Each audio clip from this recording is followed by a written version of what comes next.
The sword swung up, splashing the liquid high and causing a few leaves to fall beside the sharp blade. The young man struck down at the wolf once more. The enormous wolf in pain opened its mouth full of sharp fangs and let out a heartbreaking cry after feeling its flesh being grazed by the sword. After defeating the wolf, the brave young man turned to face an eagle. The eagle was several times larger than him. Standing before the sharp claws rushing to attack, he remained calm and did not move at all. He merely glanced at it with a look of disdain, revealing no trace of worry in his eyes. Not giving the evil a chance to approach him, he suddenly crouched down and swiftly swung his sword along its body. With just one strike, the eagle was nearly defeated, only able to slightly open its sharp beak and screech. As the eagle fell, the young man stood up, swung his sword to the side, and flicked away the clotted blood that remained on the blade from the beasts he had just slain lying scattered on the cold ground. However, there was still one creature left that had not been completely defeated. It looked at the young man with eyes filled with terror. Suddenly, it gasped for breath on the ground and could only say a few words. "You have defeated so many demons by yourself." Its voice still echoed weakly. The immortal crow Raven Vault, from the cold ground, struggled to look up at the boy. The towering figure of Raven stood tall with a gleaming sword. His entire form seemed to radiate light. The voice of the beast had not yet completely faded. The formidable guardian of evil.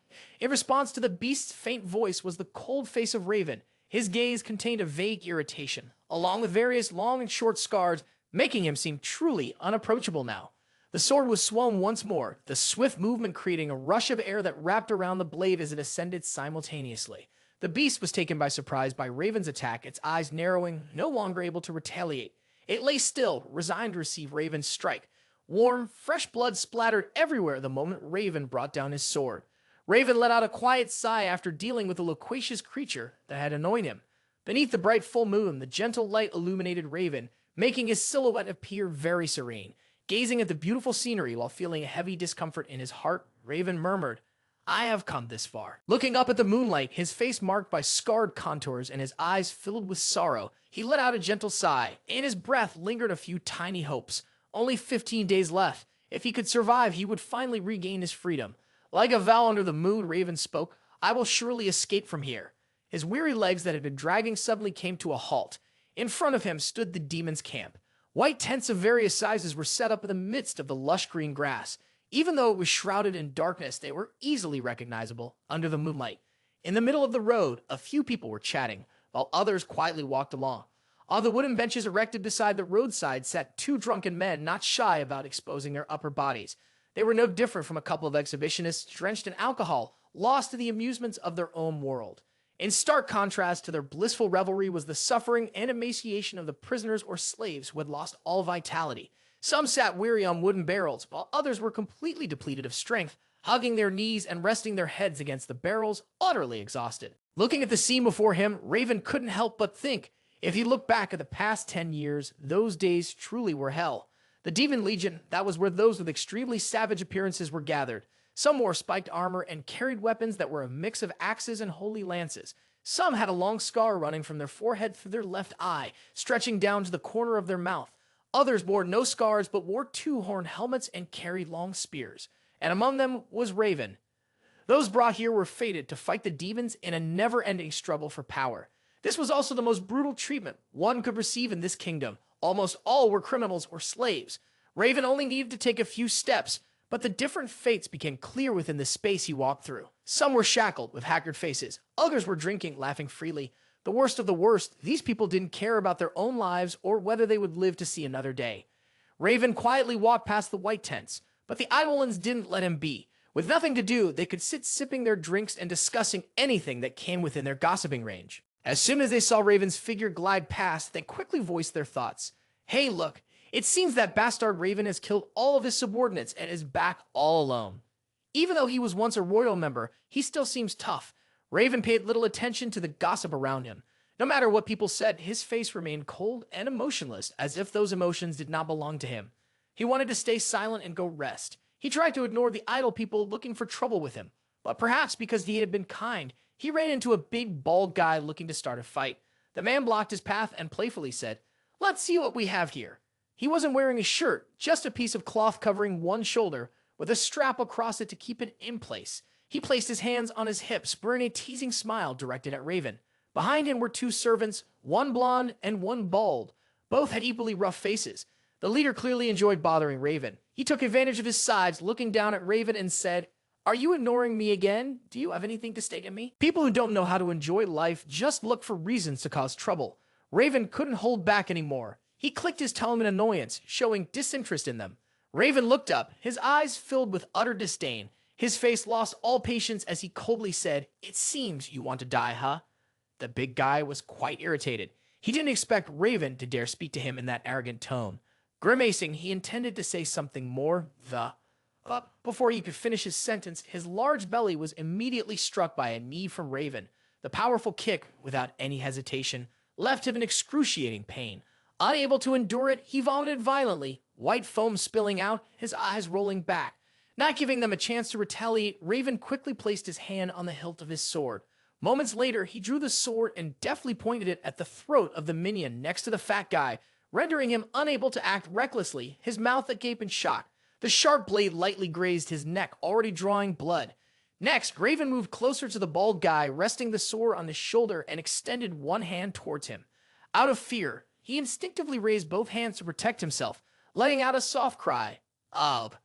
Raven's hand gently placed itself on his white, fear-stricken face, with a few tears still lingering in the corners of his eyes. Before he could beg for mercy, Raven forcefully pushed his head down to the ground. The stone floor shattered, sending debris flying everywhere. Raven stood confidently with his sword, looking down at the arrogant ones he had personally brought low. The leader was furious but could do nothing. He could only kneel before Raven and curse, "You bastard." Next to him lay his unconscious henchman, who had been knocked out by the violent impact. His face was still pale. Raven's sword hovered just above the leader's face, causing him to flinch, his brows furrowing tightly. Raven cruelly narrowed his eyes at him and warned, "If you want to die before the demons devour you, you can always rely on me." Having completed his task, Raven calmly turned away as if nothing had happened, leaving the man still kneeling on the ground. He was defiant and angrily threatened. "Damn it, I'll remember this." A fallen former royal, it was said that he would not survive a year, but I had become a monster capable of surviving 10 years in this legion. Raven walked alone toward the white tent set up among the troops. At the top of the tent was a flag raised. Raven's thoughts continued, "The lies about me have been spread back and forth by friends, but those words are completely accurate. The Velt clan, although not a prestigious or famous family, my clan truly existed in the royal court. Even as just a shadow, Raven still exuded nobility draped in royal garments. The place he stood was magnificent and splendid, with exquisite carvings that were gilded. But then everything collapsed, and we lost everything. As he recalled that sorrowful memory, Raven's face bore a distinct sadness, albeit only briefly visible, in the depths of his eyes. Images from long ago gradually appeared. No matter what, he could never forget that day, the day he was chained like a dog. At that moment, he could do nothing but reveal his horror with eyes full of helplessness. About 10 years ago, the Velt family mansion burned fiercely, impossible to extinguish. The flames rose to the sky like a torch lighting up the quiet night. Inside and out, the mansion was engulfed in fire, leaving no place untouched. A strange man with long hair tied neatly at the back stood with his arms outstretched, gleefully watching the mansion being consumed by flames with no chance of rescue. He spoke with disdain. "You foolish members of the Velt family. You conspire to rise against the royal family with such stupid actions. Do you not deserve the death penalty?" Raven, hearing the unfounded accusations, could only scream in despair. "You are wrong." Around his neck was a heavy collar with a thick chain, like a disobedient dog chained up for its master to teach as they please. Raven's hands were also bound behind him. He could do nothing but shout, trying to clear his family's name. "Our family would never do such things." The strange man looked at Raven with mockery before saying, "You are truly a fool who does not recognize your own mistakes." Furious, Raven could only yell, still bound by the thick chain around his neck. "It's all a misunderstanding. The other families are the ones plotting everything. We were just pulled into this." The man's hand grasped Raven's head, forcing him to look up at him. Raven's face was contorted in pain. Behind them, the mansion was still fiercely ablaze. Raven was completely at their mercy, unable to do anything. Seeing his pitiful state, the man spoke with delight. "Both your father and mother have been eliminated. Why shouldn't I turn you to ashes along with these rooms?" It seemed he had already planned everything out, as he spoke again, pretending to grant Raven a great favor. "But I will give you another choice." Raven's face was one of deep discomfort. He clenched his teeth, looking at the man before him with eyes full of hatred and defiance. He had no intention of letting Raven go. The man grabbed Raven's hair, pulling him closer, regardless of whether he resisted or not. His voice was sinister as he proclaimed, Fight against the demons and their army for 10 years. The man's grip tightened, leaving Raven horrified at the conditions for his survival. In pain, Raven furrowed his brow and let out a faint groan. The man solemnly continued, "If you do that, at least I will allow you to live."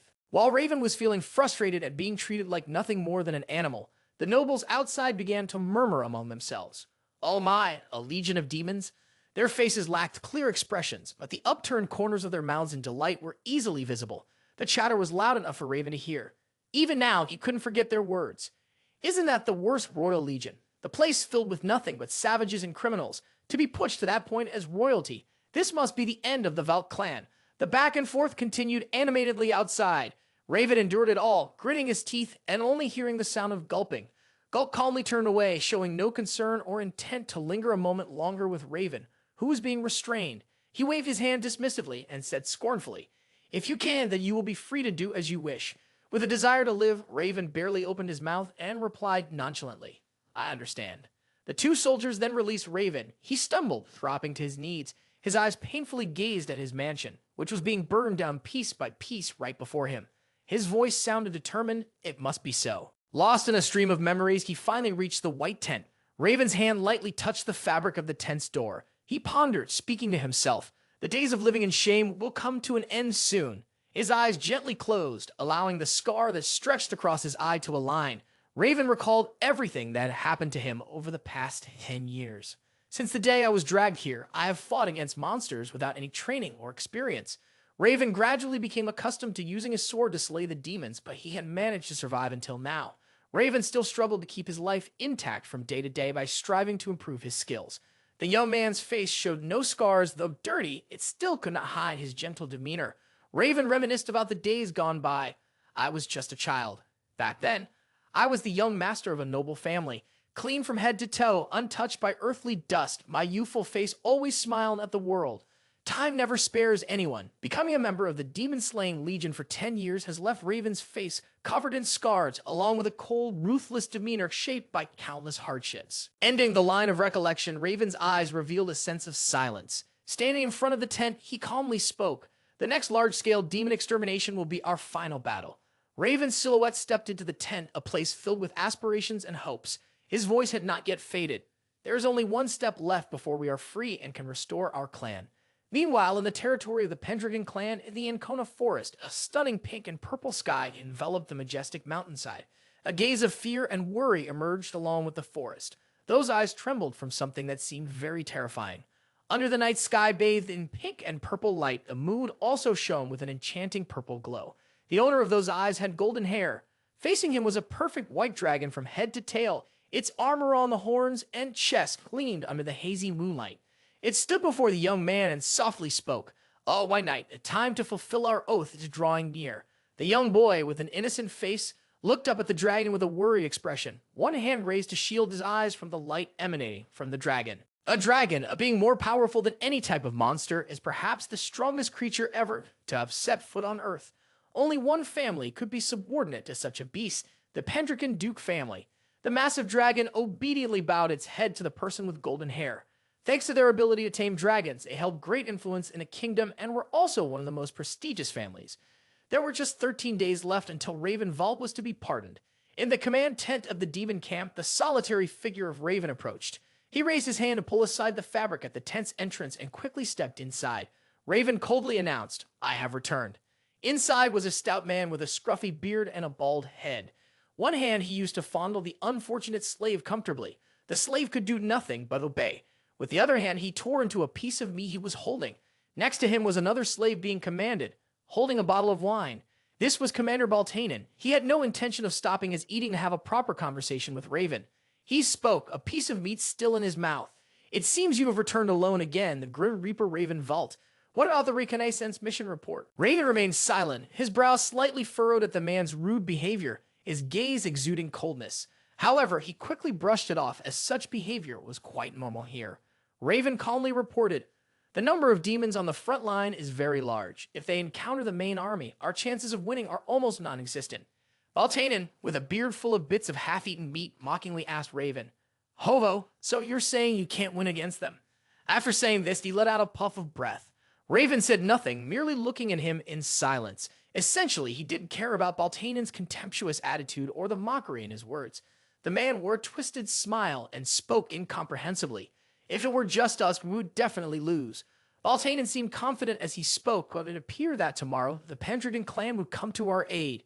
Upon hearing this, Raven's face showed no emotion, but his eyebrows slightly knitted together as he looked at the man's sinister smile. Baltainen continued to speak with an air of self-satisfaction. Moreover, it seems they are bringing the most powerful creature. Baltainen's words seemed to freeze everything. They brought along a dragon. At that moment, not far away, a large tent had been set up for some time, adorned with the symbol of House Pendragon, which was the powerful dragon. Raven frowned and questioned him with a tone of skepticism. What? Are you saying that mysterious creature will fight alongside us? He surely knew that what he said was impossible, so he tried to appear determined as he looked at Raven and clarified the information. I know it sounds hard to believe, but it seems that the Pendragon family has tamed them for generations. The white dragon will fight the demons for us. Raven's expression showed some discomfort at the mention of the Pendragon dukedom.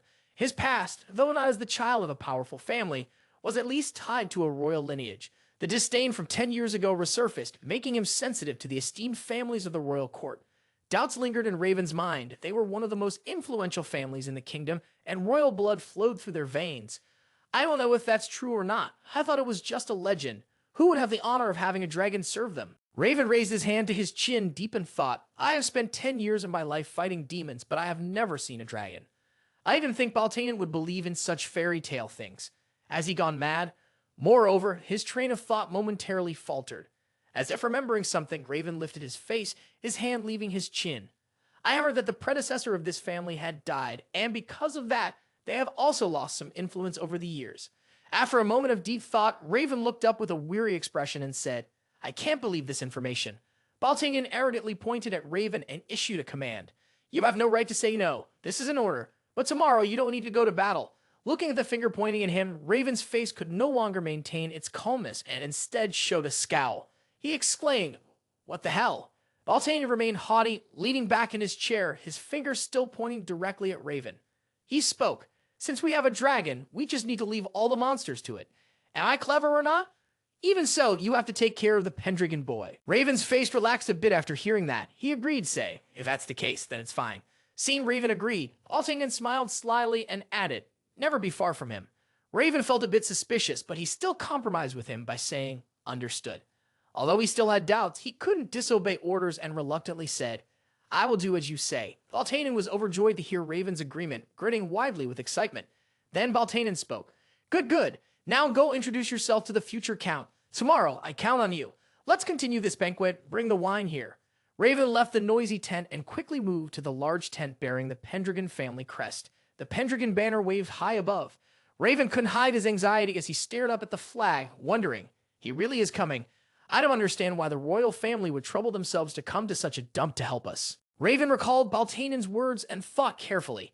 Baltainen called him a little brat who had to wipe the ass of a spoiled kid. Thinking too much made him tired. Raven put one hand behind his head and spoke resignedly. Whatever, whether we win or lose tomorrow, as long as we survive, I will definitely be free. Being a warrior unafraid of bloodshed, this simple matter gave Raven a certain confidence. Steeling himself, Raven reached out to touch the tent. Perhaps that's the way it is.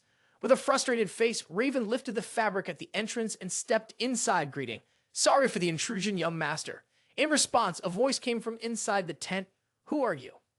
As soon as the words were spoken, Raven's face suddenly froze. He couldn't believe it, his eyes wide open upon hearing that voice. Raven quickly regained his composure, but his face still showed doubt. He thought to himself, what kind of voice is this? It doesn't sound human at all. Taking a deep breath to calm himself, after regaining his emotions, Raven immediately knelt down in reverence with an extremely sincere apology. I apologize for intruding without prior notice. May I have the honor to speak with the young master of the Pendragon family? Inside the tent, that voice rang out once more. In fact, I am a member of the Pendragon clan. Now, state your name and position. Raven respectfully knelt in front of the room set up within the large tent. A bit of light filtered out from the room. Along with that, Raven was introducing himself. Commander of the 12th Demon Legion, I am called Raven Vault. I have an order to protect the young master in tomorrow's battle, so I came to inform you. The voice inside rang out again, seemingly unconcerned about Raven being his protector. Not necessary, just be ready for tomorrow. Go rest. Raven pondered, remaining silent in his kneeling position with his head bowed. It felt like the person outside had not yet left. The voice rang out to gently urge him. Do you have anything else to say? Raven then voiced his doubts. Is it possible that you are not bringing the Divine Dragon, young master? The firepower of the Divine Dragon is essential for tomorrow's battle. The rule resonated with a calm voice, soothing Raven. Stay calm. The Divine Dragon will certainly be there to assist tomorrow. Now, please leave. Hearing the desired response, Raven had no intention of staying long, so he bowed his head. I understand. The tedious conversation ended just like that. The tent was eerily quiet, only the silhouette of Raven stepping outside remained. Even though the conversation had ended, he couldn't help but feel skeptical. Lifting a cloth aside, Raven turned his head back, looking at the place he had just left with confusion. The more he thought about it, the more puzzling it became. Was he really just a kid? That unnatural calmness, being a member of the Duke's family, coming alone to a place like this was something he had never heard of. After thinking for a moment, although his gaze still shone with doubt, Raven brushed to the side. But it didn't matter much. Raven stepped out of Pendragon's tent with his usual nonchalance. After all, he wouldn't see him again after tomorrow. The next morning, on a beautiful sunny day, Baltai and the entire Demon Legion gathered in front of Pendragon's unusually large tent. After all preparations of the Demon Legion were complete, Baltai looked up at the massive tent. He cleared his throat, his voice filled with the scent of beer, and solemnly declared, the young master of Pendragon is about to appear. In response to the fervor of Baltai, there was a motionless tent. Not a single voice replied to him. Baltai seemed to lose his patience, his face frowning as he clicked his tongue several times. Raven felt increasingly curious and looked towards the large tent. Baltai gradually lost his patience, and he stopped using honorifics, calling out directly with an increasing volume. Pendragon! Before he could finish calling that powerful name, a loud explosion occurred right in front of Baltai. The explosion was so immense that it seemed like a whirlwind, rather than just a regular blast. Raven was not much better off. The strong force of the explosion forced him to cover his face from the thick dust. Raven thought to himself, what the hell? Suddenly, amidst the thick dust, a gigantic, beautiful blue eye appeared. Raven immediately looked up, his eyes filled with a hint of fear. That is, appearing in the blue sky was the head of a dragon with a brilliant golden armor glimmering in the blazing sunlight. A white dragon revealed itself to the gaze of Baltai and Raven. Its body was covered in silver armor, and it had 3 golden horns on its head as a confirmation of its authority. Its powerful wings were gently bringing its body down to the ground. Right after landing, its calm blue eyes were not looking around, just standing still. It exuded an unapproachable aura. Raven looked up at the dragon with an incredulous expression and wide eyes. A hesitant voice rang out, White Dragon. A figure with golden hair appeared.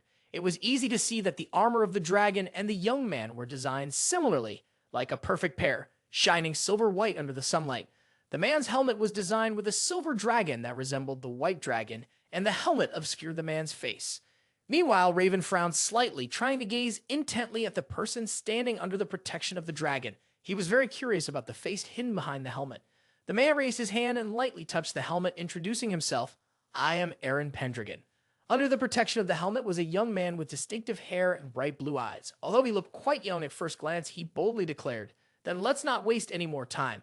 Let's begin our conquest of these monsters. According to the Demon Legion, the large-scale purge of monsters will receive support from the Pendragon clan along with assistance from the White Dragon. The monsters will be annihilated in the blink of an eye. On the demon-slaying front, the hungry gazes of the wolves were glaring at them. Raven was on his assigned mission to protect Eren. Young master, I am not accustomed to fighting while protecting someone else. Raven stood in front of Eren, raising his hand to shield him from the pack of growling wolves before them. Fulfilling his duty, he reminded, so please try to limit your movements. Raven slowly drew his sword from its sheath, then told himself, while the White Dragon takes care of the monsters in the sky, I will handle the ones here myself. His confident demeanor and the act of raising his sword indicated that Raven was fully prepared to take the lives of those aggressive beasts. He smirked and challenged them, Come on, you dogs! The wolves seemed to understand, instantly feeling provoked. They charged at him, baring their sharp teeth and growling menacingly at Raven. He didn't even give their threatening actions a second thought as he charged towards the wolves. Raven, with the glittering sword now stained with the warm blood of the wolves he had just slain, stood resolute. His sharp, cold gaze, paired with the bloody sword, sent chills down one's spine. He slashed the sword through the air several times to flick off the droplets of blood clinging to it. Having completed his mission, Raven calmly slung the sword over his shoulder and looked up towards the White Dragon soaring in the unusually purple and orange sky. The White Dragon majestically glided across the sky. gazing at the distant ruins engulfed in a haze of dust and smoke. Seemingly having spotted its target, its eyes sparkled, and it opened its mouth wide, within which a blue orb began to form. As a flock of birds and beasts approached to attack the white dragon, it immediately unleashed a torrent of blue flames from its maw, incinerating the entire flock hovering in front of it. Beneath, the ground was littered with the charred remains from earlier. The blue flames blazed from the sky down to the earth, annihilating all the demon beasts. The birds and beasts that had just intended to attack the white dragon were now singed and unable to maintain their balance, plummeting to the ground with cries of pain. The white dragon continues to breathe fire everywhere with great might. Its flames consume all surrounding creatures that cannot escape. What a powerful scene. Raven looks up at the white dragon fighting with absolute strength, unable to help but exclaim, "How terrifying." Looking at a land illuminated by the blue flames, Raven carries his sword on one shoulder, resting one hand on his hip, and calmly gazes intently at the terrifying power. He speaks to Eren, who has a cold expression and stands behind him. Who would have thought the white dragon actually exists? Raven turns to look at Eren, who has remained silent since introducing himself until now. He continues to try to make conversation. No matter what kind of monster it is, it can never compare to a dragon. I once said it was just a rumor, but it seems this is indeed true. There are many monsters here. Raven looks back at the white dragon burning all the monsters with its blue flames. Beneath it lies a pile of corpses with flames that keep burning endlessly. He continues to speak, but that one dragon alone can handle most of them. Raven's face rarely relaxed like this. Now, he smiled faintly with relief, thinking to himself, the battle has been as gentle as a breeze so far. Thanks to this dragon, victory is almost in our hands. My final task is so easy. My luck is quite good. Suddenly, the white dragon no longer soared through the sky. Its solid feet landed on the ground. It landed right behind Eren, startling the young master momentarily. The white dragon lowered its head to look at Eren. The sudden descent of the white dragon made Raven worry. He asked Eren, "Young master, are you and the divine dragon injured?" Eren calmly replied briefly and concisely, "I'm fine. Don't worry." Raven did not ask anything further, only informing Eren, the battle will end immediately. That's it. Just as Raven finished his sentence, a flock of beast birds rushed in. They opened their sharp beaks and screeched loudly. They flew in a group, circling above them, causing the three to look towards them warily. Too familiar with the remnants seeking revenge, Raven frowned slightly and voiced his annoyance. Damn, those remnants. Noticing that the situation seemed off, Raven anxiously turned around and urged young master, order the divine dragon to go. Eren and the white dragon stood there, looking at each other under the light shining down on them, without saying a word, simply exchanging glances. Eren and the white dragon had created a breathtaking scene. Eren slightly opened his mouth, but the sound he produced was unclear, causing Raven nearby to hear nothing. As if there was a resonance in their souls, the white dragon and Eren closed their eyes together, with no further actions. Their expressions now showed a sense of resignation that was hard to put into words. The flock of birds and beasts no longer hovered calmly above. They all swooped down simultaneously, aiming their claws at the white dragon. Raven's anxiety surged as he saw the large number of birds and beasts descending at once. He grimaced and stood in front of Eren, who was deep in thought behind him. He didn't notice this detail, only silently worrying. There are quite a few of them. Please deal with them, white dragon. At the same time, the white dragon raised its head, slowly opening its eyes to look at the beasts charging toward it. It seemed strangely calm, as if it had no intention of fighting back if attacked. In that moment of danger, the white dragon closed its blue eyes again, as if it was preparing to embrace the impending death. Without making white dragon wait long, the flock of birds and beasts quickly pounced on the delicious prey. Strangely, white dragon did not resist at all, standing still as if it were a statue, allowing the birds and beasts to tear at it before Raven's astonished eyes. He was shocked, unable to believe his own eyes. How could a noble divine dragon let itself be pounced on by those creatures? The birds and beasts continued to claw at white dragon, but it did not make a sound, truly enduring the pain inflicted by the creatures. After the initial shock, Raven quickly regained his composure. He shouted, questioning white dragon in a panic. "Why aren't you fighting back?" However, Eren, who accompanied White Dragon, seemed to become numb after seeing it being attacked violently. Raven, panicking, grabbed Eren by the collar and shouted with an angry face, "Young master, what the hell are you doing?" Suddenly, an explosion occurred nearby, startling Raven. He turned around, panic flashing in his eyes, hesitantly saying, "What?" From the thick dust, all kinds of monsters rushed out, each with a fierce and savage appearance. Along with that, Raven's terrified voice echoed. Those monsters should have been dealt with nearly completely. Without having time to shake everything, Raven and Eren were rushed at by them. aiming to pounce on the two of them. The shark claws lunged at them. Raven did not forget his mission. He stood in front of Eren to protect him while saying, "But I didn't think there would be so many left."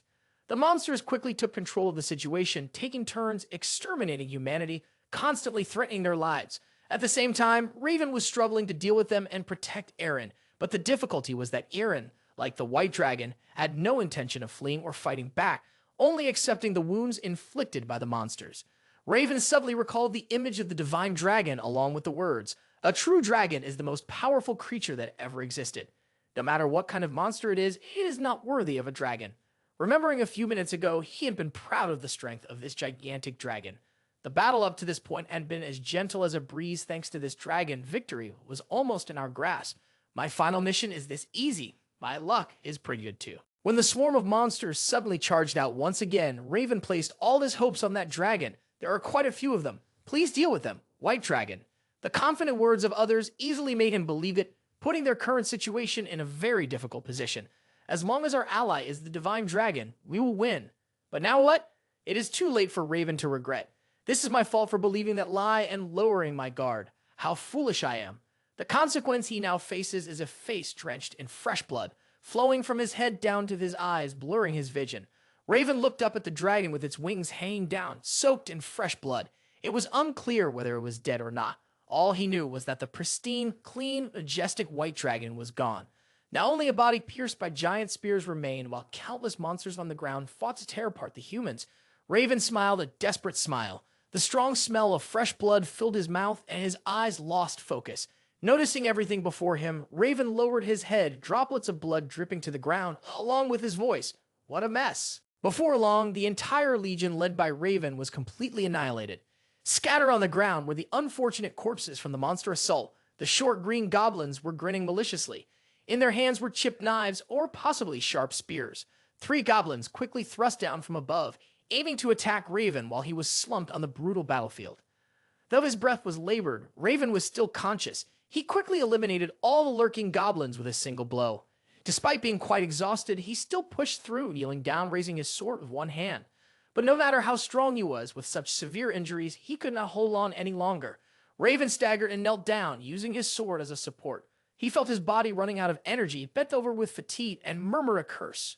Damn it. Raven assessed his condition and silently thought, "I am quite exhausted now, and my wounds are deep. If I fall now, I will never be able to stand up again."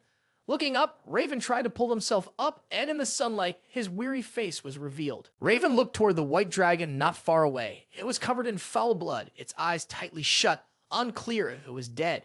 Raven and the white dragon were now merely the defeated. His feet stepped into the puddle of fresh blood flowing at the feet of the white dragon. Slowly approaching with each cautious step, he lifted his head to look at the white dragon, its eyes shut tight. Despite being drenched in blood, it still exuded the noble essence characteristic of dragons. Raven called out to it in hopes that the white dragon was still alive. "White dragon, are you really dead?" No one answered his question, and an unsettling silence enveloped the scene. Before him were the white dragon and its master, both exhausted of strength. Eren was leaning against the white dragon, his whole body seemingly unconscious, starting to cough up a mouthful of blood. Raven's gaze was immediately drawn by the sound, glancing down at the young master in a pitiful state.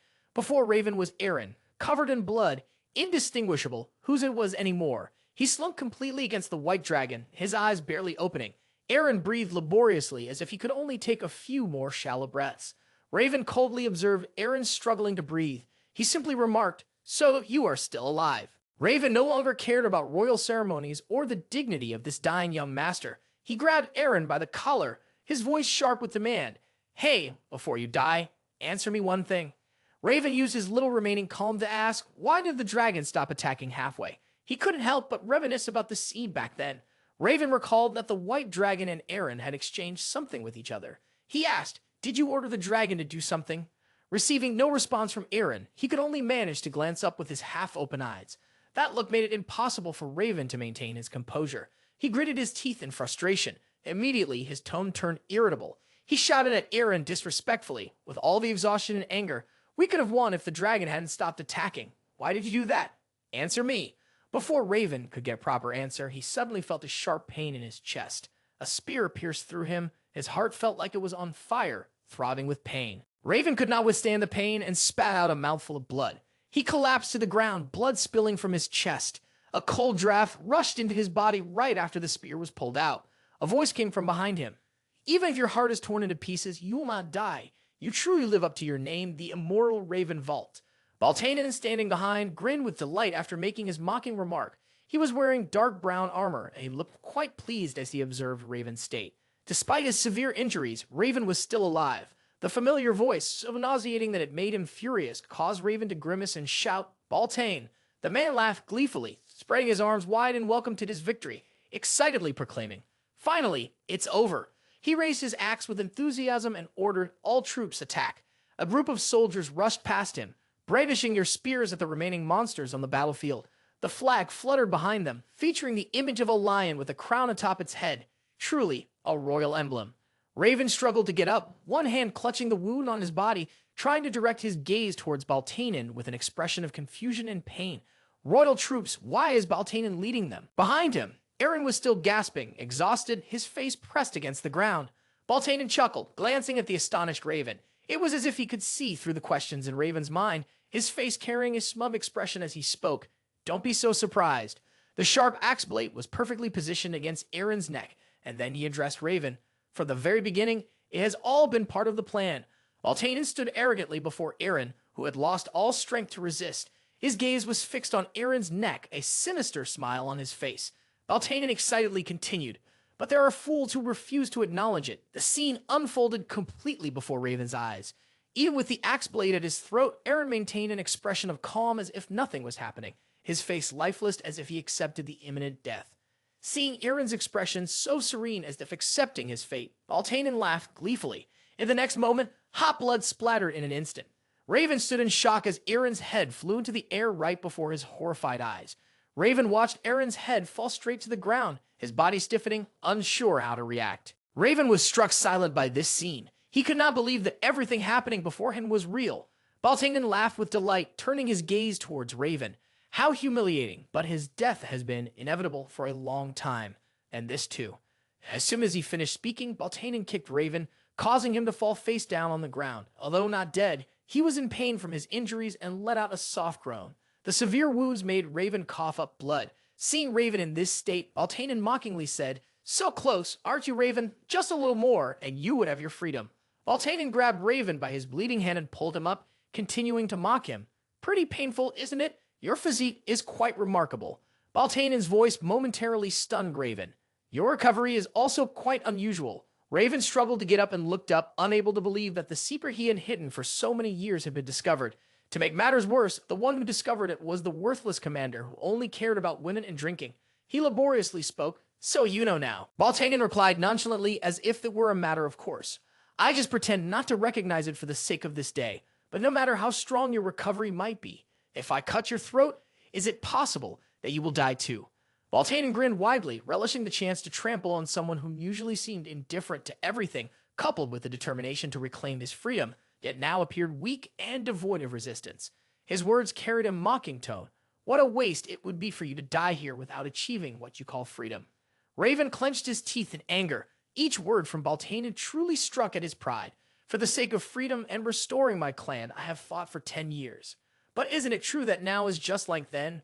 Raven involuntarily recalled the terrifying night 10 years ago. Wasn't his current state similar to that time, being held down and receiving cruel remarks from others, just like the person he used to be? Thoughts raced through his mind. The weak and powerless are those who must endure, be humiliated, and die in a place like this, even though he was so close. Perhaps because a pierced heart is not a minor wound, when the physical pain tears alongside the mental anguish he must endure. The blood continuously drips down to the ground. Raven's face contorts in agony. Raven feels the voice resonate along with the cold blade on his neck. "Raven." Chuckling with delight, Baltainen wants to toy with Raven a little longer, so he reveals, "I will tell you a little secret. The truth is, the sky is peculiarly purple and pink." Baltainen's voice echoes, "The rebellion that the Velt family has borne for over a year. You're joining the Demon Legion and your death along with that Pendragon kid now. All of it was planned." Baltainen grits Raven's head, forcing him to look up at him. His face is stunned. Raven's eyes widen in shock as he hears the secret that Baltainen discloses. He stammers, "What?" Raven's face remains astonished. His terrified gaze looks up. Baltai is annoyed to see Raven's eyes bulging. He kicks Raven disdainfully, causing him to fall back to the ground. Baltai's voice resounds again. The only thing I didn't expect is that the dragon is so weak. Baltai raised his axe high into the air, the light from the blade glinting. His face twisted into a sinister, savage grin, with his eyes flashing with a hint of murderous intent. But everything was part of someone else's plan. Baltai aggressively brought the axe down, a satisfied smile spreading across his face. "Goodbye, little crow." Raven lay helplessly on the ground, his eyes wide in shock. But that look of agony was short-lived. Raven suddenly felt a jolt on his neck, and the world spun around him. His head was severed from his body, blood gushing from his neck along with the head that was no longer on his shoulders. The truth was that Raven Vault was dead. After an unknown amount of time, when the sounds of battle had ceased, returning silence to the wilderness, a breeze blew through the blood-soaked land, quickly reaching the enormous stone-like body of the dragon standing there. In the cold wind, the dragon's eyes opened. It turned out it was not dead yet, and it seemed to have witnessed everything. The white dragon calmly withdrew the spear that had been pierced through its neck, with not a single sound of pain escaping its wounded throat. Beneath its body lay two heads rolling on the ground. One belonged to the person who had made a pact with it, the other to the brave warrior it had known for a short time. The eyes of the dragon were filled with sorrow. Before shining brightly for a moment, it slowly lifted its head, and the voice of the dragon rang out, "All conditions have been met." Thick red blood covered the battlefield, rising as if it were alive. The blood pooled into a large puddle in the sky, creating a swirling river of dark red in the center of the heavens. The wings of the white dragon were gradually spreading wide, despite the bright red blood flowing from the deep wounds on its body. The white dragon soared into the air, spreading its wings majestically, its gaze fixed intently on the bodies of Eren and Raven below. The voice of the white dragon echoed throughout the wilderness. The blood of thousands of people, the blood of thousands of demons, the blood of the royal family, and the blood of the royal dragon. The white dragon made its final proclamation, and at the moment the sun meets the moon, I will fulfill my oath.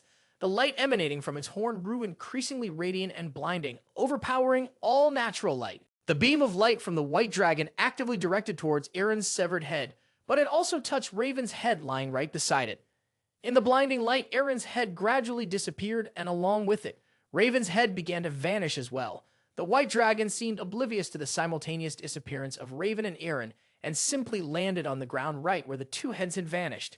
The moment the moon rose high and the sun had completely set, leaving behind a gloomy night that served as a stage for the shimmering meteor shower, the white dragon raised its neck to look at the sky. It spoke with a voice while its body began to crack like a broken statue. "Everything now belongs to you, Dragon Raider." After expressing its final words, the white dragon lowered its long neck and calmly closed its eyes as pieces of its body shattered. "Everything now belongs to you, Dragon Raider." After uttering its last words, the white dragon closed its eyes, disregarding the falling stones like a stone statue. In an abyss of darkness as if submerged deep in a lightless ocean, Raven forced himself to open his eyes, his face contorted in pain. In a daze, he wondered, "Am I dead? No, this feeling of being torn apart from within. I still remember that sensation." Raven's whole body felt a continuous pain. In agony, he grimaced and gasped in the lightless water, the sensation reminding him of the time when his body could still recover, just like a rebirth. With a glimmer of hope still lingering, Raven silently wished, "So that means I still..." Then everything stopped. In a half-awake, half-dream state, Raven vaguely opened his eyes. A faint, unfamiliar figure appeared, and he couldn't help but wonder, "Where am I?" Feeling a warmth glide over his hand, Raven dimly sensed someone was carefully touching his body. "What is that?" It seemed like something was on my wrist. Sensing the strangeness, Raven quickly sat up, but he couldn't clearly see who was in front of him. The maid, after a second of shock at the boy, who had suddenly sat up in bed, exclaimed in astonishment, "Young master." The maid, not knowing why, panicked and rushed out of the room, shouting loudly, "This is bad, someone, young master." Raven sat up in a daze filled with doubt, repeating the maid's words, "Young master." When Raven's eyes had adjusted to the light, he was taken aback as he observed the decor in the room, silently thinking, "This is indeed a luxurious room. I've never seen this place before. Where in the world am I?" Before he could ponder further, hurried footsteps were approaching the room where Raven was lying. A middle-aged man burst through the door with a panicked expression. "Young master, you have finally woken up." In front of Raven were three entirely unfamiliar figures. A middle-aged woman with an elegant appearance, a middle-aged man in a black tailcoat with a meticulously groomed mustache, and a very young maid with a frantic look on her face, breathing heavily. The man with the mustache seemed to be the butler. He was emotional to the point of tears as he approached Raven. "Young master, you are awake now. You finally get it." The The butler slowly reached out his hand towards Raven, as if afraid to startle him. "Are you all right? Do you remember me?" Raven was momentarily surprised by the form of address. He tried to open his mouth to speak. "The one you are calling young master, is that me?" The butler stared at Raven in shock, a bit panicked as he responded, "Yes, yes indeed." He seemed to fear that Raven would forget everything, so he tried to evoke Raven's memories by explaining clearly. "This is the castle of the Pendragon family, Conrad. Then there was a confirmation. And you are the master of this place, Eren Pendragon." Raven frowned skeptically at the butler. He appeared stunned for a moment, seemingly unable to grasp the confusing words of the man. Suddenly thinking of something, his eyes widened in horror, with beads of sweat forming on his face, and he exclaimed in terror, "What? I am Eren Pendragon." Raven bolted upright from the bed, gripping the small table beside the bed and trying to look at his reflection in the wash basin that the maid had left there. Raven stared stunned at the wash basin with wide eyes and a shocked expression. His body, his appearance had vanished, replaced by long, thin blonde hair, pale face with blue eyes now taking the place of the dull gray eyes and scarred face. Staring at the boy in the wash basin, Raven couldn't believe it and exclaimed, "What the hell happened?" It can only be said that Raven had now become Eren. The maid was confused by Raven's stiff expression. She hesitantly asked, "Master, is there ever a time when you don't remember what you look like?" The butler, with the demeanor of someone experienced, stepped forward to reassure the flustered maid. "Lindsay, the young master must be disoriented because he has just woken up, so go push him. This is normal since he has been in a coma for 3 years." Eren looked up at them with a doubtful expression, his mind filled with questions. 3 years. Has it really been 3 years since that battle? The more Eren thought about it, the harder it was to believe, but he was sure he had been beheaded and died before. Eren tried to piece the events together and reasoned, "Since I am almost immortal, why then, instead of being reborn, have I become a member of the Pendragon family?" The image of two people who were originally unrelated to each other now had a connection that made Eren doubt. The door to the room suddenly swung open once more. A woman rushed into the room, her face showing a hint of panic. She seemed very worried as she called out, "Eren, my son." The woman had shiny blonde hair just like Eren and radiated the noble demeanor of an aristocrat. She was breathing heavily as she approached Eren, her wide eyes filled with disbelief. "You're awake?"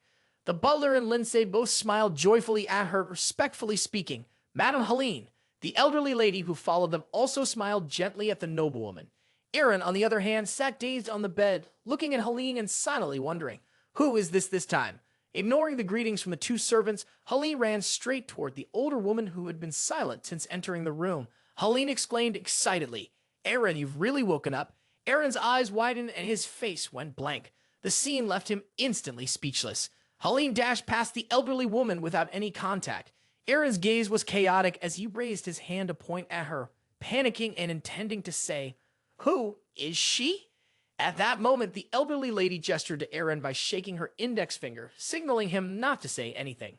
Helene threw her arms around Eren, who was still in shock from what he had just witnessed. "Thank God, Eren, do you remember me? I am your mother." Eren, with a look of suspicion, was stunned by everything that was happening and exclaimed, "I don't remember anything at all. What on earth happened? Is this a dream?" Eren was still pondering. Could it be that this old lady... At that moment, the old woman waved her hand, signaling him to do something. A second later, she pointed in a certain direction. Eren curiously followed the direction of her finger and murmured. Outside, without noticing Helene standing in front of him, a flash of astonishment crossed Eren's eyes as he exclaimed, "That's..." A gigantic pure white wing was spread wide against the deep blue sky, adorned with bright, glittering pieces of golden armor. A magnificent white dragon, covered in gleaming gold and silver armor from head to tail, was perched atop a tower of the castle, its tail coiling around the building. It opened its eyes to look at Eren, and it was the white dragon which had betrayed Raven's trust in that battle.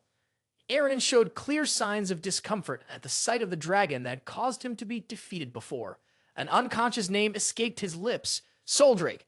As if Soldrake had heard him call it, its eyes froze, even though the sound he made was only loud enough for him to hear. The dragon suddenly stretched its neck, and immediately after, a roar shook the sky erupted from the mouth of the white dragon. The powerful roar echoed throughout the castle. The pressure from the roar was so intense that it blew out the windows of Eren's room. Shards of glass shattered, creating an opportunity for the shockwave to crash into the room in the astonished gaze of everyone present. The dragon moved closer to Eren, getting nearer and nearer, until it became the only thing visible through the window. Its sharp claws gripped the window frame, and Eren, facing it, couldn't help but feel terrified, raising his hand to cover his face. His expression was perplexed at names surfaced in Eren's mind once again. Soldrake. Along with that was an overwhelming fear. Why do I know the name of the White Dragon? No, after all, it had died with Eren before. The image he witnessed, the White Dragon motionless with spears piercing through it, its pure white body stained with blood. The more Eren thought about it, the more confused he felt. Is it reborn? No. Then perhaps it is still alive in that state. Eren clenched his jaw uncomfortably. I can't understand anything that's happening anymore. A surprising voice shouted the dragon's name, Soldrake, along with a hand reaching out. Helene trembled as she stepped in front of the dragon and protect her son. She spread her arms wide and shouted, I will not let you harm my son ever again. Soldrake's eyes were fixed and unmoving on Helene as she suddenly rushed out. Helene's body shook with fear. She shut her eyes tightly, yet her expression remained resolute and unyielding, ready to risk her life to protect her son. An old woman unexpectedly moved in front of Helene, extending her hand towards Soldrake with a gentle smile. She stopped before Soldrake, reaching out to touch it as if wanting to caress it. Eren, worried for the old woman, leaned forward and shouted a warning, "Step back." Helene turned in shock to look at Eren, confused and exclaiming, "Eren."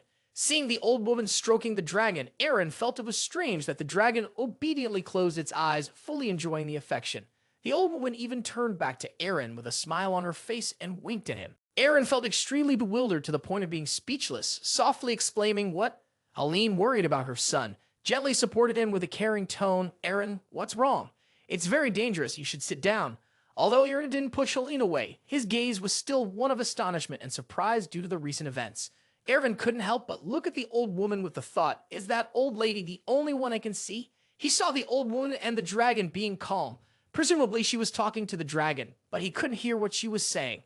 After receiving the old woman's caress, Soldrake calmed down, closing its eyes. Without hesitation, it slowly flapped its wings gently, leaving the window before Eren and Helene's gaze. The old woman calmly stood at the window frame and waved goodbye to it. Even as Soldrake's figure gradually faded, she remained there waving. The old woman turned back to look at Eren and gently nodded, her lips still curved into a gentle smile. Then she slowly vanished into the air like smoke. Eren witnessed all those peculiar scenes and couldn't help but feel skeptical. He struggled to suppress the heavy sigh within him. She has vanished. Seeing that Soldrake had finally left, Helene was able to breathe a sigh of relief. Her face was still dotted with beads of sweat from fear. The butler hurried over to support Helene, who was swaying as if about to fall. "Madam Helene, are you all right?" Helene gently touched her chest a few times and breathed slowly to stabilize her heartbeat.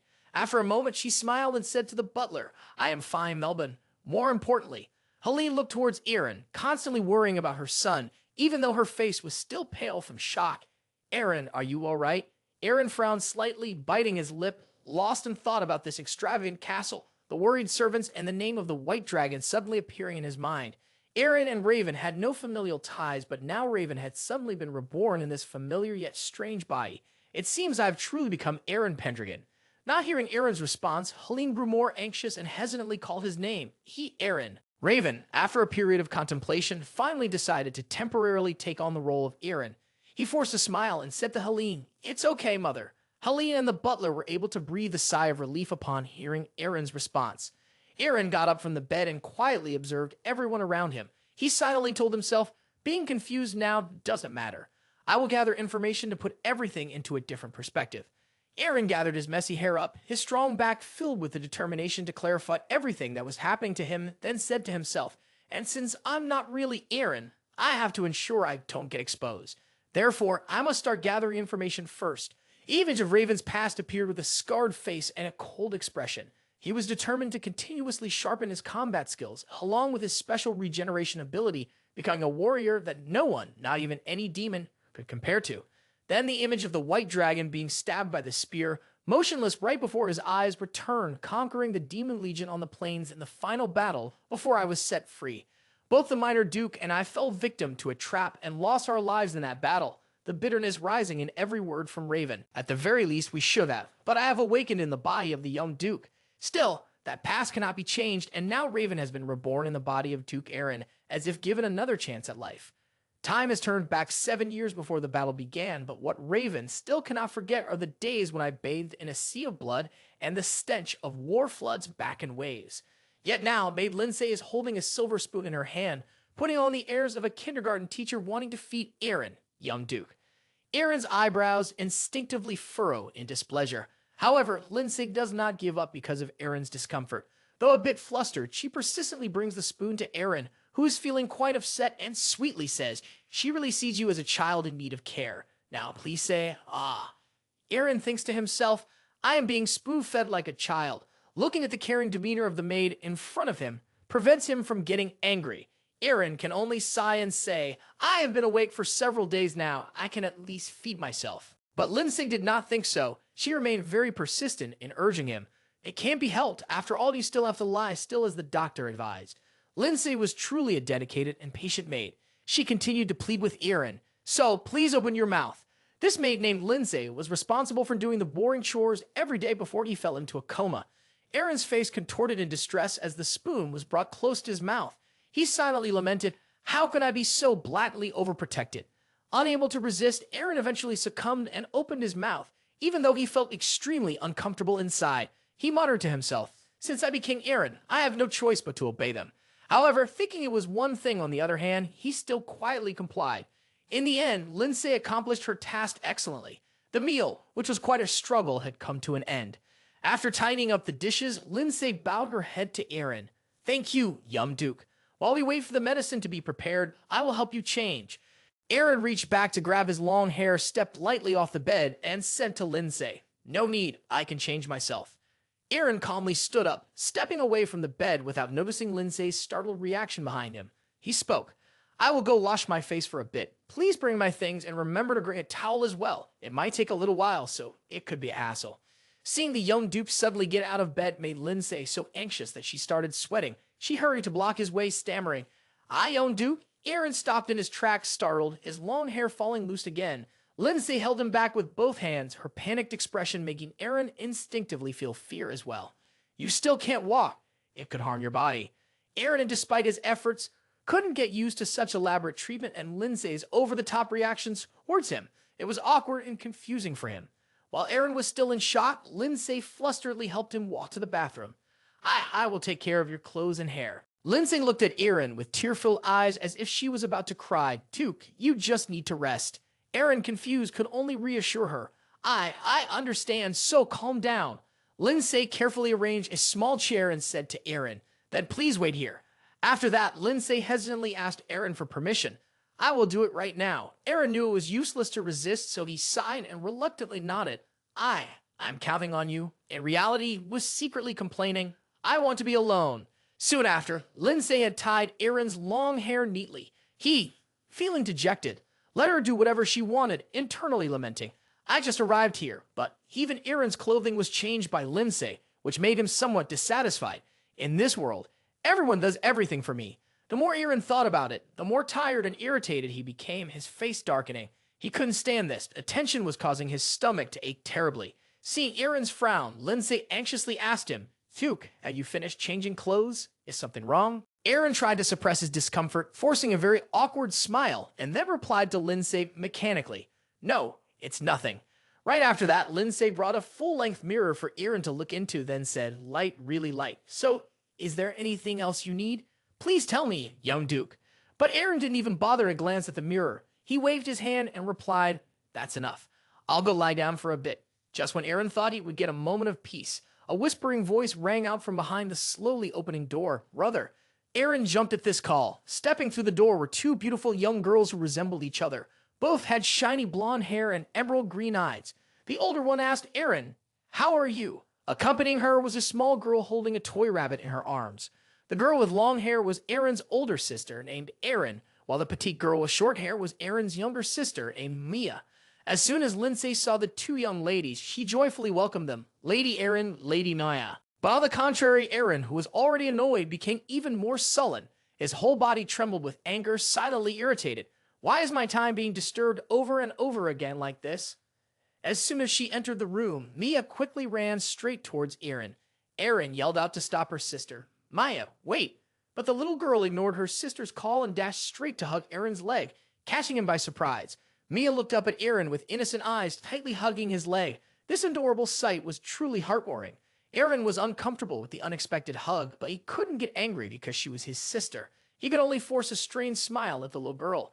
Eren anxiously walked up beside Eren, shyly speaking, I'm sorry, big brother. Have you been able to walk normally yet? Eren replied awkwardly, Ah, if he can walk, that's fine. While Eren was holding Mia in his lap on the bed, Lindsay quickly got a chair for Eren. Miss Eren, please take a seat. Before sitting down, Eren gently nodded at Lindsay. Thank you, Lindsay. Seeing Eren sigh tiredly, Eren's worried face asked, Brother, are we bothering you? Mia heard this and immediately looked up at Eren. Eren really wanted to kick them out to be alone, but Mia's curious gaze and Eren's genuine concern made him swallow the words he was about to say. Eren forced a smile and replied, No, it's fine. Upon hearing this, Eren smiled brightly. Great, we were so happy to hear that you woke up. By the way, all the flowers in the garden have bloomed. When you can leave the room, let's go see them together. Eren continued to cheerfully share stories. The corn you planted has bloomed too. You still remember, right? Before you fell into a coma? Listening to Eren's stories, Eren felt discomfort wash over him. Here we go again. Eren shot a cold glance at Eren. Every time he indicated that he had lost his memory, this younger sister of his would keep rambling about the past. But thanks to her, he could learn a heap of information from her. Eren felt uneasy after hearing her stories. He realized just how much of a clown the past Eren Pendragon had been. From what she said, he could tell what kind of person this Eren was. Eren Pendragon, instead of learning how to wield a sword, was immersed in various books and drawing, a person who preferred nature over fighting. But that was enough. However, Eren was a coward, always locking himself in his room and not communicating with others. For Raven, that was somewhat acceptable, because he too sometimes did not want to interact with people. Those reasons made Raven realize why both Eren's swordsmanship and combat skills were incredibly poor. Quickly, rumors about him spread everywhere. The Duke's family became a laughingstock in the eyes of the people. Eren couldn't help but feel sorry when he thought of the fate of this family in his previous life. In his heart was Maya's innocent face, and he frowned slightly. No wonder this Pendragon family was declining. Eren looked at the hands of his current body, pale and smooth, with no calluses. He reminded himself, but now time has turned back, and I have become him. This body is about 17 years old, younger than 10 years ago when I encountered him in battle. Slowly recalling the words of the servant, according to what they said in the castle, he had been in a coma since he was 14 and woke up 3 years later. Eren pondered.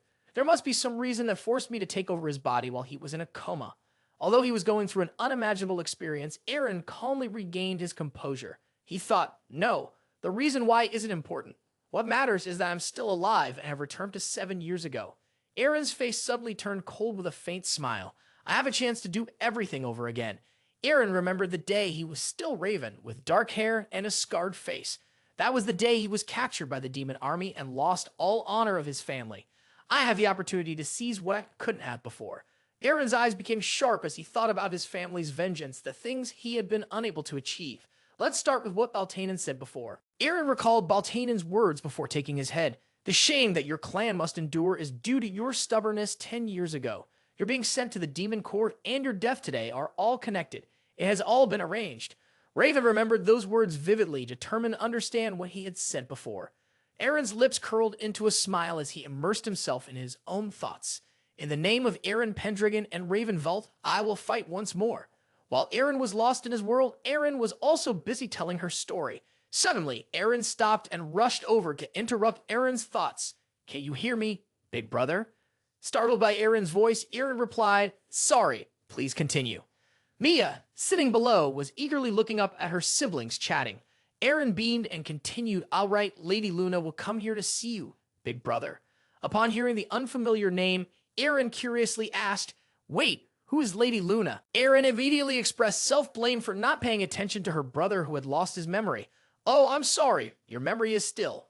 Eren quickly explained to Eren, Lady Luna is a knight of the Pendragon family and the adopted daughter of Count Sirad. Eren spoke with an excited tone, seemingly admiring and supporting their engagement. She is your fiancée. Hearing this shocking news, Eren's already pale face grew even paler. His expression froze in shock. After processing the information, the shock faded and surprise took over, cold sweat trickling down his cheeks.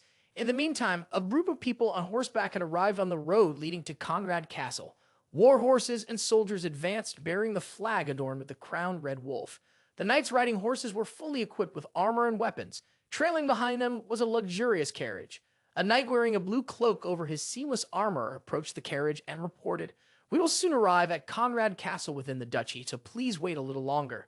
Lady Luna, the silver-haired girl with regal beauty and a cold expression. created a fairy tale atmosphere inside the carriage. But she only looked at the knight with a scornful glance and didn't bother to respond at all. The accompanying horsemen continued to move, escorting the carriage to safety. The blue-clad knight couldn't find any other words after the girl's arrogant disdain, so he detached himself from the carriage again. A moment later, he approached the carriage and spoke in what seemed like a very refined tone. "Miss Luna, after 3 years, you finally get to see your fiancé again." This knight tried to strike up a conversation with Luna in a rather awkward manner.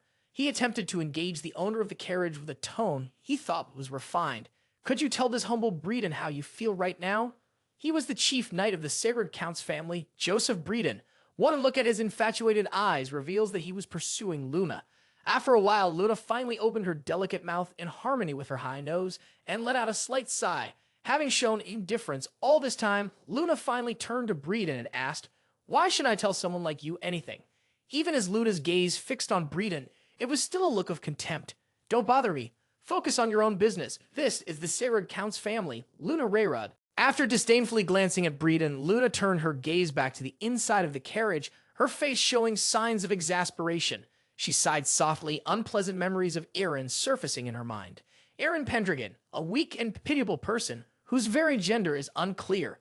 The image of the young boy anxiously hiding behind a curtain on the ground conjured up boring shades of color. Even when we visit, he will hide in the darkness fearfully, making even a conversation impossible. My engagement to someone like him is merely for the benefit of the family.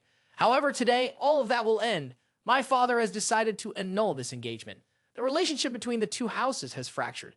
The power of the Pendragon Duke has significantly declined over the past few years. There is no longer any reason to continue this engagement. Although from the very beginning, I never chose someone as weak as him to be my partner.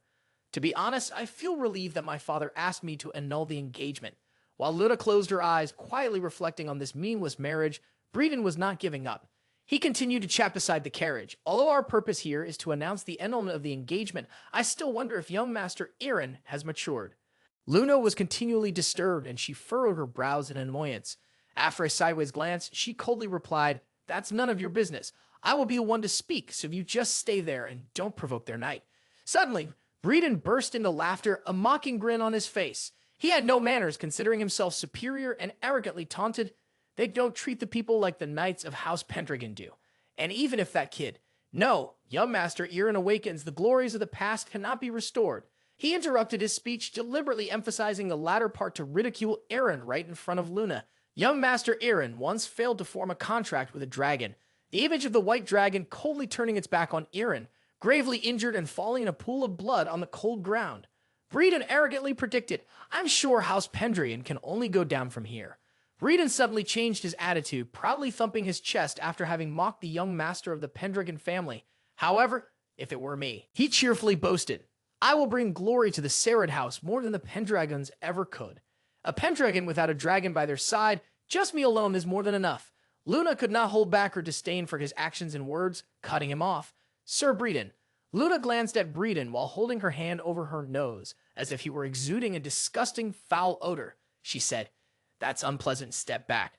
Despite Luna's harsh words, Breeden calmly bowed his head. He appeared compliant and respectfully replied, "Oh, please forgive my rudeness, milady." Luna had nothing more to say to Breeden. Inside, a deep feeling of contempt arose. I wonder if either the Sarod or Pendragon houses have anyone worthy of respect. Then she sighed softly.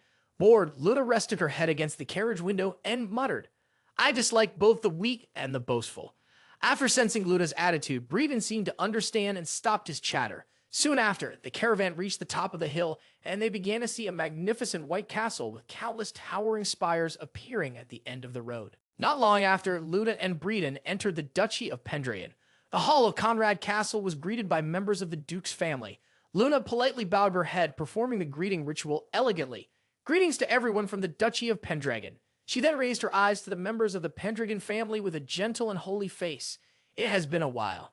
Her gentle demeanor made it so that no one in the family would recognize the purpose of her visit if she didn't say it out loud. Eren stared intently at his fiancée, his face slightly wrinkling with discomfort and his lips curling up in annoyance. As soon as Eren finished her greeting, she rushed to embrace Luna, happily calling out, "Sister Luna, you still look as beautiful as ever. You look amazing." Luna smiled and gently hugged the girl. "Eren, it has been a while, hasn't it?" Helene placed her hand on Eren's shoulder and gently pushed him towards Luna. "Luna, Thank you for coming all this way. Everyone has been waiting for you. Come on, Eren, escort the young lady to her room. Eren forced a half smile as he stepped forward under his mother's urging. Seeing this, the corner of Luna's mouth slightly curled up. So pitiful. At this age, without a mother by his side, he still can't greet you properly.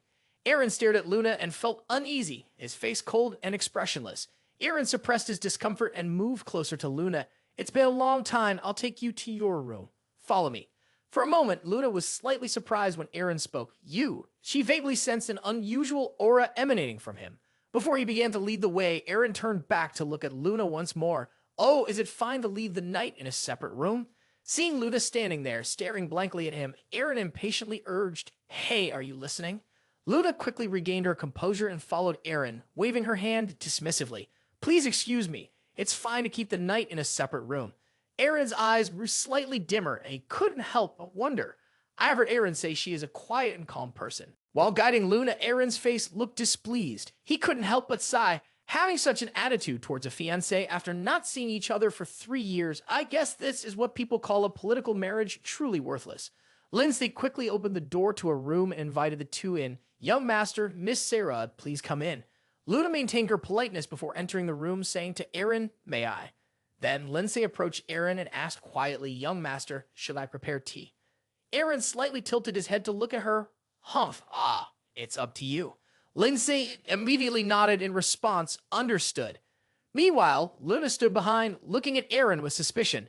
Turning to face Luna, seeing her standing dumbfounded behind him, Eren turned back and said in a cold tone, Don't stand there. Why don't you find a spot you like and sit down? Luna was stunned by the change in the young Duke Pendragon. She was almost frozen for a moment, questioning, What the heck is going on? Luna pondered, remembering previous encounters with Eren, when he always had to have his mother by his side, bowing his head and not daring to look up, unable to meet the eyes of the person he was talking to. Then she looked at Eren, who was comfortably engaging with Lindsay. Luna hesitated to express her thoughts. You have changed quite a lot, haven't you? Hearing the sudden question, Eren appeared confused. Humph. Luna quickly brushed that aside and continued. I've heard that you don't remember your past, but do you remember me? Eren calmly sat down in a chair, crossing his legs, and answered dismissively. I don't remember anything before I woke up. Forgive me. Luna slowly sat down across from Eren, her gaze unable to leave him. This meant that he had lost all of his memories and now had an entirely different personality. However, even so, Eren was not comfortable with the current situation. He turned his head away, his eyes not looking at Luna, inadvertently revealing a perfect profile. He sighed softly. In Luna's eyes, the image of him now was that of a magnificent man, completely incomparable to the person he was before. Luna's expression changed. Sometimes even she didn't recognize herself. Her eyes sparkled, her cheeks slightly flushed, and she thought to herself, with the current version of him, perhaps the state of the Pendragon family will. Her train of thought was abruptly interrupted, because Eren's gaze was now coldly fixed on Luna with a clear attitude of wanting to send her away. As Luna silently observed Eren, he quietly scrutinized her in return. His eyes were even colder than ice. In this situation, I don't have a clear grasp of the Pendragon family's situation and the surrounding clans. I'm not sure what will happen if I cause trouble with the Sarad family, but this woman seems to be hiding something ever since we met. The corners of Eren's mouth slightly curled up with an interesting thought emerging in his mind. Well, I guess I should ask a few baiting questions. Acting on that thought, Eren calmly said to Luna, It seems that I am different from the Eren before. Both my sister and the maids have mentioned this. His face bore a light smile, yet it was still quite seductive. This may not be fair to you, but if my current self is not suitable for you, perhaps we should reconsider with the Count. Hearing words that mirrored her initial intentions for coming here, Luna's reaction unexpectedly became intense. She abruptly interjected Eren with a sudden eagerness. No. Realizing that she had acted impulsively, Luna quickly withdrew her hand, looking embarrassed. I apologize. She awkwardly said those words under Eren's gaze. Luna fidgeted, tightly gripping her dress to prevent herself from acting rashly. What am I doing? The cancellation of the engagement was decided by my father. Isn't my presence here to inform him about that? No matter how much the person before her might change, the situation of the Pendragon family would not be restored. Luna slightly furrowed her brow as she looked directly into Eren's cold face. That's why. After a moment of thought, Luna bit her lip, reminding herself, that's why if I don't quickly tell him. Just as Luna was about to speak about the engagement cancellation as planned, Lindsay shyly walked in, causing Luna to swallow the words she intended to say. Young master. Lindsay awkwardly peered into the room. I'm sorry for coming back in the middle. Eren immediately turned his gaze towards the maid. Lindsay, is there something wrong? Lindsay stammered an explanation. Ah yes, it's a message from the Duchess. She asked the young master to come to the drawing room with Miss Sarah immediately. Eren frowned slightly at this unexpected turn of events and voiced his annoyance. Why? Lindsay hesitated and replied somewhat awkwardly, the knight came here with the young lady. It caused a bit of a commotion. Lindsay hesitated, choosing her words carefully to avoid upsetting Luna, who was present. Upon hearing this, Luna's eyes widened in surprise. Eren fixed his gaze on Luna as though seeking an explanation, which made her jump in his cold stare. Luna bit her lip anxiously. She didn't even dare look directly at Eren, sadly resenting the timing, thinking, this is so bad. I had warned them to be discreet. Eren noticed the flustered expression on Luna's face and seized the opportunity, standing up abruptly, leaning on the table, and bluntly asking, You had that look on your face as if you're hiding a secret from the very beginning. You didn't come here with some kind of scheme, did you? Luna felt flustered by Eren's straightforward attitude and replied, No, that's not. Just return the result. Inside her, she was trying to calm down. We could talk about it now if you'd like. How on earth did Luna's eyes meet his cold expression and aura once again, making it hard for her to think clearly, even though she was supposed to hate him? Eren, frustrated by Luna's lack of response, turned sharply away. The irritation was evident on his face, causing his brows to furrow slightly. Eren leisurely left his seat and said to Luna, We will listen to you later. For now, we need to stop your knight first. Luna stood up to follow Eren, her face showing confusion. With curiosity bubbling inside her, what could have caused this person to change so drastically? Anyway, I need to go stop Breeden first. Carrying that curiosity and anxiety, she followed Eren, walking coldly with a very obedient expression. Yes, let's go. Inside the hall were Breeden, the steward, along with Helene seated on the throne. Meanwhile, the steward of Castle Conrad couldn't contain his frustration and spoke up. End all the engagement? Is that really what Count Sirud wants, Mr. Breeden? Breeden replied in a mocking tone. That's right, we are here to inform the Duke, Eren. Helene sat high above, looking down at Breeden, while biting her lip in anger. Her fury boiling over, Helene confronted Breeden directly, canceling the engagement with the Pendragon household.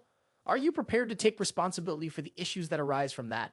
Breeden's arrogant attitude and playful demeanor remained unchanged in the face of the Duchess Pendragon. Of course. Breeden snickered and spoke about the conditions. The Count said he would not only hand over the gold and crystal mines at the border of the territory, but also 2 sawmills in the Brynjard Forest to the Pendragon family and transfer ownership. The steward and Lady Helene were both stunned, their eyes wide open upon hearing those exchange terms. Faced with such an enticing proposal, the steward began to mutter in doubt, What? What? Lady Helene clenched her hand tightly on the throne. Breeden leaned in, pretending to be respectful, but his smile and tone were full of derision. It seems the servants and knights are not pleased with this. Would you like me to make a suggestion? The veins on the butler's face started to bulge with Breeden's disdainful arrogance. He was truly furious, and the Duchess could not hide the anger that showed on her face. She clenched her jaw to prevent herself from acting impulsively in her anger. They both shared the same thought. How far is this guy going to insult our family? Helene calmly thought it through. Pendragon was struggling with financial issues, but our family's pride could not bear to accept this. After making her decision, Helene looked down and spoke firmly. She declared, I want to reject that offer. Breeden still kept his head down, but looked up at Helene with a mocking demeanor and a provocative tone. Are you sure? This could be your family's last chance to regain your status. Seeing Breeden's arrogant demeanor, Helene could hardly contain her anger any longer. She gritted her teeth and questioned, Why you? Just then, a voice echoed throughout the room. Wait! Everyone's gaze immediately turned to where Eren's voice had come from. Their eyes widened, unable to hide their astonishment. The knights simultaneously bowed their heads in respect for the heir of the Pendragon family. Eren, with his radiant demeanor and cold expression, walked inside. The tension and heavy atmosphere in the room dissipated the moment he appeared. Dressed in a white outfit from head to toe, Eren surprised everyone with his aura. Although a bit thin, the contours of his face were elegant yet solid. No one could mistake the presence that emanated from those blue eyes. Around him was a powerful aura that seemed to overshadow everything. Even the beautiful and radiant Luna felt overshadowed when standing next to Eren. Helene's face, which had been filled with worry and anger, now brightened up. She quickly changed her attitude and warmly welcomed her son, Eren. Even the butler rejoiced, his aged face lighting up with a broad smile. Took Eren. Breeden didn't even bother to turn and pay his respects to Eren. He wore a sly smile and thought, It seems that Brat finally arrived. Pay close attention, Miss Luna. I will prove that I am worth more than that punk. Eren calmly sat down in the chair next to Helene, crossing his legs. Just as he settled into his seat, Breeden sneered. Duke Eren. Breeden lifted his face to the sky arrogantly, greeting Eren as if they were equals. He didn't even bother about properly. It's been a while. How have you been? Eren had no interest in conversing with someone as mouthy as him. The initial negative impression meant Eren's eyes only reluctantly glanced at him. His gaze clearly showed disdain. The corner of his mouth curled up, expressing extreme contempt. Who are you?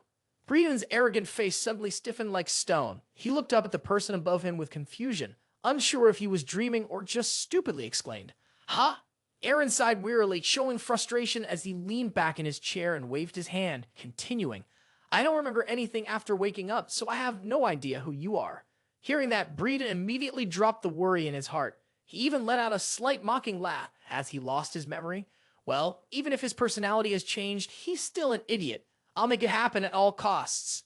The arrogant smile returned to Breeden's face as he bowed slightly. I sympathize with you. I am the chief knight of the Serid Count family. Get lost. Before Breeden could finish his sentence, a blunt voice dismissed him. Once again, a stiff and awkward expression appeared on Breeden's face. He exclaimed in surprise, "Ay!"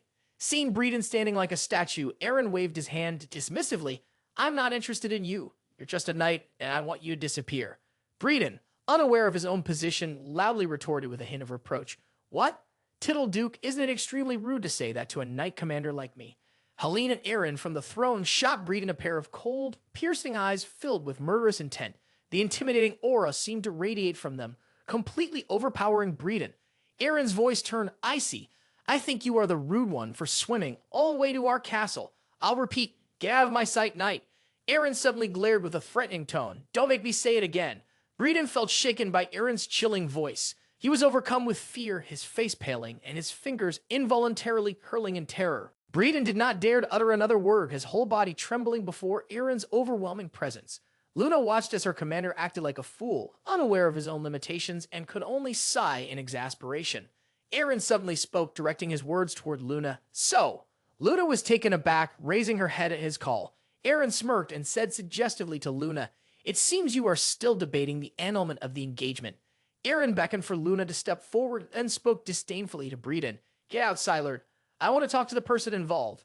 Luna felt flustered by the unexpected events. She stepped forward with a worried expression, her mind racing with thoughts. I can't believe things have turned out this way. What should I do? Eren calmly addressed Luna with the demeanor of someone in control. As far as I know, you want to annul the engagement in exchange for the gold mine and the crystals, along with 2 sawmills, right? Luna immediately replied, yes. Eren casually waved his hand and said, then the debt is settled. Luna, the steward, and even Helene all stared wide-eyed at Eren. Luna was mostly stunned because she could not imagine the outcome turning out like this. What shocked Helene the most was Eren's way of speaking. She glanced at her son with a look of astonishment. Done with your debt? Where did the boy learn that word?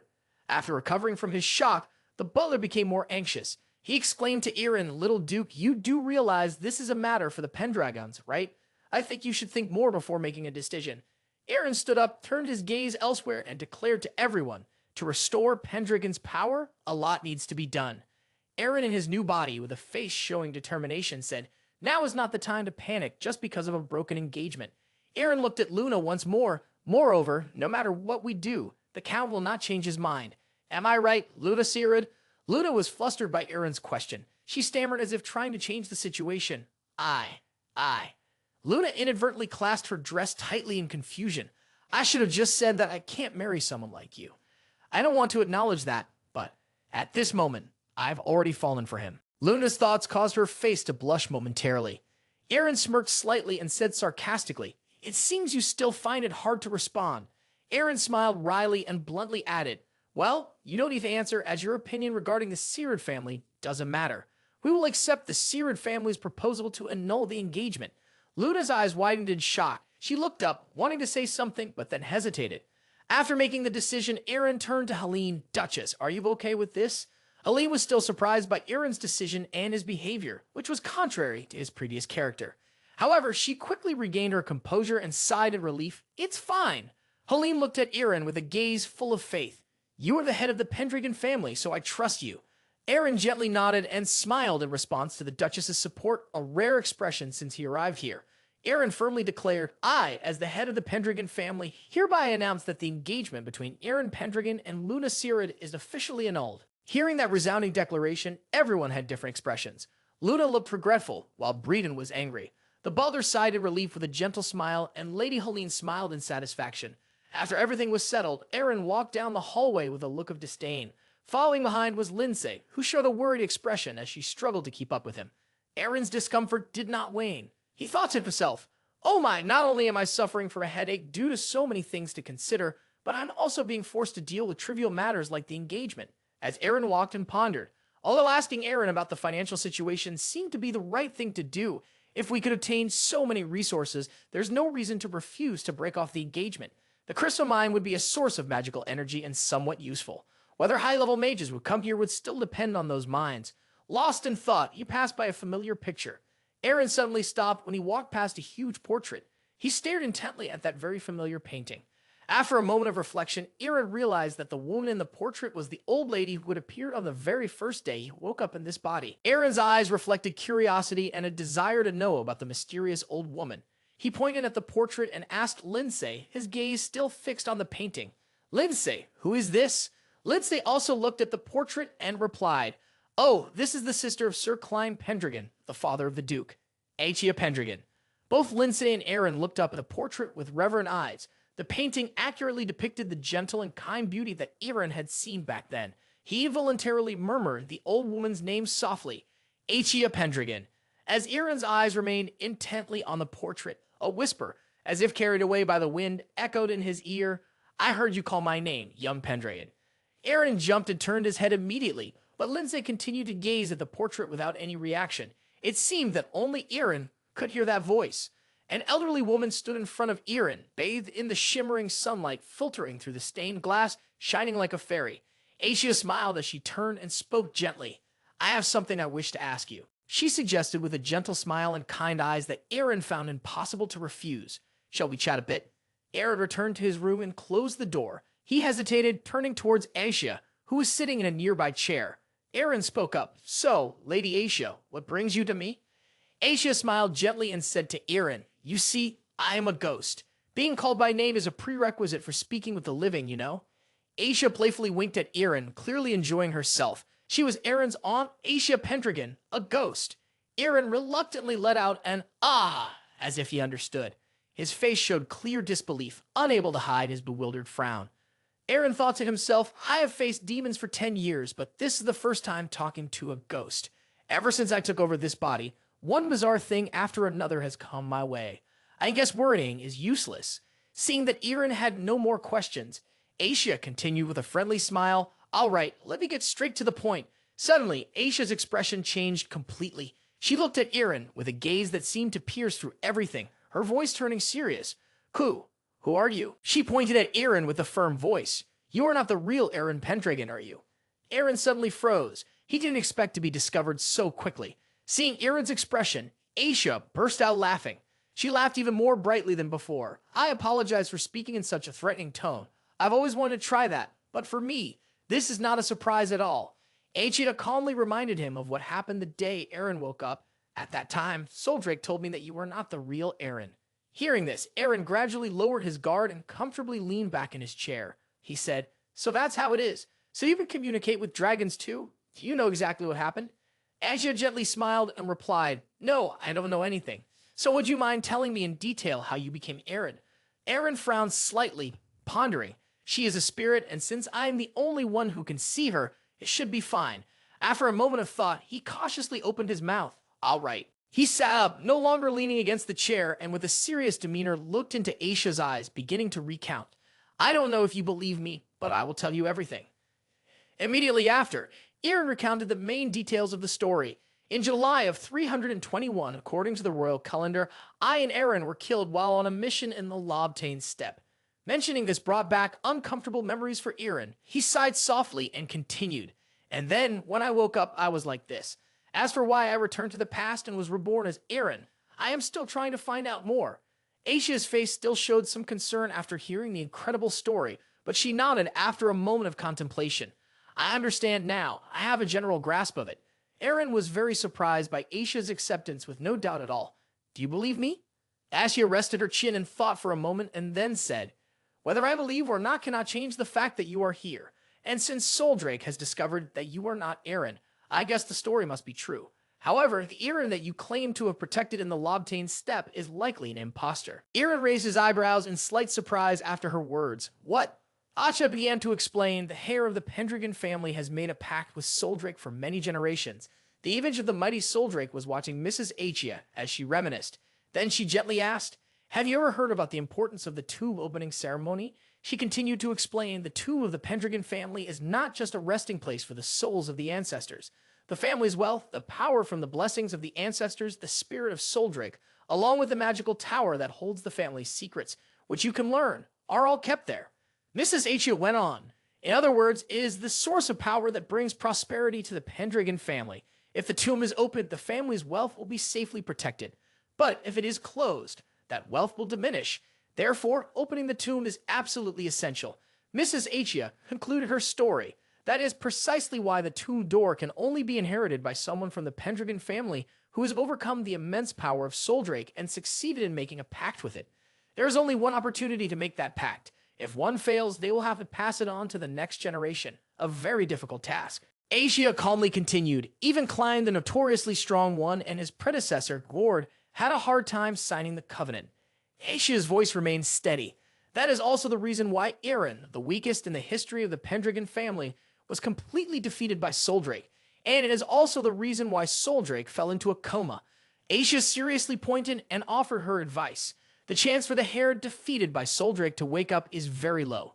That noble white dragon only follows the one who has conquered its power. Therefore, it is impossible for Eren to go to the battlefield with Soldrake and beat you. Eren was stunned, eyes wide at what Achia just said. Suddenly, Achia leaned in closer to him with an eager expression. But that's not the main point. Eren didn't understand why Achia suddenly seemed to be cheerful while everything was in chaos. He wondered as he looked at her finger waving in front of him. What do you mean? Achia's smile grew deeper and her eyes sparkled as her finger slowly pointed directly at Eren. The most important thing right now is that Eren Pendragon has woken up with a body completely possessed by another soul. Eren felt a bit uncomfortable with Achia getting too close, silently thinking. Too close, but still calmly asking, what do you mean? Achia cheerfully replied, the body belongs to Eren, but the soul does not. If it's another soul, you'll have a chance to sign a new contract. Achia seemed very excited, guiding him. So, Ravenvault, there aren't enough warriors in Pendragon right now. But Mrs. Achia provided instructions. Go to the Ancona Forest, the dwelling place of ferocious monsters. The purple moonlight shone over the dim, misty forest. Mrs. Achia's voice echoed excitedly. Defeat each monster that appears one by one. Even now, the image of Eren slaying those monsters has already formed in her imagination. In Achia's imagination, Eren valiantly wielded his sword and thrust it powerfully into the mouth of the beast. Achia's voice echoed, until you reach the tomb, the deepest place in the forest.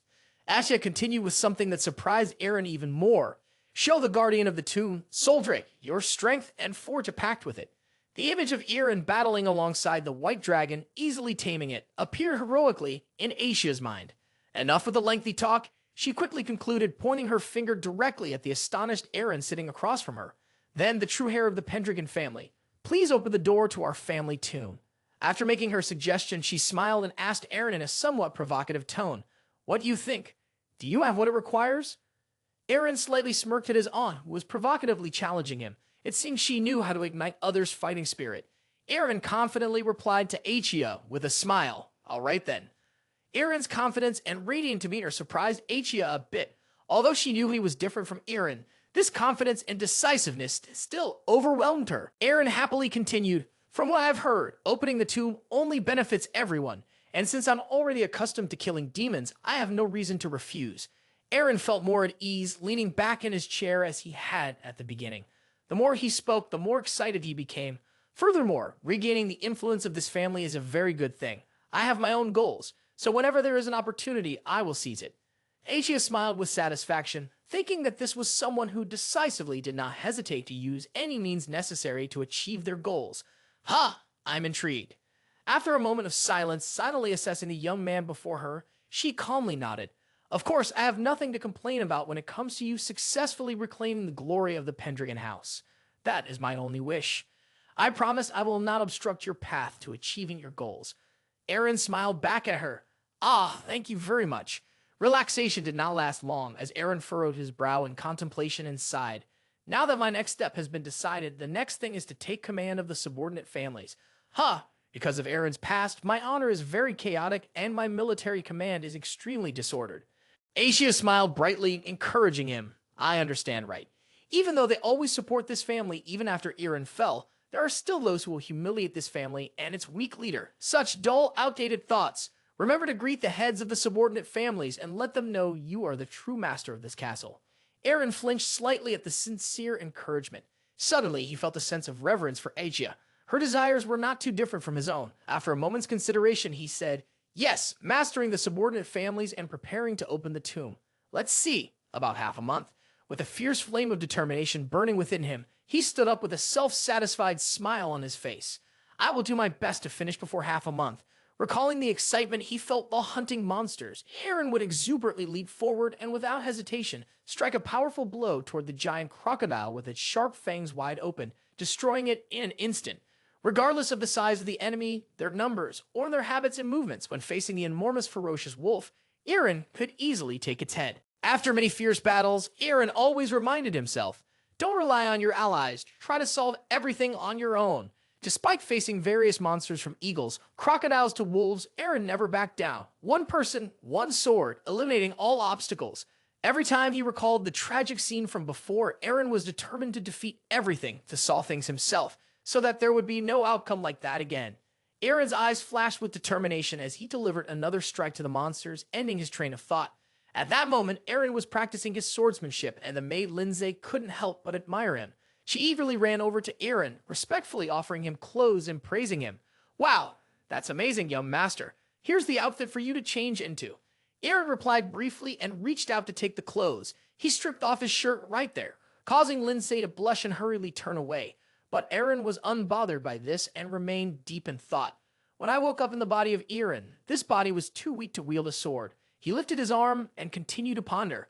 After practicing for a few days, I regained the original state I had while hunting demons. The recovery ability and combat skills were also inherited. It's truly wonderful to be alive again. Suddenly, Mark Killian's voice rang out. Oh my, young master, are you practicing your swordsmanship? Eren, having just finished putting on his shirt, turned to look at him, and Lindsay followed his gaze. They saw Mark Killian in armor, a sword sheathed at his side, bowing respectfully. Then Mark Killian stood tall, clenched his fist, and raised it to his chest as if preparing to read an oath, his face filled with happiness as he closed his eyes and said, finally, you have decided to change your mind. I am so happy that I could go out and kill a lion myself. Mark Killian then placed both hands on his hips, winked, and said to Eren, however, if you're willing to practice, you should let me know. I won't come rushing in just as you wake up. Mark Killian is the chief knight of House Pendragon. Eren approached with his sword, patted Mark Killian on the shoulder, gave a faint smile, and said, Killian, hold back. I will prepare for a stage even bigger than this. Mark Killian didn't understand what Eren was saying and turned to look at him in confusion. In the main hall of Conrad Castle, all the knights were kneeling on 1v waiting for orders. Only Mark Killian and Melbourne in the front row were standing. Eren stood on a high platform, one hand resting on his sword in a commanding pose, and he spoke firmly. All right, everyone is here. I have an important announcement to make. When everyone had fallen silent to listen, he clearly stated each word. I want to open the tomb. As soon as he said this, everyone in the grand hall was shocked, their mouths agape and their eyes wide with disbelief. It was Killian who spoke to Eren. Young master, to do that, you need to secure the Ancona forest on the other side of the gate. We will follow your orders, but you have only been training for a few days. Is that really okay? Eren rubbed his chin, exhaled, and replied, don't mind me. Tell me the situation near the gate. Killian crossed his arms and shook his head, saying, it's terrible, sir. Since the beginning of the year, not only have monsters been rampant everywhere, but even bandits are making trouble. Each town has formed its own guard, but it's just a matter of time before the gate collapses and the monsters and bandits surge in. Eren said seriously, no matter how dangerous the area is, we cannot just ignore it. Melbourne and Killian both shook their heads in unison. Melbourne quickly raised his hand to advise, please don't be hasty, young master. After restoring the family using a crystal mine received earlier from the Sacred family, I think it would be better if you let Killian proceed with the plan. Eren sighed and interrupted Melbourne. First, we don't have enough manpower to protect and exploit the crystal mine.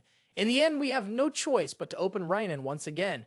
Eren firmly struck his sword down, resolutely stating, we don't have much time. We will leave in 15 days. He looked down and commanded, the expedition will begin in 15 days. As soon as Eren finished speaking, Killian joyfully and happily said, I will not accept any opposition regarding my role as the commander of this campaign. The atmosphere around suddenly stiffened. Eren silently looked at Killian. Suddenly, he broke into a smile and asked, What did you say? Then he slowly took steps closer to Killian's group, questioning as he walked. So I cannot take command, right? There's always someone to oppose me, huh? Well, let's have a fight then, Killian. Killian stammered in response, I prepared a large area because you wanted to teach me again, but is this all right, sir? The expedition cannot succeed if the commander only knows how to read and draw. Eren smiled faintly, resting his sword on his shoulder, then said softly, You ought to thank me too much if you are a knight. Eren did not finish his sentence, but immediately drew his sword and charged straight at Killian as if to attack. Killian reacted quickly, raising his sword to block. The sound of friction when the two blades clashed was deafening. Killian gritted his teeth to bear the pressure of the sword, feeling panic inside. It's too heavy. Eren seemed to read his thoughts and coldly said, Speak with your sword. Killian clicked his tongue and then swung his sword fiercely, breaking free from Eren's attack. Eren immediately dodged to the side, both of them extremely agile in response to each other's assault. Eren rotated the sword in his hand, holding it in a most convenient way to get ready for battle. He jumped, the sword flashing with a cold, sharp light. Eren focused his strength into the sword, then swung it powerfully towards Killian, executing a series of fluid movements. Killian was staggered by the power of this attack, almost falling. His hand holding the sword trembled and lost strength. He gritted his teeth, trying to hold on. Very quickly, Killian regained his momentum, raised his sword to block Eren's attack, and shouted loudly, no longer caring about the master-servant hierarchy. No way a kid who has never trained and has been unconscious for years can defeat me. Eren and Killian were engaged in a vigorous struggle. Killian had great agility and could dodge all of Eren's attacks, but Eren remained unfazed, always wearing a faint smile on his lips. After a while of grappling, Killian seemed to be wearing out, sweating profusely, unable to control his heavy breathing. Eren, on the other hand, showed no signs of fatigue, with not a single drop of sweat on his face, still calmly smiling. Suddenly, he retracted his sword and sheathed it. He unexpectedly charged at Killian, thrusting the hilt of his sword directly into his heart. Even though it was just a thrust with the hilt, Eren's powerful inner strength was enough to overwhelm the exhausted Killian.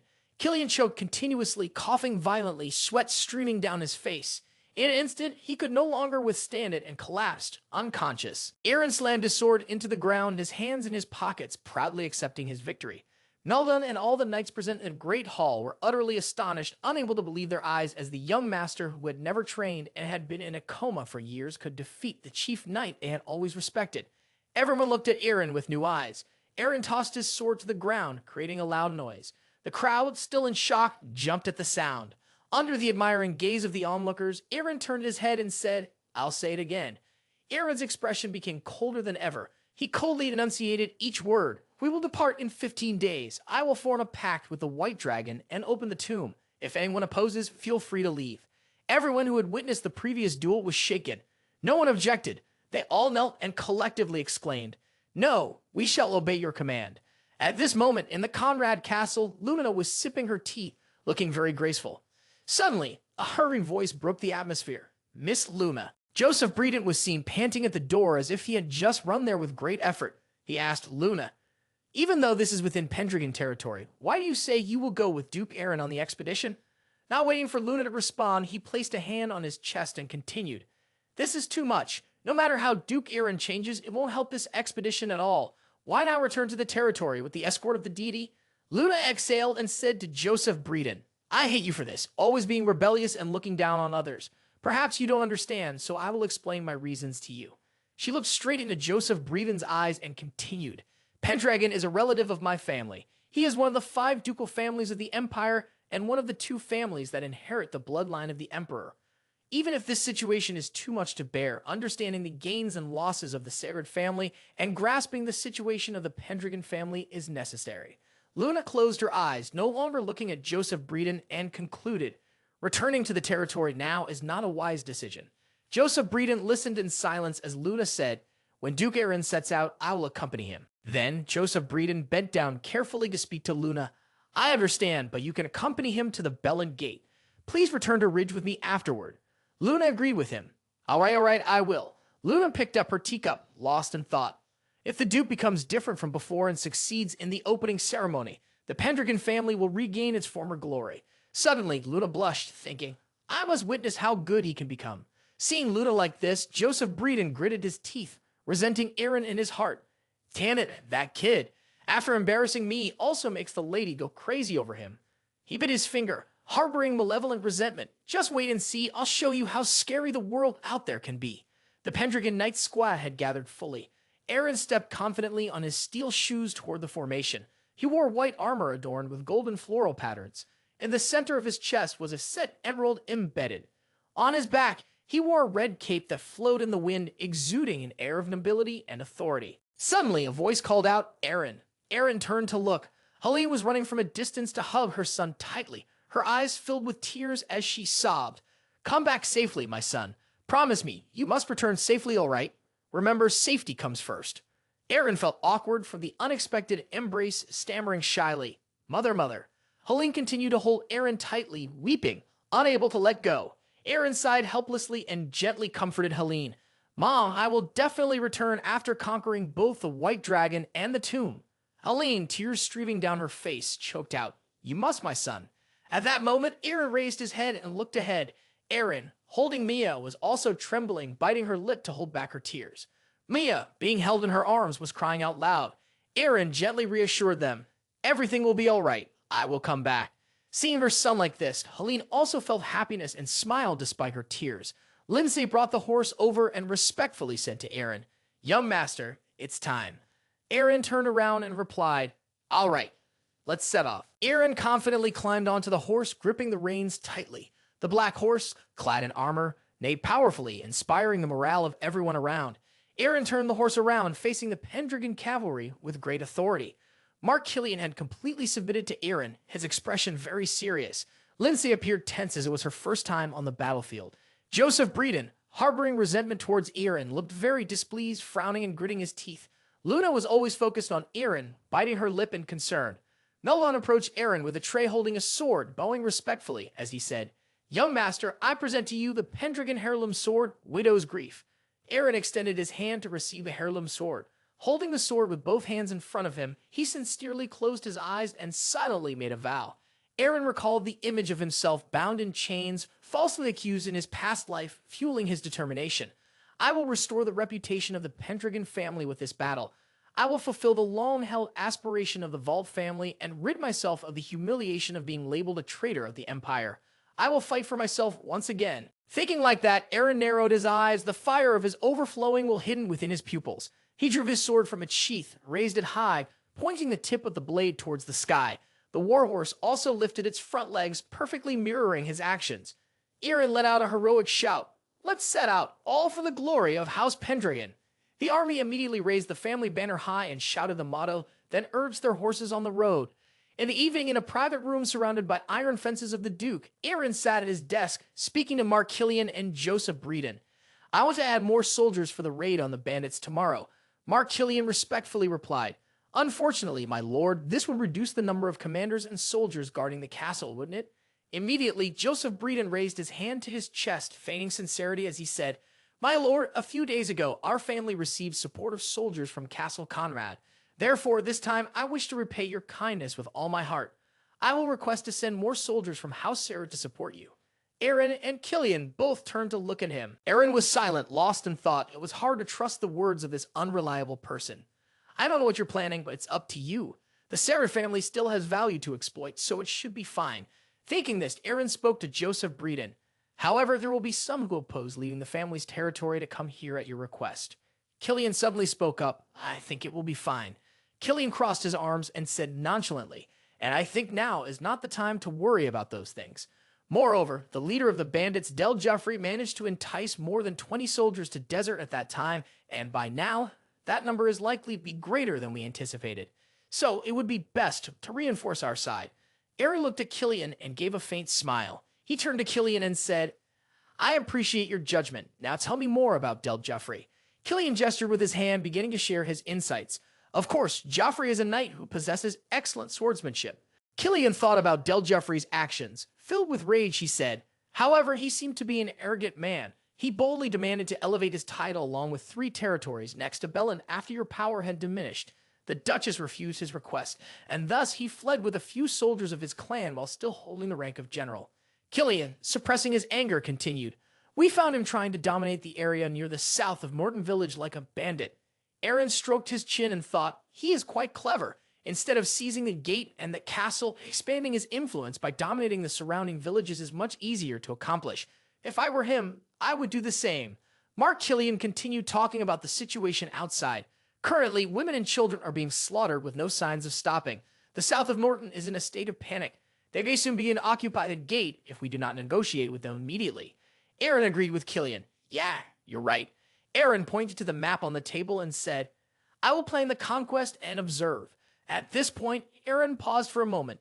Eren pointed at Killian and said, I will delegate command to you. Killian was slightly surprised by this order from Eren, then slowly replied, yes. Eren interlocked his fingers, explaining to Killian, they are all soldiers who followed your command during the time I was absent.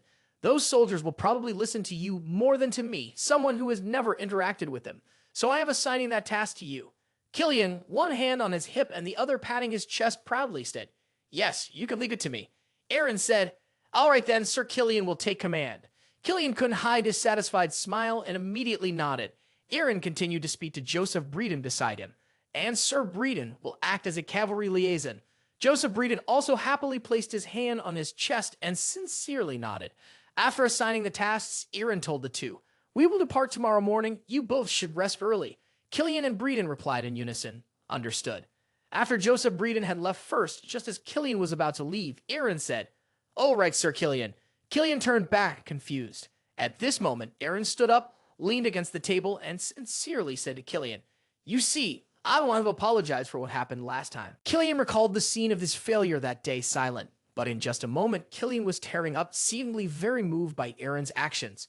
He knelt down, raised his hand to his chest in a gesture of respect towards Eren, and sincerely said, there's no need, young master. I haven't broken any bones, so it's not a problem at all.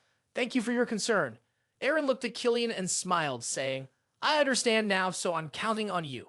Around the south in Norton Village, the bodies struck by arrows lay scattered on the ground, creating a devastating scene.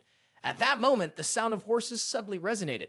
Horses galloped by, trampling on people. Even those who were still alive were crushed, crying out in agony.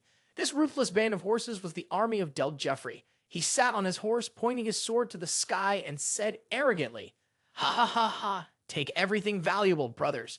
Just kill any women and children in the way. Del Jeffrey approached a woman tightly holding her small child in her arms. With tear-filled eyes, the woman pleaded desperately, I beg you, at the very least, spare this child. He showed no concern and arrogantly said, what? Hey, this land is completely my territory. Do you know what happens when you don't obey your ruler? Saying this, he dismounted from his horse, pointing his sword at the poor woman kneeling on the cold ground. Furrowing his brow, he spoke to the woman, people like you with nothing to offer have no value at all. The woman, trembling in fear, closed her eyes tightly, hugging her child to her chest, sobbing and pleading, please, sir, stop and spare our lives. Yet the cruel Del Jeffrey remained unmoved. He mercilessly sent the poor woman to the other world with a single stroke to her forehead. The woman departed without closing her eyes. The little girl, still enveloped in her mother's embrace, was now left alone. Desperate, she wailed and shook her mother awake. Mommy! The call for her mother was heart-wrenching, but the child's mother could no longer return. The little girl, frightened, looked up at the man in front of her. He let out a cold laugh and stepped closer to the poor girl. He rested his sword on his shoulder, grinning wickedly, and said, I hate kids who can't keep their mouths shut all day long. Farewell. The little girl heard these words and, frightened, began to cry uncontrollably, but she could not touch the heart of the cruel man. He swung his sword towards the poor little girl. Accompanied by the sorrowful scream of the child was the moment a lovely angel departed from this world. May it be that in the world beyond, the girl and her mother will have a happier life. At that moment, Del Jeffrey's subordinate came and patted him on the shoulder, sighing and shaking his head in frustration, saying, Oh, brother, there's nothing left to take here. He smiled and replied, I think it's time for us to seize the fortress.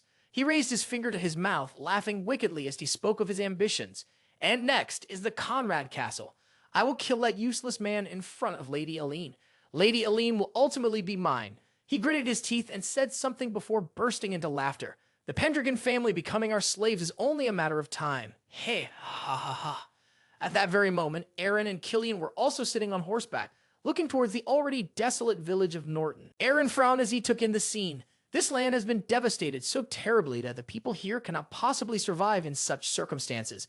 He turned to Killian beside him and asked, Sir Killian, are all the areas outside the fortress in this state? Killian responded, about 70% of the territory is like this. However, there are still a few villagers who have managed to endure and are still alive. But seeking help from the fortress is unlikely since they have to flee from both the bandits and the wandering monsters around. Ultimately, they will all have to die. Eren pondered seriously. He initially thought that opening the tomb would be his top priority, but perhaps he must address the development of these territories first. 70% is in a state of ruin. If we can rebuild this city to a reasonable level, then by rough calculations, the population would be around 10,000. After all, the Pendragon territory is quite large. Suddenly, a rustling of wings and growling from a branch startled Eren's troops. 2 black feathers dropped before Eren and Killian.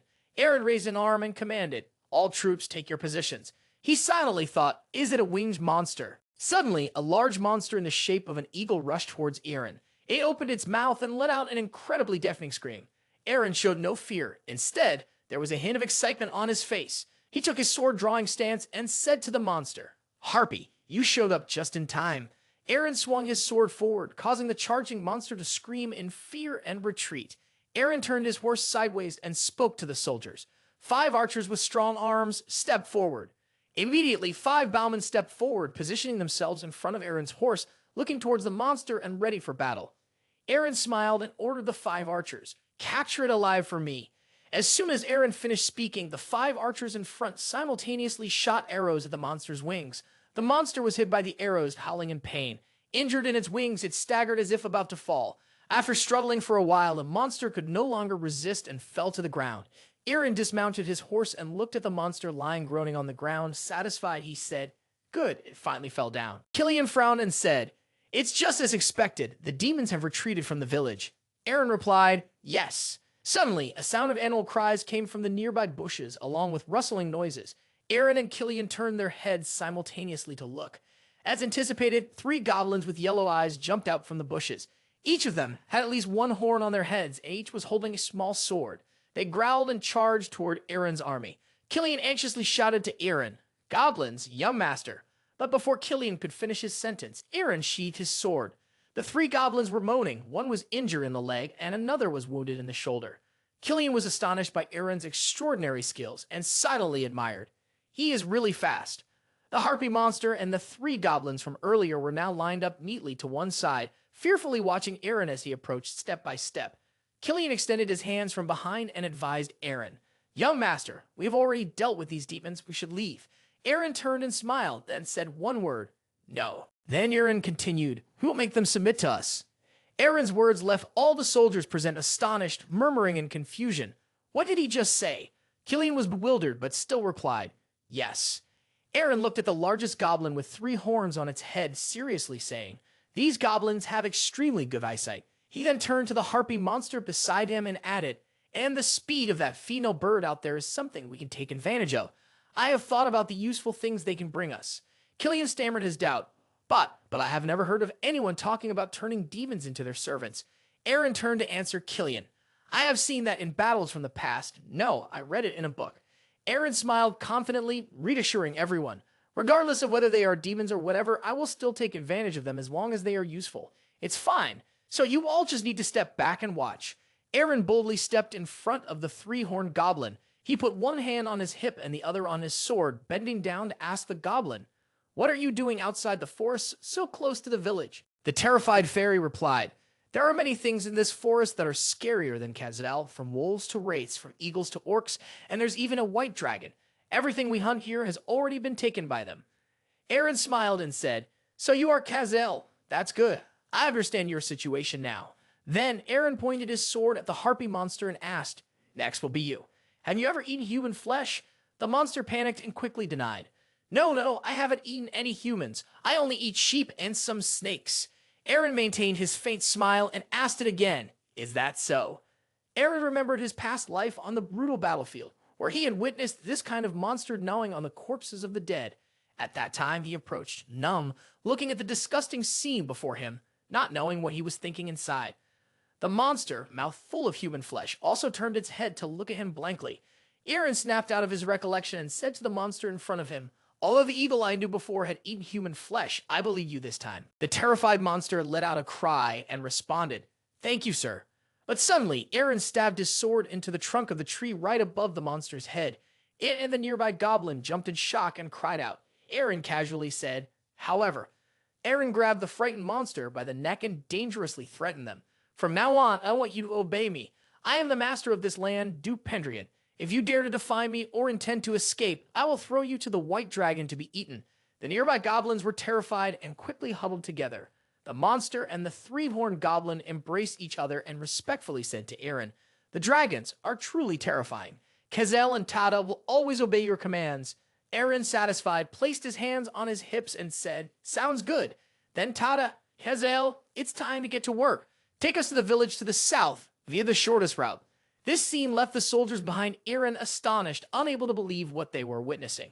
Goblin Kazel ran to the front, fearfully pointing and saying, I understand, Kazel knows the way, follow me. Killian stepped beside Eren, continuously praising, you truly turned them into your attendants, that's amazing. To have such imagination and quick wit, we must learn from you. Eren smiled in agreement with Killian. You are right. He tilted his head and continued, what I want is for those troublesome nobles to start competing with each other. The elf Kazel rode on the back of the eagle Tada, leading Eren's army ahead. Kazel enthusiastically pointed and said, we are almost at the southern village. Thanks to the shortcut Kazel showed us, we're almost there, yeah. Eren turned to Killian and said, all right, Killian, stay here. Brian and I will attack the abandoned monastery with a small group of soldiers. Later, I will send you a signal, so come when I do. Killian nodded and said, I understand. Luna rode behind, worriedly thinking, since the young Duke Eren is always being watched and has never been to battle before, I wonder if he will be all right. Joseph Breeden walked ahead, reaching out, turning his head to smile at Luna. Let's go, miss. I will take care of your safety, so just follow me. Eren turned around and shouted a command to the army. Now the whole army follow me. Killian drew his sword and spurred his horse to dash forward quickly. He commanded the goblin and the eagle. Kazel, Tada, Ariel, your mission is to scout. Go. The goblin and the eagle shouted in unison. Understood. Then the evil carrying the goblin soared high into the sky. At that moment, in the small village, Del Jeffrey's gang was escorting weak, innocent villagers toward a large house. Del Jeffrey held a rope with one hand, pulling a woman along, while his other hand grabbed a boy by the hair, dragging him along the ground. The woman pleaded with him. I beg you, please don't beat the boy anymore. He shouted at the woman. Shut up. You should be grateful to still have your pathetic life. He pulled the woman strongly forward while continuing to grip the boy's hair tightly, causing him to cry out in pain. The boy was dragged along, constantly struggling and crying. Mommy! Del Jeffrey gritted his teeth in anger, raising his fist to strike. Brat, can you shut your mouth? The woman behind shouted in fear. Stop it! This only made Del Jeffrey angrier. But before he could bring his fist down on the boy's face, his arm was severed, flying into the air, blood splattering everywhere. He seemed to be dazed, not understanding what was happening, raising his now useless arm, bewildered. At that moment, Eren had ridden closer and pointed the still bleeding sword at him. He was shocked, falling to the ground, astonished to the point of being speechless. Eren looked down at him as if he were an ant, his face full of disdain and contempt. Del Jeffrey was overwhelmed by this aura, crawling backward, pointing at Eren, stuttering. You are. He suspiciously exclaimed loudly, clearly pronouncing Eren's name, Eren Pendragon.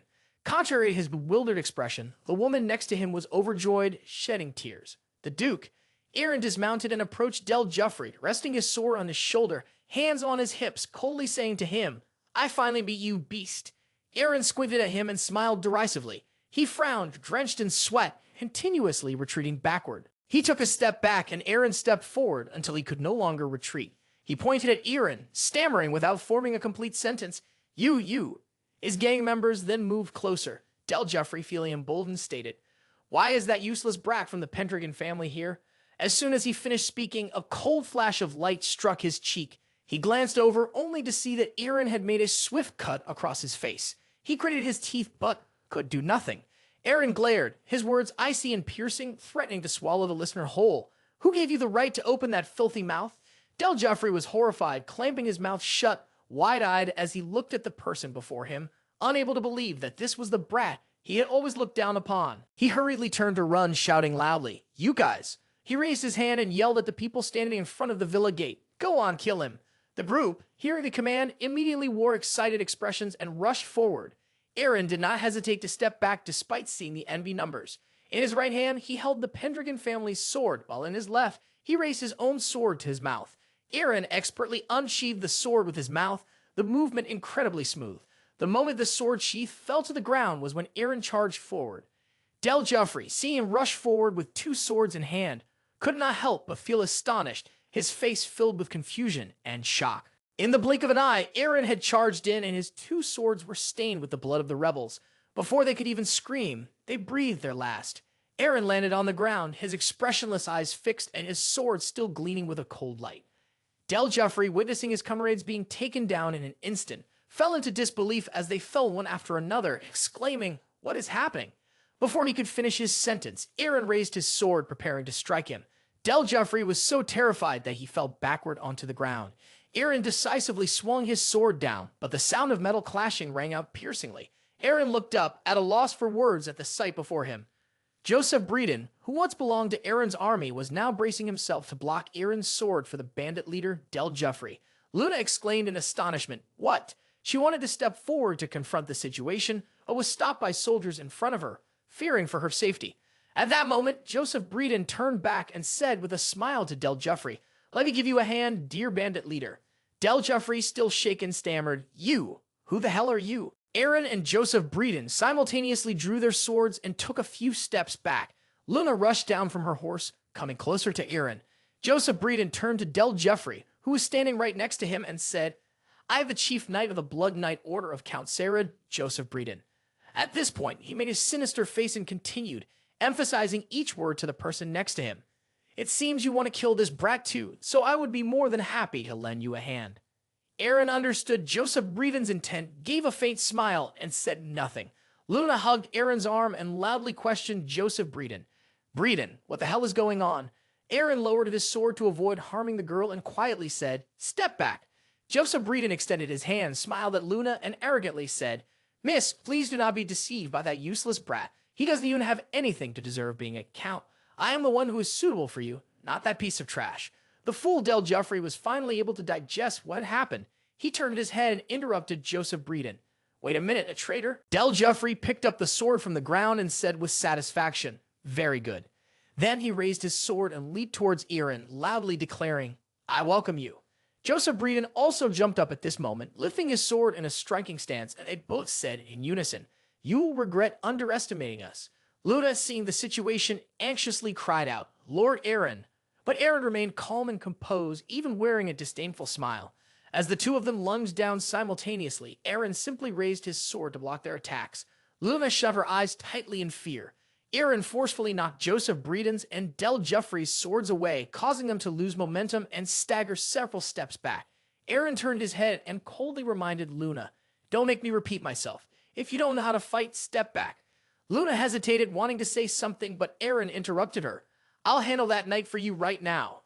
Eren commanded the elf Kazael. "Kazael, I entrust Miss Serad to you." Kazael hurriedly stepped forward to receive the order as soon as he heard his name. Kazael replied to Eren, "Understood." Then Kazael pulled Luna's dress back and urged her, "Hurry up, human princess, we need to return to safety." Luna walked while glancing back, secretly worrying about Eren. The strength of Breeden is at the top of the Knight Brigade, along with that bandit leader. Will young Master Eren be okay? She continued to stare at Eren, her delicate brows furrowing in deep worry. Eren looked extremely handsome from Luna's perspective, exuding an extraordinary heroism. His cold and aloof demeanor captivated the young girl. Luna couldn't help but blush with embarrassment at Eren's appearance. Eren turned and continued to instruct the evil Tada, "Tada, as I ordered this morning, contact Killian." Tada spread its wings and flew up, obeying. "Understood, Tada will go right away." Joseph Breeden and Del Joffrey sneered at Eren. Breeden said, "It's too late to call for reinforcements, kid." Joffrey added, "Hey, you'll be lying in a puddle of blood before your reinforcements can arrive." Eren was not afraid at all. Instead, he mocked them with a sneer. "You really know how to joke, don't you? Why don't you idiots give it a try?" Eren raised two fingers to taunt them, wearing a scornful smile. "I will be your opponent.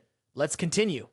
Joseph Breeden, attacked with such words, charged forward fiercely with his sword, proudly saying, "Do you think you can keep that face? No matter how you change, you have no battlefield experience at all. I have thousands of times more experience than you." After saying this, he jumped up to slash at Eren, but Eren easily avoided his attack.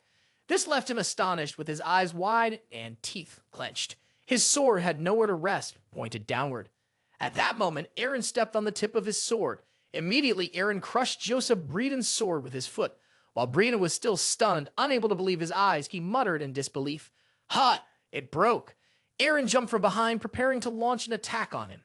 Eren kicked Joseph Breeden in the face, and he screamed in pain. His purely white teeth were also chipped. A single kick from Eren sent him flying back to where he started, and Del Joffrey was also affected, falling backwards. They screamed painfully. Del Joffrey lay on the ground, gasping for breath from the pain. Joseph Breeden held his face, gritting his teeth as he glared at Eren. Blood was already seeping from the corners of his mouth. Eren pointed the sharp blade of his sword toward them. He sneered, recalling Breeden's earlier words. "Battlefield experience, huh? You'll never land a hit on me with that basic swordsmanship of yours." Eren stepped forward and plunged his sword into Joseph Breeden's foot, gently saying, "I appreciate the help you've given me in the castle." Eren pulled the sword out and raised it high with both hands, wearing a terrifying smile. "This is my way of saying thank you, take it." Joseph Breeden, in fear, raised both hands to shield his head. But it was too late. A cold flash of light gleamed at his right arm, severing it in two. He stared blankly at it. At that moment, it seemed the pain finally hit him. His body was drenched in sweat, his face pale as he looked at his empty arm. Fresh blood began to spurt out. He lay on the ground in agony, desperately staring at his severed arm, crying out mournfully, "Ah, my arm, my arm!" He used his remaining hand to cover the wound, but fresh blood continued to spurt out. The wretch Del Joffrey, frightened, hurriedly backed away. Eren approached Breeden, stepping on his chest, and sarcastically said, "Why are you lying here? Isn't your mission to protect Miss Sarah in the back?" He cried out in pain. Eren glared at him coldly, warning him, "Drag your ass out of here. Never set foot in my territory again." Breeden trembled in fear, tears streaming from his eye sockets. He hurriedly got up, running for his life, crying out in panic, "Higo!" Eren held two swords in his hands and slowly approached the terrified Del Joffrey, who lay on his back on the ground. He gently said, "Now then." He stood in front of him, smiled, and said, "Next is you, trash." Del Joffrey humbly asked Eren, You made a pact with the devil, didn't you?" He managed a weak smile, trying to appear strong as he said, "Many of my teammates are still in the mansion. You don't plan to kill them all, do you?" Eren smirked and asked him back, "You've forgotten, haven't you?" Without waiting for him to reply, he continued, "There are still many outstanding soldiers of the Pendragon house." As soon as he finished speaking, the thunderous sound of hooves from the Pendragon army reached them. The red flag of the Pendragon family waved prominently against the deep blue sky. The army stood behind Eren. He leaned on his sword and spoke to Del Joffrey. "My work here is done. My outstanding soldiers will handle the rest." He coldly added a sentence to Del Joffrey. "The scum who dares to betray the Pendragon house shouldn't think you will have an easy death." Behind him, Killian was holding his sword high, and the soldiers were waving their flags majestically. Del Joffrey was speechless, only raising his eyes in fear, raising his hand to cover his head as if accepting his fate. Eren's cold gaze made the traitor Joffrey shiver in terror. From afar, the elite cavalry was charging forward, trampling over him without mercy. Soon after, this traitor was escorted to the place where he had once tortured innocent villagers. His hands and feet were nailed to a wooden stake shaped like a cross. Below, Eren and Knight Killian, along with the villagers, are watching him. Eren's gaze gradually shifts towards the villagers he had tortured. Everyone is shackled, their faces pale and haggard. Perhaps they had been tormented and beaten by him for many days, but fortunately, they survived. Then Eren tightened his grip on the sword as he noticed the door filled with countless skulls and bones. Thinking of the innocent villagers he had brutally killed, he suddenly frowned. Stepping in front of Joffrey, Eren plunged his sword into his abdomen and said, "Hey, since stepping foot in this village, I haven't seen any villagers. Did you kill them all?" The traitor, fearing that Eren would kill him, quickly admitted his fault. "I'm sorry, please spare my life." Eren only laughed coldly. "Spare you? You dared to act freely on my territory and then ask for mercy. This cowardice is fitting for someone like you." Hearing this, Joffrey anxiously asked, "Are you going to kill me?" Eren calmly replied, "The one making the decision is not me." His ambiguous words only made the traitor Joffrey more confused. "What?" Eren didn't care to announce. "Listen carefully. This guy's life will depend on you, the surviving villagers. Tear his flesh, burn him alive, do whatever you want." After saying this, he turned and walked away. The villagers, upon hearing him, suddenly remembered the despicable, inhumane, and cruel acts he had committed against their innocent fellow villagers. Even though they had begged him not to beat them, he had never cared and even ruthlessly killed those unfortunate people. They charged towards him, filled with extreme anger. Joffrey, trembling in fear, pleaded, "No, please spare me." But at that moment, the villagers' fury had reached its peak. They charged forward, the words echoing in their minds, Kill him, take revenge for the village, die. And then his blood fell upon the crucifix. The villagers had avenged their village. At this time, Eren had stepped outside. He pushed the door open, entered a quiet room, and stood gazing at the statue of the goddess. Next to the statue, there was someone hiding, holding a sword as if waiting. As he was gazing at the statue, he took the opportunity to rush out and attempt a sneak attack. But unfortunately for him, Eren had noticed, so he quickly parried his ambush. Bam! Eren knocked him down to the ground, stepped on him, and slashed at him. His blood splattered onto the face of the goddess statue. Eren slowly raised his head. "O light god Leona, you curse me for defiling your eyes. Even though I have been reborn into this body and have the right to live once more, I do not wish to live the life of a traitor. I will cherish everyone, for they deserve respect, and I will make the wicked face the consequences they deserve. That is who I am." After saying that, he removed the necklace and placed it into a box shaped like a cross. He firmly stated, "That is the path I have chosen. If you wish to punish me, when I have fulfilled my vow, I will bear all." Then he turned and walked away. In the north-south village, a villager, unable to hide his gratitude, stepped forward to express, "The young lady is very grateful for your gesture, my Lord Duke." He gently replied, "It's nothing. If anyone needs help with repairs, just let me know." The people were delighted. "Yes, may the gods bless you. Take care, Duke. We will always honor you." Eren nodded in response to the expression of thanks and rode away on horseback. Beside him, the demons he had tamed were speaking up. "Sir, Kazal has worked very hard.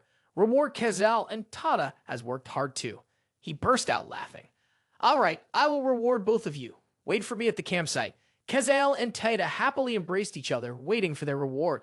Knight Killian suggested to his young master, "It seems the north-south village is now peaceful. Should we proceed to Ancona now?" Eren outright declined. "No, I have one more thing to do first." Conrad Castle at night was covered by a starry sky that was both mystical and magnificent, situated on elevated land surrounded by dense forest. Occasionally, a few small twinkling lights from fireflies seemed to add to the castle's brilliance. Everything seemed to paint a beautiful picture. Going back a few days earlier, in Conrad's study, two people were standing and talking to each other. It was unclear what they were discussing, but it seemed quite important. It turns out that Eren Pendragon and the grandmother of Eren's body, Asia Pendragon, are there. Eren is sitting at the table, arms crossed, tilting his face to look at his grandmother, who is drinking tea with a somewhat doubtful expression. "Grandmother, did you say we can use the orcs in Ancona to our advantage?" Eren asked. Grandmother Asia smiled and replied, "Yes, they cannot leave the Ancona woods because they have committed to living within our territory. Their combat abilities far exceed those of ordinary orcs. If you contain them, we will have a significant advantage." Eren leaned on his hands, tilted his head back, and sighed. "Orcs don't care about anything except fighting and slaughtering. Do you really think that it will help us?" Grandmother Asia remained relaxed, her eyes closed. Listening to what Eren said, she simply laughed and said, "This also depends on your ability to tame them. I think you know this already, but orcs only follow those they see as stronger. The pinnacle of strength for orcs is the power of dragons, but you cannot use that power to persuade them, because they know that Eren was unable to make a pact with Soldrake in the past. So your only option is to fight and defeat them so that they will obey." Grandmother Asia continued. Eren didn't know what to say. He could only close his eyes, furrow his brow, and think, murmuring, "Orc." Mrs. Asia interrupted Eren's train of thought. "I heard you were called the Harbinger of Death on the battlefield. I wonder if you've ever killed an orc?" Eren did not rush to answer. He was silent for a moment. He gently opened his eyes and glanced at her. "Aye." The scene shifted to a gigantic, ferocious orc with fiery red eyes and sharp fangs. His face was covered in numerous large and small wounds as he let out a loud roar. What was surprising was that there were many daggers lodged in his body. The scene expanded to show the massive orc aggressively facing Raven Vault, holding a giant blade, ready to charge at Raven at any moment. Raven was not in much better shape. He had a large wound on his face that was bleeding profusely, and his whole body was battered, as if he had just gone through an intense battle. Raven looked at the orc, panting, thinking, "Damn it, it's injured so badly, but why isn't it dead yet?" The orc, severely wounded but still brimming with vigor, grasped the spear embedded in his chest. Without hesitation, he yanked it out in one swift motion and let it drop to the ground. He staggered, breathing heavily as he glared at Raven with blood-red eyes devoid of any pupils. Then, with a thunderous roar, he raised his massive blade, took a running start, and charged toward Raven at a blistering speed. He swung the blade down hard, aiming for the ground where Raven stood. Luckily, Raven was a step quicker and dodged the orc's strike. Raven frowned as he observed the orc. The orc gritted his teeth, turning to face Raven again. Without a pause, he swung his blade once more. Raven immediately dropped to one knee, bending forward. He was beginning to show signs of fatigue from the prolonged fight. If this battle drags on, I'll be at a disadvantage. The accumulating wounds made Raven wince in pain. He looked at the orc, who was raising his weapon for another attack, and started to formulate a plan. Raven clenched his jaw. I pierced his heart, yet he's still alive. Next, it'll have to be his neck. The orc swung his massive blade forward once more. With no other options, Raven quickly stepped back to avoid the blow. The sword swung towards Raven, who coldly tilted his body to avoid it, and took the opportunity to raise his sword above his right arm. As expected, Raven aimed his sword directly at the orc's neck, just as he had originally intended. The sword was wielded so swiftly that the blade was almost invisible. Truly, Raven lived up to his reputation as a master swordsman. Fortunately, the sword pierced through the right side of the giant orc's neck. Seizing the moment, Raven propelled himself upward, using the orc's shoulder as a pivot, causing its body to tilt backward. Raven gritted his teeth, pushing himself up with his other hand, his gaze coldly fixed on the orc. At this point, Raven stood on the orc's body, holding the hilt of the sword embedded deep in its neck. Without any mercy or hesitation, Raven gathered momentum and directly beheaded the orc before jumping to the ground as its body fell. Returning to reality, Eren pondered deeply, his eyebrows furrowed. He then gently recounted to Mrs. Asia, I once encountered an orc when I first joined the Demon Legion. I defeated it, but it was a tough battle. However, if I were to fight them again now, I think I could. Grandma Asia smiled brightly, giving a thumbs up. Awesome, so you can tame it. She laughed and continuously painted a bright future for Eren. After you defeat the orc in Ancoma, you can quickly open the tomb. Eren could only sigh upon hearing this, looking at her with a doubtful expression, thinking to himself, oh god, this sounds too easy.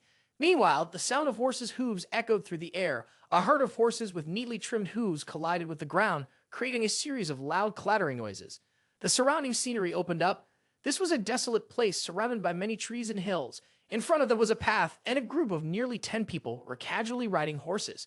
Suddenly, a voice rang out, barely concealing its surprise. Who will turn the orc in Ancoma into allies? It turned out that the group of horsemen was Eren's cavalry, and the speaker was his subordinate, Mark Killian. He awkwardly addressed Eren. I'm not sure about this, sir. Eren turned to look at Mark and replied, raiding the Ancona forest with just a few of us is a difficult task, isn't it? To minimize losses, we need strong individuals. Mark responded, but if we fight the orcs, they could definitely defeat all of us. Suddenly, Kazal and Tada appear out of nowhere, blocking Eren's horse. Kazal stood on Tada's back, waving his hand. That's right, master. They explained earnestly. Kazal said, fighting orcs is like going to one's own death. Tada was now in tears. Tada doesn't want to die. Eren didn't even bother to glance at them, simply riding past and sighing in response. I hate the defeatist mindset, so you better think that we will win. Otherwise, I will throw you to the dragons. The two creatures, hearing Eren's cold words, could only tear up and pitifully call out, Master. Suddenly, a loud shout came from somewhere, capturing Eren's attention. Stay away from me. Mark also recognized that this voice sounded like Breeden's. Eren immediately turned his horse around, puzzled. Is he still here? What the hell is he doing? Kazal leaned forward, squinted one eye, placed his hand on his forehead to observe in the distance, and said, Master, it looks bad. Eren asked again, what's happening? He stuttered. That's the Ancona orc group. Eren perked up at this, a hint of delight showing on his face for some reason. On the other hand, Mark was surprised, his eyes widening. Without saying a word, Eren spurred his horse forward, leaving Mark behind, calling after him, Yub, master. The scene shifted, and a shaken sword tip appeared. The one holding the sword was Joseph Breeden. His face was pale, and his whole body trembled despite holding the sword. Nearby stood Luna Serud, also visibly frightened.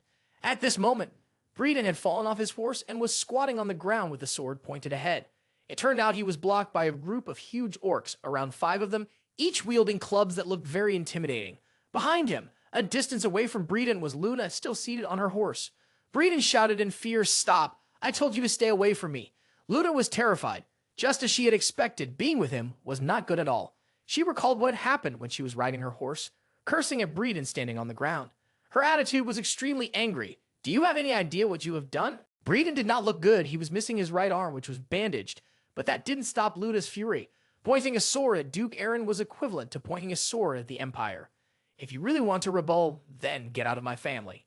Breeden heard this and immediately feared, begging, Miss, please don't expel me. I still have to escort you back to the Serra territory, so please.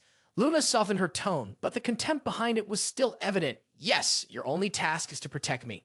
Luna sat on her horse, casting a superior glance at Breeden. her tone laced with disdain. "This is the moment for you to know your place. My father will decide your punishment when we return." Breeden could only grit his teeth, enduring Luna's humiliating words with his head bowed.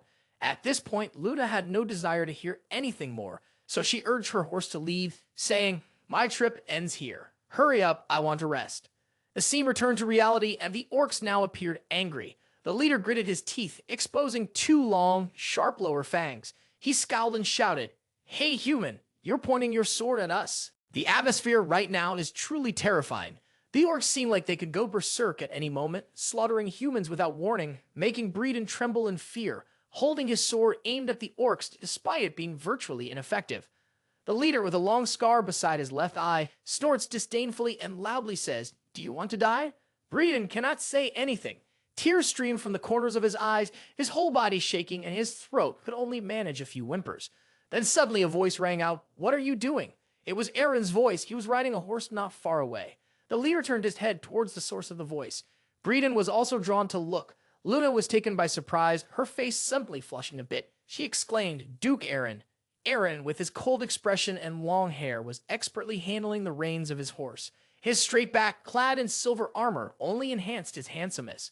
Breeden felt as if he had seen a lifeline. Without thinking twice, he sprang up and ran towards Eren, shouting, "Damn it! Damn it! Please save me." Eren glanced at the man on horseback, his eyes filled with contempt. He sighed and thought, how could someone like him become a knight? At the same time, Eren's cavalry charged forward. Leading the charge was Mark, who shouted loudly as he rode, "Young master, please wait. It's too dangerous for you to go alone. Please don't get too close." The bright red Pendragon flag, featuring a proud white emblem in the center, was waved by the cavalry. The orc leader frowned as he observed. He recognized the flag and thought to himself, "The Pendragon banner, so that kid is." Then he laughed loudly, seemingly understanding. He extended his arm and pointed at Eren, arrogantly declaring, "Eren Pendragon, just the person I wanted to see." Eren did not respond, only narrowing his eyes. Suddenly, the orc made a move. Instantly, a nameless aura of menace shot straight toward Eren's group. Mark seemed frozen, clearly affected. His face turned pale, and he was filled with panic inside. The killing intent from the orc made it so he could barely move, or even breathe. He was breathing heavily, turning to Eren and stammering, "Master, just as we suspected. This is too dangerous. We must retreat." Eren did not respond, immediately dismounting. All the soldiers were surprised by Eren's actions. Mark thought, can he move? Why is he going without any weapons like that?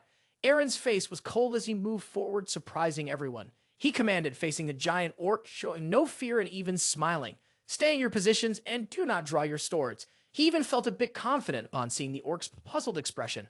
"I alone am more than enough." Eren continued with a smile, to be his opponent. The orcs fell silent. Then the leader grinned, cracking his knuckles as if ready to crush his opponent, his gaze incredibly fierce.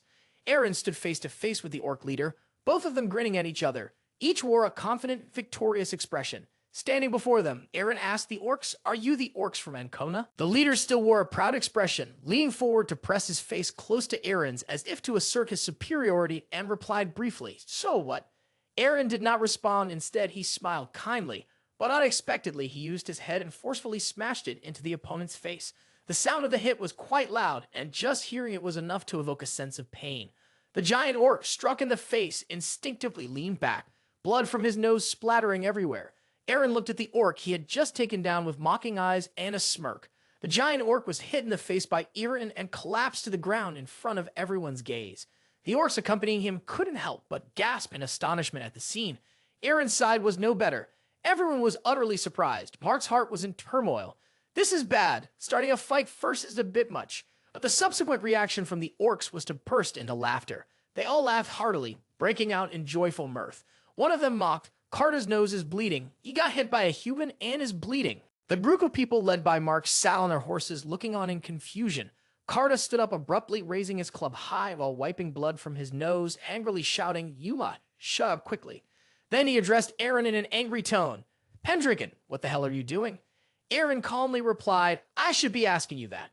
Eren's face grew cold as he questioned them. "According to the agreement you made with the Pendragon family, you are not allowed to leave the forest, but now you have broken the law." Carta, furious, glared and blamed. "It's your fault." He planted his weapon into the ground and pointed at Eren, saying, "You have been rejected by the forest guardian. We orcs do not bow to the weak." He continued his arrogant remarks, ignoring Eren's evident displeasure. So even if we submit to the Forest Guardian, we will not submit to you. We've lost your equal status with the Guardian due to a failed pact. Eren squinted at him, thinking, the Forest Guardian, is he referring to Soldrake? Carta continued to boast that despicable face was truly provoking. He spoke loudly.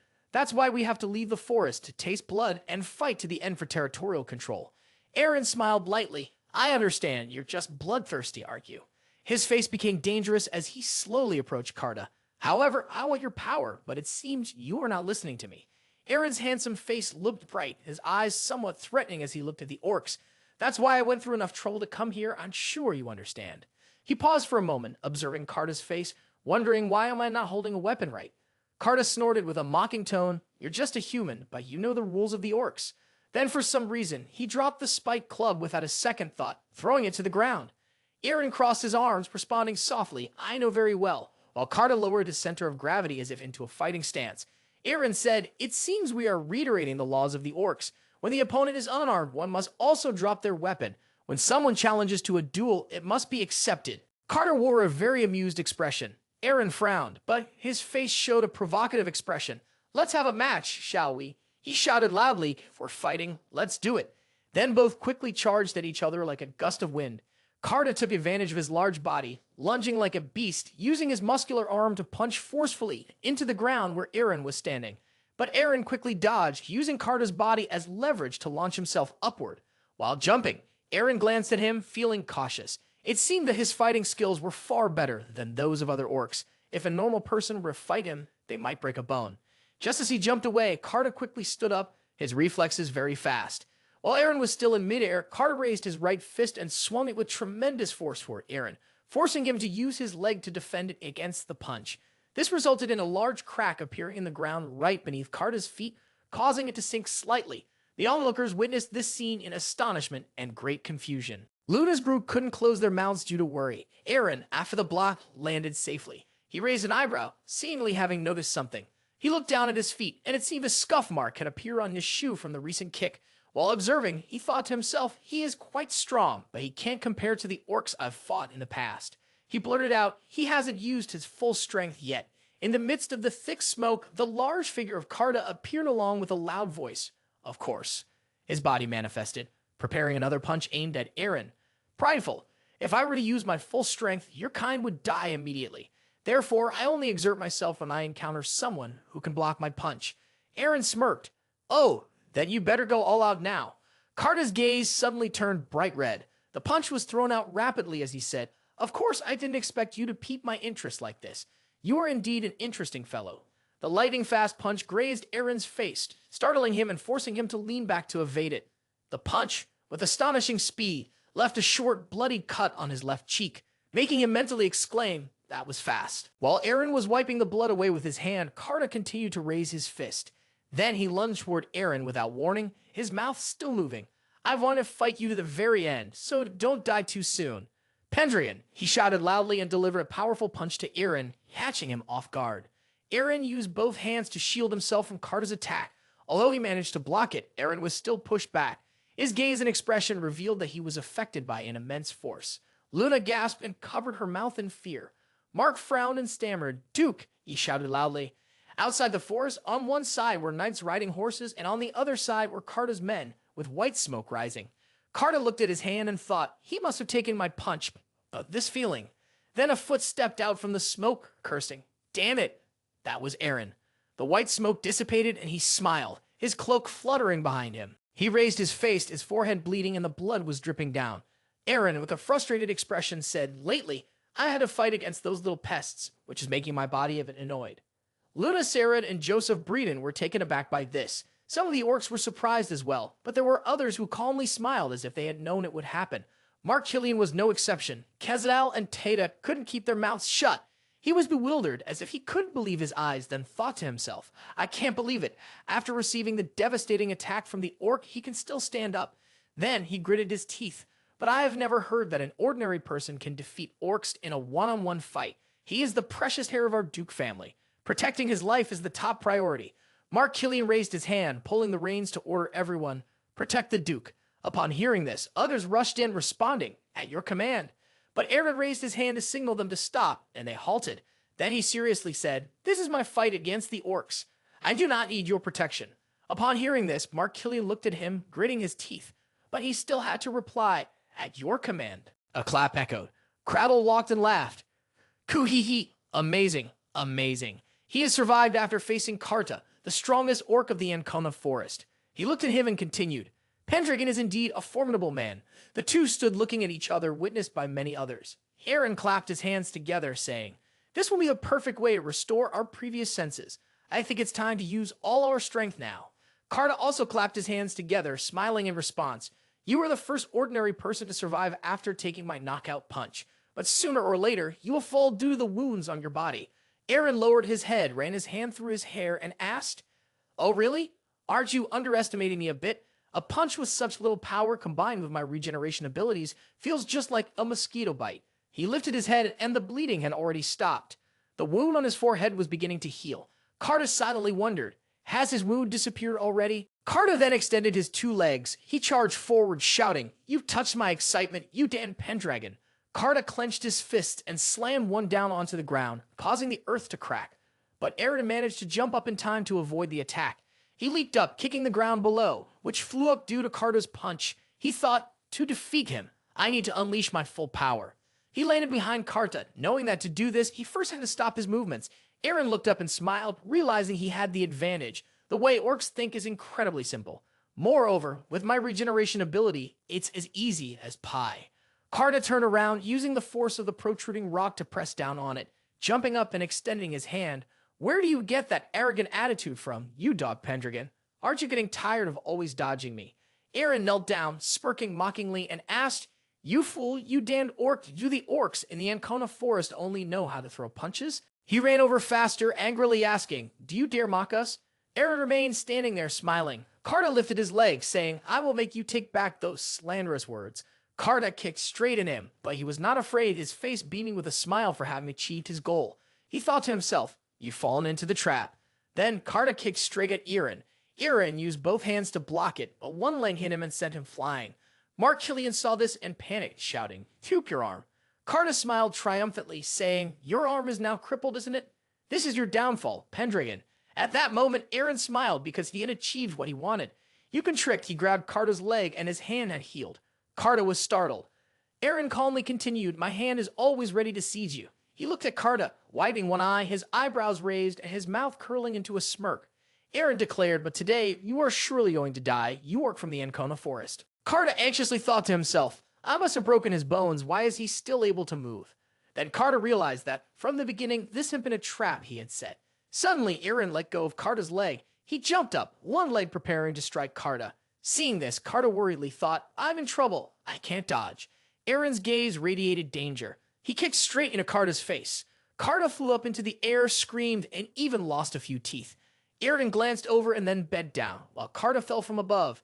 Mark Killian, Kazel, and Tata were taken by surprise, eyes wide open, unable to close their mouths. Kazel also began to tear up. Luna Serad held her hands, shocked as if she couldn't believe this reality, and Joseph Breeden felt the same way. Cradle smiled at the scene. The orcs shouted, "Awesome." Then they ran over to Karta, raising their hands and shouting, "Amazing." They yelled, "Karta has been defeated. Pendragon is indeed a formidable force." He stood majestically, looking down at Karta. He saw Karta kneeling on the ground while the orcs were helping Karta up. Mark Killian dismounted his horse. He reached out, hurried over, and exclaimed, "Duke, let us tend to your wounds." Eren turned back to look. Then he turned his head again and said, "It's fine. It doesn't hurt much." He was taken back. "What?" Mark Killian looked at him and asked, "Why do you say that?" Eren sighed, grabbing hold of his left arm. His arm trembled, and his face showed pain. He gritted his teeth and thought, the pain during recovery is much worse than the injury itself, but at least I have been granted this power. Eren tried to grasp it again, then let go. He smiled with relief. After that, he walked over to where Karta and Koma's orc was sitting. He bent down and asked, "You are Karta, right?" Eren commanded, "Follow me. That is an order." Upon hearing this, Karta showed no signs of opposition. Karta replied, "All right, to the victor belongs the spoils. What do you want us to do?" He responded, "From now on, we will begin preparations to conquer the Ancona forest. You must assist us." Karta raised his head in confusion and asked, "For what purpose? You are already a guardian deity."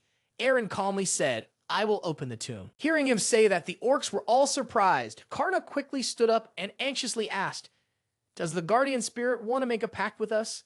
He said, that's right. On the way to Soldrake, you will have to face countless monsters, so much so that you will be fed up. Then Eren asked, is it fun? From now on, you can fight every day. Carter was moved, his eyes shimmering. He followed Eren and cheerfully raised his hand, saying, it's a piece of cake. Those monsters are just like mosquitoes to us. We can take them down in the blink of an eye. He walked and said, if that's the case, then I can feel at ease. Eren went to where the man was holding his sword, and the knight nodded. He picked up the sword and drew it. Karta seemed to have understood its significance. Karta knelt down. The orcs behind him also understood. One person knelt down, then two, and then three. Eren pointed the tip of the sword at Karta, declaring under the gaze of those around, the orcs of Ancona will henceforth dedicate their strength to House Pendragon. Let's give it our all. Karta bowed her head and smiling happily in acceptance. Luna Sarah looked at the scene before her, feeling emotional. However, next to her, a few people showed anger, namely Joseph Breeden. It was now afternoon, the sunlight shining warmly. They had moved to the bridge. Eren said, we will have the soldiers escort you back to Serad. Now we will return to our territory. Luna bowed her head in response. Yes, thank you. Then she looked over at Joseph Breeden and continued, and you. He flinched. Eren's face was filled with anger as he warned, next time you dare to point your sword at me, I won't stop at just an arm. Hearing this, he trembled all over, not daring to lift his face. Eren mounted his horse and walked away, not bothering to look at his face, which was gritted in anger. Eren called, let's go, Karta. Suddenly, Luna reached out and ran forward, pushing Joseph Breeden aside and yelling, ah. He glanced back. Luna's face was sparkling, thinking to herself, surely he will. She watched Eren's group walk away, led by him, which included Karta, Mark Killian, Kezael, and Tada.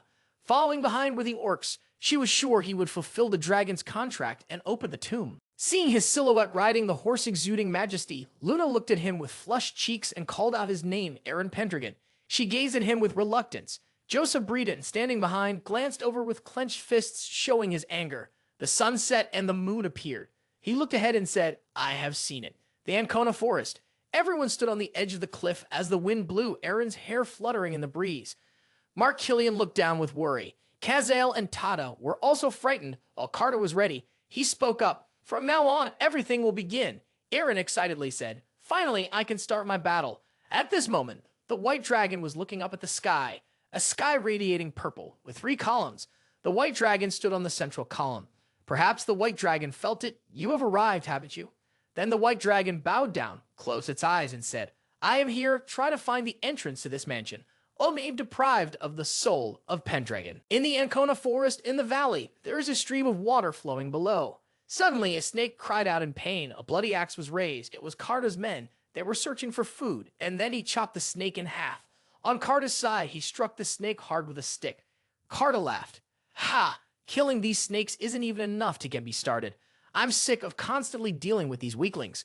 On the other side of the river were Karta and the orcs, while on this side were the knights with swords and crossbows. They seemed quite exhausted.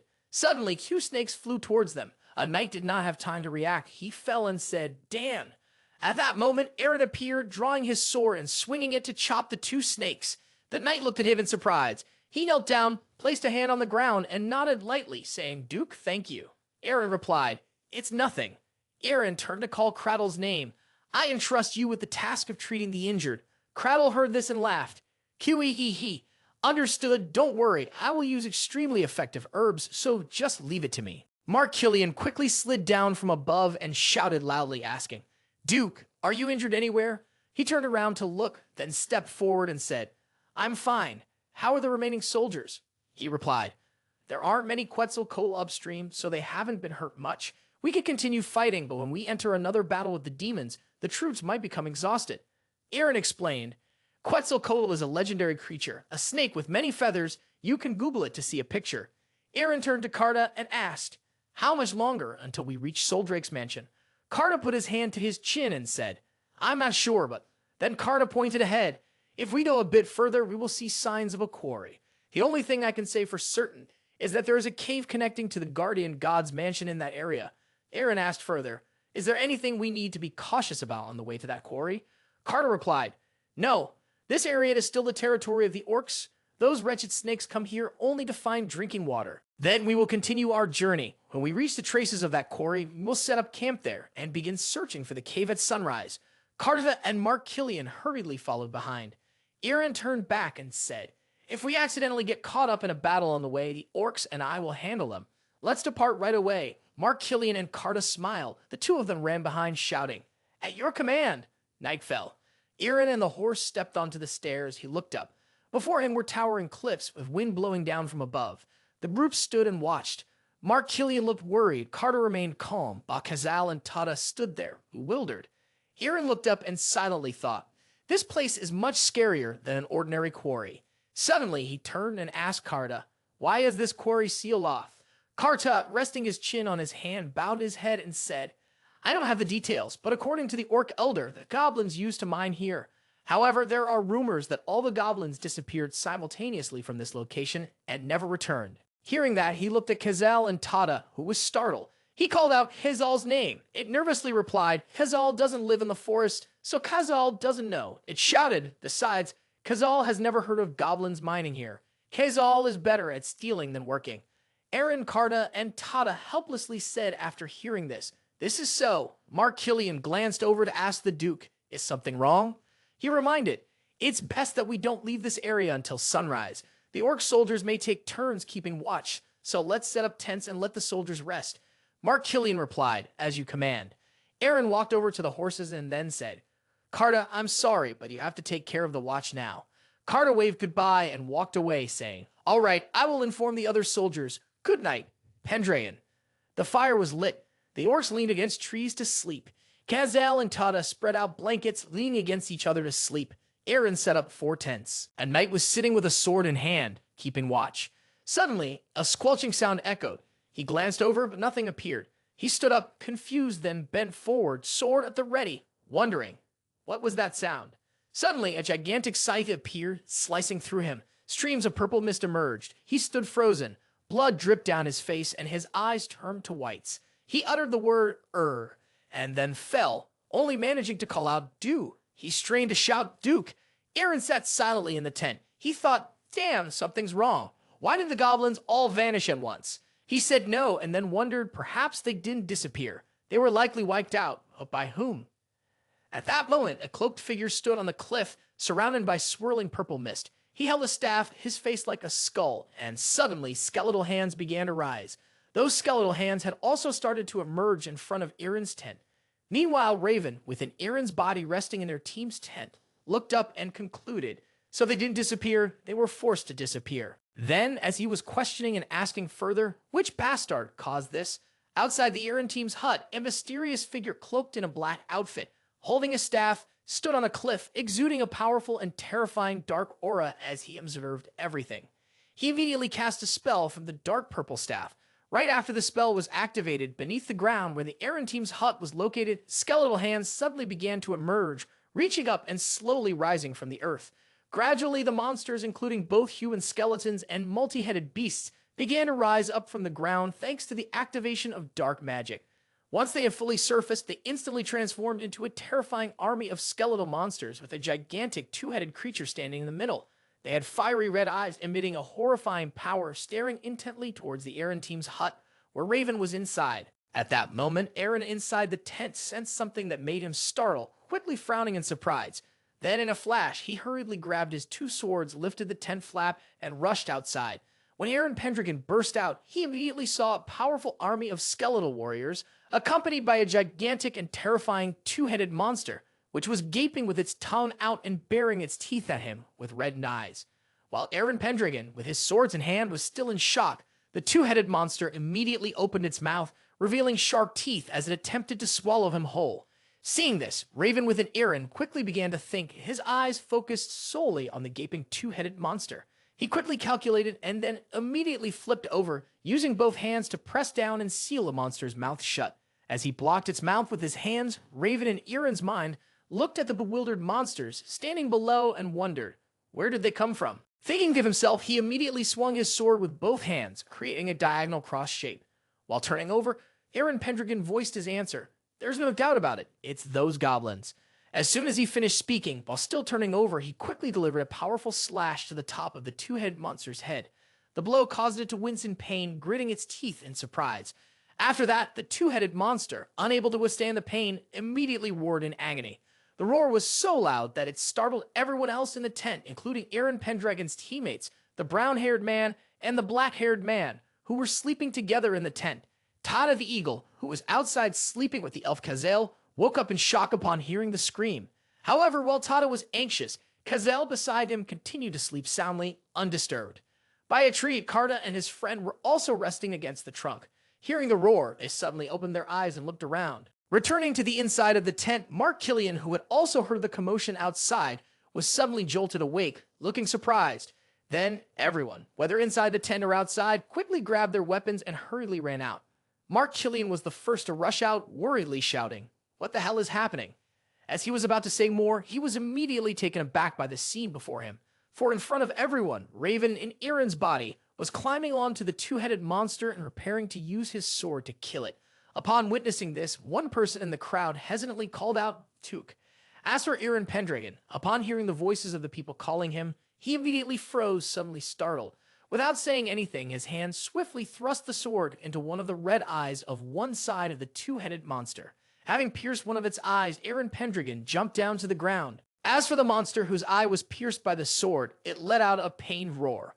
It opened its mouth to counterattack, but immediately Eren Pendragon, standing calmly, sliced through its neck with the remaining sword. At that moment, under Eren's final blow, inside was Raven. The two-headed monster instantly surrendered, collapsing in front of a line of skeletal monster troops behind it. Then, witnessing everything, Mark Killian and Karta, weapons in hand, saw Eren Pendragon pulling the sword from the monster's eye and immediately rushed over, shouting Took. As they got closer to him, Mark Killian and Karta asked, "What's the situation?" As soon as he finished speaking, he suddenly looked up and saw something, his expression showing unexpected surprise. In front of them, there were thousands of small skeleton monsters moving over the corpse of the two-headed monster to approach them. Seeing this, Mark Killian, along with Eren Pendragon and Karta, looked up simultaneously. He then inquired, "Aren't those skeletons the goblins digging for minerals?" Hearing him say that, Karta, who was standing next to him, suddenly turned and asked, "So who killed them?"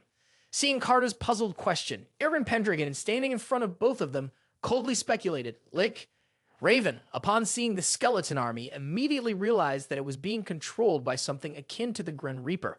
He continued to conclude, only it has the ability to use corpses as its minions. Perhaps all of them were killed by it. It may want to stop us from swearing allegiance to the dragon and performing the opening ceremony of the tomb. As he mentioned this, Eren Pendragon frowned and looked up at the skeleton army. Meanwhile, behind Eren Pendragon, Karta and Mark Killian fell silent, not saying anything as they stared at him. Just as Eren had killed the two-headed monster, an entire army of bizarre monsters emerged behind them from the dark magic, continuing to swarm around and immediately blocking the path of Eren Pendragon's team in front of the hut. Seeing this, Raven in Eren's body spoke to everyone. "As you can see, we are now surrounded, so we have no choice but to deal with them." With that, he glanced at the monsters and spotted the two-headed creature from before as well as the dark purple serpent. Seeing them, Eren Pendragon continued speaking. "They will not disappear until we find the mastermind."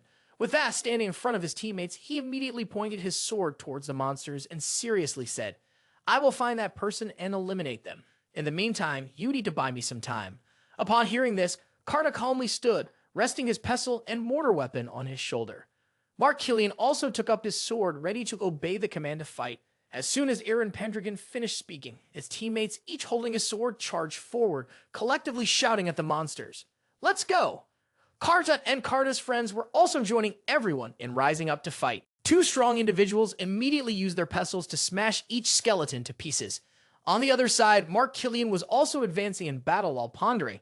They have brought countless soldiers to prevent us from restoring the renowned Pendragon family. However, I will not let you succeed. With that thought, Mark Killian's fighting movements became decisive. He slashed at the horde of skeleton monsters with his sword, causing them to shatter and fall to the ground. Deep in his heart, he continued to think, recalling and telling himself, the Duke has changed a lot. It seems he has become a completely different person. Perhaps he will achieve accomplishments that our ancestors could not. With these thoughts in mind, Mark Killian then continued to think that if it were him, he would definitely control the White Dragon and perform the tomb opening ceremony, restoring the glorious past of the family, making it thrive as it once did. Our period of decline is over. The Pendragon family will definitely rise again. As soon as he thought of this, suddenly, at the spot where Mark Killian was standing, another one-headed monster appeared, angrily slowly approaching him. When he saw it, Mark Killian felt a bit scared and trembled. But then, he reassured himself, exhaled, and stammered his thoughts in fear, telling himself, "All right, we are the proud knights of the White Dragon." As soon as he finished speaking, Mark Killian immediately took his sword and with all of his strength struck the monster with a single blow. It was caught off guard, let out a painful cry, and opened its mouth wide. In the next moment, its head was severed, blood splattering everywhere. Under its own weight, the monster's head immediately slammed against a rock, making a loud thud. Seeing this, Mark Killian let out a sigh of relief. On the other hand, from a distance, 3 skeletal monsters armed with weapons were standing and observing something. Then the 3 skeletons raised their spears high before the head of that monster on the stone wall. Immediately, all 3 skeleton monsters leaned to one side, thrusting their spears straight towards the same target. Their target was Eren, but at that moment it was Eren Pendragon. Eren Pendragon was currently fighting alone against 2 dark purple serpents, so he didn't pay any attention to the spears heading his way. When he suddenly sensed something, Eren Pendragon turned his head to glance and saw what was happening. He immediately thought, as he had guessed, they were aiming for Eren's life. Therefore, he didn't have time to find that Lich. Thinking like that, he turned his sword around behind him. Then quickly, he used it to stab straight into the eye of one dark purple serpent. As for the other, Eren Pendragon immediately kicked it hard and used it as a shield against the 3 spears that were flying straight towards him. After a long while, after defeating the 2 dark purple serpents, Eren Pendragon looked up at the sky. He frowned in thought, wondering which dog had plotted all of this. The downfall of the Pendragon family and Valt's amnesty were related. They were here to block the way because they wanted to take something from us. Thinking this way, he unconsciously looked up and smiled gently. When he saw the remaining snakes still alive and staring at him, Eren Pendragon began to speak to himself. "All right, then I will help you." In his heart, he firmly thought, "I will restore power to the family, not let you achieve your desires, so you can comfortably come here to block our way." Thinking this way, Eren Pendragon smiled proudly. He continued to think and talk to himself. At the same time, the dark purple snake opened its mouth to swallow him whole. Immediately, Eren Pendragon swung his sword and split the snake in half. While killing it, he continued to think, "I will surely revive the renowned Valt family with my own hands." As soon as it was cut in half, the purple snake monster immediately collapsed in front of Eren, but inside was Raven. Just defeated the monster, he glanced at his teammates and thought to himself, "We've already eliminated quite a few." Eren Pendragon continued to observe everyone while thinking, although they are just skeleton goblins with such overwhelming numbers they won't last long, and there's also the Lich. Suddenly, while he was lost in thought, a dark demonic creature appeared and flew in front of Eren, leaving him no time to react as his eyes widened in shock. Liches are wizards who have sealed their own souls and become immortal. Their malevolence, which has defined the laws of nature, has made them targets of attack, even in a place that accepts magic and sorcery like this empire.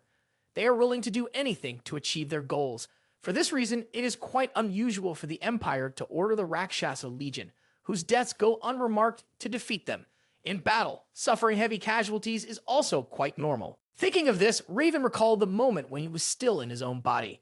At that time, he and a bald-headed teammate witnessed a person being impaled by a blade. The person let out a pained yet Raven remained completely calm, while his teammate was visibly alarmed and frightened. In an instant, the blade was pulled out of the person, and their head exploded. Raven and his bald-headed teammate were startled by the sight. Just as Raven turned in shock, blood from the victim splattered onto his face. Seeing the lifeless body collapse to the ground, while his remaining teammate trembled in terror, Raven couldn't help but wonder in surprise. What was that? Who just killed him? As he thought this, panic surged through him, and he swiftly turned around to glance over. Seeing the Lich still standing motionless, he thought further, the Lich hasn't moved. What's going on here? Is this some sort of dark magic? When he caught a clear glimpse of its face, nothing but bone, razor-sharp teeth, and terrifying black eyes staring straight at him. Raven's bald-headed teammate shuddered in fear and let out a horrified scream. "Ah!" He quickly turned and ran away, still shouting, "Hey, ghosts, they really exist?" Hearing this, Raven, who was standing next to his bald teammate, turned to look at him. Just as he finished speaking, he unfortunately provoked the Lich. It raised its hand to unleash its dark magic, creating a sharp blade that extended towards the fleeing opponent. Raven's bald teammate was desperately thrashing and crying for help. "No, I don't want to die. I don't want to." But before he could finish his words, the blade pierced through his abdomen, killing him instantly. As he fell to the ground, blood splattering everywhere, Raven stood there, turning back to witness the scene. He put on a surprised expression, silently thinking to himself that he had only heard of such things in legends, but this strange shiver definitely felt real here. Thinking of this, Ravenvault turned back to look at the Lich sitting in the chair with dark magic surrounding it. He continued to analyze his thoughts about the strongest form of Lich, something that humans could not see, the ghosts. While analyzing, he suddenly realized that humans cannot see them because they are souls, like the god of death. Suddenly, strong winds began to swirl around Raven. As he unexpectedly glanced back, the side blade of the god of death swept by, aiming to stab him, but he managed to dodge it. At the same moment, Raven evaded the scythe. A voice echoed in his mind, "If that scythe touches you, you will." Remembering this, Raven suddenly snapped back to reality and found himself back in Eren's body. It turned out that everything before was just his recollection. When Raven realized he was in Eren's body, he felt something that made him frown. It turned out that Lich's scythe was about to stab him. Seeing this, Eren Pendragon immediately grabbed his sword with one hand and blocked the scythe's strike. As he blocked the scythe with one hand, his sword, adorned with an emerald, instantly glowed, radiating a strange power. Then, immediately, the light from the emerald on Eren's sword, but inside it was Raven, struck back at Lich. When the powerful blue light shone directly on his face, Lich was instantly hindered and unable to resist. Then Lich vanished, leaving Eren Pendragon still dazed and surprised, kneeling on the ground. Witnessing everything, he showed a look of astonishment, fell silent for a moment, then spoke. "What?" Saying this, Eren Pendragon looked at the sword with the gem he was holding, emitting a shimmering blue light. He continued to ask, "What just happened?" "This sword." But before he could finish his sentence, suddenly from behind, a voice yelled out amid the chaos of the battle, "Hey, stay right there." Hearing this, Eren Pendragon froze, startled. Then when he turned to look, he saw Mark Killian holding another person, looking worried and shouting, "Young master, the soldier suddenly fell dead. What the hell is going on?" As he was speaking, Eren immediately noticed another dark scythe of Lich slowly appearing behind Mark Killian, preparing to launch a silent attack. Recognizing the dire situation, Eren suddenly jolted, then immediately reached out his hand and ran towards Mark Killian. He quickly grabbed the man's arm and pulled him aside to evade the deadly scythe of Lich. Upon seeing Eren, but internally being Raven who was pulling himself into a corner, Mark Killian's expression became confused. He turned to look at him and asked what suddenly happened. While he was pressuring for answers, Eren Pendragon seemed to be deaf to his words, standing in silence, his expression turning anxious and disturbed. Then afterward, Raven continued to worry, biting his teeth tightly in anxiety, thinking, "This is not good." In Eren's mind at that moment, he stood precariously, tilting his face up, imagining the dark purple magic. He continued to think, the existence of the specter is very strange. Those who have never faced them cannot know that they kill them before they even recognize what is happening. Moreover, the specters will not disappear until the sorcerer is killed, and there is not just one of them. Thinking of this, Raven within Eren's heart unconsciously clenched his hand, tightly grasping his sword. He continued to think, if I advance from here, the soldiers will not recognize the shadow, and they will be defeated. At that moment, he turned to look elsewhere and immediately saw his teammates beginning to suffer greatly from the overwhelming numbers of those skeletal monsters. He thought again, if I do not eliminate the Lich, I will be overwhelmed by the countless lost skeletons. Thinking of this, Eren Pendragon looked over at Tada and Kazale, who were trembling in fear, hugging each other and tearfully crying in a corner. They had witnessed the scene of everyone fighting the skeletal monsters around them. Seeing this, he continued to think, Tada and Kazale, who had good night vision, could not find the lake. Seeing everything was hopeless with no solution in sight, Eren Pendragon furrowed his brow and gritted his teeth in worry, continuing to think and reassure himself. This is not Rakshasa. They are not soldiers I can easily sacrifice. There must be a way to resolve this. Then, while he was deeply worried and lost in thought, a staff with a vibrant green gem appeared from another side. Its entire body emitted a shimmering light, flickering in a beautiful shade of green. At this moment, the one holding it used their foot to stomp the magical staff onto the ground. Immediately, after the power of the emerald green staff was unleashed by its wielder, stomping down hard on the ground, the chaotic battlefield in front of Eren Pendragon's team's tent also trembled. Upon seeing this, the goblin wizard with 2 exposed fangs and his head completely covered in brown garments began to laugh and said, "Kui." As soon as he finished his laugh, the goblin wizard belonging to the same species as Karta approached from behind, put his arm around Eren Pendragon, and continued to look at the chaotic battle, saying, "It seems it is my turn now, young Master Pendragon." At this moment, seeing this, Eren Pendragon turned his head, silently furrowing his brows and looking up at the giant. When the goblin wizard saw him staring at him in silence, he extended his magical staff and, with a self-satisfied expression, continued to say, I will lend you my power if you need assistance. This is a special magic gifted to me by the Earth God. Look here." Saying this, the goblin wizard began to cast his Earth God magic from the emerald green staff. As soon as he stomped the magical staff on the ground, vines suddenly erupted from the spot where the goblin wizard and Eren Pendragon stood. They surged forward towards the chaotic battle, much to the astonishment of Eren Pendragon. Immediately, as quick as lightning, the vine-like tendrils wrapped around the wood surged forth, passing by the members of Eren Pendragon's team, heading straight for the group of monsters. Seeing this, everyone couldn't help but be taken aback and turned to glance at it. Then, as the vine-like tendrils approached the group of young serpents and skeletal remains, they emanated a powerful green earth magic. When the goblin mage saw that his vine tendrils had reached the target, he grasped his magic staff, which was channeling magical energy, lifted one leg and said, "Off." As soon as he finished his words, the vine tendrils were hastily directed to envelop the group of monsters and hurled them upwards, instantly turning them into a mass of broken bones and flesh. From a distance, standing next to the goblin mage and witnessing this, Eren Pendragon stood silently observing his teammates. At that moment, they looked relieved, freed as they watched the scene of the vine tendrils having sprouted up and completely annihilated the group of monsters. At that moment, in the distance, Eren Pendragon was standing next to the goblin sorcerer, witnessing everything unfold, and he frowned, asking, if you can use magic, then go ahead and do it." Hearing this, it closed its eyes, feeling quite pleased with itself, covering its mouth with its hand while snickering and replying, "Don't be unreasonable. Such powerful spells require a lot of preparation, and they are very tiring." Feeling self-satisfied, the goblin sorcerer turned to smile at Eren Pendragon and continued, "And it's not over yet. Let me bring light to you, young master." Saying that, it raised one hand to control its magic while continuing to tell him, "This is not a spell I can use multiple times, so this is your first and last opportunity." Upon hearing this, Eren Pendragon suddenly frowned and then glanced around, noticing something.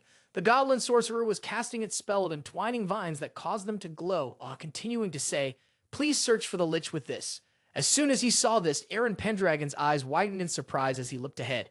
At that moment, the sky shifted to a light purple hue, streaming through the dry forest canopies and up to the rocky cliffs. Suddenly looking up, Eren Pendragon was taken aback, his eyes wide open, his face full of surprise. He quickly grabbed his sword and looked up at the cliff, illuminated by the shimmering green magic from the goblin wizard. At that moment, the Lich was standing on the cliff, sensing a powerful magic, and suddenly appeared.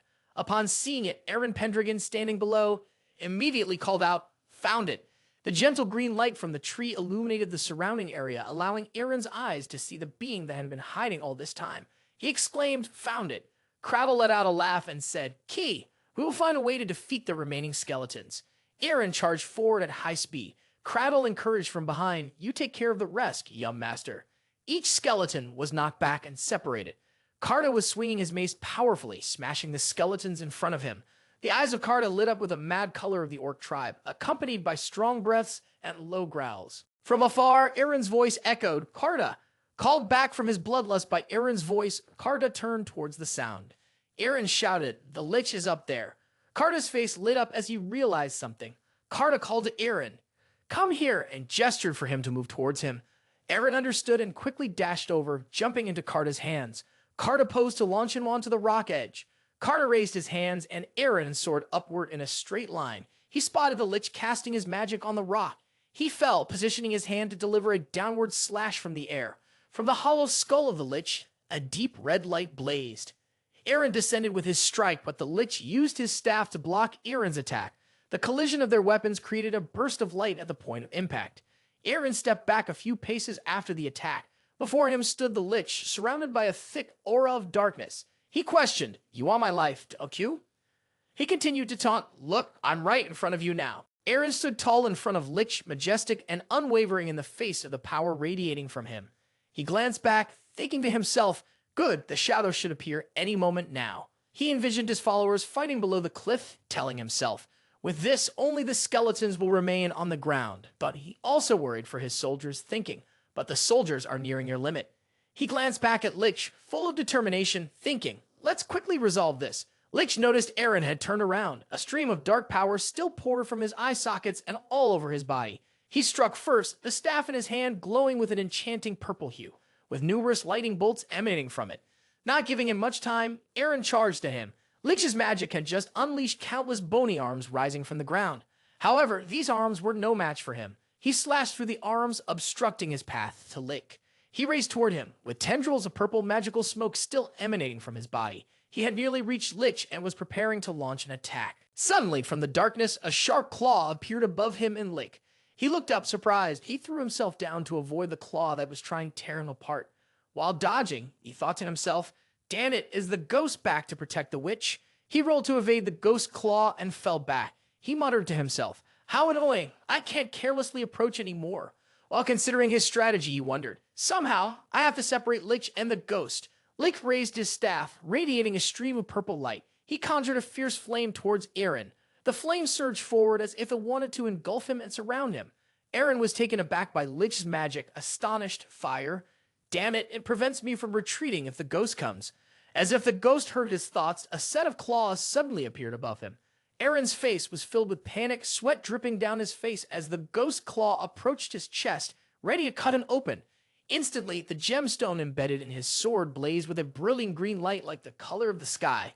At that moment, he was enveloped and protected by a surrounding green flame. Lich was taken aback by what was happening in front of him. He raised his hands to protect his face and stepped back.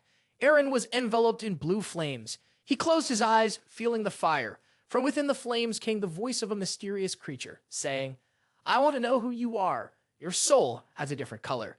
Despite that, I am still here waiting for you. Prove that you can reach here, O nameless soul." From the flames, one could see the sharp teeth of a dragon getting closer to Eren's face. His eyes slowly opened, revealing an unusual golden color in his pupils. He called out a name, Soldrake.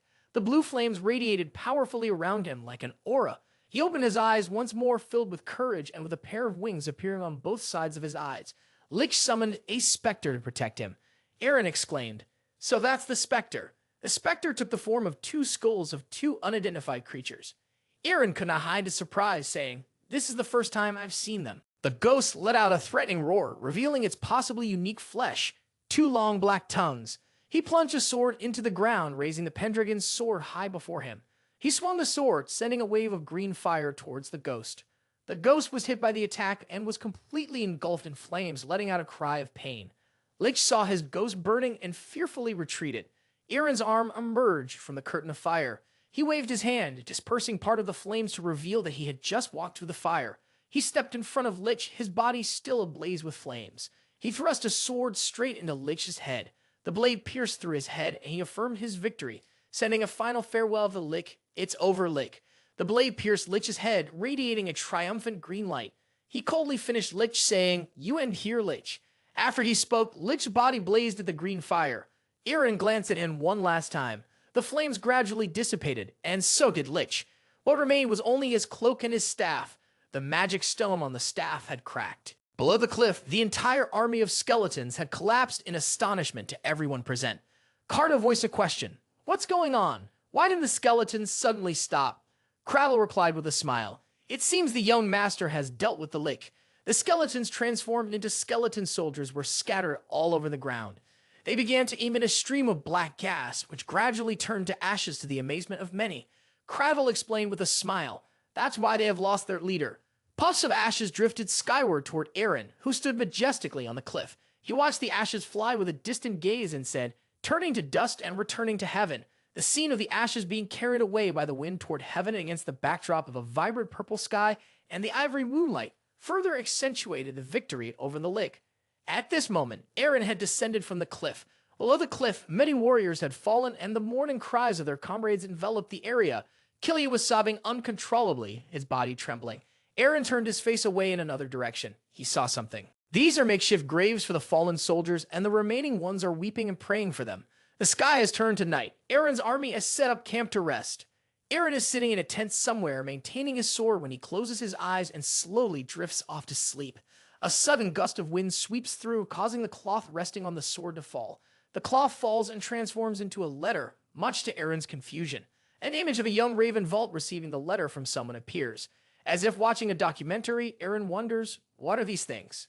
At that moment, the person handing the letter to Raven has his hand on his shoulder. Eren realizes what this is. He speaks up. Is this a memory from that day? The person giving the letter is patting Raven's head, and Raven is smiling brightly. The letter is now lying on the ground. A man with a fierce and angry look points at the letter. At this moment, Raven says, as if to justify himself, "You're mistaken, that's not me." He is wearing a bracelet and kneeling on a red carpet before someone of high status, still saying words of justification as before. It's a misunderstanding. I am being falsely accused. Witnessing this scene, Eren cannot bear it and exclaims, "Stop!" The scene now shifts to a rack filled with various torture devices. Hammers, saws, knives, pliers, everything imaginable. It is a torture room, and in the middle of it is a battered Raven, his legs shackled to a wooden post, desperately speaking words that he wishes could reach his parents' ears. He says, "I'm sorry, father, mother." His face is bruised and scarred, and the marks from tightly bound ropes can still be seen on his arms. He only has the strength to utter one more phrase. Brother. The vivid images before Eren have strongly moved him once again. He cries out, "Please stop." The scene now depicts a gloomy sky with pouring rain. Raven kneels in front of the gazes of thousands who have come to see him. He wears a large chain around his neck, and his hands are tied behind his back. His eyes are now filled with despair, shedding tears that mix with the rain. That image of Raven resembles Eren from his past, also having desperate eyes filled with tears. Eren is taken aback by the similarity between the two. The scene now shows a small Eren kneeling beside his father's bed, with his mother and sisters behind him. He shouts, "Father, Father, I beg you, please don't die." Raven in Eren's body is witnessing the scenes before him. He recognizes and says, "These memories." Eren in the past is crying dry tears, promising his father, "I will become a dragon knight." Eren holds his father's hand and places it on his face, continuing the promise, "I will become an outstanding member of the Pendragon family," so pleads. After saying this, he cries loudly, still holding onto his father's large hand. Raven in Eren's body continues the memories of Eren Pendragon. At this moment, Eren wakes up, his face dazed and covered in cold sweat. He is scared, breathing hard after awakening from the nightmare. He grits his teeth, holding his head with his hands.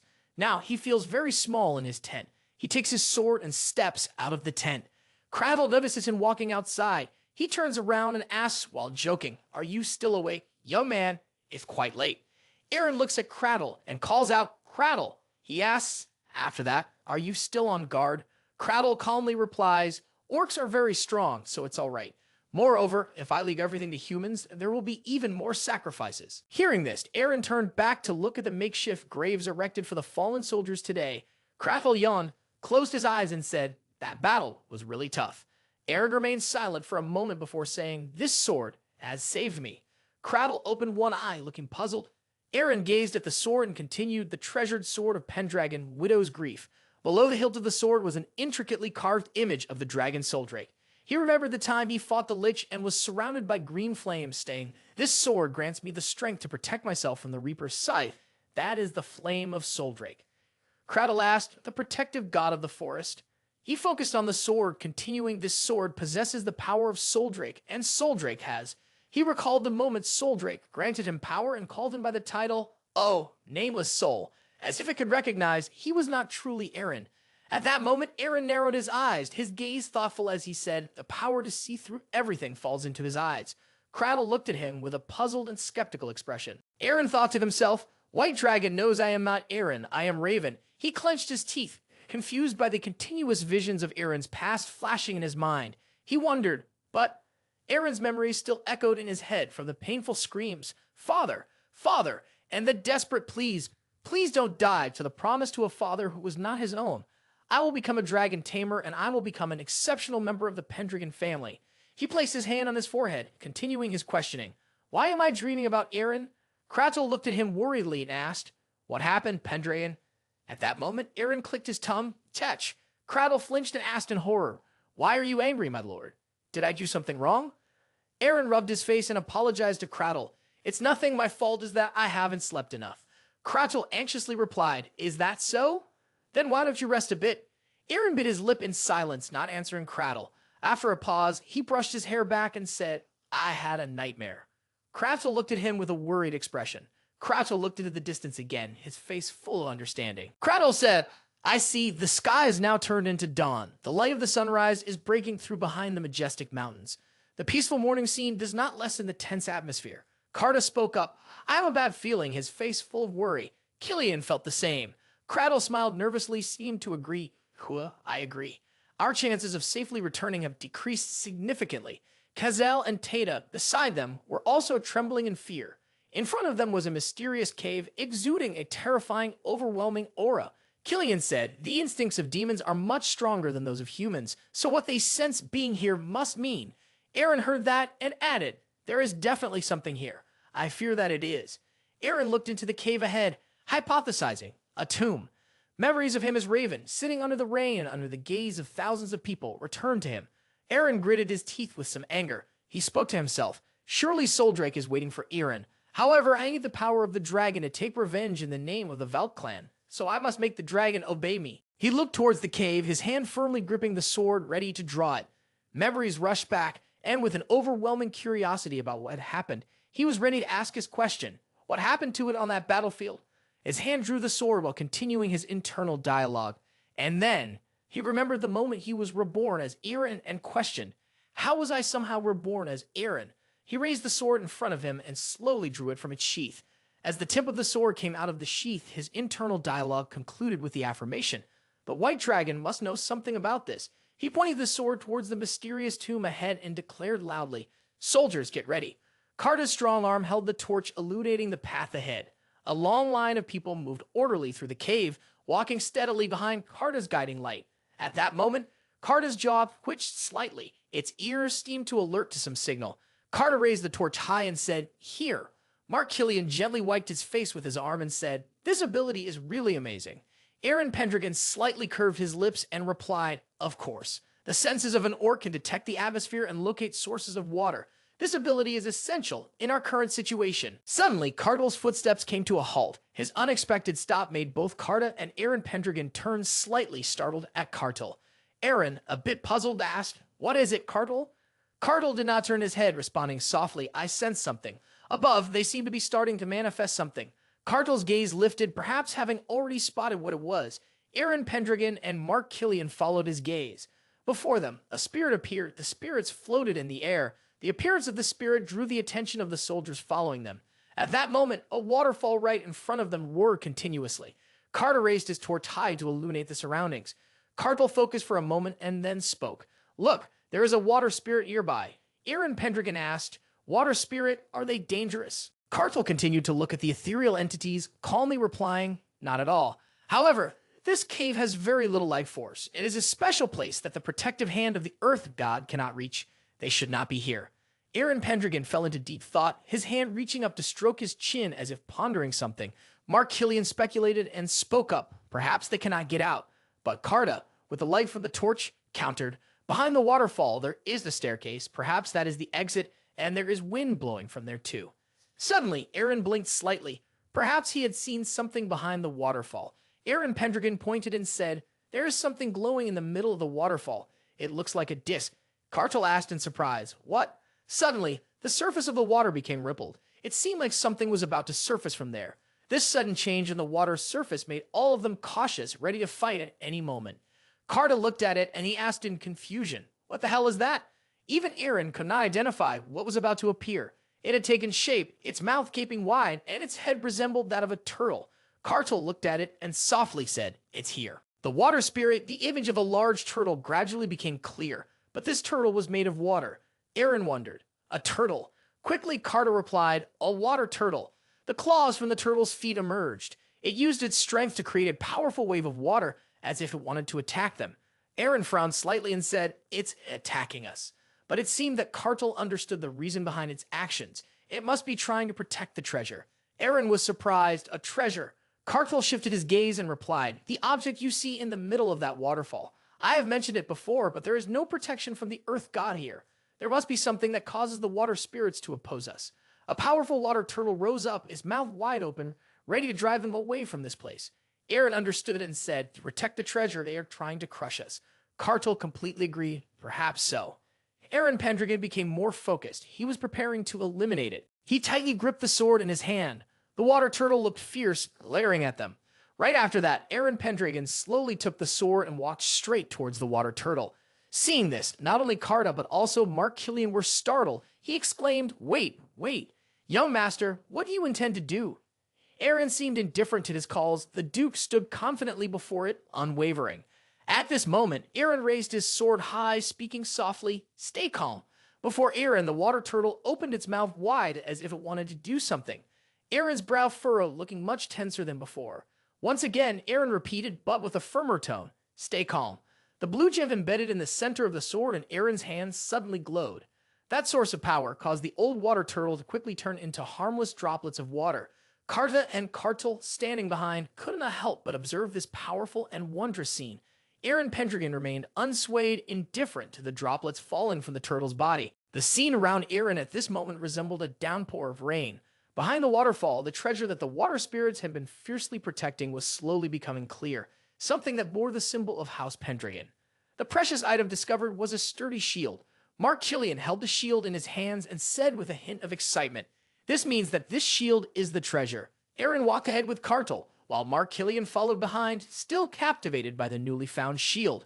What a magnificent shield! It heals the wounds of the bearer and also heals the soldiers, Mark said. Eren casually replied, "Is that so?"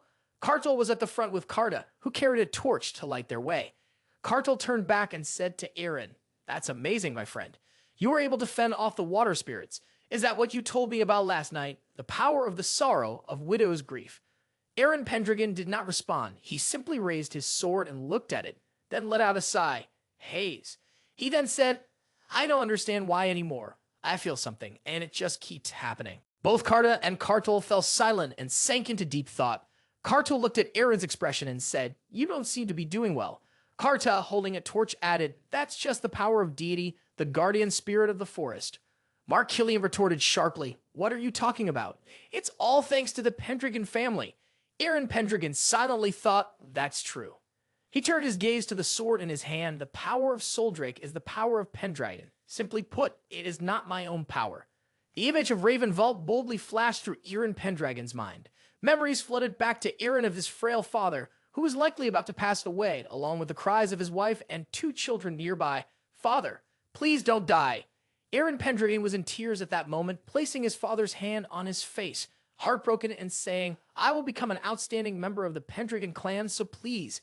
Eren did not want to remember those painful memories anymore. He gritted his teeth, wanting to forget them quickly. Eren tightly shut his eyes and thought, "I am Raven Vault." The group followed the path of those steps, leading to a place that looked grand like a castle. This place not only exuded splendor, but also radiated a very special air of mystery.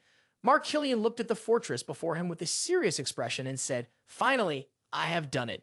Eren simply responded with a "Heem," and the magnificent sight before them was none other than a tomb. In front of the tomb, 2 dragon statues with wings were carved, their gazes clearly reflecting the majesty of the one being worshipped inside.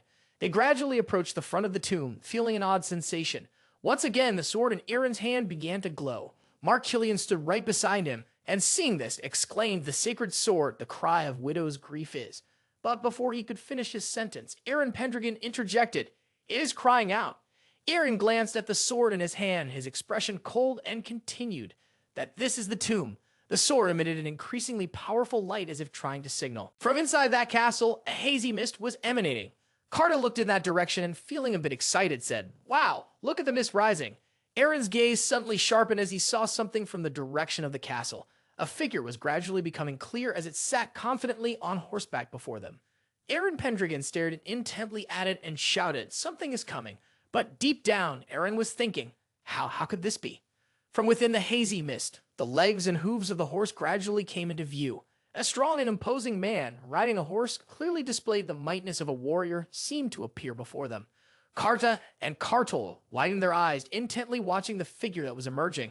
Mark Killian stared at the scene before him, taken aback. Gordon. Eren Pendragon raised his sword, his gaze seemed to waver slightly. Eren called out again, "Gordon." The man on the valiant steed appeared before them, but he was not a real living man. He seemed to be a soul, manifesting back. That person was perhaps Gordon Pendragon. The man held a sword in his hand, clad in armor, his face emanating the sharpness of a general. Eren Pendragon, Mark Killian, and Kartal all stood frozen, watching the strange events unfolding before them. Karta stared blankly and murmured, "The former Duke." Mark Killian gasped, "Duke Gordon Pendragon." Eren Pendragon was taken aback to the point of becoming dazed. He observed the man said to be the former Duke before him, with a serious expression, silently thinking, "A transparent body, is it a soul, or perhaps?" Eren's thoughts continued to race. How do I know this man's name? Sudden memories swirled through Eren's mind. He pictured a frail man lying in a hospital bed, surrounded by his wife and 2 children, helplessly crying, "Father, father, don't die." There was again the same image, and those same people appeared in Eren's mind. He gazed off into the distance, but very quickly he grasped everything.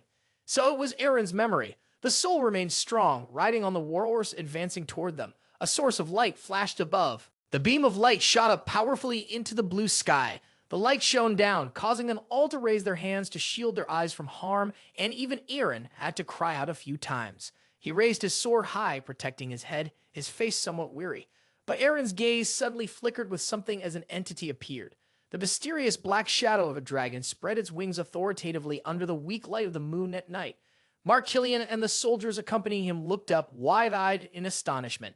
Its wings, white as if glowing, spread before them, not only beautiful, but exuding a fierce majesty. Kartal and Karto were also completely captivated by the unfolding events.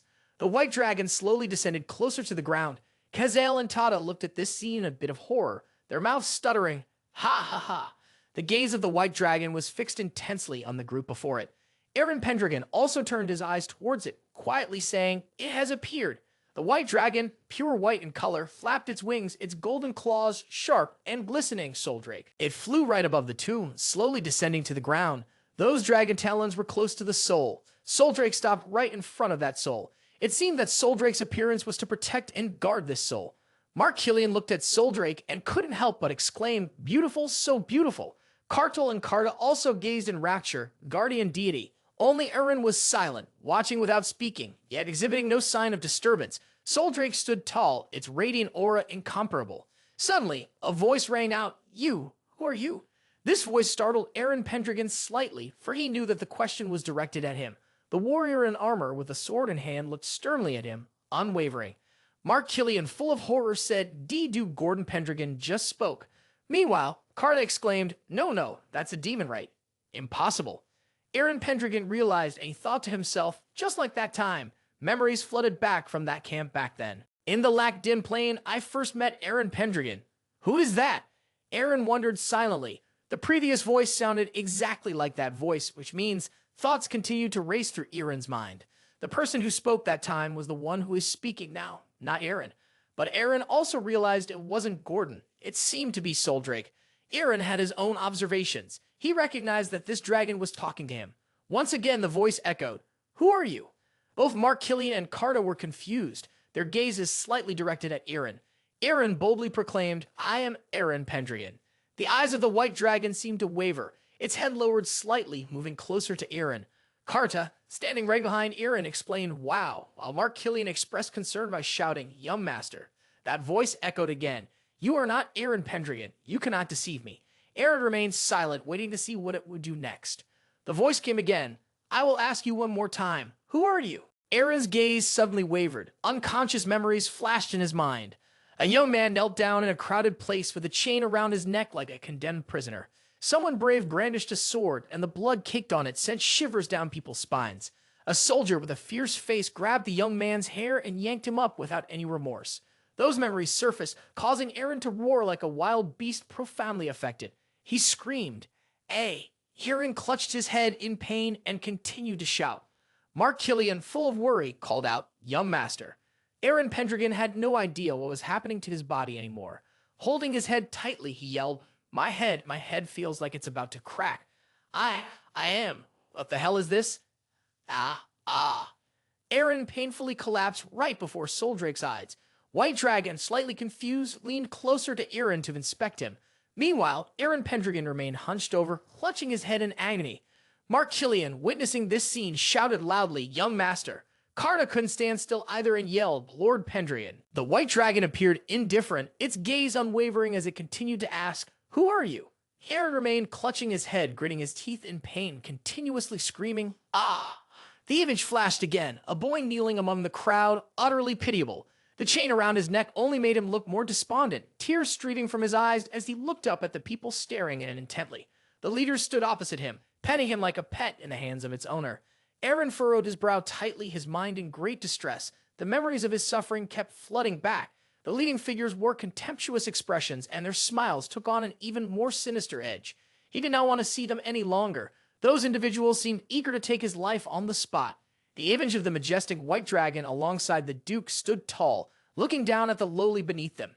But Eren seemed to understand the reason he had to relive these agonizing feelings once more, all because the dragon was making him experience them again. A stream of memories reminded him of the moment when that person grabbed his hair and yanked him up. They looked at him with a contemptuous gaze and a dismissive smile. At this moment, it seemed that the white dragon's gaze had wavered slightly, but Soldrake would not stop until it found its answer. Who are you? Eren could no longer endure what was happening in his mind. He kept holding his head, his lips moving. I am. Eren's eyes twitched once more. Memories surfaced. The gentle gaze of a woman and a man focused on the child being held in their arms. What were those memories? The image of that woman with a joyful expression, who seemed to be the Duke's wife.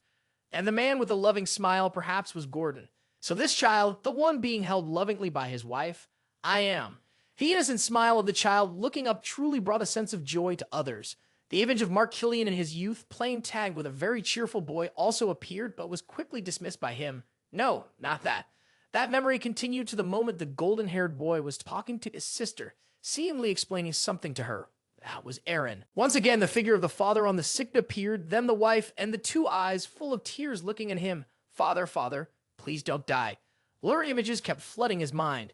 The man with the golden hair raised his hand gently, but very quickly, his images also faded through his eyes. The wife and the son of the Duke helplessly knelt by his bed as he took his last breath right there. Indeed, a part of the boy's face appeared. His hand held a paintbrush, slowly painting the portrait of his brave father on horseback, stroke by stroke. He sat alone in that room, his head bowed, facing the painting he had just completed as a memorial for his father's departure. The young man with the golden hair was Eren. He was in deep pain, his brow furrowed tightly and his teeth clenched hard against each other. Drops of blood spewed from his throat, falling to the ground. Seeing this scene, Mark Killian shouted loudly, "Young master!" At the same time, Kartal and Karta also exclaimed in unison, "Lord Pendragon!" Eren collapsed, lying fully on the ground before the dragon and the spirit. But that voice continued to echo, "Speak your name." Eren's lips moved. I, Ravenvault. The valiant figure of Eren appeared in every thought segment, then transitioned to the hazy silhouette of Lindsay in his gaze. What? Lindsay's voice called out in Eren's mind, "Young master." The young man, dazed, fused with the stacked memories of his own thoughts. Lindsay. The image of the woman along with her daughter emerged, Eren and Mia. And there was also the image of Helene hugging Eren tightly, sobbing on his shoulder like she had missed him for days. Memories. The moment Eren gently lifted Lindsay's chin while she was blushing profoundly. No, even Kazel and Tata appeared in Eren's memories. They were, one after another. Karta emerged, the moment when Eren and Karta fought each other mercilessly that day. The flag symbolizing the Pendragon house was waved by the soldiers behind him as he joined the battle, moment by moment.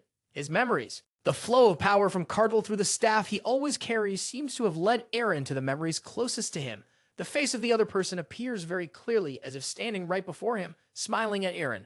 And the closest memory is perhaps when they, guided by Karta and the torch in his hand, enter the cave. Those images also emerge vividly, appearing one after another like a movie being rewound in Eren's mind. Young master. The calls from those around him seem to pull Eren out of those memories. Hang in there, Pendragon. Mark Killian takes his position as if ready to draw his sword to fight. He shouts loudly, "Protect the young master, even if we have to wager our lives." Karta also cannot remain calm, wanting to rush in. Damn it, there's no other way. But Kartal hastily held him back, saying, "Wait, Karta, are you planning to oppose the guardian deity?" Karta, not caring much, responded defiantly, "I have fought side by side with him. He is my comrade. If this continues, you will die." Eren seems completely defeated, gasping, "Ha!" His fingers scratch the ground. Indeed, he slowly forces himself to rise, speaking in a slow tone, "I am." The white dragon lowered its head, seeming to wait. Eren struggled to thrust his sword firmly into the ground. Using the support of the sword, Eren Pendragon managed to sit up, tilting his head to look up at the Soldrake, boldly declaring, "The official heir of the Pendragon territory." He shouted loudly, "Eren Pendragon." The eyes of the Soldrake suddenly wavered. Eren's face was filled with determination, and he was determined not to let himself be subdued by these circumstances. Gordon Pendragon remained mostly unchanged. Gradually, he smiled gently, but right after that, his soul also vanished, leaving only the Soldrake before Eren. Seeing this, Eren thought to himself, "Gordon Pendragon is gone." Suddenly, the white dragon threw its neck back, looking up at the sky. It opened its mouth wide and roared. The Soldrake stood tall as if furious, creating a considerable source of power around them. The nearby soldiers seemed to be blown away. Meanwhile, Karthal also found it difficult to resist the power coming from the Soldrake. Karta covered his ears and shouted, "What?" But it seemed that Soldrake showed no sign of wanting to stop, as Markillian was also thrown backward. At this moment, it lowered its head slightly to where Eren was supporting himself against the sword.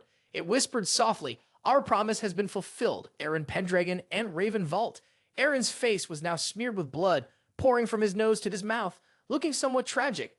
It continued, "As the one who will inherit the Pendragon line."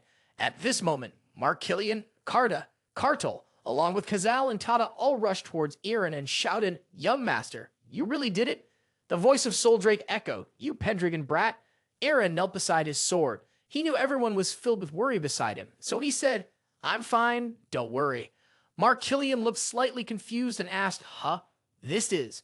Eren then lifted his head a little and replied, "The vow has been fulfilled. I have been chosen by Soldrake." The four of them stood frozen like wax figures upon receiving the news from Eren. But once they realized, they were so overjoyed that they almost cried. They were genuinely happy for Eren. Markillian, filled with immense joy, shed tears as he raised his hands high and shouted, "Eren has been chosen. The future of Pendragon is secured." Kartal was somewhat calmer. He said, "From now on, he will accompany the guardian deity. That's a remarkable achievement." Karta also couldn't help but exclaim, "He is the only one who has defeated us." Suddenly, Soldrake lifted its head, seemingly observing something appearing in the sky. Eren Pendragon noticed Soldrake's unusual behavior and looked up as well. But he found nothing, so he turned to ask, "What's wrong, Soldrake?" It replied, "A guest has just arrived." Eren, slightly confused, asked back, "A guest?" His eyes turned toward the sky, where several dark shapes were soaring high above. Perhaps they were flying this way, Eren thought. Could they be birds?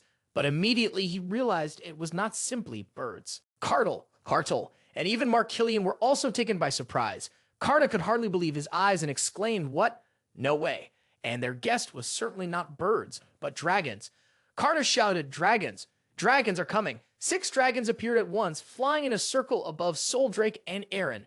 Eren looked at them in amazement, thinking to himself, "I can't believe it. There are 6 dragons." It was indeed a rare occurrence to see 6 dragons appear at the same time. Quickly, the dragons landed on the ground, forming a circle around them, making them the center point. Kazal and Tona, seeing the dragons surrounding them, couldn't help but feel fear. They trembled, their mouths quivering. Hi. Eren Pendragon also couldn't help but look around. Suddenly, he heard a voice. "Is this the new contract of the Queen?" Hearing the voice made Eren turn around to find out which dragon had just spoken. It was the voice of a dragon, black and mysterious, exuding a sense of power. Soldrake calmly replied, "That's right, Amelhart." Soldrake turned to face the dragons and continued, "I can call you here. Why are you here? The oath to the Pendragon family has nothing to do with you." Another dragon with green scales spoke up, not this time. Soldrake's gaze shifted towards it. Soldrake called its name, Eragurian. Eragurian continued, "We came because this is what we must do." "Don't you know why?" Soldrake asked back, "Do you have the right to question me?" This question silenced the other dragons. Amelhart opened its mouth wide and said, "However, your majesty, in addition to your aura, I also sense something else from this creature. The aura of both a demon god and a dragon god resides within it." Eren realized it was referring to him, but he couldn't fully understand what they were discussing. Soldrake's wings slowly began to flap. It powerfully spread its wings again, creating a violent gust of wind. The soldiers were panic-stricken and swept away by the wind. Wow. The dragons stared at Soldrake, understanding that Soldrake was driving them away. Soldrake stood across from Amelhart with a stern look, in the midst of which was the somewhat small presence of Eren Pendragon. Soldrake spoke, "Uninvited guests, get out of my territory at once. In the name of the King of Dragons, I command you." By invoking this name, it was clear that he truly did not want to see the presence of these uninvited guests any longer. Eren turned his head to look at him, his expression a mix of surprise and disbelief. Soldrake, the King of Dragons. The dragons appeared a bit apprehensive, glancing at one another. A pair of wings had spread out, perhaps they were preparing to leave. Amelhart spread his wings wide, facing Soldrake one last time. Both seemed tense, but in the end, he still had to speak up. Let today be it. However, he didn't forget to add firmly, "If one day this human returns to our lands, then everything will become clear." From beginning to end, Eren remained silent, observing and listening to their conversation while contemplating silently. Amelhart then spread his wings. Just like the way they had all appeared at once, now all 6 dragons departed together at the same time. They transformed once again into black shadows, gradually fading into the high sky. Karta sat on the ground, bewilderedly asking, "What just happened?" Tada spoke up, "It's like you're talking to each other." Carlo replied, "No one can hear the dragon's voices except the one who's talking to them. Before the oath was established, we heard their voices through Gordon, but now we can't hear anything." Hearing this from Cartel, Eren raised his hand to his chin. He fell into deep thought, pondering alone, am I the only one who heard their conversation? But Soldrake's voice really did stop after the oath was made. Putting that aside, there are 6 dragons, a dragon god, and a demon god. Damn, I still don't know too much. Although I heard the entire conversation, Eren's understanding remained limited. He couldn't fully grasp what they had been saying to each other all this time. Eren Pendragon looked up at Soldrake. Perhaps it knows everything. Soldrake, the king of dragons, stands majestically under the moonlight, truly exuding the presence of a king. The reason I was reborn as Eren. Eren furrowed his brow, his eyes lost in thought. He called out, "Soldrake, I have something to ask." Eren raised his hand to signal, "Could you lower your head a bit? Look, my neck is killing me." Soldrake glanced at Eren. It spoke, "If that's the case, there's a better way." No one knew what it was about to do. Everyone was waiting to see what would happen. Around Soldrake, a strange light radiated, making its body even more ethereal. Mark Killian looked at the scene before him and exclaimed in astonishment, "What?" Soldrake has vanished. A blinding source of light emanated from Soldrake's position. Eren couldn't help but quickly raise his arm to shield his eyes. When he noticed the light had softened somewhat, he slowly lowered his arm. However, Eren couldn't see Soldrake anymore. He felt a bit frustrated and shouted, "Hey, Soldrake." But Eren heard Soldrake's voice, "Where are you looking?" At that moment, Eren was a bit startled. Ha! Behind the stream of blue light, a pair of legs wearing high heels gradually appeared.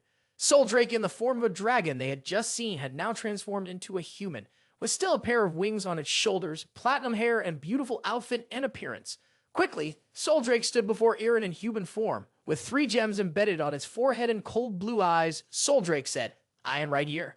Soldrake's appearance at that moment left Eren Pendragon, Cartel, and even Mark Killian astonished to the point of wide-eyed disbelief. Just moments ago, it was a dragon and now it had turned into a human.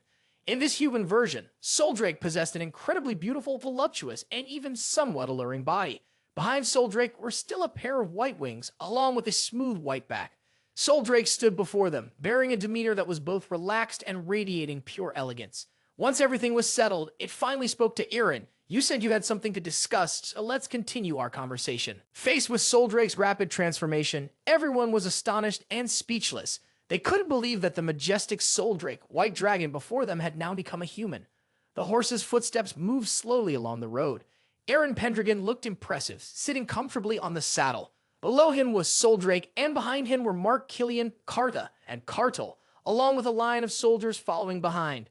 Karta turned to Mark Killian and said, Hey, that human over there. Can I ask you something?" "What are they talking about?" Mark Killian turned his head back and replied casually, "Why are you asking me about that? If you want to know, just go ask them yourself." Karta looked towards them. "This." Cartel spoke up. "Approaching the guardian deity is not easy for Ancona orcs like us." Mark Killian added, "Even if you could, you wouldn't be able to hear what they are saying." They looked towards Soldrake and said, "We can't hear Soldrake's voice." Then we looked at Eren sitting on horseback, and for some reason, we can't hear the young master's voice either. Mark Killian placed his hand on his chin, rubbed it thoughtfully, and said, "But I have never heard of dragons turning into humans." Eren Pendragon rode parallel to Soldrake. Although we couldn't hear what they were saying, it seemed they were discussing many things. Mark Killian, gazing at Soldrake with a somewhat enamored expression, exclaimed, "And he is so beautiful as well." Karta, lacking an eye for aesthetics, said, "Really? Orcs like us don't see it that way at all." Soldrake's blue eyes possessed a special kind of power. If those eyes were to look at you, your body would freeze in fear. Eren reached out, his eyes always directed towards Soldrake to converse. He asked, "Who are those 6 dragons? They seem displeased with our oath. What are they opposing?" Soldrake became somewhat subdued, responding, "This is something that only time can affirm." Eren suddenly fell silent. But right after that, the guy continued, "You showed me the past when I was still Raven, so you surely know about the inexplicable deaths of you and Eren.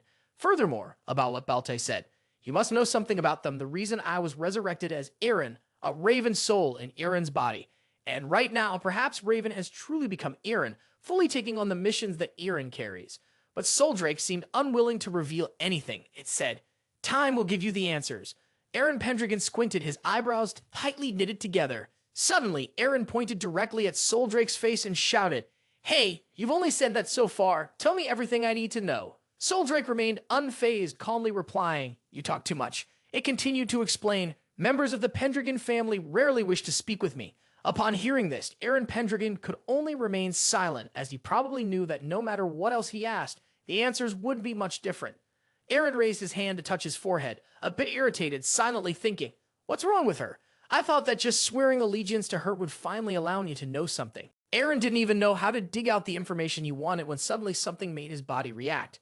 A demon with a gaping mouth and sharp teeth appeared out of nowhere, wanting to attack Eren Pendragon. Mark Killian jumped in surprise and exclaimed, "A demon!" Meanwhile, Karada also couldn't help but say in horror, "It's too big." But Eren showed no signs of fear or hesitation. He quickly grasped the hilt of his sword, ready to charge into battle against it. Contrary to everyone's expectations, before Eren could rush in, Soldrake darted forward like a gust of wind.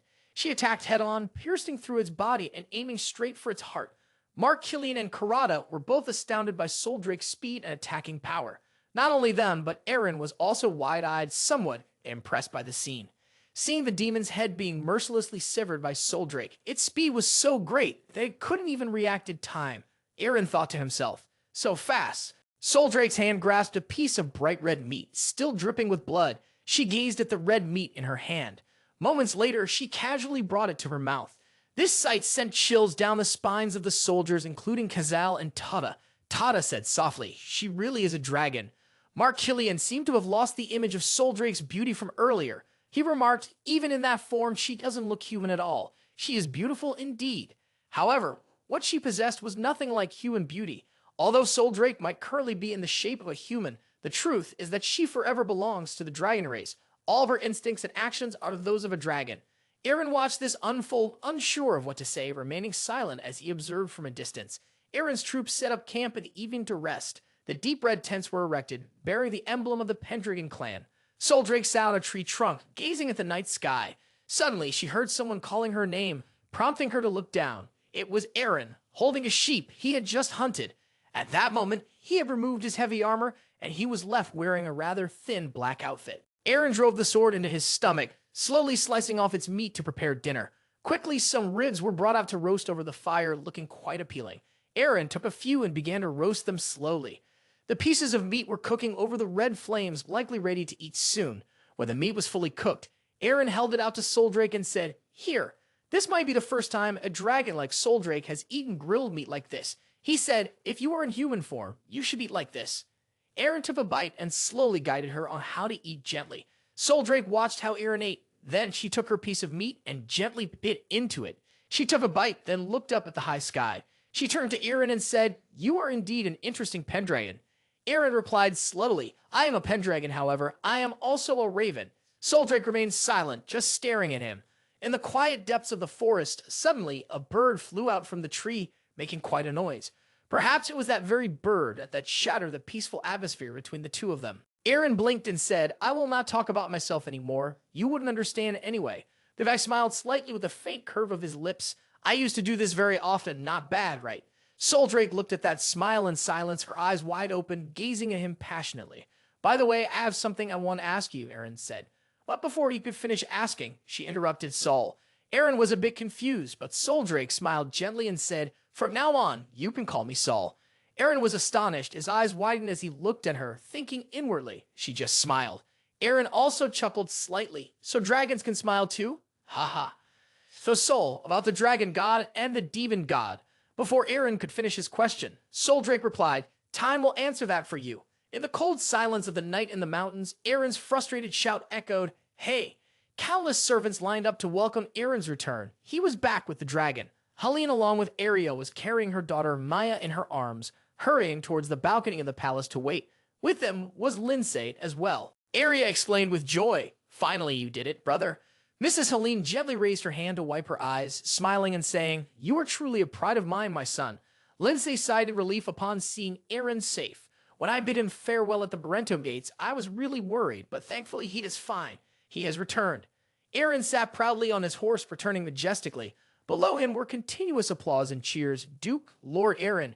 The army led by Eren returned amidst the adoration of the crowd. Everyone welcomed them very warmly. From above, Lindsay and Ariel looked somewhat surprised. Who is that?" Meanwhile, Kazel and Tada seemed very excited by the warm welcome from everyone. They each said, I am Kazel, wow, there are so many people. Karta and Cardle were also a bit enthusiastic. Kartal looked around and said, ha ha ha, it's really lively. At this moment, Soldrake spread his wings and soared high above. Melvin was surprised to see what was happening. Goblins, harpies, even orcs. Why were these monsters here? And who was that winged woman? Helene gasped in astonishment. That woman. Eren shouted, everyone. The guy confidently drew his sword from its sheath and proclaimed loudly, Pendragon has triumphed. Today, the dragon will be with us once again. Lindsay and Arya were both somewhat confused. The 3 stones embedded in Soldrake's forehead suddenly began to glow. She spread her wings wide and ascended into the sky. A powerful light appeared, surprising everyone present. Lindsay, Arya, and Mia all focused intently on what would happen. The jaws of Soldrake gradually became visible. Soldrake opened its mouth wide, and in the blink of an eye, the girl transformed back into her strong white dragon form. It soared high, capturing everyone's gaze. Soldrake, let's celebrate! The army slowly entered the city. The return of Soldrake was a joy for the entire tribe. Beautiful fireworks were launched into the sky, creating a magnificent night scene. The noble lords donned their majestic robes and participated in this celebratory feast. They chatted happily and energetically with each other. The musician sitting by the piano was passionately playing a tune, causing them to become completely immersed in it. Another man holding a mandolin also drew a crowd, enticing many to listen to the music he was playing.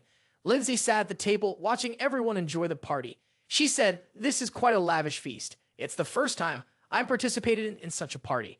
Eren smiled brightly and replied, this party is to celebrate the treaty between the White Dragon and my brother. The lords of the surrounding regions and influential merchants were all in attendance. Wow, Lindsay turned her head in search. Where is the heir? On this side, Eren was standing by the window, while Soldrake was seated by the ledge, gazing at the scenery below. The young man, clad in royal robes, said, don't you want to join the party, Sol? Soldrake turned his head slightly and replied, huh? Whether you are Eren or Raven, don't you think you've talked to me enough already? Eren helplessly thought, even though he didn't understand anything. Soldrake continued to speak. Moreover, as the heir of the Pendragon family, you should be busy at the party, right? Eren Pendragon sighed and replied, greeting the guests is quite a hassle. I suppose you know a lot about human society. Eren also sat down right next to Soldrake, but he turned inward.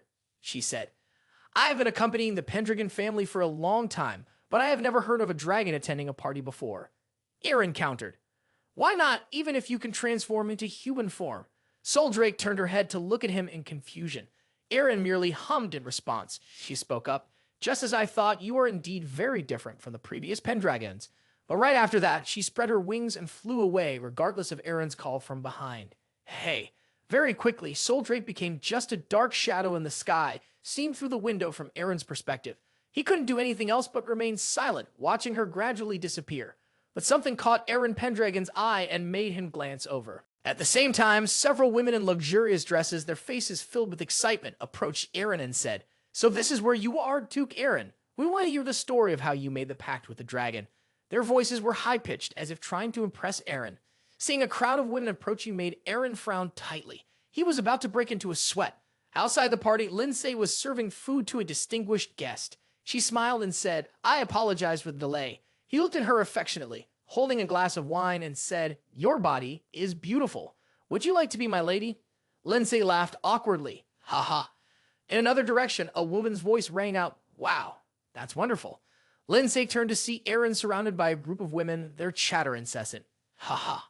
A girl in a red dress introduced herself. I am Crescentia of the Papulsupu clan. I inherit the pure blood of the first emperor and am one of the most distinguished families. A girl with shimmering blonde hair waved her hand and said, my name is Mabel. I have a connection with the Jodenson commercial department, and I am a member of the Goldman family. The girl in the red dress yelled out loudly, hey, you aren't even nobility, you're just a merchant. The girl confidently raised her hand adorned with dazzling rings. Around her neck hung a necklace with sparkling stones. Oh, did you know? The Goldman family is single-handedly shouldering the entire economy of the empire. I don't know if your family can sell such mithril jewelry. The girl in the red dress scoffed disdainfully. Stop bragging, you Uvorish. Meanwhile, the blonde girl smirked. I'm laughing in your face, you outdated old lady. Eren frowned tiredly at the bickering of these annoying women. He shoved his hands in his pockets and quietly stepped out of the crowd of girls. Lindsay found this somewhat confusing. Eren thought to himself, all these people want to shake hands with me. I can't let that bother me. Suddenly, Carter's voice rang out, "Hey, you weakling." He is holding a beer cup and drinking with another person. Carter patted him on the shoulder and said, "Have you already passed out after just 10 cups? The other person slumped over the table, tiredly replied, "How can I compare to an orc?" Under the drinking table, Kartal and Kazael were playing with Maya. The girl looked at her stuffed rabbit moving and suddenly exclaimed, "Wow, the rabbit is moving." Kartal smiled lightly and replied, "That is called the little Pendragon magic." Eren turned his gaze toward them. Immediately, Kartal called out, "Yo, Pendragon, come drink with us. Show me human stubbornness." The other person hurriedly spoke up, "You fool, the young master is very busy." Eren Pendragon smiled slightly. Eren walked over, gently rubbing Maya's head, and said, "Are you all right? We can't let you drink alone." Karta triumphantly pointed at Kartal and said, "Haha," he accepted. From a distance, Lindsay was watching everything. She seemed a bit shy while Eren's table shouted, "Let's start." Eren sat at the table with Karta, raising his cup to drink just as much. At the castle of the Pendragon clan, Eren Pendragon, after having drunk quite a bit of wine, groaned with a slight headache. "Up my head." Lindsay was supporting him, walking slowly. She asked with great concern, "Are you all right, young master?" Eren replied, "I'm sorry for bothering you, Lindsay," but she just smiled and said, "It's fine. It's been a long time since I've seen you this happy. That your father passed away, so I'm happy too." Eren calmly said, "Is that so?" He asked further, "By the way, what is my mother doing? It's quite late." Lindsay replied, "Oh, I thought the tradition was..." The doors swung open wide. A voice called out, "Come in." 10 girls lined up in 2 deep rows, standing straight, smiling gently as they awaited the appearance of the young man. The girl with red hair glanced at Eren and winked flirtatiously. Meanwhile, the one with the blonde hair wasn't to be outdone and smiled softly at him. Eren was utterly confused by the scene before him. "Is this..." Mrs. Helene spoke up and asked, "Is there anyone among them that you fancy?" Eren exclaimed, "Mom." But she continued, "Since you have made a pact with a dragon, you also need to have an heir. That is the responsibility of a Pendragon. Now choose, who among them will you have a child with?" Eren frowned, his face tense. A loud voice emanated from inside the castle. "What?" Eren and Lindsay both opened their eyes wide in surprise. He broke out in a cold sweat and stammered, "I..." Looking at the beautiful girls standing in a row, smiling sweetly before him, Eren continued to be confused and said, "Yes." Seeing their excited and hopeful expressions, Eren couldn't believe his eyes and asked, "Choose one of them." His voice was somewhat incredulous. "To become my bride?" Helene smiled gently, her eyes tenderly looking at Eren. She looked at him and replied, "That's right. It is your responsibility as a Pendragon." She continued to explain this tradition to Eren. "It is an age-old tradition, Eren. After the oath with the dragon was established, neighboring nobles sent women here to create an heir for the Pendragon family." She turned to look at Luna and said, "Originally Luna from the Sarid family was supposed to come here. The engagement was called off." Hearing Helena mention her, Luna gently looked back. Upon hearing this, Eren couldn't hold back her tears, covering her face with her hands and sobbing. Oh, why could Sister Luna cancel the engagement so pitifully? Seeing Eren like this, Eren looked at her with a puzzled expression. He wondered to himself, did that really happen? Lindsay, standing next to him, noticed Eren making that face, and she just glanced at him without saying anything. After crying, Eren regained her composure, happily smiling with crescent-shaped eyes as she said to Eren, "But just stay calm, brother, because everyone here comes from families that are just as prestigious as the Sarid clan." Eren gestured towards the young ladies standing nearby. One lady with dark red hair arrogantly spoke up, "Ha ha ha, that's right. I come from the Papalsuki clan, the descendants of the first emperor, which means my lineage is even more noble than that of the royal family." As she spoke, she fanned herself with a feather fan to show her nobility. Another young lady introduced her family. "My family has a general of the Royal Army, someone who can mobilize soldiers at any time. Violence is the greatest power in the world." Hearing this, the young lady with golden hair adorned with diamonds mockingly said to the other lady, "How foolish. The future will be built by those who can grasp the economy. Money is everything." Suddenly, the red-haired lady rushed at the wealthy lady and shouted, "A merchant like you shouldn't be here." The scene at this moment looked incredibly chaotic. Seeing this, Eren and Lindsay could only stand with their arms crossed and watch. Suddenly, Eren became serious, frowning with annoyance. Noticing his discomfort, Helene hurriedly said, "Listen, Eren, this is..." He interrupted her and asked, "Do I have to choose from the people in this room?"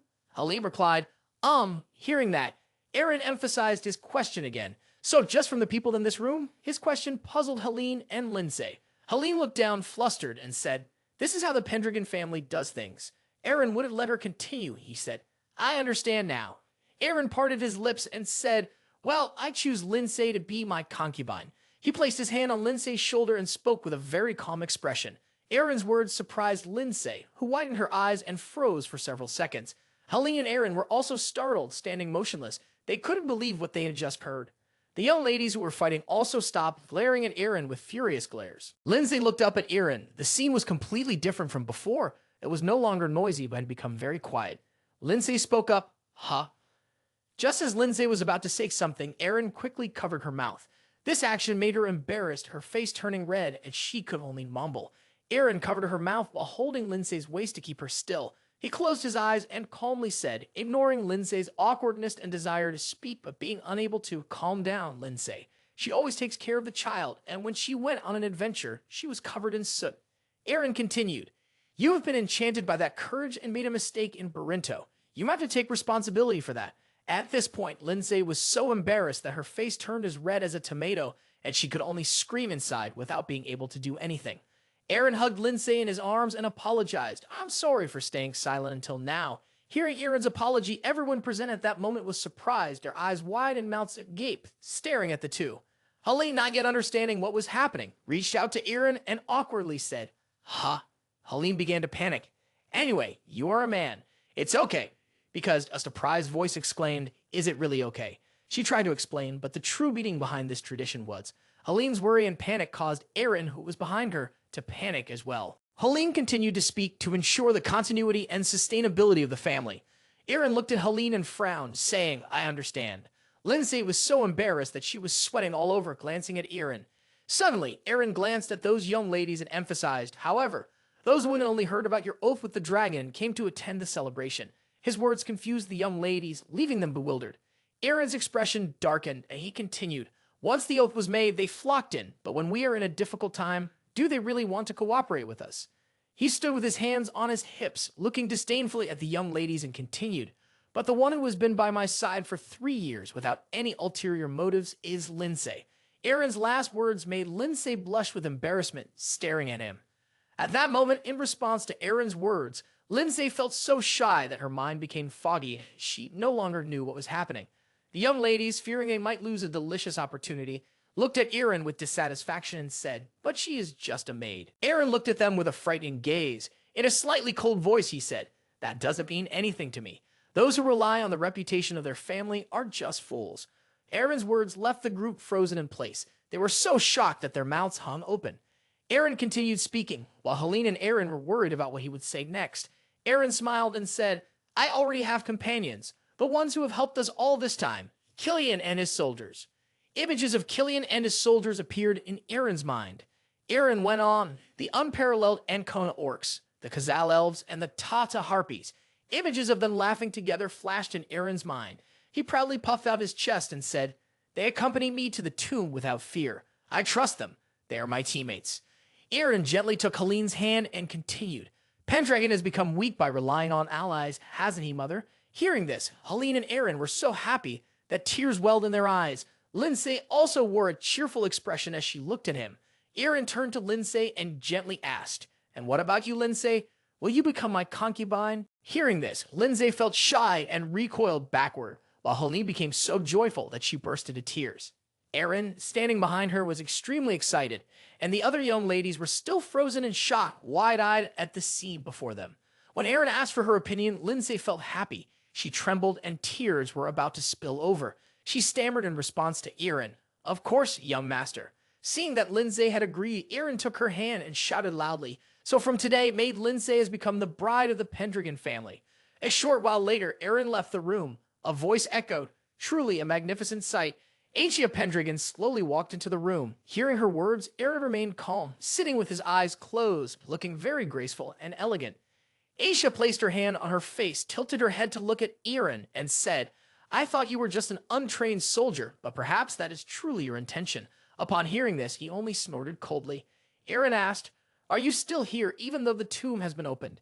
Asia clasped her hands behind her back and replied calmly, I wanted to see the face of my descendant one last time before I leave. Asia turned to face Eren, her face still wearing a smile full of implications.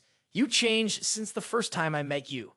Aisha walked closer to the window and said, however, moving forward without allies won't be easy this time. Eren suddenly stood up and said, I have a plan. Aisha glanced at Eren with curiosity, wondering what his plan was. Eren crossed his arms and paced back and forth as he walked. He spoke, the Pendragon clan has regained the power of the dragons, and many people want to invest in us and meet Raven. He flashed a cunning smile and continued, we want to acquire those who will become heroes in the future.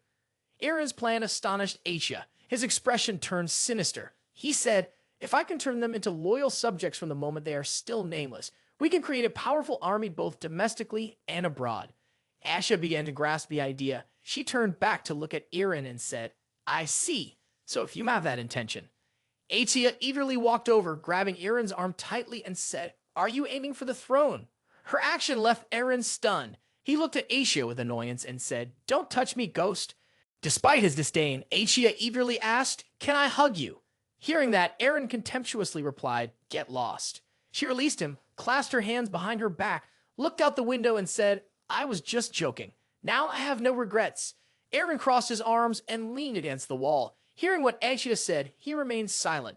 After a moment, Eren finally spoke, the 6 dragons have arrived at the time I am forming a pact with Sol. Aisha suddenly turned around and asked to be sure, have the other dragons arrived? Eren calmly replied, yes. Eren continued to recount, the black dragon mentioned something about the dragon god and the demon god. From what I gathered from the conversation, there seems to be a reason behind my reincarnation as Eren. He recalled the first time he entered this body. Eren continued, Baltai also said that everything is interconnected. Aisha looked at him and asked what was on her mind. This is the first time I've heard about the dragon and demon gods. Did Soldrake say anything about this? He tiredly waved his hand and said, time will answer. That's all she said. Aisha smiled and said to him, you seem quite close to him, don't you? She extended her hand towards him and added, you just called him Sol. Hearing Aisha's words, a look of surprise appeared on Eren's face. He closed his eyes and helplessly said, she told me to call him that. She's the only one. He looked up at Aisha and said, I can talk about these things. Suddenly, Aisha gradually faded away before Eren's eyes. She wore a gentle smile, looking at her still visible hand. Eren widened his eyes in surprise at this scene. Eren exclaimed, bewildered, hey. Aisha turned back to him, her eyes burning with tears. She offered him a comforting smile and said, now I must go. Aisha's shining tears slowly fell. He panicked and called her name, but could only cry out, hey. She turned towards Eren, smiling with a tender expression and said, whether you are Raven's target or Eren's, I completely believe you will be able to achieve it. She could no longer maintain her initial expression. Her eyes began to cry as she spoke to Eren, my dear Pendragon. Grandmother's hand touched Eren's face. He looked at her in surprise. He intended to say her name, but hesitated and called, grandmother. Eren lunged forward and hugged her tightly. This caught her a bit off guard. But at the next moment, she smiled with a face that had fulfilled her wish. She also hugged him, her hand becoming more transparent, advising him, from now on, just keep moving forward, Eren Pendragon. After Ravenveldt finished speaking, her body completely vanished into thin air. Eren stood there in a daze. He looked up at her portrait, promising, I will definitely make it Atia. In the year 314 of the Imperial calendar, Eren Pendragon and Lindsay Conrad got married. The two held their wedding in front of hundreds of people below. Eren sat in a dark room, looking down thoughtfully. A sudden voice rang out from the window. So you have chosen that girl, my contract follower. Eren looked toward the source of the voice. A girl with white wings appeared beside the window. He spoke up, Sol. He looked at her with a somewhat displeased expression and replied, you know the reason behind that party. Sol stood at the door and continued, that's right, however, why did you choose a maid? He propped his chin with an awkward expression and spoke, if I marry someone arranged for me, I will have to participate in many obligations. It would be hard for me to act, and regarding the hair, it doesn't matter who I do it with. It's better just to get it done. Sol tilted her head towards him, her eyes perplexed, and replied, so you have no interest in her at all. Eren narrowed his eyes, still resting his chin on his hand, and said with a gloomy expression, she is taking care of Eren, who is slowly dying for 3 years. I trust her. He leaned back onto the bed, looked up at Sol, and asked her, by the way, where have you been? You just suddenly flew away like that. Sol sat on the windowsill and replied, Rhea. He asked again, Rhea. Sol recounted, on the cliff behind the castle, there is a statue of a dragonstone. That is where I lived after swearing to the Pendragon family. Eren glanced over and replied, isn't it very boring there? She looked up at the sky and said, it's the same anywhere. After all, no one can hear my voice. He questioned back, the Pendragon Lord can hear it though. She looked into the distance and said, I have never spoken to Pendragon until now, nor did Gordon or his ancestors, Klein. He was surprised by her words. Sol continued, they never wanted me to take on this form, so out of respect for their wishes, I have always stayed in Re. Eren recalled what his grandmother had said earlier. You are really close to her. He began to remember the images from their first meeting. The first time, Sol arrogantly said to him, you really talk a lot. The second time, she sat in the tree and said, it's rare for anyone from the Pendragon family to want to talk to me. The third time, at the party, Sol sat on the balcony. Eren approached and asked, aren't you coming to the party? She replied, anyway, no one can hear my voice. He looked at her, thinking to himself, has she always been like this for centuries? She closed her eyes, bowed her head, and said, but whether it is Eren or Raven, you are still my contract bearer. He abruptly called out, Sol. She turned to look, and he continued, I can't get used to how you call me. He looked up seriously and said, you can call me whatever you want, except that. She looked at Eren in surprise. Sol moved her lips. So, Sol looked straight at him, answering, Ray, we will call you Ray. Hearing her call, he hesitated. Remembering back to the days when he was still Raven, there was someone who would pat his head and call him Ray. Eren sat in deep thought, silently reflecting on his brother. Seeing this, Sol asked again, Ray, do you not like it? Eren replied, no. He looked up and smiled happily. I actually really like it. From now on, you can call me that. She was surprised by his expression. Her mouth twitched slightly. Sol looked at him, smiling joyfully. You are truly very different, Ray. Completely unlike any Pendragon before. Eren also looked back at her. Sol bowed her head, her face full of happiness. She thought to herself, Alex. Sol turned towards the back, looking at the night sky, continuing with her thoughts. The first Pendragon seems to. Your promise will finally be fulfilled. The next day, wings were soaring in the sky. Around its neck, he carried a paper bag. A bird flew everywhere, scattering newspapers across every place. The newspaper contained the following message. The Pendragon clan once again makes a pact with dragons. This information quickly reached people throughout the Empire. One person picked up a newspaper and read aloud, the Pendragon clan, that's impressive. Barrio, seated on a horse, looked over at Reed and said, they have a territory comparable to a small empire. However, they only have 5 knights. Reed replied, if all goes well, we could acquire some land and also gain nobility. Both turned around at the same time and asked, what do you think, young man?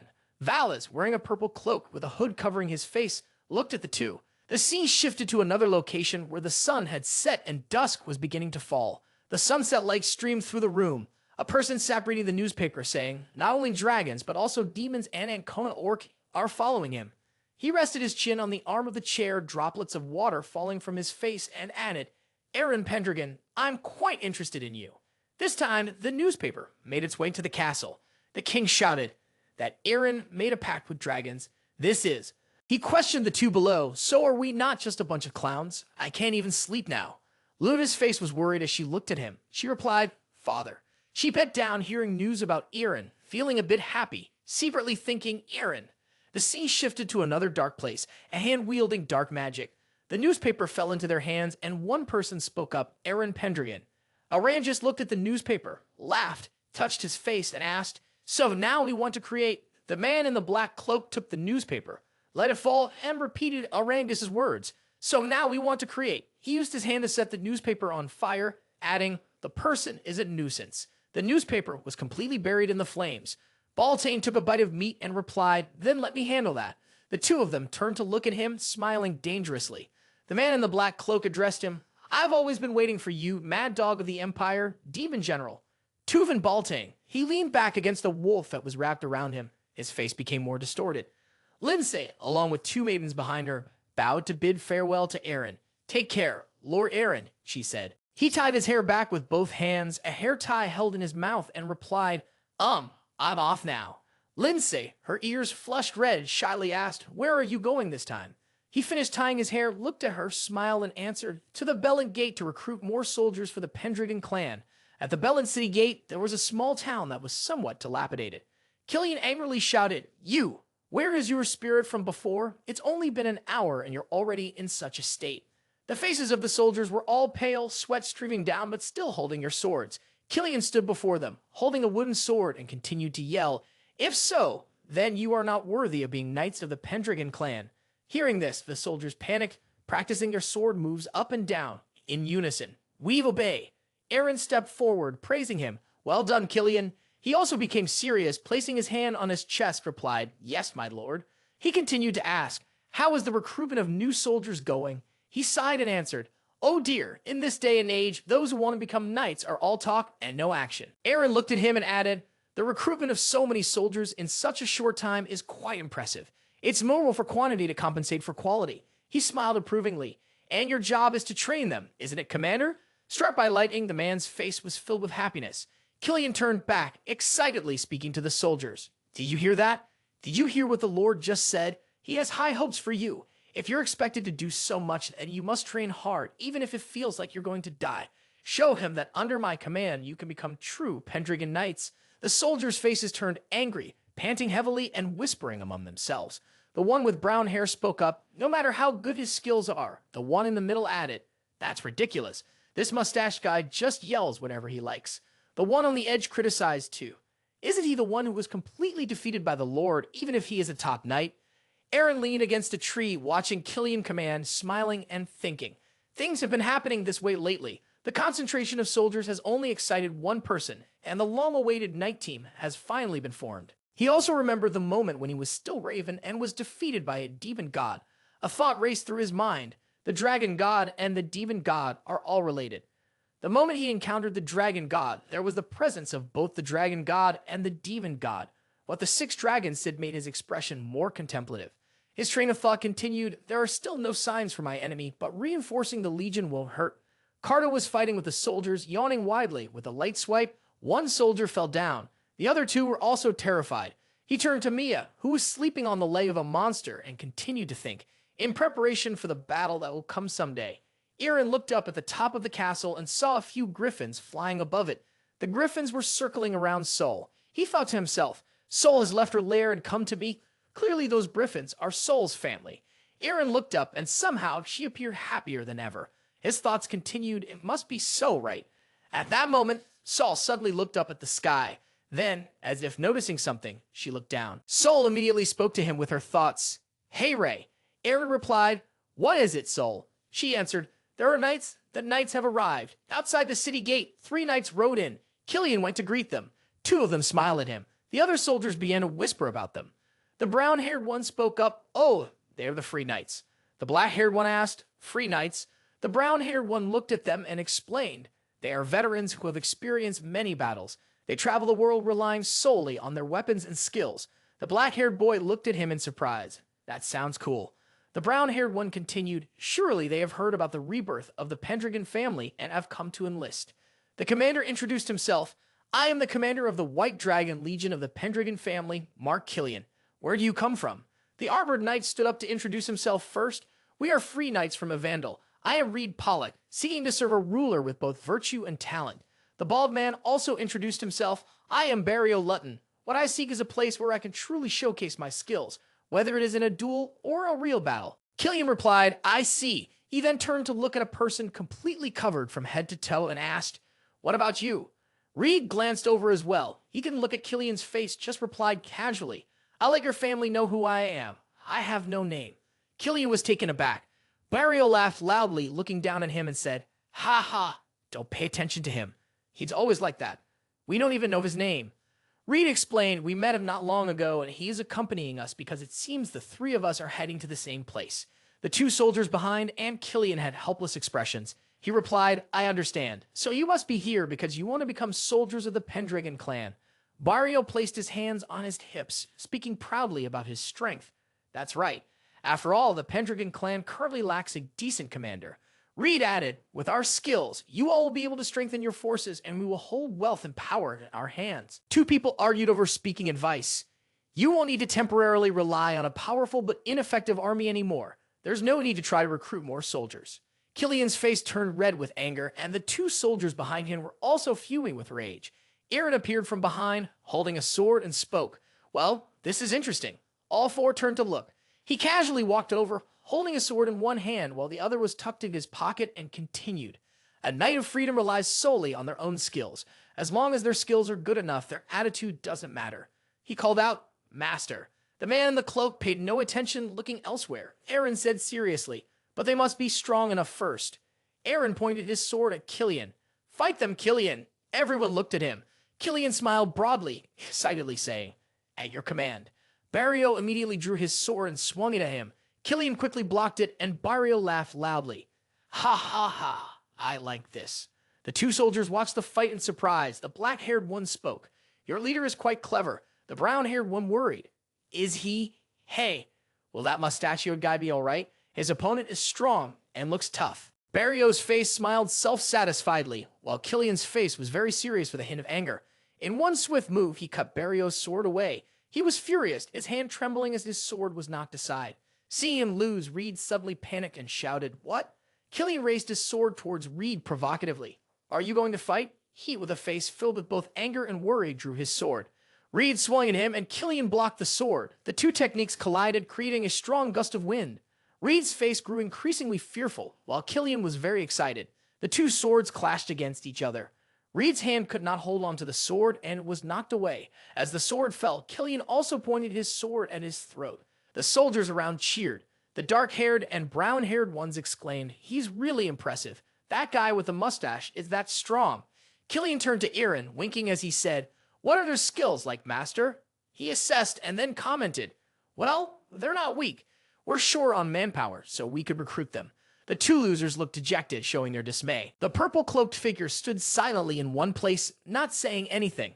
Eren turned to ask him, "Hey, aren't you going to join in?" He simply replied, "Not interested." Killian and the soldiers were startled by the man's attitude. They thought to themselves, "Investigator speaks so casually to the master." He looked up, smiled, and asked him, "Don't say that. What's your name?" His eyes had barely met Eren's as he repeated that statement. "I will make your household know who I am. I have no name." His attitude completely infuriated Killian. His eyes widened as he shouted, "You bastard!" He rushed forward, grabbing the collar of his shirt, yelling, "How dare you speak like that to the master? What the hell is this?" He didn't pay Killian any mind at all. With both hands, he easily flipped Killian over. Killian fell to the ground, and the soldiers were astonished by what had just happened. Killian's expression also showed immense confusion. Everyone exclaimed in surprise, "What just happened?" The commander grabbed him, but how did he get thrown out?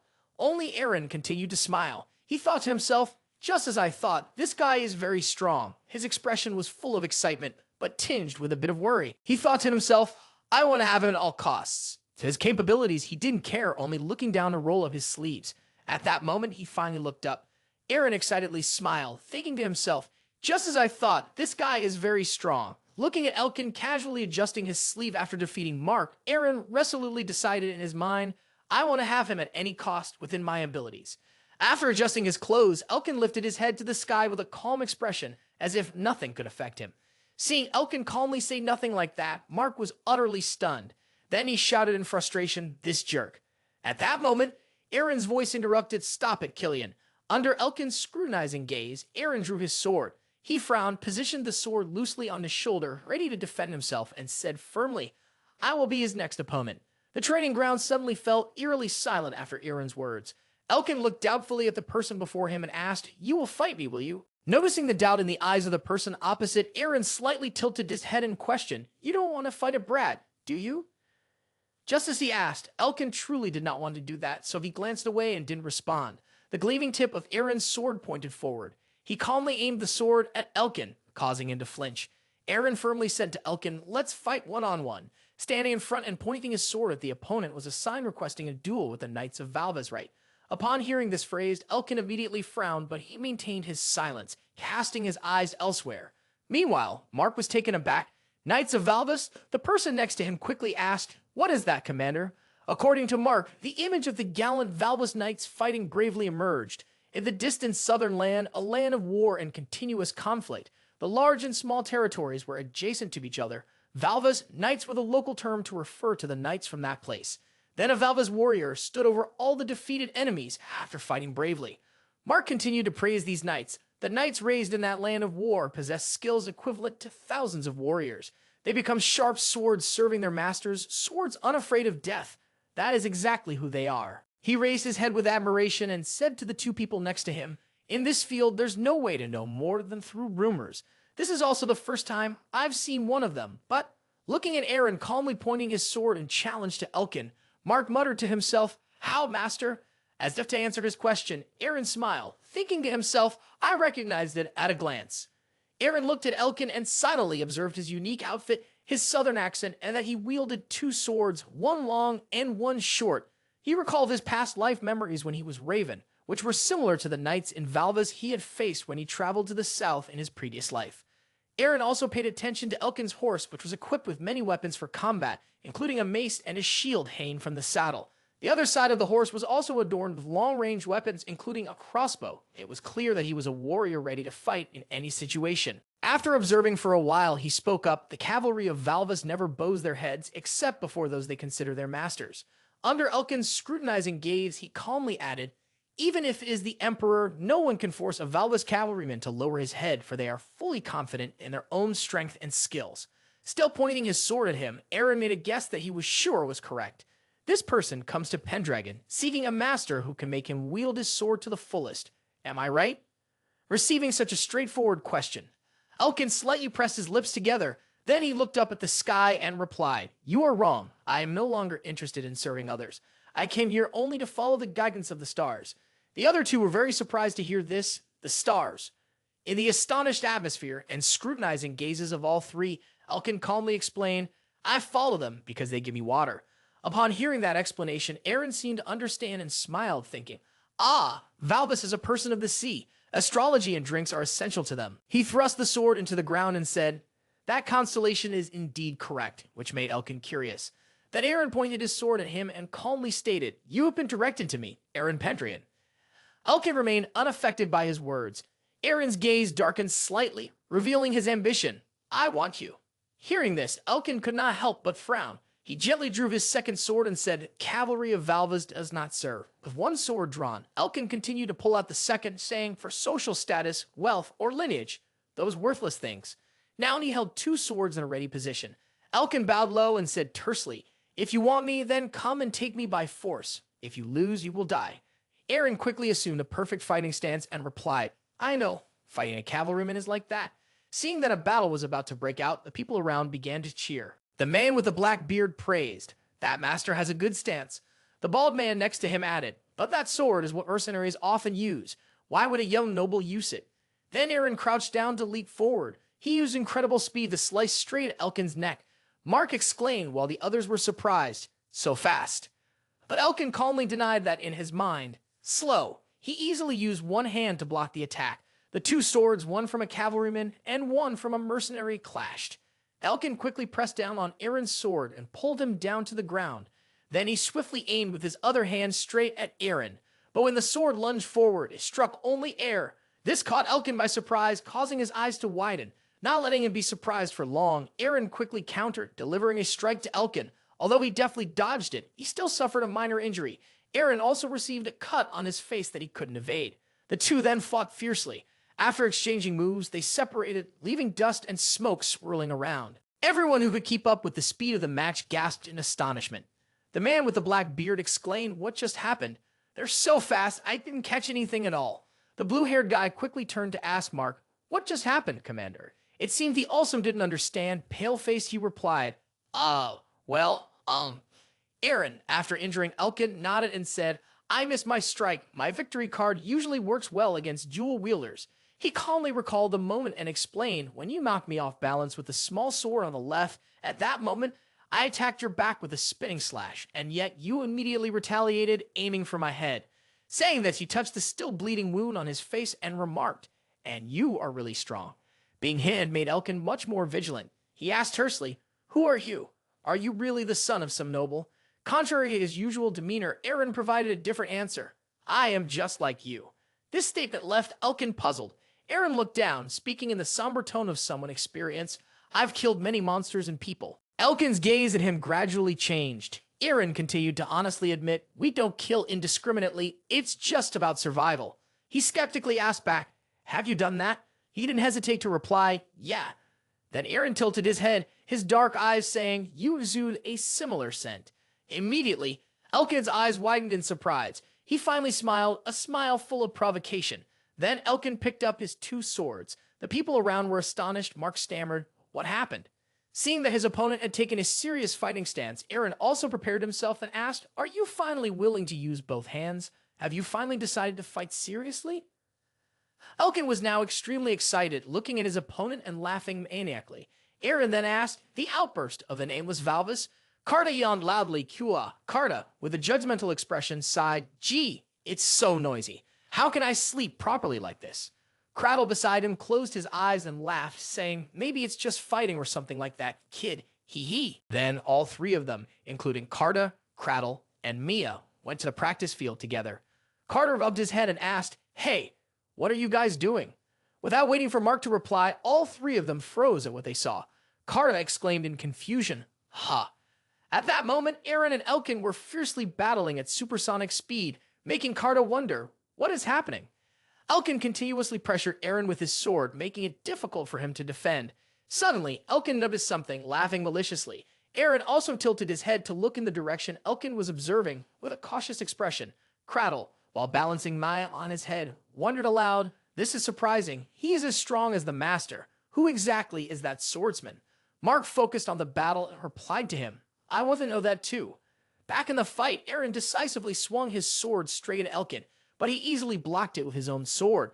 Unfortunately, that was a bait for Eren's next attack, which startled Elkin. Seeing this scene, everyone cheered with excitement. A feint. That's impressive. The two swords clashed against each other once again, creating an immense force. Eren's attack was just in time blocked by Elkin. At that moment, Mark rushed to yell, "No, the other sword." He anxiously called out, "Master." At the same time, Elkin ferociously thrust the remaining sword towards him. Eren certainly would have let him achieve his goal. He somersaulted in midair to dodge the strike. Then, while still in the air, Eren swung his sword, and Elkin quickly spun around. When Eren struck down, he easily avoided it. A missed swing had no effect on Eren, who calmly landed on the ground. As Eren ran to avoid Elkin's attack, he thought, "That's right." Suddenly, Elkin's raised sword froze, startling Eren. Mark and the others immediately became panicked. He shouted, "Is it a feint?" Then Mark shouted again as he noticed Elkin thrusting his sword directly at Eren, but it was actually to the left. Eren quickly managed to block that strike with his sword. Suddenly, Carta cried out, "No." Carta spoke just as Elkin charged forward to attack him. "It's on the right." But Eren grabbed Elkin's right wrist. He held it tightly, preventing him from striking him. With a face dripping with sweat, Eren smiled and complimented, "You're really good." Elkin was no better, sweating profusely, excitedly replying, "You are too." After that compliment, he immediately lifted his leg. Eren suddenly felt a pain from his leg and realized, my leg. Elkin's leg had kicked his. He easily sent Eren flying into the air, forcing him to let go. Caught off guard by this move, Eren explained, "A sweep kick? He's really good." The sweeping kick was just to break the pincher hold for Elkin. Eren was still able to brace himself with his hands on the ground. Seizing the opportunity while his opponent was off balance, Elkin lunged forward and thrust his sword at Eren's hand. Eren was not that easy to catch, quickly dodging and delivering a kick to Elkin's leg. This made him stumble and cry out, "Oh." Then the two engaged in a fierce exchange of blows. They pressed closely against each other, looking into each other's eyes filled with competitiveness and determination. The battle between the two men was so intense that everyone around had to remain silent and watch. The man with the black beard looked at the fight and exclaimed, "The attacks and defenses are amazing." The bald man next to him added, "Are those two guys monsters or something?" Cradle took this opportunity to say, "Kui Karuta, do you think you can win against that human?" Carter was caught off guard and could only remain silent. At that moment, seeing Elkin's strength, Mark became fearful and thought, "I was going to provoke that guy. Thank goodness I didn't." Although the fight was tense, Eren was still in the mood to chat. "Should I teach you the weaknesses of dual-wielding users?" Elkin, fully intrigued, responded, "What is it?" Immediately, he raised his hand, which was holding something. In the blink of an eye, Eren threw what he was holding at Elkin, which was a handful of sand. With both hands holding swords and grappling with him, Elkin couldn't avoid the sand flying into his face. Cradle shouted, "Sand." Karn also excitedly chimed in, "Oh, he took the chance to grab some sand when he fell." Because of the sand, Elkin struggled to stay away and could not stop clicking his tongue. He was forced to jump to avoid the attack. Eren did not give Elkin any time to rest, continuously attacking. With his vision temporarily obscured by the sand, it seemed that Elkin would be hit by Eren's strike. His hands dropped the sword. This was not a sign of surrender, but rather to allow Elkin to evade Eren's deadly blow. Seeing this, Mark immediately shouted, "Did he miss?" Just like that. Karn also panicked. His hands are going limp from fatigue. "Oh no!" The two cried out as they saw Elkin return to normal, ready to fight. "That guy is coming back." He charged forward with his sword as everyone shouted, "To the right!" Eren calmly lowered his sword. In a moment of surprise, he pressed his sword against Elkin's neck, leaving him stunned. Everyone fell silent. Cradle and Carta also froze at this. Elkin, the one involved, could only gasp for breath with the sword against his neck.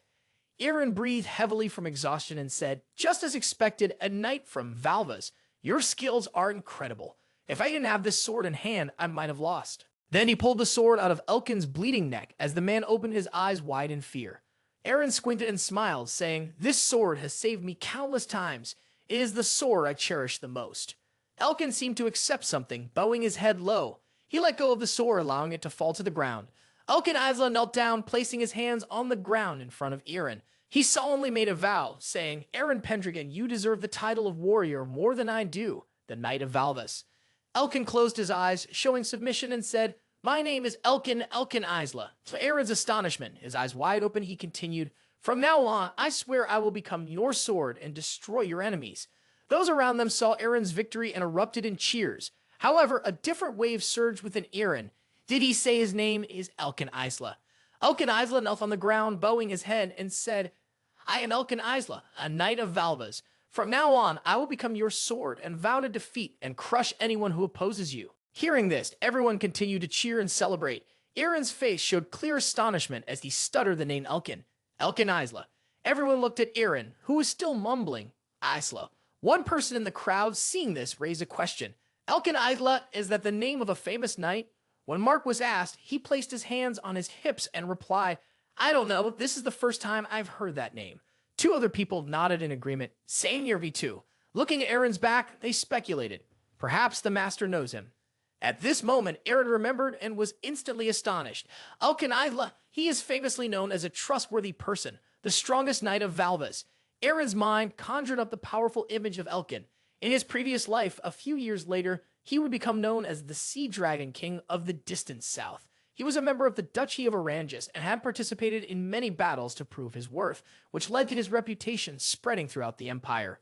Thinking of this, he suddenly smiled slightly. Although currently he was an unknown, he would become one of the heroes in the future. After thinking for a while, he knelt down on one knee, level with Elkin Isla. Seeing Eren kneeling just like himself in front of him, Elkin Isla was unexpectedly rendered speechless.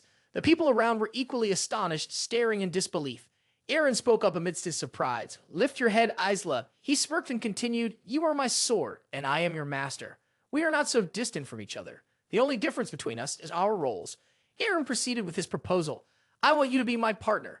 The scene shifted towards Carta and Eren's words, Mark Killian, and a few others just like them.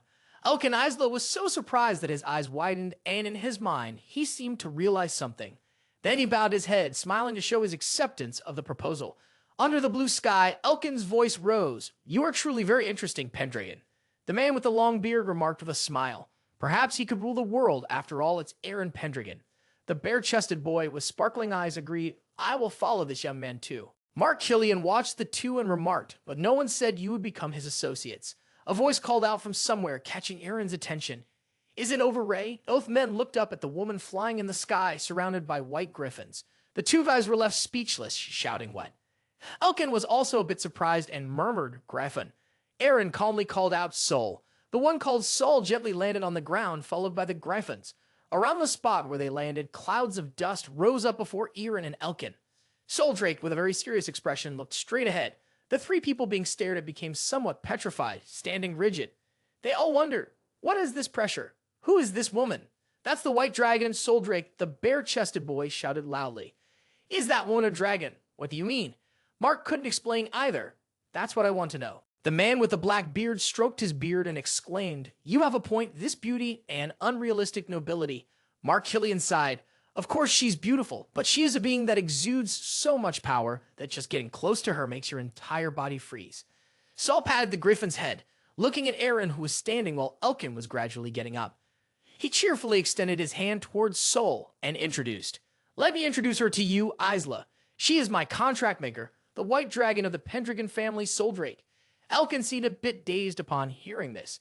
Then he took a step forward. Sol and Elkin stood facing each other. He asked, "White Dragon, the ruler of Gryphons, you are?" Soldrake remained silent, looking at the person in front of her. The bare-chested boy, stunned with a shaved head, said, "Hey, that kid Esla, he still stays calm in front of a dragon."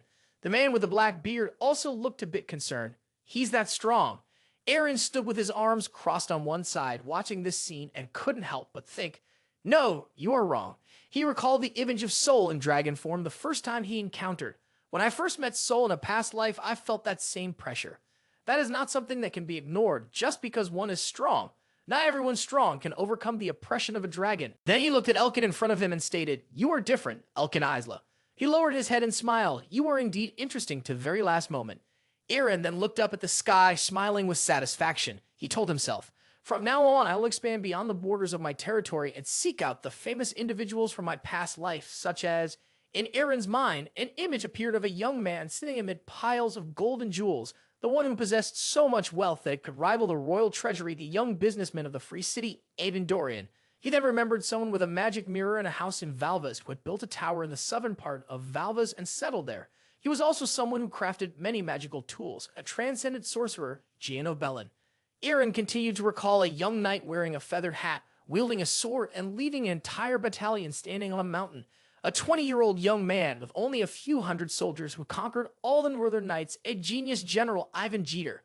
With these goals in mind, he silently told himself, having the memories of my past life is the most valuable asset I possess. With them, I can gradually recruit those who had ruled the world back then. Suddenly, a continuous beat from the orc's shirt caught everyone's attention. Cradle held a magical stone in his hand and exclaimed, ah, the Elder is calling. In his hand was a magical stone with many glowing green crystals on it. Mark Killian curiously asked, what is that? Cradle smiled with delight, hee. This is magic that uses minerals. It allows us to communicate with each other. Carta added, with this, we can easily talk to the Elder using magic. Mark remarked, magic is truly convenient. Cradle said, let me see. With that, Cradle closed his eyes and the blue light from the stone radiated.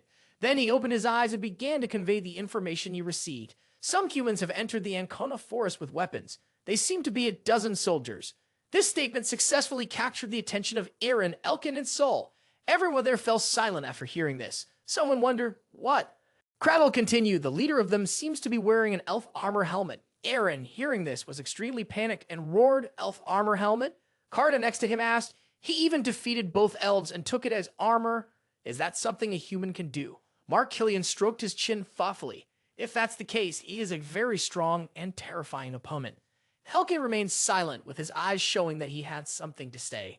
Eren's hands trembled as he thought to himself, a person wearing an elf armor helmet. There can only be one such person in this world.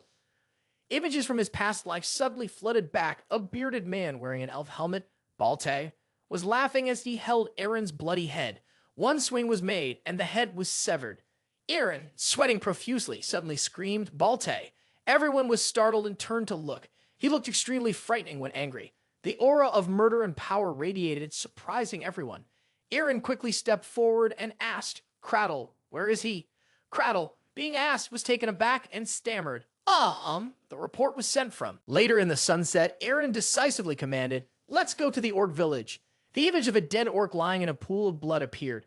Baltai, holding his weapon, spoke up, finally, I've dealt with these little pests. Orcs are indeed formidable opponents.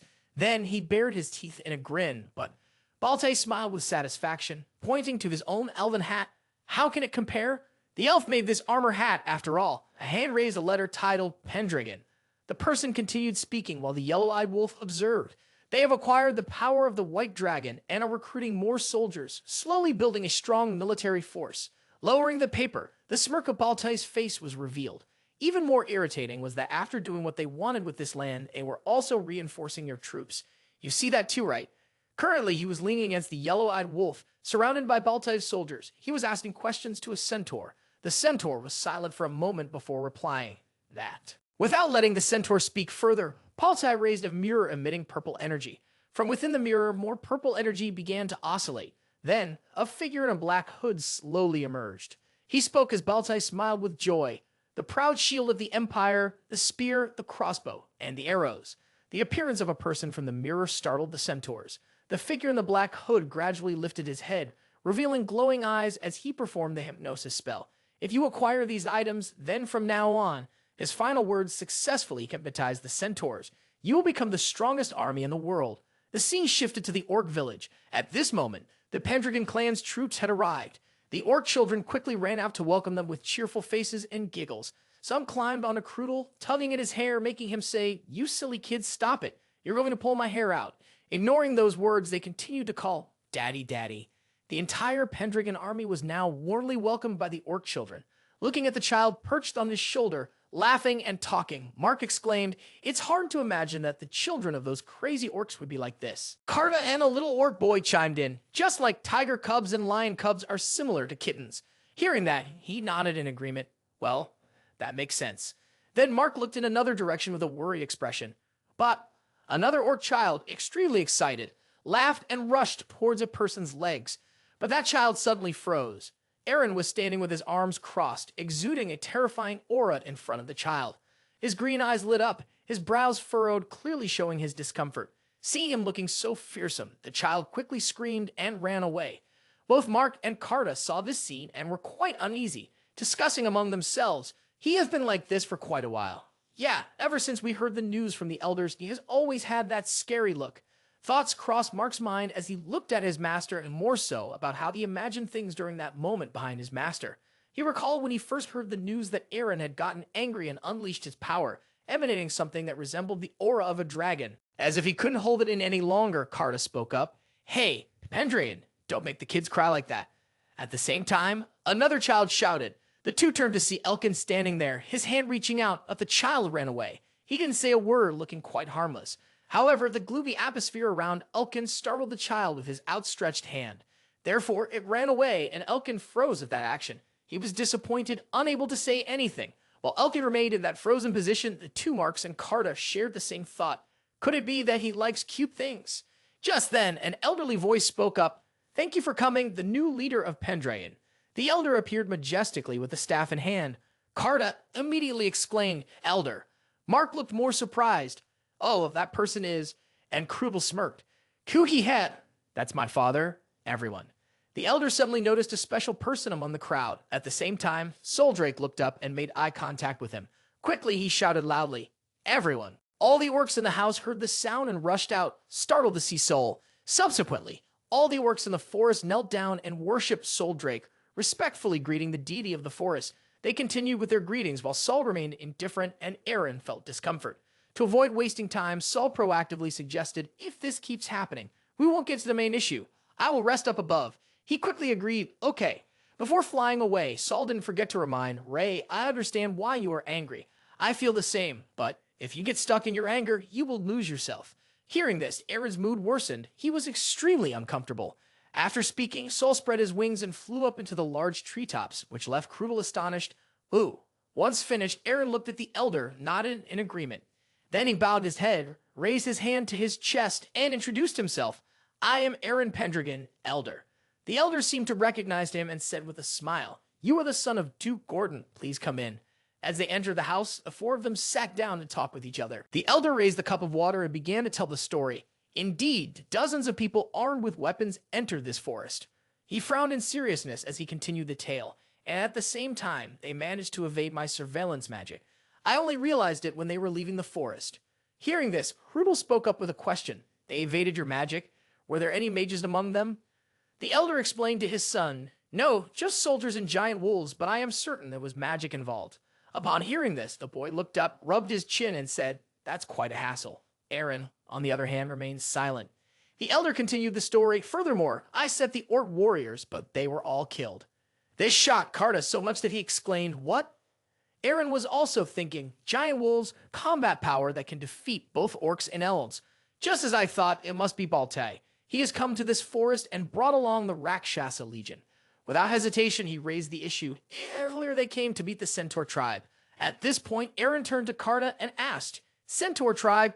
Carta, confused, responded, "What? Why those stupid horses?" Eren heard this and put his hand on his chin, pondering the complicated relationship between the Pendragon clan, the orcs, and the Centaur tribe. He recalled the reason why the Centaurs and orcs were not at peace. It seemed that the Centaurs originally lived in the Ancona forest, and the Pendragon family moved to the nearby area, allowing the orcs to inhabit that forest. In Eren's mind, a map of the three locations appeared. He thought, surely the Centaurs, those creatures that hate humans, attacked the Pendragons, but the orcs became the clan's shield. Then the image of two centaurs and orcs frowning and glaring at each other emerged. That was why the centaurs and orcs did not get along. Things were even tenser because both were warlike tribes that liked to pick fights. Thinking of this, Eren rested his chin on his hand and sighed. Well, I don't need to get involved in this matter because I'm just an outsider. I've let it go and hope nothing will happen afterward. But just as he thought this, Mark suddenly burst in shouting, "There's trouble, Master." He panted as he announced, "The Centaurs." Outside the house, the Centaurs were violently attacking the Orc tribe. Eren hurriedly ran outside, confused. What does this mean? Why are they suddenly? Mark also ran after him, saying it has been a long time since there was an armed conflict with the Centaurs, but suddenly an arrow was drawn aimed straight at Eren. Fortunately, he quickly caught it. Holding the arrow in his hand, he noticed something. A red emblem with a golden lion and a crown appeared. Mark exclaimed in panic, "Is that the Empire's emblem? Why do the Centaurs have it?" Eren seemed to have reached the peak of his anger. He thought, I know why. Looking at the Centaurs fiercely fighting, Eren thought to himself, they have allied with each other. His eyes became filled with rage and bloodlust surged once again, spiraling out of control. Seeing this, Mark hesitantly called out, "Master." He coldly commanded, "Massacre them. They attacked us first." In a state of fury, Eren shouted, "Don't let anyone survive. Even if you erase them from this world, I don't care." At the same time, from above, Soldrake was watching the battle between the Orc tribe and the Centaurs unfold. Sol remained silent, his mind occupied with other thoughts. Eren's anger was evident as he gritted his teeth, thinking to himself, the Centaur tribe, the enemy of the Orcs. Now, countless armed Centaurs are charging straight toward the Orc tribe's territory, slaughtering indiscriminately. Just as Eren thought, they have teamed up with Baltai. Eren's fury at that moment unconsciously radiated a powerful aura around him. His rage took the form of a dragon made of blue fire, causing Killian nearby to feel fear. His thoughts were filled with astonishment. His lordship is exuding the same aura as back then. With a fierce expression on his face, Eren commanded, "Destroy them all, spare no one. Eradicate them from the world." Saying this, he dashed swiftly toward the chaotic battlefield between the Orcs and the Centaurs. Reed and Barrio turned around, surprised by Eren's presence. Both exclaimed in unison, "My lord." Elkin was also stunned by Eren's sudden appearance, calling out in shock, "Pendragon." The Centaur is drawing his bow to shoot at Eren. He notices the arrow is flying towards him. He swings a sword engulfed in blue flames, slicing through and incinerating the arrows headed his way. Reed doesn't understand what just happened, asking uncertainly, "What?" Barrio is astonished by Eren's ability, saying, "Did he just split their arrows in half?" At this moment, Eren has rushed toward one of the Centaurs, preparing to swing his sword. Elkin unexpectedly concedes, so fast. The slash goes straight through the Centaur's arm, severing it. Reed and Barrio exclaim, "Wow, he did it." The Centaur that was just struck down is charging back at Eren, preparing to draw his sword. The Centaur draws his sword and swings, but Eren is able to block it. He is startled, his eyes wide with surprise, thinking, are they afraid at all? The Centaur's eyes are filled with madness, his teeth clenched and saliva dripping continuously. He shouts loudly, "You bastards! You have taken our forest and now we will finally completely annihilate you." He shouts even louder, "We have expanded our army, just waiting for this moment." Eren was stunned by this information, exclaiming, "What, really?" The other Centaurs, hearing their companions shout, felt empowered and rushed in like a storm, yelling, "Protect our forest! Protect our forest!" Karda swung his mace and hit a Centaur in front of him. The Centaur retaliated, but he dodged and complained. They're all acting exactly the same. He also wondered, have Centaurs always been this strong? Cradle, though out of breath, replied, "It's magic." They had been mesmerized. Crabble continued, "Their fear and anger have been exploited. One Centaur was attacking wildly." Cradle kept explaining, "Their minds are controlled by magic. They are forced to push beyond their physical limits and are turned into killing machines devoid of reason." A Centaur was swinging his sword at Barrio, but he managed to block it. Letting out a quick eek, Killian swooped in from behind the Centaur, raised his sword high, and shouted, "Take this." The Centaur spotted him and kicked him with both hind legs. He was hit midair feeling pain. He spat blood and yelled, He collapsed to the ground. Baryon and Reed rushed over worried, exclaiming, "Commander." He lay on the ground, his whole body trembling, startled by the power. He thought, "It pierced through my armor, even the ribs. It's so strong." The Centaurs were now gaining the upper hand, killing and trampling both humans and orcs that opposed them. Elkin was fighting desperately against a Centaur.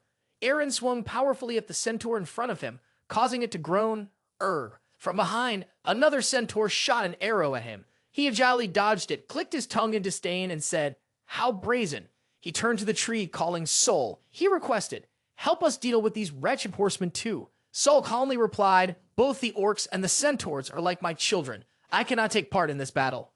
Eren unexpectedly asked back, "Whoa, what?"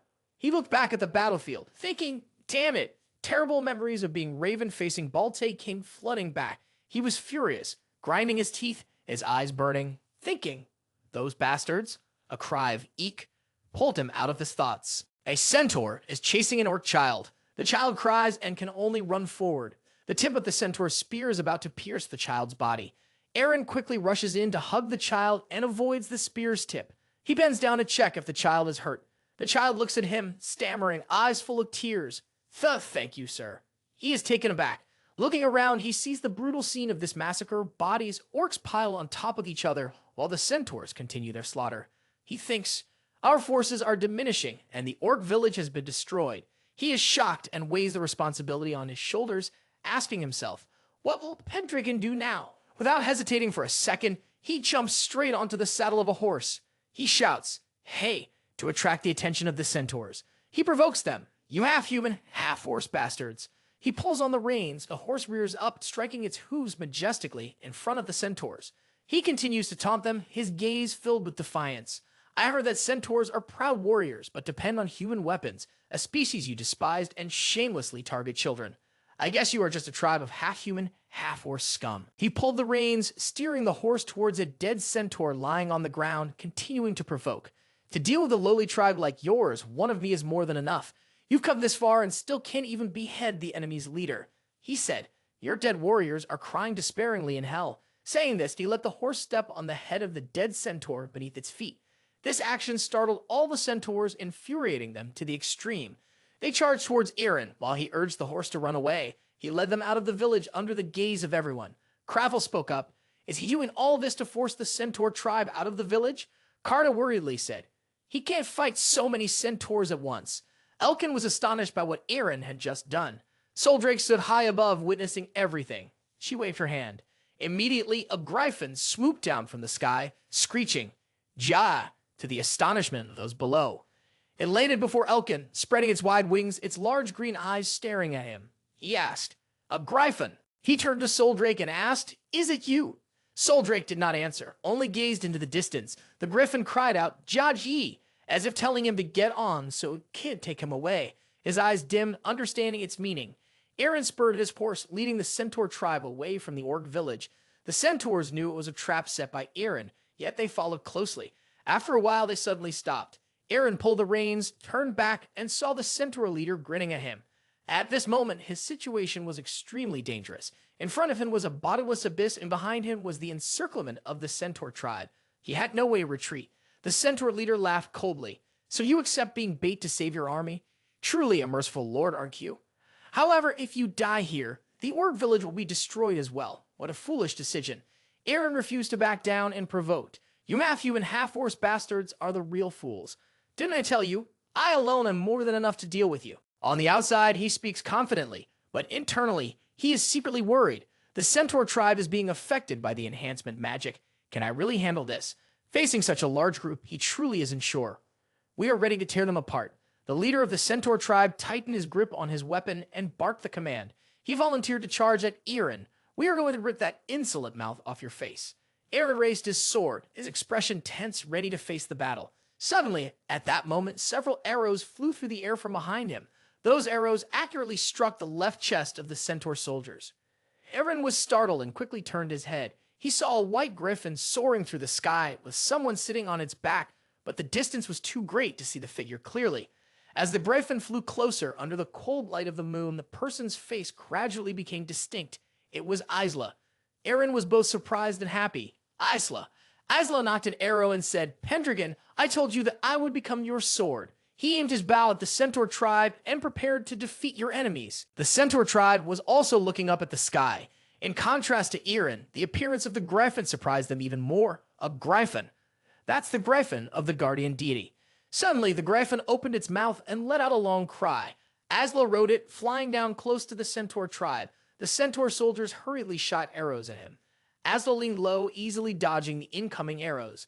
Then Asla quickly raised his bow and shot back. The arrow was swift and deadly, striking the left chest of one soldier. Soon after, several more soldiers were hit as well. Eren silently watched the scene before him. The Centaur clan members kept shooting arrows into the sky, but Isla riding the Griffin easily dodged them. He muttered, Griffin Knight. Griffins are mythical creatures that serve under the dragons. Although they have large bodies, to those looking up from below, they seem to dance in the sky. With the power they possess, they are used for hunting and military purposes, and they are extremely difficult to deal with. Thus, borrowing knowledge from ancient times, while Eren was still lost in thought, Isla rode the Griffin close to a Centaur soldier. After a long period of rigorous training, the Griffin suddenly raised its claws. It struck the soldier's head with a powerful blow. The first Rideeple Griffin had appeared. Another soldier aggressively charged at Isla. After hundreds of battles with the selected knights, Isla quickly drew a blade and swung it, knocking the soldier away. Eren watched the Centaur soldier fall. A Griffin knight, he silently whispered the name Elkin Isla, suddenly remembering his nickname from his previous life, the Stormbearer. At this moment, Isla of the Griffin had attacked other soldiers. He had been beaten for so long, yet his expression remained unchanged. Eren suddenly understood and smiled. So that's it, indeed an aim that says it all. The soldiers of the Centaur tribe fell continuously. The leader, furious, said, "We are being." He halted mid-sentence and quickly corrected himself. The whole army retreat, he hastily ordered. Then he decisively turned around and fled. Islak immediately realized their intentions. They were running towards the center of the forest. He calculated silently. If they go deeper into the woods, the Griffins won't be able to chase them, and they will be able to recover and regroup. An arrow shot swiftly towards the Centaur leader's leg. He screamed in pain and collapsed onto the ground. Eren watched him from behind. The arrow had been shot by him. Sitting on horseback, the bow in his hand was still aimed directly at the Centaur leader. He smiled. The Empire's crossbow is indeed of high quality. It must be worth much more than those half-men, half-horses coming out of some forest. His smile gradually turned cold. Is that right, Centaur army leader? The leader couldn't stand up. He kept moaning, helplessly watching Eren approach him. He reeled in his horse, stopping in front of the leader. His voice was gentle. Even if the pain disappears, you still can't move with a broken leg. The leader growled. A red Imperial shield hung on the saddle. Eren grabbed it and raised the shield towards the Centaur leader. The shield suddenly emitted a golden glow. The light flew over and gradually surrounded the leader. Then he realized the beam of light seemed to be penetrating his body. The wound on his hand began to close. He was astonished. My wound. Its eyes gradually returned to normal, no longer shrouded in dark light. The Centaur leader stared wide-eyed at Eren. Why are you helping me? He couldn't explain this situation. Eren spoke flatly. I'm just returning you to normal. Otherwise, I would have ended your life already. His gaze suddenly sharpened. Now tell me, where is the one who provided you with these weapons, Baltai? He asked the leader with a low voice. The weapons you mentioned are the bows and arrows with the symbol of the Empire, but they emit a strange purple light.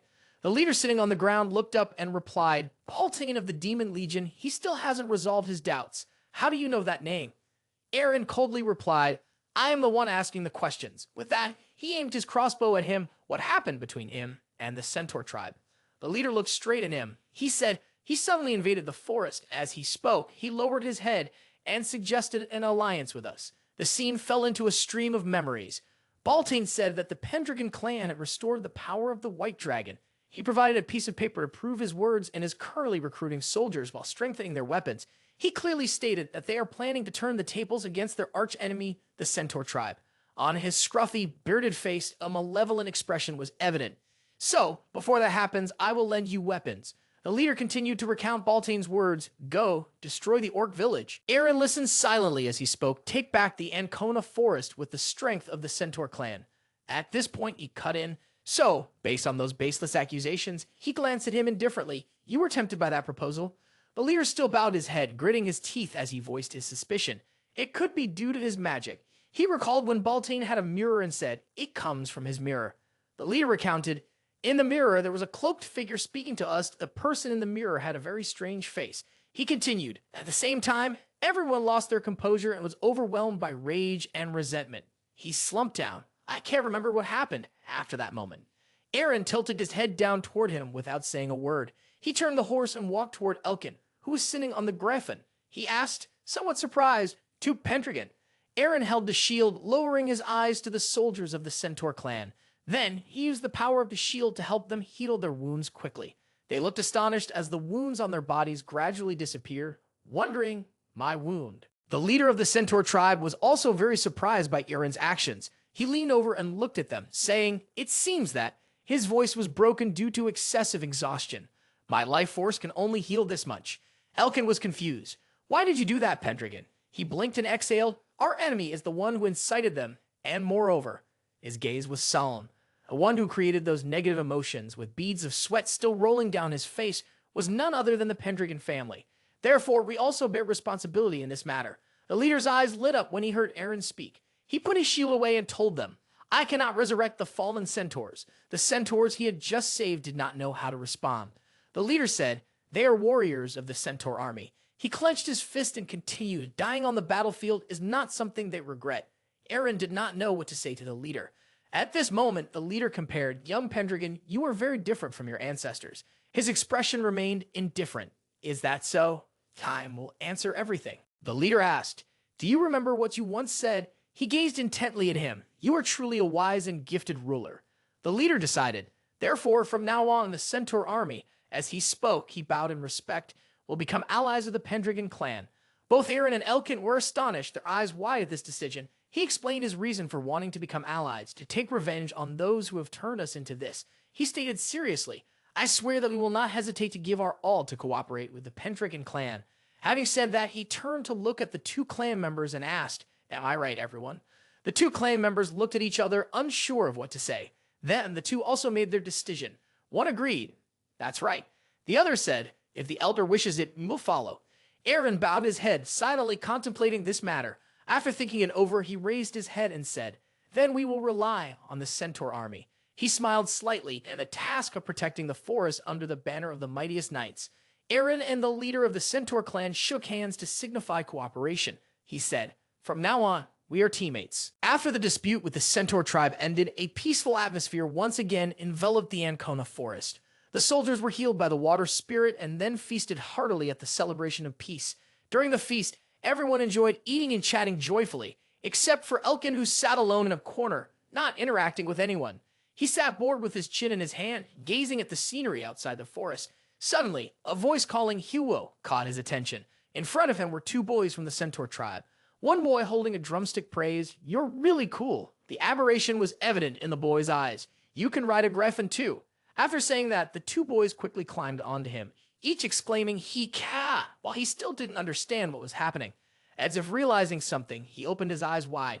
Then he gently patted the head of the boy who was climbing on him. In a private room, Eren was talking to a member of the centaur tribe. Criddle said, magic comes from a mirror, he said, looking at the cup in his hand, pondering deeply. Eren clasped his hands together and asked, is that possible? He replied, I don't have enough knowledge to answer this question. The person sitting next to the leader said, however, it is a very powerful and complex type of magic. He continued, mind control and enhancement, be analyzed, and not just to the extent of affecting the targeted individual. He leaned in and added, something like controlling the emotions of many Sagittari at once. After the analysis, he concluded, the one who created this is a fearsome wizard. This statement made Eren ponder. At night, the Ancona forest was very quiet. The scenery within was incredibly peaceful. Eren stood on a branch, leaning against the trunk, gazing into the distance. Suddenly, someone called out to him, why do you look so pensive, Ray? He turned around and replied, Soul. He crossed his arms and looked at her, asking, is it you, the one who let Isla ride the griffin? She looked straight at him and huffed. It's just that they sensed the aura of a night mage on him. Eren turned away and said, perhaps he has ridden a griffin before. His gaze was deep, but for some reason, he did not want to talk about it.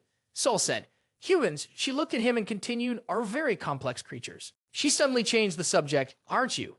She carried an inquisitive gaze that raging dragon power devours. Eren coldly replied, raging dragon power. He remembered standing still in that raging dragon power. He explained that power surged out suddenly. Soul stood opposite him. It belongs to my contract. Your body has the ability to wield dragon power, and the control will vary depending on the user. Eren fell silent, glancing blankly. If I let my anger overwhelm my rationality, I won't be able to gain an objective view, he thought. That's right. Its face became serious, but there is still something I can't understand. He remembered his past life, how at first he had forgotten it out of anger. He recalled himself at that time, but in his past life, he must have become a member of the Demon Army now, and the Demon Legion was fighting in the distant southern lands in the Wooden Sea. He fought further, facing the Troll King, the most brutal creature. Half of the Demon Legion had been annihilated. The fierce image of the Troll King emerged in his mind from that horrific battle. He remembered Baltai, but Baltan was also there, so he speculated. Baltai has really contacted the Centaur tribe. He felt very strange. Countless questions arose. What about the battle at Mokai and the king of the trolls? Where is my past self, Ravenwolf? Sol looked at him pensively. He was still thinking as he recalled something he had said back then. He remembered. He said everything is connected, the decline of the Pendragon family, the Vel family being destroyed, and now the destroyers are trying to eliminate the Pendragons. He looked down and said to Sol, let's try to go to my homeland. Then Eren quickly lifted his head and said, the place where a family has lost its honor. His gaze was cold, the land of shame. Eren quietly said to White Dragon, it's time for us to return to my homeland. Eren crossed his arms over his chest, leaning against the tree, his eyes staring into the distance full of thought, the place where my family once lost its dignity, the land full of humiliation, heading towards Sisek. The scene shifts to a desolate, ruined city. Hidden beneath the rubble is a tattered flag featuring an eagle soaring freely. Behind it are two crossed swords, the emblem of a once mighty clan that has fallen. Next, a blonde young man is enjoying a lavish meal. He savors each dish slowly. Next to him sits a blonde girl, while in front of them, many nobles are kneeling in unison. The noble father and son are taken aback by the sudden appearance of these two. Why? Why have they suddenly come to the Serid territory? The son and daughter of the Emperor, Prince Ian. This blonde young man is the second prince of the Ayan Aragon Empire. The girl with two braids, Princess Ingrid, is the princess of the Ingrid Aragon Empire.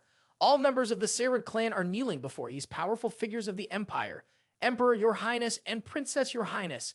They continue to enjoy the luxurious meal amid the reverence of the Serid clan.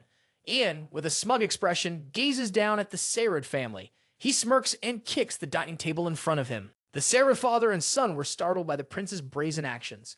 Ian's face was downcast with a domineering expression as he said, bunch of trash. The Serid family, frightened, hurriedly pleaded for forgiveness. We are very sorry, Your Highness. Princess Ingrid sighed, intervening, come on, royal brother, you're making me lose my mood. You don't need to consume everything. Ian smugly replied, I was just waiting for you to finish, royal sister. Now I'm not a good brother. It doesn't make you happy at all. The Serid family below dared not utter a word in the face of the prince's brutality. They were still in a state of fear and loss. Ian continued addressing the Serid family. There is only one reason that I, the crown prince, have come to this remote countryside. Your neighbor is the territory of Duke Pendragon, along with its master, Eren Pendragon. Upon hearing this name, the father and son were truly surprised. Ian continued to arrogantly say, the Eren I know is no different from a frail, weak earthworm. It's hard to believe that when he woke up from his coma, he was able to forge a pact with the White Dragon. Do you know what happened to him? Before the prince's question, the father hesitated for a moment. Then, he quickly turned to his daughter and asked, you've met him, haven't you, Luna? What is he like? Hearing her father's question, Luna hesitated. Her face suddenly flushed pink as she thought about Eren. She said, I knew him before, but it's as if he has become a completely different person. The more Eren was mentioned, the more her cheeks flushed with shyness. He has become bolder, yet still calm and even stronger. It was unclear when, but Ian was standing right in front of Luna, his eyes burning red, emanating a terrifying aura. He threateningly spoke to Luna. Is he better than me? His red eyes and curled lips resembled a wild beast directing its gaze at the small girl in front of him. She was utterly terrified, her body trembling, unable to utter a word. Ian gathered his strength and a golden aura gradually emerged. He began to laugh cunningly. Hey.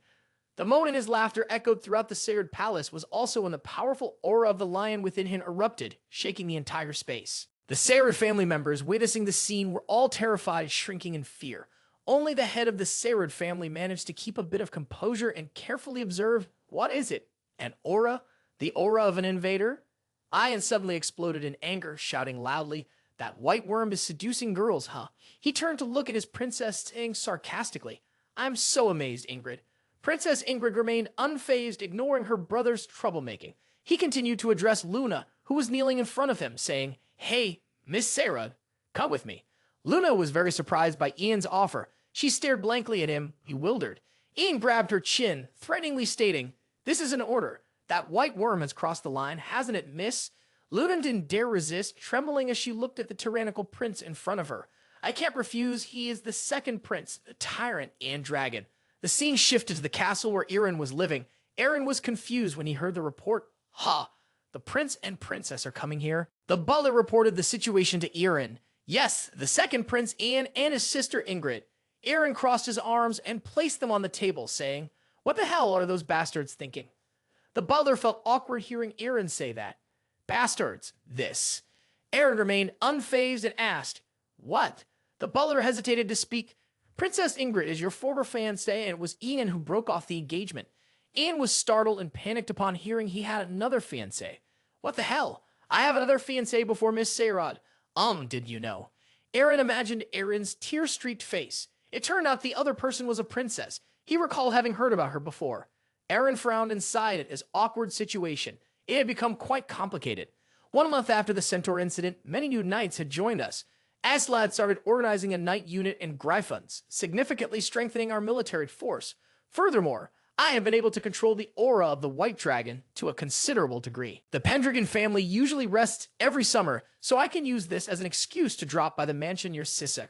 The decline of the Vault family and the search for those pulling the strings behind it, and the thing right in front of me. After a moment of thought, arranging a series of events, Eren asked the butler, so the reason they are trying to meet me has something to do with the engagement, right? I don't know, but please be careful. The second prince has been named the next emperor and throughout the empire. He is known as a tyrant, so if you somehow affect his mood. Eren quickly interrupted, wait, why has the second prince been named the next emperor? It is because the condition of the first prince seems to have worsened. Eren, filled with thoughts, leaned back and pondered. As he was lost in thought, he suddenly recalled something. Wait, Anne? It shouldn't be Anne. He remembered in his previous life, when he was Raven, reading news about the next emperor. In his past life, the name of the person who would become the next emperor was Goofly. He unexpectedly mentioned the name Goofly, which puzzled the butler. He asked the butler, is the name of the Grand Prince Goofly? No, sir, his name is Scion Aragon. I have never heard the name Goofly before. Eren was suddenly lost in thought. That was neither the name of the Grand Prince nor the second prince. What kind of mysterious name is Goofly? He compared each event that happened in his previous life with this one. It seemed that everything was not the same. The current future was different from what happened in his previous life. Could they be linked? He raised his index finger, channeling the magical power within his body. The White Dragon magic power in him surged vigorously. Just one finger was enough for him to unleash tremendous force. Now I have a reason to meet that prince, Ian Aragon. The entourage of the prince and princess moved into the territory of the Pendragon family. The people of the territory respectfully knelt to welcome the prince and princess of the empire. Accompanying the prince and princess's carriage were many knights for protection. They shouted loudly to announce, the royal family has arrived, show your loyalty. Ian strode forward with the fierce spirit of an invading lion entering the castle. Wherever he went, a commanding aura pressed down on those around him. The Pendragon family could not help but kneel, trembling. What is this oppression? He is of royal blood. We cannot lift our heads. The tyrant Ian Aragon.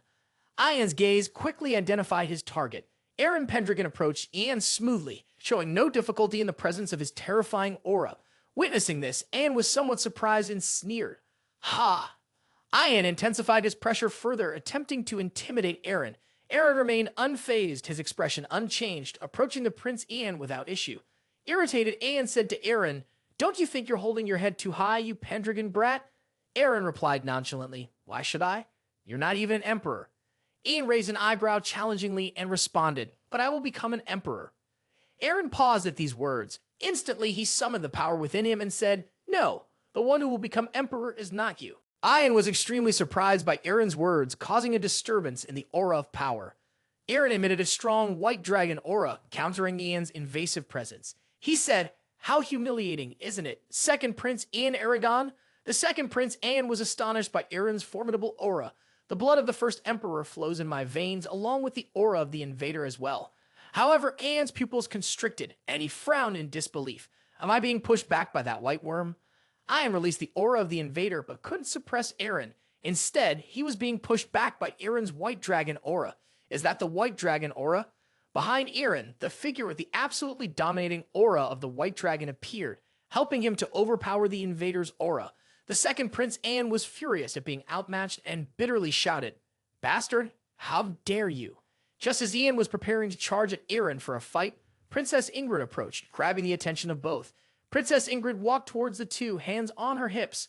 Accompanying her was Miss Sayrod Luna, who was getting out of the carriage behind them. Prince Ian wiped the sweat from his forehead and called out to the princess, Ingrid. Ingrid, staring intently at Ian, said, don't cause trouble, royal brother. Eren looked toward the girl who had just called Ian royal brother and speculated. She calls him royal brother, so she must be a princess. But why is Luna Saren here? Eren turned his gaze toward Luna. She remained silent, her face shyly flushed and quite adorable.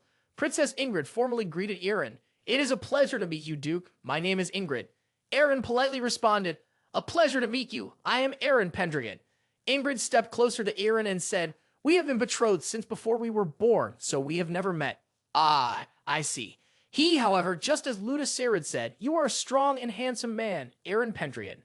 Ingrid gazed at Eren with infatuation, her cheeks flushed. Eren was stunned by what Ingrid had said, not understanding what this princess wanted. Ian frantically ran up to stop the two people. "Hey, Ingrid, have you ever?" Ingrid paid no attention to her brother and simply took Eren's hand, smiling as she said, "Will you take me for a walk around the castle?" Luva stood by, witnessing the scene, feeling very confused, but kept her thoughts to herself. So in the end, Princess Ingrid happily walked with Eren, while Ian seethed with anger, following closely behind to keep an eye on his sister, and Luna awkwardly trailed behind them. Eren walked with Ingrid, but his emotions were extremely complex at that moment. Things had become very complicated. Eren. Suddenly someone called Eren's name. It turned out to be Eren's family coming to greet him. Eren's mother, Halim, spoke up. "It's been a long time, Prince Ian, Princess Ingrid." Eren also cheerfully greeted them. "It's a pleasure to meet you." Ian was surprised looking at the beautiful girl in front of him and suddenly had an idea. Halim came up to Princess Ingrid to talk. "Do you remember me from when I was at the White Palace?" "Of course," Ingrid replied. Meanwhile, the second Prince Ian approached Eren and turned on his charm. "Miss Pendragon, could you please tell me your name?" Eren answered happily. "My name is Eren." "Eren, what a beautiful name, just like a flower." "My name is Ian Aragon, the second Prince of the Empire. I am the top warrior of the Imperial City, blessed by the gods." Eren did not pay attention to the flirtatious words of the second Prince Ian. Her attention was focused on her older brother, and she joyfully called out, "Brother!" Eren's eyes sparkled as she looked at Eren and said, "Today you shine even brighter. I can feel your aura." Ian, seeing this, was visibly annoyed. "I'm a prince, yet I'm being ignored." He was so angry that he was seething, his presence exuding an aura that intended to intimidate others. The little girl Maya saw Ian like this and was very frightened, clutching her stuffed rabbit tightly. Then she startled and shouted, running towards someone. She hugged Elkin's leg, tears in her eyes, looking up at Ian with fear and sadness. It turned out to be Elkin, a tall man with his arms crossed over his chest, coldly staring at Ian. Ian, irritated, addressed Elkin. "Hey, you bastard, who are you?" Elkin replied arrogantly, "I am not obliged to report my name to you." Hearing Elkin's words, Ian was very surprised by that audacious reply. Immediately, he shouted in anger, "This bastard, how dare a human knight like you disrespect me? Introduce yourself." Eren panicked, fearing a conflict would arise, and hurriedly intervened. "Your Highness, he is a knight of Valvast, so please spare him." "A knight of Valvast, is it? I see, those infamous freaks." Ian, with a belligerent expression, looked at Elkin and said, "Hey, let's have a match. I will make you understand who the real strong one is." "You won't be able to do that." Hearing Elkin's brazen words, Ian became extremely furious again, fuming with rage. Princess Ingrid, looking disgusted, coldly said to her brother, "This is the second time, royal brother. If you cause any more trouble, you won't be allowed to speak for a whole year."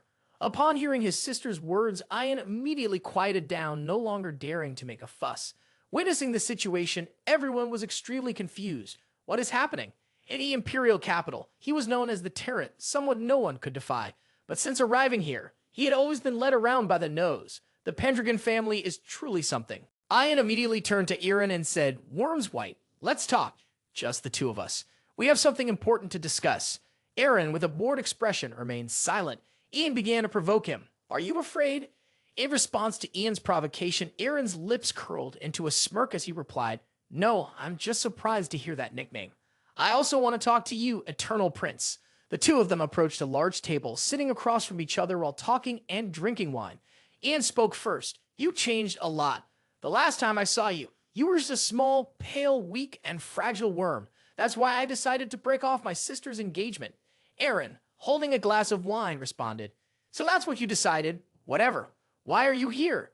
Do you want to discuss the engagement again?" Ian's eyebrows furrowed in annoyance as he said, "There is no way I would entrust my sister to you, scum. Since I arrived here, I have not sensed any loyalty towards the royal family. Not even from that night. You, with your ties to the royal family, what is your intention in doing this? The Pendragon family does not hide under anyone's shadow, and I will only do what I want. That's all there is to it." Suddenly, Ian gathered his strength and lunged towards Eren with a punch. Eren calmly splashed his drink towards Ian, hitting him in the face. Quick as lightning, Eren charged forward, grabbing Ian's hand and using his elbow to strike Ian in the face. Ian's head snapped back, blood splattered from his nose. Unexpectedly, Ian regained his stance, grabbing Eren's arm and twisting him down onto the table. Eren's face was slammed onto the table, but he quickly grabbed Ian's hand, bringing him down, creating an arm lock while his legs pinned Ian's head. Ian was locked and panicked, struggling to free himself from the difficult position. At that moment, the silver dagger lay right next to Ian's hand, and he could use it to attack at any time. Eren also realized this, fixating on the dagger right before Ian's hand. However, Eren suddenly realized that without Ian attacking him with a knife, he would definitely let go and quickly retreat. Seeing Eren suddenly release him, Ian brushed back his hair and said, "Why did you let me go?" Eren calmly replied, "It seems you don't want to give it your all. If you pick up that knife and try to stab me, you could escape with that move. Therefore, I will ask you again, why are you here?" Both of them emitted a powerful aura to pressure each other. Ian smirked and laughed. "Foo-foo. Ha ha ha." Eren stood shocked, staring at Ian, laughing uproariously. Ian cheerfully said, "I see. You can push me to this extent. You really intrigue me." Eren looked at Ian with a confused expression as if looking at a monkey that had escaped its cage performing tricks. Ian, with a bold stance, extended his hand toward Eren and said, "Will you join me? I will make you the backbone of the Empire, Eren Pendragon." Eren and Ian stood poised at the long dining table. Eren maintained his readiness to strike, while Ian had retracted his strength. He boldly invited Eren. "Will you collaborate with me, Eren Pendragon? I need your resources as well as your military strength."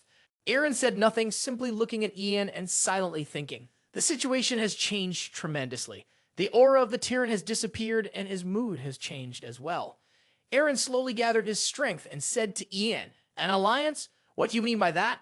The two of them jumped to the ground. Ian replied, "Right now, the royal family members are fighting to see who will become the heir. It's not just me, but also many other princes along with nobles secretly supporting them. So if there are no issues, I want the Pendragon family to stand alongside me." He paused and continued, "Whether it is the Empire's gold and silver or recognition as an independent territory, I will reward you handsomely, I promise." Eren put his hands on his hips and listened silently as Ian explained. He intended to respond well, but suddenly stopped, lost in thought. If he becomes emperor? No, he is known by the name of the tyrant, but this seems to be his true nature. Why would someone wanting to become the next emperor intentionally create an impression of tyranny in the minds of others? This means Eren crossed his arms in front of his chest and asked, "You don't want to become the emperor, do you?" Hearing that, Ian was extremely surprised, widening his eyes as he turned back to look at Eren. Eren continued, "The image of a tyrant is just a facade, isn't it?" "What are you thinking?" "The reward doesn't matter. I won't accept an invitation from someone I can't trust." The two stared at each other, falling into silence. Ian, incredulous, said, "You know so much. You're the first one to understand my purpose, right after my sister." Ian was silent for a long time, and after a moment he continued, "I want to make my brother Scion Aragon the emperor." Upon hearing this, Eren immediately asked, "Scion, the great prince who was bedridden due to illness?" Ian turned around, his dark figure facing Eren, his hand clenched tightly, trembling, his voice filled with resentment. "Bedridden due to illness? You are wrong." He turned his head back to look at Eren, his face clearly showing resentment. "My brother was almost assassinated 3 years ago during the uprising in Sissa." Hearing these words, Eren was startled. "What?" I recounted, his voice filled with pain and trembling. "My brother can do anything. He is a kind and gentle person. He would have been a wise ruler. He said he would change this country. But," as Aang said this, Eren suddenly realized something and began to recall the past. 3 years ago, right? Sisek, the uprising. Suddenly, Eren spoke up. "Aang, I will accept your proposal. In return, he will tell me everything you know about that uprising." On the other side, a group of women were chatting among themselves. Princess Ingrid, with a disappointed and bored expression, remarked, "Is he married now?" The scene returned to the conversation between Eren and Ian. At this moment, the two were sitting regally at the table, slowly sipping fine wine and reminiscing about past stories. "And that is all I know about that," Ian said, concluding what Eren wanted to know. Eren fell into deep thought, looking at his reflection in the wine glass. It is not only the image of Eren in the present, but also reflects the shadow of Raven from a past life. At that time, I, a knight full of ambition, received a letter from the Lord of the Sisek territory. It seems that there was another purpose behind that action. Lost in the stream of memories, Ian suddenly spoke up, interrupting Eren's recollection. "The issue is, We don't know who instigated that rebellion. Eren responded immediately. Could it be that the instigator is one of the other princes, those who are aiming for the throne? However, there are many princes and countless nobles supporting them. I can't be certain who among them is the instigator. Goofly, do you know any prince with that name? Ian was taken aback by hearing that name. He tried to think and recall who it belonged to. Goofly? Goofly, he's just the son of a concubine, possessing only a noble title. He has no real influence. But how do you know that name? So there really is someone named Goofly, Eren said. But he's just a person with a noble title. Why could he become emperor in just a few years? What is the background of that concubine? Where does Goofly's maternal family come from? Baron Erlin, Ian replied. She comes from a port city in Ray, and I heard my father say that her hometown is in. At this point, Ian suddenly stopped as if he had just realized something. His expression turned to one of disbelief. Sisek. Eren was also surprised to hear this, realizing that everything was gradually being deduced in the right direction. Ian jumped to his feet, his hands slamming down on the table as he angrily shouted, "Hey, how could that bastard do any of this? Even if he killed my brother, he will never be in line for the inheritance." Eren slowly put his hands on the table and stood up to reply, "No one can guarantee that, but everything has already been connected. I have realized that." Recalling the image of Raven from his previous life being mocked by the bearded man, Eren emanated the fierce aura of a mighty dragon. Han felt the terrifying presence like an enraged divine dragon and couldn't help but feel apprehensive. Remembering the previous battle with Eren, An thought to himself, what is this aura? Everything I have seen until now. Is it still not the full extent of his power? I should have known this. What does he know? Who the hell is this guy? Eren, with a terrifying presence, approached the window. Outside, White Dragon stood tall waiting. An, seeing White Dragon, exclaimed in fear, "It's White Dragon." White Dragon cast his gaze down at Eren. A powerful beam of light flashed, then quickly faded away. After the blinding light was the image of a girl with enormous wings. She flew to the window, standing opposite Eren, their auras identical, as if they were one entity. Eren called out, "Soul." The girl, with a proud expression, replied, "I can sense the dragon's aura very strongly. Are you all right, Ray?" The girl stepped down from the windowsill, delicately supported by Eren. Ian stood beside them, stunned at the sight, exclaiming, "It's so beautiful. Is that really the terrifying dragon? The Pendragon family are the contract holders of White Dragon. This girl is indeed the White Dragon of Eren Pendragon." Ian regained his composure, stepped forward gently, hands on his hips, saying, "I understand now. You must be a special character. Since you are recognized by me, I will trust your instincts." Eren simply smiled at Ian, while White Dragon maintained a cold expression as he looked at him. White Dragon turned to Eren and asked, "What happened?" Eren chuckled and replied, "Ha ha, a lot." Eren didn't continue to explain to White Dragon, but turned to call out, "Ian, come to the summer villa with us." "Ha? How?" "It's located on the outskirts of Sisek, along the Silversian coast. Let's lure our enemies out from there." And so the group set off towards the summer villa. Meanwhile, in the largest trading city of the Empire, the port city of Luce, the bustling scene under the golden sunlight and the calm blue sea was truly serene. At the Luce Chamber of Commerce and Industry, the guests there were drinking and discussing the situation of the nobles and the royal family. "Hey, have you heard of the news? The Pendragon family and the tyrant of the royal city, Prince Ian, have arrived at the nearby Silbul coast. Why are those two traveling together? I don't know, but isn't that kind of concerning?" The blonde guy casually said, "Of course, the dog of Luce, the governor Count Segunda, and Pendragon are like dogs and cats. After all, for the governor, Countess Elena." The black-haired guy across from him panicked and interrupted. "Stop! Don't say any more, you'll get punished." Continuing, the guy with slick-back hair took a sip of his beer and said, "But this year Luce is very busy. I heard that the Supreme Lord of the South, the ship of the Sea Dragon King Orangus, docked the day before yesterday." The other two seemed hesitant upon hearing him. Sea Dragon King.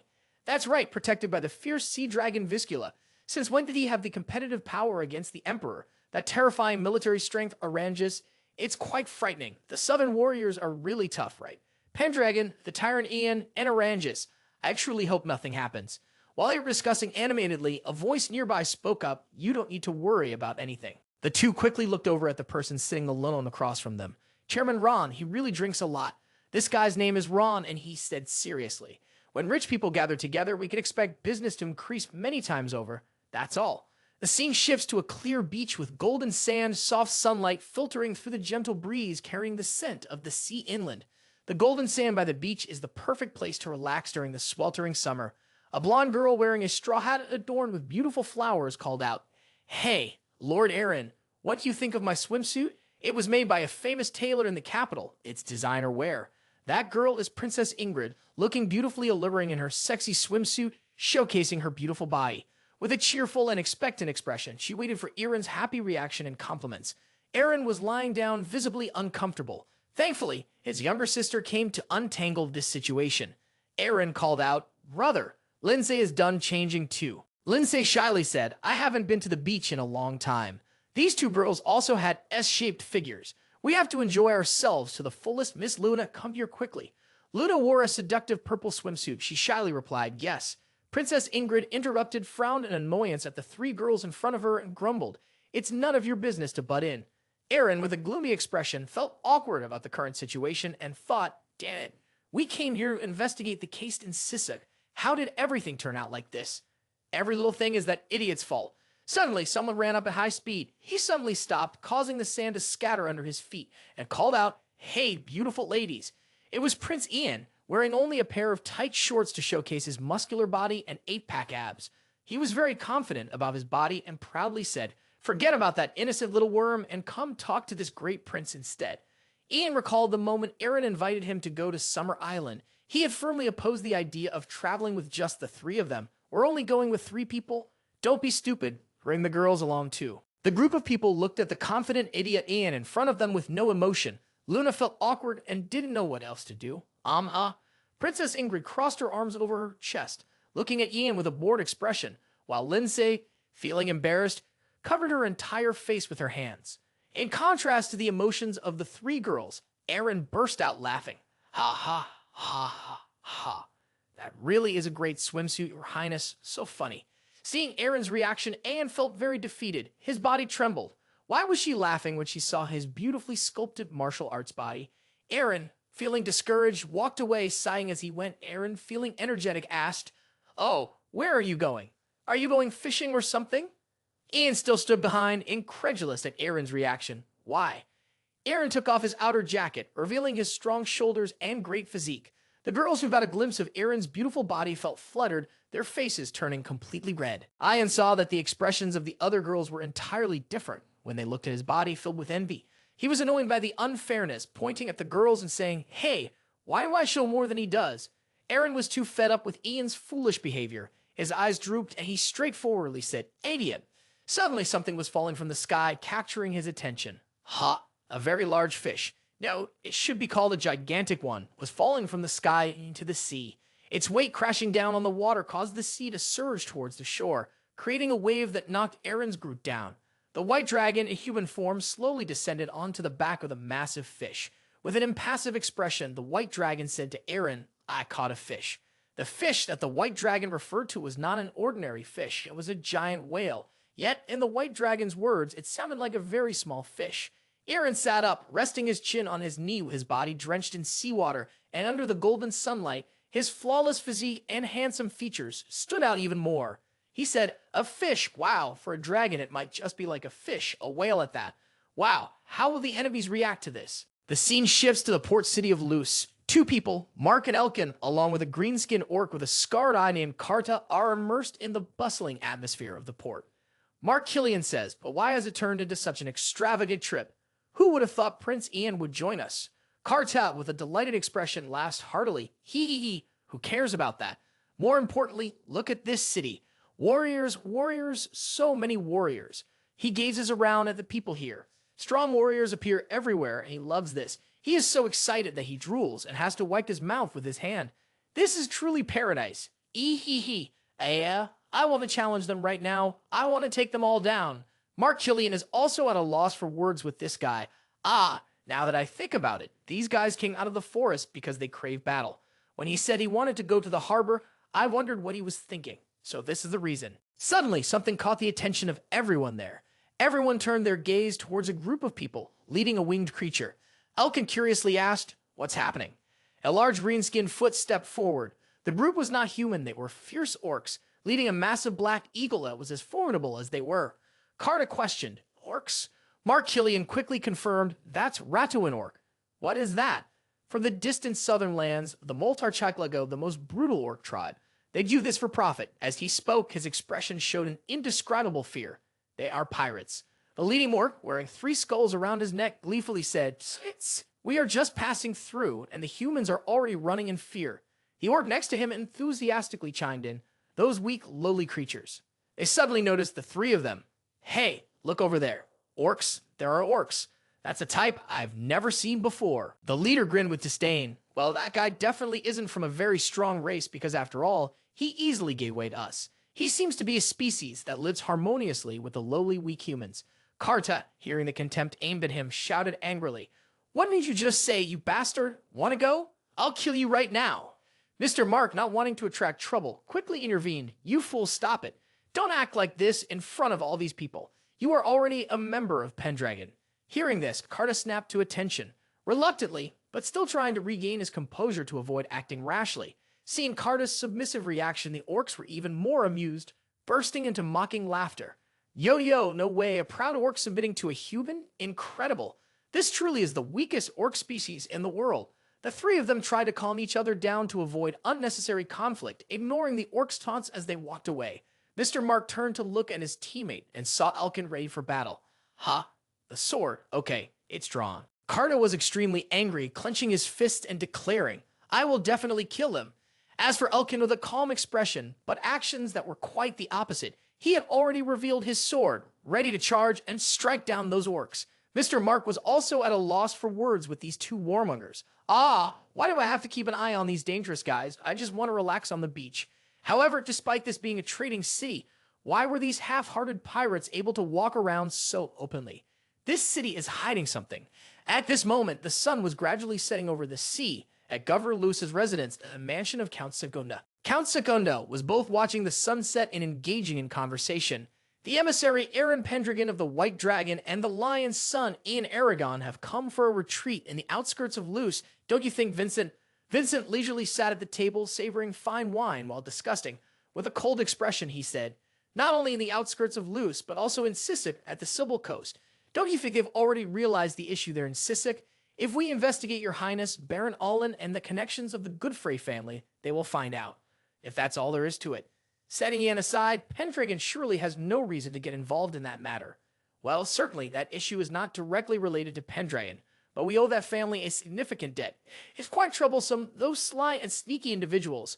Let's leave it to that person, the one controlling the pirates, the king in the shadows of Luce, the Dark King." The first day of the Pendragon family's summer vacation was held at Sybil's shore with a magnificent setting. At this moment, the White Dragon was lounging on the back of a giant whale, watching everyone joyfully play below. The crowd was having a lavish party, cutting up the large whale, having a bonfire, eating, and singing. It ended with a sumptuous feast. Why is Karuta so angry? Well, it was earlier at the port, with all the whale meat. Elkin was diligently practicing his swordsmanship, gracefully maneuvering the blade. Griffin next to him was focused on eating meat. The night has fallen, and the sea is strangely calm and peaceful. The bright moon shines behind the white clouds, along with the glimmering lights of the houses, creating a truly enchanting scene. At this moment, Eren sits cross-legged on the chair, enjoying wine and this marvelous view. Drinking because Luce never sleeps, of course. Another glass of wine is poured. That person approaches to talk to Eren, who is lost in thought. "Let me sit with you." Prince Ian confidently holds his glass of wine as he walks toward Eren. Eren turns around to see Ian's expression and says, "You seem unhappy." Ian shows a look of discontent, immediately exclaiming, "Of course. I'm the one who invited those girls to relax. Why are you always like this?" He painfully recalls the moment where the beautiful girls ignored him and only paid attention to Eren, feeling quite resentful. Eren, with an annoyed expression, says, "Your usual behavior is not good. You always add unnecessary trouble. Your face is always one of disinterest. Could it possibly be you? I'm already married." Ian continues seriously, "But you don't seem that concerned about that concubine wife of yours." Suddenly, he thinks of something and exclaims, Could it be that you are with that dragon?" He was startled by the thought that Eren had feelings for White Dragon. Hearing this, Eren's expression clearly showed surprise. "Huh?" Seeing Eren's expression, Ian seriously said, "No, it's because when I saw you at the castle, when you were talking to White Dragon in her human form, you seemed different than usual." Eren hesitated for a long time, recalling his experiences with White Dragon. He remembered the time bonding with White Dragon, saying, "I am a Pendragon, but I am Raven." After finishing his recollection, he still hesitated for a moment and said, "It's not like that." But he looked at his reflection in the wine glass as if trying to see into his heart, confessing to himself, well, she is special. Hearing Eren's heartfelt words, Ian slowly approached him to share. She is indeed beautiful on a different level, but I must decline, thank you. I only need one person. I don't care about your thoughts. The most important thing about these holidays is to investigate who is the mastermind behind the assassination of Cheyenne. Ian seriously discussed the matter. Prince Joffrey, his mother, Baroness Barlin, and Governor Luce and Gunda are relatives. If he is the mastermind behind the assassination, he must have done something when he heard that you, the prince, were nearby in Sisek, for example. Before finishing his sentence, Ian bluntly stated the purpose of Governor Segunda. Hirikilni, is that what you mean? Eren was quite surprised by Ian's speculation. Ian scoffed. These bastards who disrespect the law, it's unbelievable that they would dare to do something like that. Eren also added, you're not the kind to just sit back and wait, are you? Right, I'm looking forward to it. I'm ready to go crazy, but we still have to wait for the fish to bite. Ian eagerly anticipated, scoffing a bit. Then he took another sip of wine. His expression turned serious and contemplative. But he can figure out the enemy with only that information. He recalled when Eren unleashed his imposing presence over everyone, remembering Eren's words at that time when he mentioned the murderer of the late Prince Sion. I know.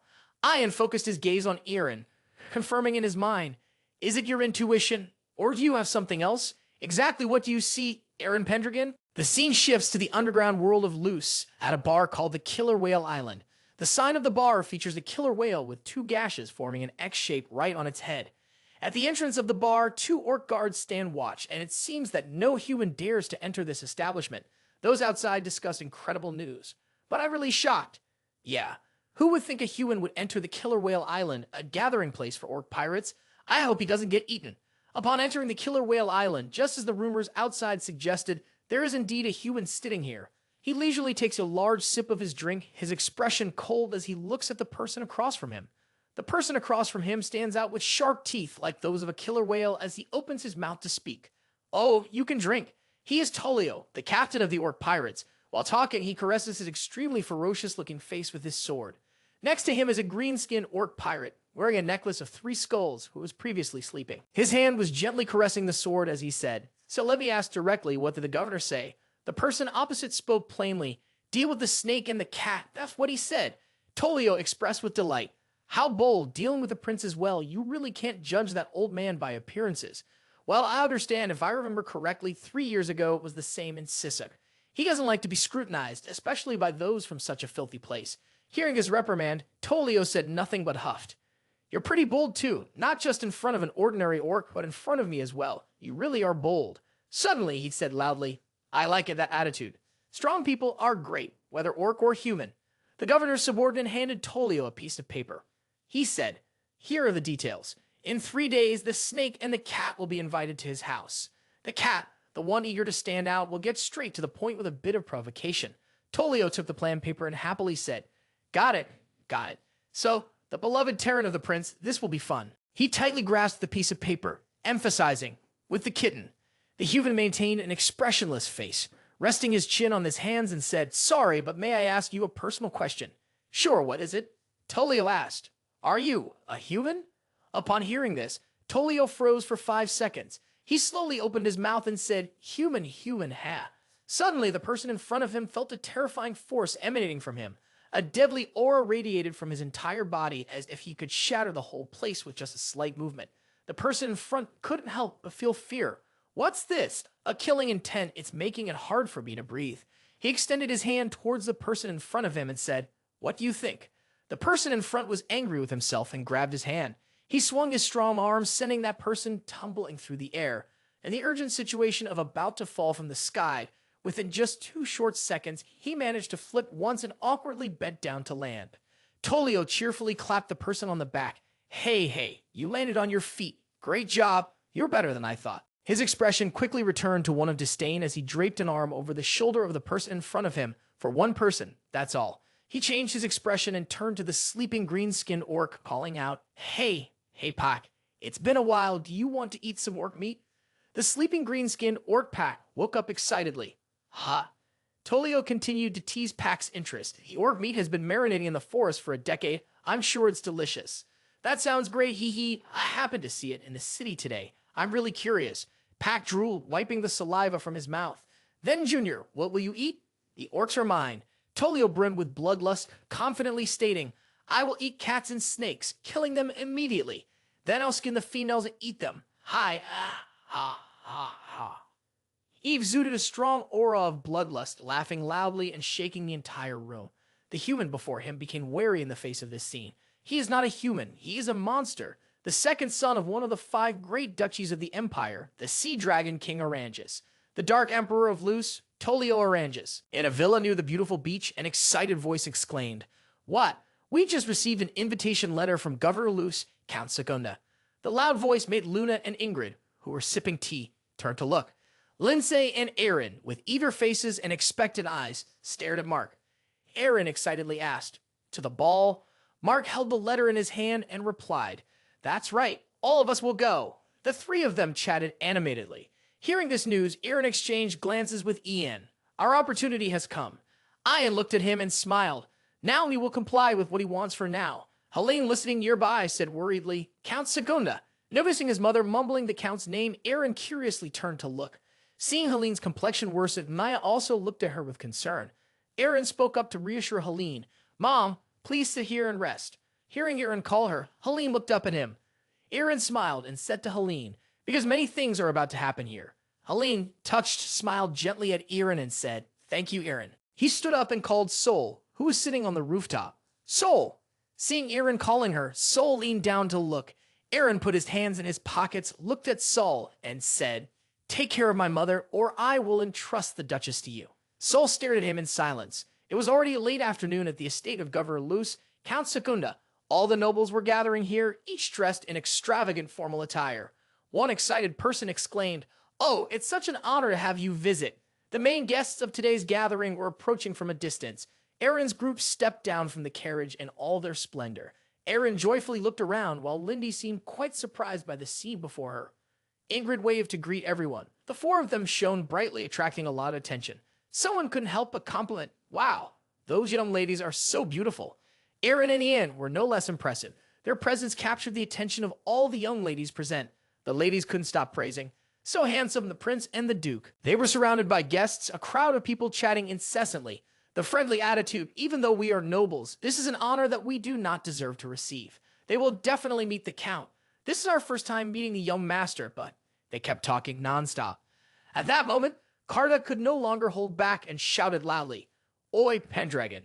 Carta angrily stomped his foot on the ground, looked at Eren, and said, This is completely different from what you told me. Carta's appearance made all the ladies frightened. They looked at Carta before them in panic. Carta, still annoyed, continued, What the hell is this? In contrast to Carta, Elkin simply remained silent, observing everything around. Carta, confused, asked, Is this place just full of stuffed pinks? Aren't they just a bunch of tiny pests? The more Carta spoke, the angrier he became. He turned to question Eren. You said something would happen, so I came here all excited, but where are the warriors? I want to beat those orcs to a pulp. While Carta was passionately speaking, someone slowly approached them. Vincent swayed his glass of wine and smiled, saying, Thank you all for coming, Pendragon and your companions. The appearance of the other person surprised everyone, causing them to turn and look. Vincent handed his glass of wine to a servant and smiled at Eren. He stepped in front of Eren and introduced himself. I am a knight serving under the governor of Segunda. My name is Vincent. At this moment, Eren was still assessing him. Vincent politely bowed and greeted. It is a great honor to meet you all, young Master Pendragon. When Vincent opened his eyes, the flow of aura appeared in his gaze. Eren stared intently into Vincent's eyes, astonished, and wondered to himself, Is that the flow of aura? He looked at Vincent and thought, I heard that the flow of aura only appears in those who are skilled warriors with vast experience on the battlefield. Eren began to feel intrigued. This is interesting. I should observe the situation a little longer. He turned his face away, trying to change the subject, and said, Seeing Eren's reaction was not what he had hoped for. Vincent grew serious. He then composed himself and cheerfully said, Well then, please follow me. Eren's group quietly followed behind Vincent. Ian walked behind and began to observe Vincent. While watching, Ian noticed that his pace was always steady, and his posture showed no signs of slouching. Perhaps he can. Carta looked at Vincent and smiled with interest. Elke remained silent and said nothing. They were led to the ballroom, where their presence drew all the attention of the people. Eren beamed with delight. Ingrid waved cheerfully to everyone, while Ian and Eren followed behind the two girls. The governor stood in the middle of the hall and warmly welcomed them. He introduced himself. I am the governor of Luz, Torio Segunda. It's been a while, hasn't it, Prince Ian? Ian replied, I think it has been about 3 years, hasn't it? You see, a lot has happened at the palace. Then the governor turned to greet Ingrid. Princess Ingrid, it has been 5 years, hasn't it? Suddenly, the governor's expression changed as he said, You become even more beautiful. Eren noticed the oddness of the governor's words. After greeting Ingrid, the governor cheerfully inquired about Eren, and this is Miss Eren. How have you become so beautiful? The governor revealed a face similar to when he looked at Ingrid. Eren glanced at the governor with annoyance. He suddenly turned to Eren and said, And now, the center of current attention, young Master Pendragon. The governor showered Eren with compliments. You have formed a pact with the White Dragon, and it is truly remarkable that both the Orc and the Griffin follow your commands. Suddenly, the governor's expression changed. He asked, however, where is the Duchess? Eren calmly replied, Her condition is not good, so she is resting at another villa with my remaining sister. The governor expressed great concern, saying, That's unfortunate. I will send my personal physician to treat her. The governor continued, Of course, I will also personally visit her. Upon hearing this, Eren turned his face to refuse, saying, I appreciate your words, but please do not do that. Eren said seriously, If a dangerous situation arises, things will get very complicated. After hearing Eren's words, the governor fell silent and said nothing more. To break the atmosphere, the governor spoke up, I see, then please enjoy tonight to the fullest. Ian sipped his drink, smiled, and said to Eren, What a bastard making people disgusted, isn't he? Eren simply responded briefly, Yeah. Eren shared the information he knew about the governor with Anne. I heard that a long time ago he proposed to the Duchess and was rejected. It's been 20 years and he's still holding a grudge. Eren turned to Ian and asked, Besides that, who is that knight, Vincent? Upon hearing Eren's question, Ian replied, He is the most trusted aide of Count Segunda. He came to Luz 2 years ago and quickly became prominent. Rumor has it, he does dirty work for Count Segunda, or so I heard. Eren curiously asked, Dirty work? Eren became pensive, wondering, what's his involvement in the incident in Sisek? Anne turned to leave, but paused to advise him, That's my hint. Now enjoy the party, but don't drink too much. After hearing Ian say that, Eren retorted, I should be the one saying that. In a quiet place, a fearful voice echoed, Why did you? That person, filled with fear, grasped his weapon for self-defense. He cautiously stepped back, stammering, Why have you come here in that outfit? Tolio replied nonchalantly, Because ever a party would be held. Pointing at the man, Tolio said, You need to dress appropriately. With swift action, in the blink of an eye, Tolio sent the man to meet his maker. Tolio pointed at the man's corpse and said, This is my outfit. Adjusting his hat, Tolio continued, And I am dressed appropriately for the occasion. Excited, Tolio said to his subordinates, So now let us enjoy ourselves to the fullest. Ha ha, ha ha. At the ball, the governor of Luz, Torio Segunda, looked at Eren and said that Eren Pendragon. As soon as he finished speaking, he turned to Vincent and asked, What do you think, Sir Vincent? The governor appeared incredibly elegant, holding a glass of wine while looking at Vincent. Vincent swirled the glass in his hand and replied, When I released the flow of my aura, he could see it. However, he quickly looked away. Perhaps he was scared. The governor smirked at that, his tone laced with disdain. It's basically just a tiny bug. Vincent looked at him and continued, However, that brown-skinned man is undoubtedly very strong. Upon hearing this, the governor calmly shrugged and asked Vincent in return, Compared to you, what level is he at? Vincent closed his eyes, savoring a glass of wine in his hand as he said, I don't know. Only a test of strength will reveal that.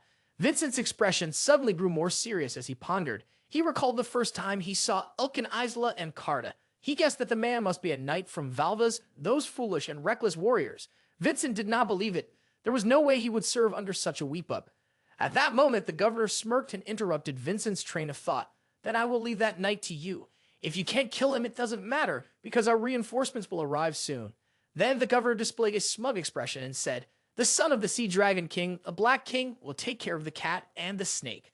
He gestured with his staff towards Vincent and asked, You met him at that dump, right? The Black King? The image of Tolio's bloodthirsty visage appeared in Vincent's mind, causing him to sweat with fear. Vincent set the glass down, his expression becoming serious. He looked at the governor and said, He is a monster. No one can defeat him. At least humans cannot do that. The governor paid no attention to Vincent's warning. He simply laughed with a deep meaning and said, Ha ha! If someone like you says so, then everything will go according to plan. The governor watched Vincent, who was deep in thought, and continued. Among all the people I know, you are the smartest and most skilled. The governor turned to look towards the ball, a wicked smile on his face. He said, if today goes smoothly, our plan will even be expanded and the progress will be accelerated further. When that time comes, I will give you the position you crave so desperately. Vincent closed his eyes and shook his head, replying, I do not deserve such an honor, my loyal subject. The governor attentively looked at the guest in the lobby and calmly replied to Vincent, it's all right, I am not bound by anything that happens here. He did not feel embarrassed at all and added, I am simply a victim. At that moment, he looked no different from a wicked witch. The governor glanced at Luna's group talking among themselves and contemptuously said, just like those thoughtless fools down there. After saying this, the governor turned back to Vincent, his face still showing excitement. He asked, isn't that right? Vincent continued to sip his drink. After finishing, he spoke up, indeed, my servant. At the ball, the scene looked incredibly magnificent and splendid. Everyone was dressed in outfits that looked very elegant and graceful. Suddenly, a window was smashed by someone and glass shards flew everywhere. This sight caught everyone's attention, making them turn to look. It turned out to be Tolio along with his henchmen, the perpetrators who had broken the window of Enter. He was holding a sword in his hand with a wicked smile on his lips as he looked down at the group below, where the Eren people were standing. Tolio leaped down with the sword in hand. At this moment, everyone was in a panic, fleeing in all directions. Some even yelled loudly, causing the scene to become extremely chaotic. It's the pirates! Ah! Tolio acted decisively. He killed one person in just a brief second. The victim hadn't even had time to escape before Tolio sent him to meet death. Gradually, more and more people were killed. He moved swiftly, as fast as a flash of lightning. One guest was even thrown against the chandelier above. Tolio, with a bloodthirsty expression, said to his henchmen, kill all those pests, steal their riches, and enjoy the women. Notably, in his other hand, he was holding a woman's severed arm. Hearing the leader say that, Tolio's subordinates became even more ruthless. While killing, they shouted with glee, go all out, you bastards! The governor, witnessing this horrifying scene from above, turned pale. He had to cover his mouth with his hand to avoid making a sound. Seeing the corpses lying scattered on the ground, the governor fearfully backed away. He panicked and said to Vincent, who was calmly standing beside him, he's gone too far, it'll be hard to clean up the blood later. Hearing the governor's concern, Vincent remained unfazed and said, he's doing well. Because he's doing this, no one will suspect you, my loyal servant. At this point, the governor was so scared that he couldn't utter a word. Vincent raised his hand to fix his hair, unable to suppress a smile as he spoke. Then I suppose we should start our work. In the chaotic scene, the girls tried to escape to save their lives. Lindsay lifted her skirt, struggling to run up the stairs, sobbing, running in heels is too hard. Eren, although scared, still tried to encourage Lindsay. You might keep running, Lindsay. Luna, running ahead, turned back worriedly when she saw the two of them. Ingrid, sobbing, said, why are things like this happening, Your Highness? Suddenly, as they were running, the huge Tolio stood blocking their way, causing the girls to halt suddenly. He wore a smile that looked truly terrifying, gazing at the girls as if they were prey, and tauntingly said, I found you. He made his move, causing the surrounding space to fall eerily silent. The girls seemed to be struck by some strange force, suddenly becoming motionless with wide eyes. Tolio squinted and pointed at them. He spoke slowly, enunciating each word, I will choose to eat. He pointed at Lindsay and Eren, making the two so terrified that their faces turned as pale as death. They trembled, clutching their throats tightly. Then he pointed at Luna and Ingrid and continued, who first? Ingrid clamped her hand over her mouth, quietly terrified inside. I can't breathe. Both of them trembled uncontrollably with fear.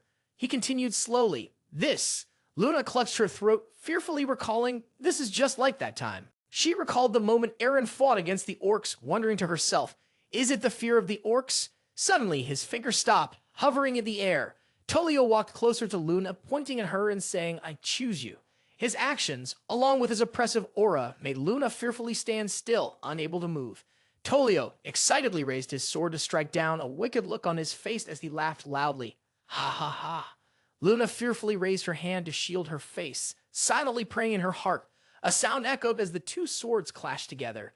Eren powerfully used his sword to block his attack. He held both swords, standing gallantly in front of Luna. Seeing Eren appear, Lindsay and Eren couldn't contain their happiness and said excitedly, brother.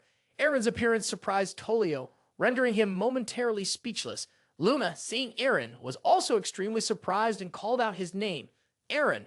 Eren turned to check on Luna, asking, are you okay, Seirad? Luna felt touched, blushing as she looked at Eren before her. Seeing Eren protecting Luna, Tolio secretly thought and smirked with satisfaction. Hey, those fools took the bait and showed their faces without thinking. At that moment, Aang appeared from somewhere and spoke. No matter how closely we observe, Ian mocked Tolio and said, "It's still just a big pig." Aang's appearance brought him another surprise. Ian looked down at Tolio from the stairs disdainfully and said, "Do you think you only have one opponent?" At this time, Karda and Elkin also appeared, causing him to widen his eyes in astonishment. Karda looked at the scene in front of him and excitedly said, "So what you said would happen is like this. Finally, things are getting interesting." Tolio was surrounded on all sides by Eren's group, and he had fallen into a passive position. He couldn't believe it and wondered to himself, "The one trapped is me." He looked at each person's face. Then, Tolio smirked sinisterly. He showed no sign of fear. Instead, he felt even more amused. He laughed loudly and said, "I see. Ha ha ha.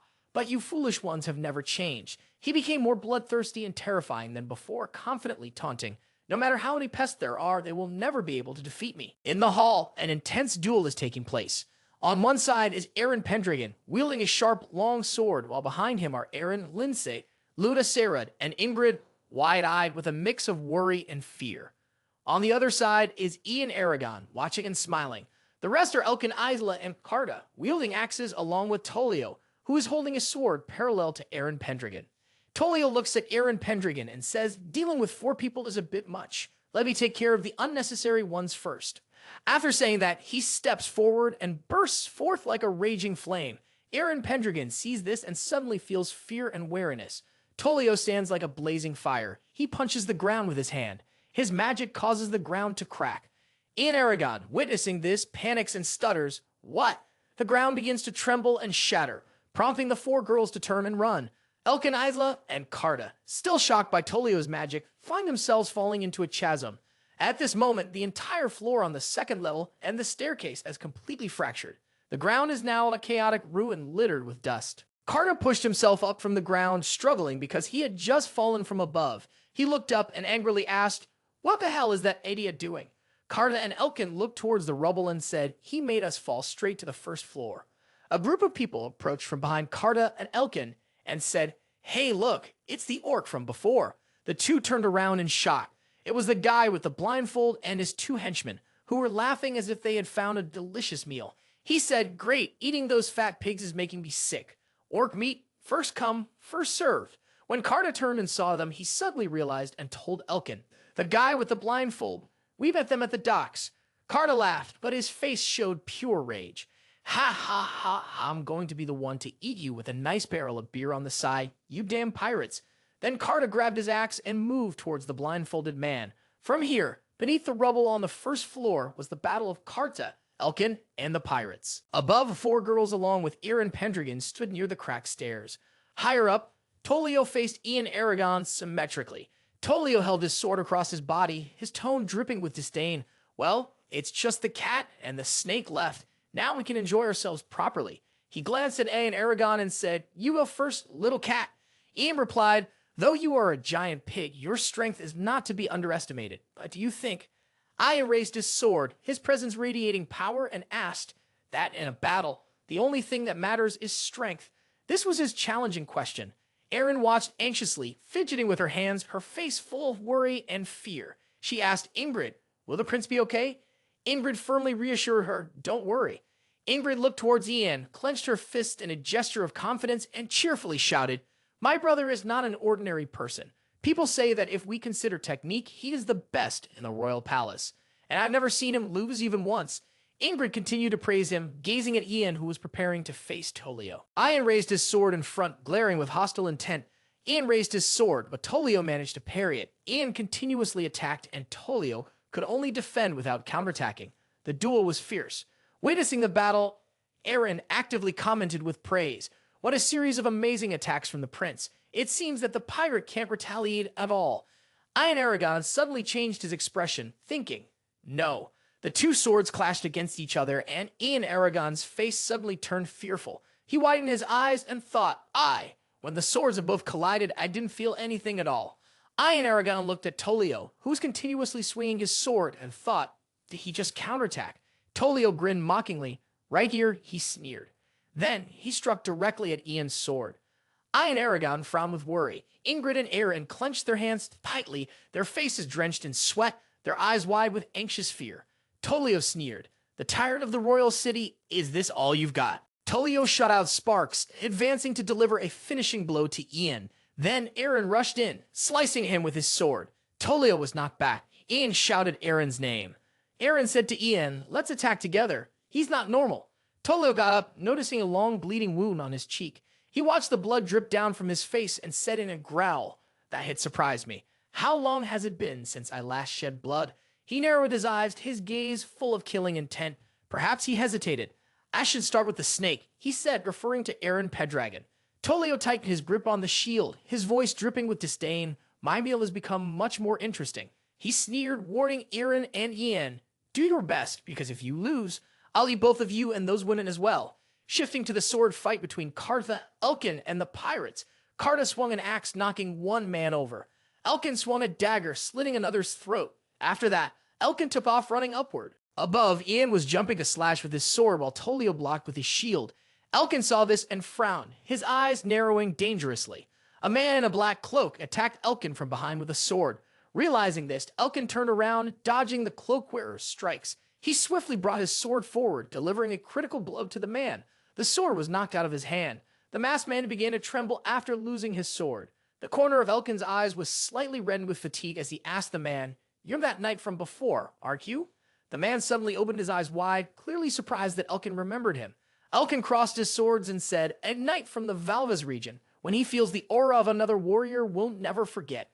The knight squinted his eyes defiantly. Then he picked up his sword and said, "I have a reason to eliminate you right now, so let's fight seriously." After that, the two advanced and crossed swords, glaring at each other with hateful looks. Tolio squinted and growled, "Give it your all." His body crackled with sparks. He held his shield and sword in a ready stance, then said to Ian and Eren, "If you lose, I will eat you along with the women too." Ian called Eren to discuss strategy. "Hey, Eren, we will make him leave a gap in his defense at some point. When that happens, you take him down." Eren looked at Ian and replied, "That suggestion is quite unusual for a prince like you who loves to show off." Ian looked down and responded, "This is not the time to maintain that fake image. Even so, I am still the strongest master in the royal city, don't you know? I will be recognized for having fought him for a while." Ian's tone remained very arrogant. Then he continued speaking to Eren while looking towards Tolio. "The only one who could defeat that monster is you. You are stronger than I am." Ian hesitated to say. Hearing this, Eren hesitated. Then he smiled and reminded Ian, "Don't get yourself killed right away." Ian grabbed his sword, raised it close to his face in a ready stance, and said, "Not funny." After that, the two ran forward towards Tolio, who was ablaze with fierce flames. Below, two more battles were taking place. Kartha was fighting the pirates, while Elkin was battling the knight from Valvas. Kartha shouted, "Aura," and swung his axe at the pirate. Kartha looked at the brawling pirates and thought, "It's all chaos. Here I am still on the first floor fighting with these little skirmishers, and Isla has been blocked by some suspicious bastard on the staircase." Kartha looked up at the fight on the second floor and thought, "At this rate, we won't be able to get to the second floor to help." Elkin thrust his sword, but the knight dodged. The knight swung his sword over Elkin's head, but he managed to avoid it in time. Elkin slashed his sword horizontally at the knight, but he jumped higher to evade. Then he landed on the ground. Elkin turned, intending to run up to the second floor. The knight blocked Elkin and said to him, "I will let you go up to the second floor." Elkin glared at him, hesitating.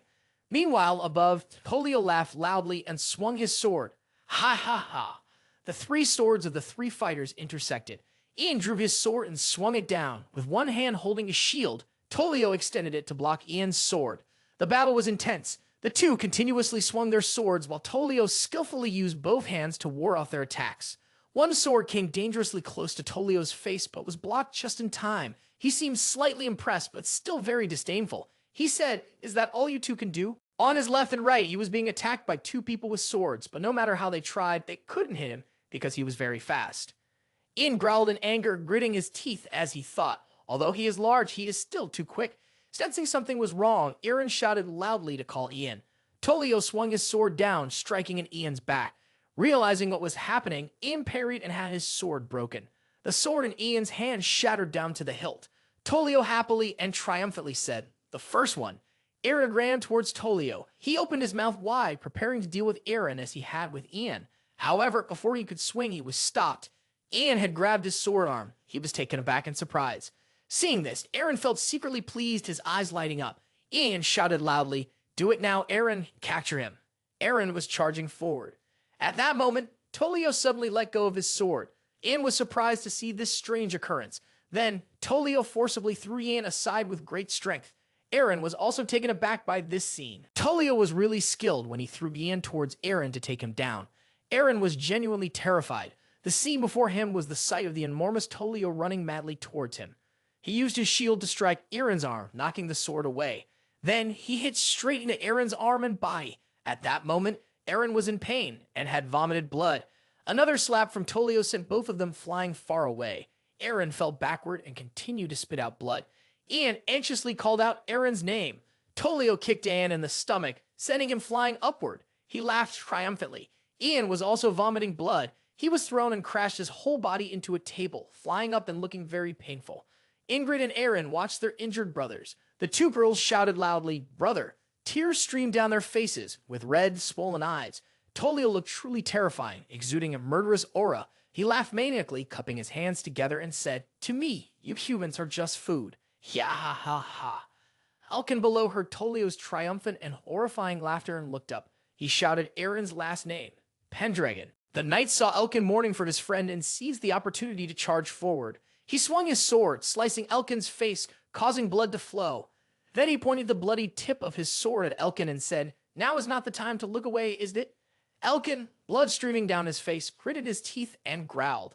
Tolio, pleased, looked at Eren and Ian sprawled in disarray, each in a different corner, and said, "Now let's..." He turned to Ian, who was unconscious in a puddle of blood, and said, "Now I have eliminated him." Then he looked at Eren, who was also unconscious, and continued, "The cat and the snake are next." He said savagely, "Next, it's time to feast on the women." He turned to the four women and stared at them. All four were trembling, crying in fear, but dared not make a sound. Suddenly, Tolio's expression changed. He was shocked to see Eren trying to stand up, covered in blood, with his left hand holding a sword. The four women cried out, "Brother Eren." As for Tolio, he continued to stare in astonishment, thinking, no way a human could stand up after taking that hit. He looked at Eren, who was weak and bloody, struggling to get up, and thought not only should his right hand be broken, but even his organs should have been crushed to pieces. He looked at Eren's face as he tried to open his eyes and heard him say, "You are truly strong." Eren praised Tolio, both for his physicality and skills. "You have no weaknesses at all." Eren and Ingrid were astonished by these words. At this moment, Eren had stood up straight, while Tolio remained wide-eyed and shocked. Eren said, "But..." Eren widened his eyes as he looked at Tolio and continued, "I killed an opponent of your caliber a long time ago." Then from behind him, a figure with black hair and a black cloak appeared. After saying this, Eren stood up with his right arm battered. Tolio asked him, "So, a long time ago, you killed someone like me?" He raised his shield to his face, still sneering and contemptuous. "Ha ha ha, what the hell are you talking about?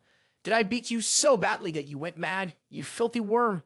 Eren calmly responded, "I can explain, but you wouldn't understand." Eren frowned, thinking, "You are indeed very strong, but..." He remembered the image of the huge and savage demon. He thought, "You are nothing compared to the one who slaughtered half a legion of demons." Eren recalled the demon with red horns and sharp teeth, its gigantic form shoving a human into its mouth, tearing it apart and chewing it hungrily. It was the most wicked and cruel creature, the Troll King. Looking down at his bleeding hand, he thought, after. He gently spread his hand out and stayed in that train of thought. "I defeated it. I have it." The black-haired figure in a black cloak appeared behind him. He smiled faintly and mentioned this immortal body. Tolio witnessed this scene with wide eyes, a hint of fear in his expression. As he saw Eren's right arm slowly raise, he became even more astonished and frightened. He thought his right arm should have been crushed, so how can he still move it? Ingrid turned to ask Eren, has anything like this ever happened before, like what he said? Eren replied, "No, my brother has never been in such trouble."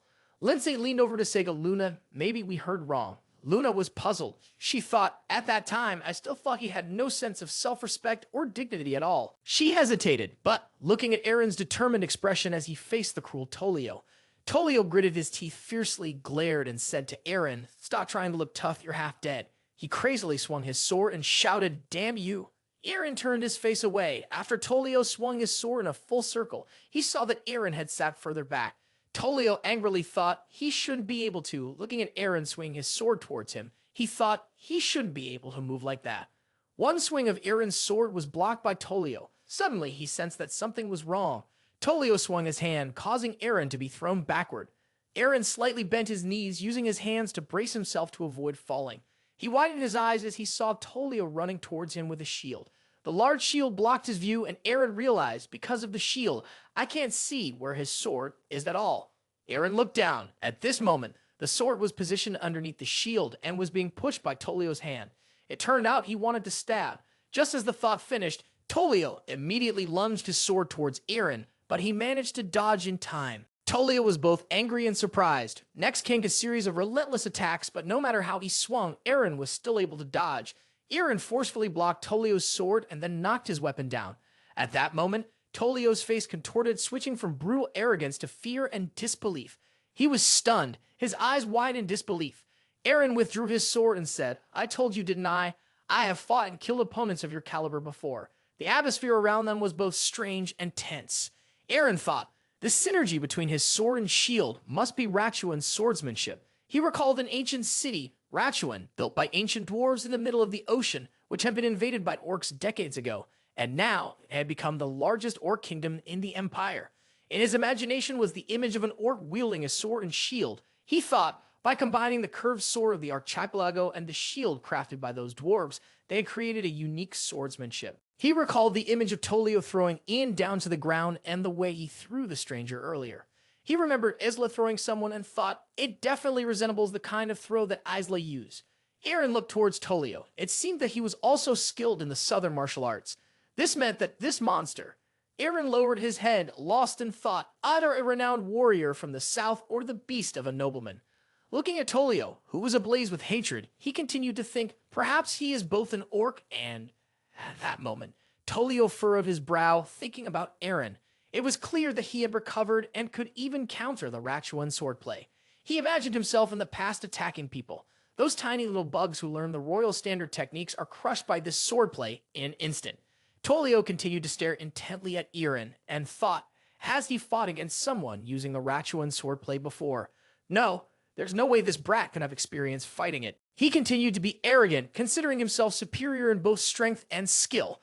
But there was something very strange about that brat.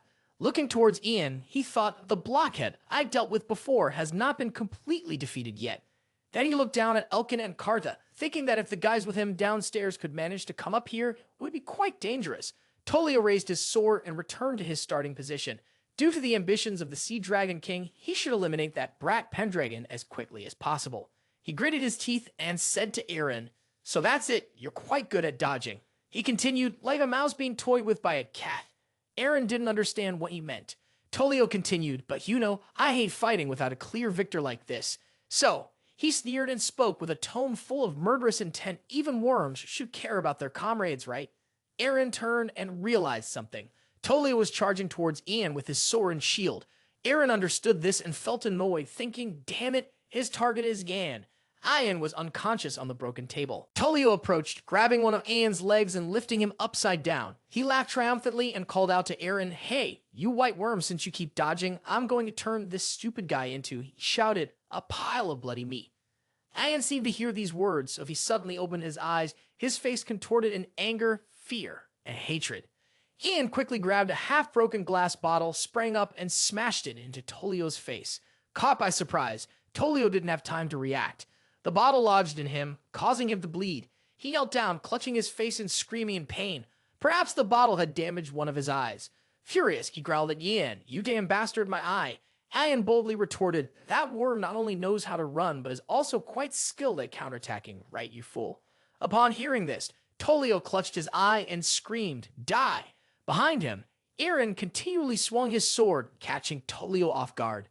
Then, Eren slashed directly at him, the blows he delivered forming a whirlwind. Eren fiercely struck Tolio, who was holding one eye. Tolio panicked as he realized the space was filled with dust and smoke from the pressure emanating from Eren's sword. Tolio rushed to intercept Eren, who was angrily charging towards Ian Aragon, who lay on the ground. Ian Aragon watched in shock, thinking to himself, how can he still react at that moment? The sword in Eren's hand shattered into pieces. He quickly grabbed Tolio's sword-wielding arm, locked it tightly, and spun around, using the momentum to choke him. Tolio gritted his teeth, astonished. Is he using my blind spot to choke me? He silently let go of the sword, smugly thinking, but he summoned his overwhelming strength to stabilize himself and countered Eren. Tolio arrogantly claimed, "For me, it won't make any difference." Eren swiftly raised his hand and grasped Tolio's thumb tightly. Tolio was extremely shocked, not understanding what Eren was planning. Eren used all his strength to break Tolio's thumb. The excruciating pain made his eyes widen in shock. Tolio let out a long, mournful scream, and Eren quickly seized the opportunity to knock him down. He gritted his teeth, using all his strength. One leg locked around Tolio's neck, while the other leg locked his arm, simultaneously wrenching his arm forcefully. Meanwhile, the sword fight between Isla and Vincent was taking place fiercely. He was engaged in a duel with Vincent, who was currently on Tolio's side. Both sides were locked in a stalemate, neither willing to yield to the other. Even Vincent seemed to struggle as he was overwhelmed. Seeing his sword breaking into pieces, he helplessly moaned.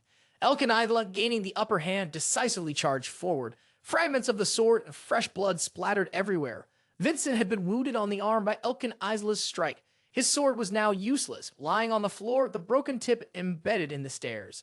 Isla poised with two short swords and coldly remarked, "Such a slender sword is suited for assassination, not for one-on-one combat."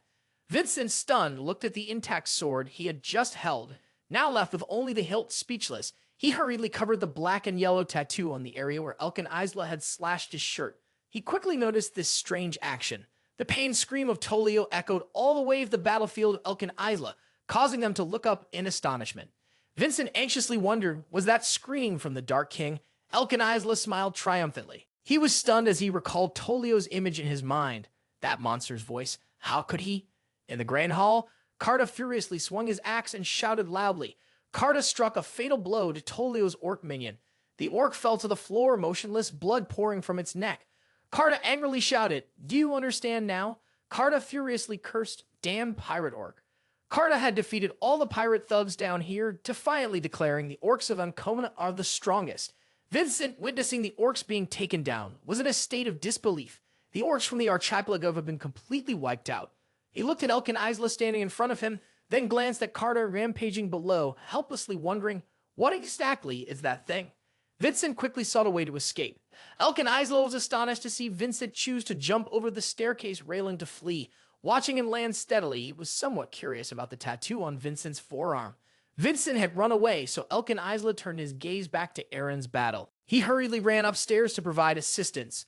Tolio, with his broken thumb, coldly stood up. He took out his shield to defend himself while his broken arm hung limply. Eren gained the upper hand, holding his sword pointed at him. He excitedly mocked, asking, "The situation has changed, hasn't it?" Tolio gritted his teeth in anger, remaining still. He growled a threatening warning. "Don't rely too much on luck. Even if I lose an arm, I won't lose to an inferior creature." Isla and Carta quickly appeared to support him. He shouted, "Pendragon!" Tolio was shocked to see that both of them had survived the skirmish with his subordinates. Eren joyfully yelled, "Isla, Carta!" Tolio tightened his grip on the shield. Then, unexpectedly, he threw it towards Aragon to create a distraction. Eren swiftly flew in to kick the shield away, and Aragon instinctively raised his hands to protect himself, panicking and shouting. Thanks to Eren, the shield did not harm him. He realized he had fallen into a trap, so he turned to look for Tolio. Tolio seized the opportunity to escape through the window. He did not turn back to challenge Eren, but said, "Let's meet again in the future. When that time comes, I will surely decapitate you." He quickly jumped out of the window, not daring to hesitate. He brought his hand to his mouth and whistled. A resonant call responded to him. The monster appeared, allowing him to hold the reins and ride on its back. Eren, Isla, and the others stood silently by the window watching. Carta shouted in anger, "That damned pirate has jumped on the griffin's back and escaped." Eren calmly replied, "But I injured his right hand and eye, so he won't attack immediately." Isla said calmly, "Just now, the one who attacked me was that knight Vincent." Eren exclaimed in surprise, "What?" Carta was equally shocked. "Why would that knight?" Aragon bitterly reasoned, "These chaotic incidents were planned beforehand, that filthy old man." Eren rested his chin on his hand, thoughtfully speculating. This reason alone may not be enough to prove anything. He turned to ask Isla, "By the way, is that knight Vincent really that strong?" Isla honestly affirmed, "In the battle, we were evenly matched. There's no way he'd be a nobody." He turned his gaze to the distance, recalling, moreover. He pointed to his forearm and stated the key issue. He has a tower tattoo on his shoulder. Eren was utterly astonished, the peaceful scenery of the seaside city illuminated by the bright moonlight. Helene was sitting reading a book on the balcony when she suddenly noticed something flapping its wings and flying towards her from afar. She gasped and whispered, "What are they?" A group of unidentified people were riding Gryphons, each wielding a sword aura. Helene gasped and shouted, "Gryphons!" Tolio controlled the Gryphon with one hand, successfully escaping. Suddenly, someone from below hurriedly shouted his name, Tolio Orangens. It turned out to be the governor of Segunda, rushing over in a panic. He was panting and scolded Tolio loudly. "What's wrong with you, you bastard?" Tolio batted the Gryphon to land. Indifferently lifting his chin, he replied to him, "Didn't you promise not to call me that?" The governor of Segunda furiously retorted, "Do you think I will keep my promise, especially when you were the one who broke the tree first?" He shouted in anger, "You have turned my mansion into a chaotic place and you can't even kill a few targets." Tolio coldly replied, "Aside from the snake, I have already caught the cat, which has taken a lot of damage." He browned his words, his face hardening as he said, "So I just need the wizard I brought from the south to finish the remaining tasks." Segunda trembled and asked, "The wizard?" Tolio jumped down, walking closer to him as he continued, "That's right, you want to kidnap the mother of that white worm, don't you? I have already sent orcs there." He arrogantly joked, "Isn't it strange, a wizard specializing in brainwashing and assassination?" Tolio slowly approached the trembling Segunda, who was panicking, and confirmed, "If he is here, how can we not deal with them?" He shouted angrily at the governor, without any hesitation, "But because I had to send him to the mansion, we couldn't kill him. It's all due to your insatiable greed." Segunda stammered an accusation. "Shut up, Dark King. You bragged about your abilities, yet can't even complete the mission." He scolded loudly, "You are nothing more than a..." Before he could finish his sentence, Tolio flicked his finger, causing his face to contort, knocking out several teeth. He pitifully fell to his knees, moaning and holding his bloodied mouth. Tolio arrogantly threatened, "That's right, I still have to hurt you more." He coldly stomped on Segunda's limb, feigning earnestness to emphasize, "This way you won't be suspected of arranging all of this." He screamed in pain. Tolio snatched his stick and coat, happily declaring, "I'll take this as a reward." Then he abandoned Segunda lying motionless there and escaped. The orcs sent by Tolio to capture Helene were clashing fiercely with the Gryphon Knights. The valiant Gryphon Knights charged to attack the orcs, scratching the Gryphon ridden by the orcs. The orc tribe, allied with Eren, was fiercely battling Tolio's henchmen, gaining the upper hand. Those lowly figures were stunned as they said to each other, "What the hell? We have an advantage in numbers." Seeing the enraged orc tribe charging forward, they were terrified and admitted, "But they're too strong." Mark Killian decisively brandished his sword and charged forward, shouting to intimidate. With a single stroke, he had swiftly dispatched an orc. The knights under his command cheered, "You took him down. Truly the commander." He looked at the magical aura enveloping him and nodded in acknowledgement. The enhancement spell from that cleric is quite impressive. Crudual was the one operating the spell circle, boosting Mark Killian's forces, surrounded by a few Gryphon knights guarding the perimeter. He excitedly laughed and said, "After the incident with the centaurs, I found a reason to train again." A group of people were watching the battle unfold from a distance through a crystal ball. They observed intently and exclaimed in amazement, "Wow, the orcs famous in the archipelago, the Lachuan orcs, are being pushed back by the once dominant Pendragon army, no less." Golota, holding a poisonous centipede, spoke up to clarify, "It's just the enhancement spell." They were startled and called out, "Lord Golota." He chewed on the centipede and replied in a firm tone, "And it seems he's not the only one there who can use it. There's another mage of equal level as well." The dark aura from Golota rose tumultuously, and he arrogantly continued, "But of course, how could they be as strong as me?" His subordinates sensed the darkness emanating from Golota and silently expressed their concerns. Such a sinister aura, is this power that of a sorcerer? They held Golota's title in great respect, believing his power could slay thousands of knights and mercenaries. He maliciously smiled and said to his subordinates, "But after all, that is just bait." Through observing with the crystal ball, he deceitfully revealed his true intention. "While they are distracted fighting the pirates, we will kidnap the mother of that white worm." Golota added to his subordinates, "That is the order given to us by that junior. Oh no, the Dark King." He cunningly directed the crystal ball to Helene's location and then asked, "So, where is she?" Helene held Mia in her arms, doing her utmost to protect the girl, while Hazel and Tata trembled in fear. Kata frantically said, "Tata is so scared. Tata doesn't want to die." Kazal, terrified to the point of tears, still bravely replied, "Kazal is not afraid. I am not like you." Helene, despite being so anxious that she was sweating, resolutely reminded herself, "That's right, there is nothing to be afraid of.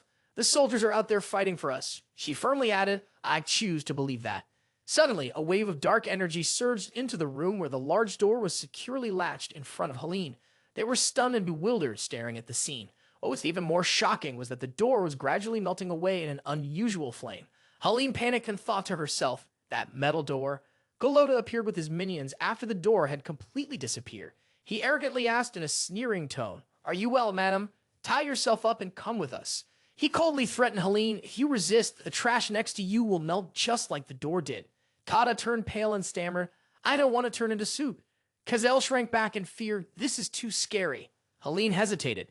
Then, for the safety of the children, she chose to step forward and surrender to Golota. She bluntly asked, "Is that the Governor Segunda's order?" Golota didn't care, just smiled wickedly and replied briefly, "Stop wasting words or I will change you." A strip of cloth shot from his hand, tightly binding Helene. She suddenly let out a scream and then resigned herself to being tied up. Golota even roughly covered her mouth. Seeing Helene tightly bound and falling to the ground, Tada exclaimed in panic, "Lady Elena!" The maids also anxiously shouted. Golota ordered his subordinates, "Take her away." They obediently complied, "Yes, Master Golota." Helene struggled to sit up, mumbling a few painful words. The excited subordinates rushed to grab Helene, feeling utterly impressed by Golota. "Awesome. We were able to easily kidnap the Duchess. The sorcerers are indeed on a completely different level from ordinary people." Suddenly, a blue light shot across one of the subordinates.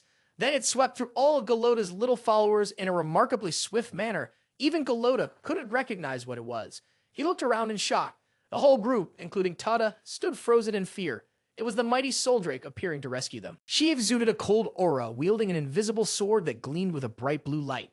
Helene joyfully called out Soldrake's name. Golota was stunned, his mouth agape as he thought to himself. The ones just killed didn't even have blood splattering out. He stammered, "Aura sword."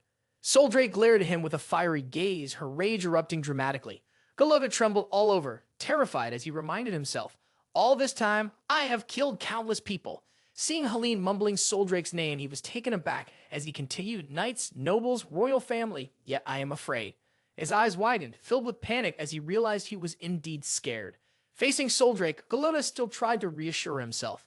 "That insignificant trash in front of me and that woman." He quietly observed Soldrake's appearance and fighting style.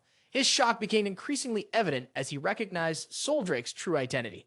Clearly, she was not human. The ornament on her forehead, the wings on her back, and the ability to create blades of light with her bare hands. Watching Soldrake skillfully wield that deadly sword, he trembled in fear and concluded. In Golota's mind appeared the imposing figure of the white dragon. Only one species could do this. He was alarmed and shouted, "Dragon!" But before he could finish his words, Saul struck him across the face with her aura sword. She coldly severed half of Golota's head without a trace of compassion. Elkin Isla was driving the carriage on the way back to the Pendragon estate. Ian Aragon was in pain, clutching his stomach, where Tolio had injured him. Ingrid held the shield close to Ian Aragon, anxiously asking, "Are you all right?" He gently replied, "I'm feeling better now. The healing magic of this shield is quite impressive." He forced himself to sit up and curiously asked. But Ian Aragon pointed at Eren and continued, "What is wrong with your body, Eren?" He skeptically analyzed, "You were crushed by that monster's shield, yet you still managed to get up right after and continue fighting." Eren looked away and simply replied, "It's the power of the white dragon." And Aragon stopped pressing for more information, leaned back, exhaled deeply, and nodded.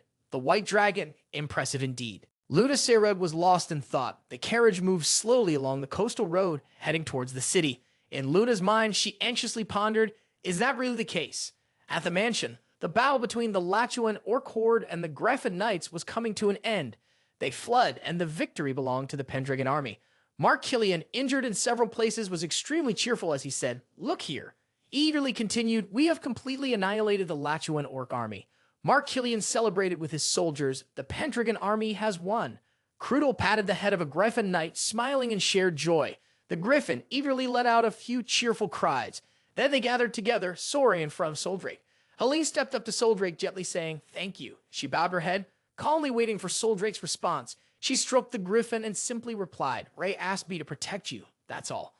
Helene straightforwardly continued, "I don't understand what you're talking about." But she thoroughly told Soldrake, "You are not responsible for protecting the Pendragon family.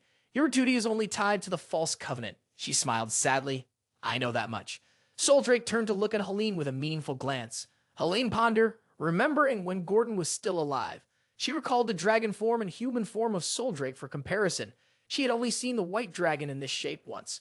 Soldrake appeared majestically before Gordon, walking alongside him. Helene's mind wavered when she saw Soldrake's radiant smile, stronger and more beautiful than any human. She remembered how she felt then. She could not suppress her jealousy. She closed her eyes and thought, but she spoke openly to Soldrake. When you look at my husband, no, my son, I sense that you have. Soldrake coldly gazed at Helene as she continued sincerely, a pained look, as if she was reminiscing about a distant past. Helene smiled gently. Now I'll understand this feeling. She bowed her head, wholly entrusting Soldrake. Please continue to protect my son from now on. Helene was tense and didn't dare to look up. She gathered all her courage and continued. I understand that. She sorrowfully expressed her feelings. It is possible that my son, no, Eren may now be someone else. Her hands trembled, tightly gripping her dress. But I am a mother. Helene firmly stated, even if my son is someone else, no, even if the person inside him has changed. She could not contain her emotions and tears streamed down her face. I will still love him with all my heart.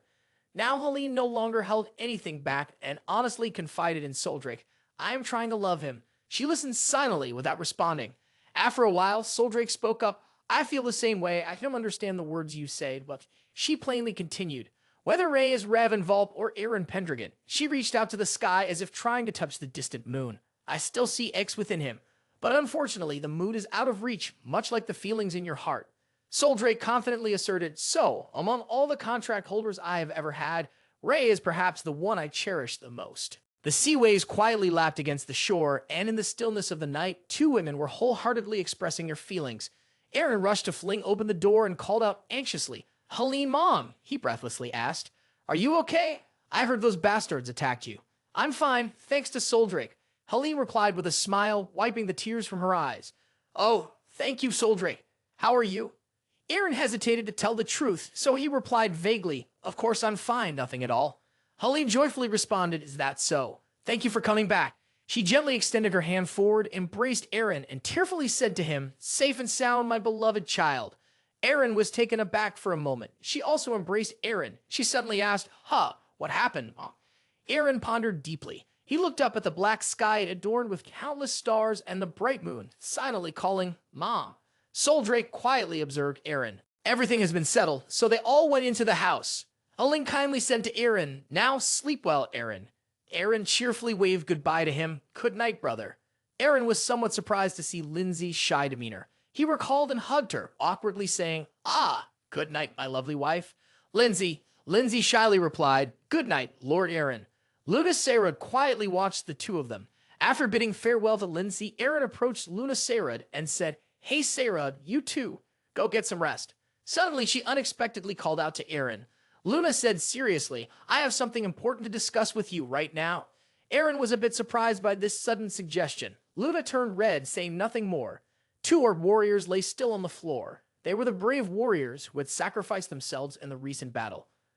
Their teammates, Carta and Cradle, silently looked at the two, the atmosphere filled with sadness and grief. Carta contemplated the bodies of his comrades filled with sorrow. Suddenly, Carta shouted, attracting everyone's attention. Hey, aren't you envious of them? Everyone was surprised by his actions. Dying in battle is our honor. They both already know this. Carta continued to speak loudly to the other orc warriors. This is their greatest honor. Luna looked at Carta in confusion. She did not understand what Carta was doing. In contrast to Luna, the orc warriors seemed to be very supportive. They were excited, shouting loudly throughout the area. Carta enthusiastically said to Cradle, So instead of sending them back to the motherland in a boring way, why not send them off in style? Cradle smiled in agreement, and the orc warriors around shouted loudly, Orcs. The shout echoed, reaching the depths of the participants' hearts. Cradle raised his staff close to his head, silently reciting a spell. A blinding blue light appeared, surrounding Cradle's magical staff. Soon, green sprouts appeared around the bodies of the two orc warriors. They grew tall and extended rapidly. They blossomed with pure white flowers, sparkling. Their bodies began to glow, lighting up the entire area. Thousands of flowers bloomed, spread out, and embraced the bodies of two orc warriors. Now, the two seemed to be only sleeping peacefully on the flowers. The scene is truly breathtaking. Other orc warriors begin to dance, cheering and singing as if there has never been a parting. We are comrades, hooray! We are brothers, hooray! Luna and Eren stand outside, quietly watching them. She exclaims, So beautiful! Eren stands still, silently watching. Luna's eyes well up with tears, her cheeks flush, and she continues, and sad too. That's true, Eren replies. The orc warriors, although very sad to lose their comrades, those they have stood by for so long, still dance and sing. It's not because they are indifferent. They do this to cherish the beautiful memories they have with their comrades, songs that evoke the great sacrifices of their allies, and encourage them to move forward, steadfast into the future. Eren then speaks up, only those who fight alongside the dead are allowed to witness the ceremony. This is the most solemn burial ceremony for warriors. Normally, they would not allow others to witness this scene, so it seems they consider us family. Hearing Eren say that, Luna felt even more emotional. Tears began to shimmer in her eyes. Really?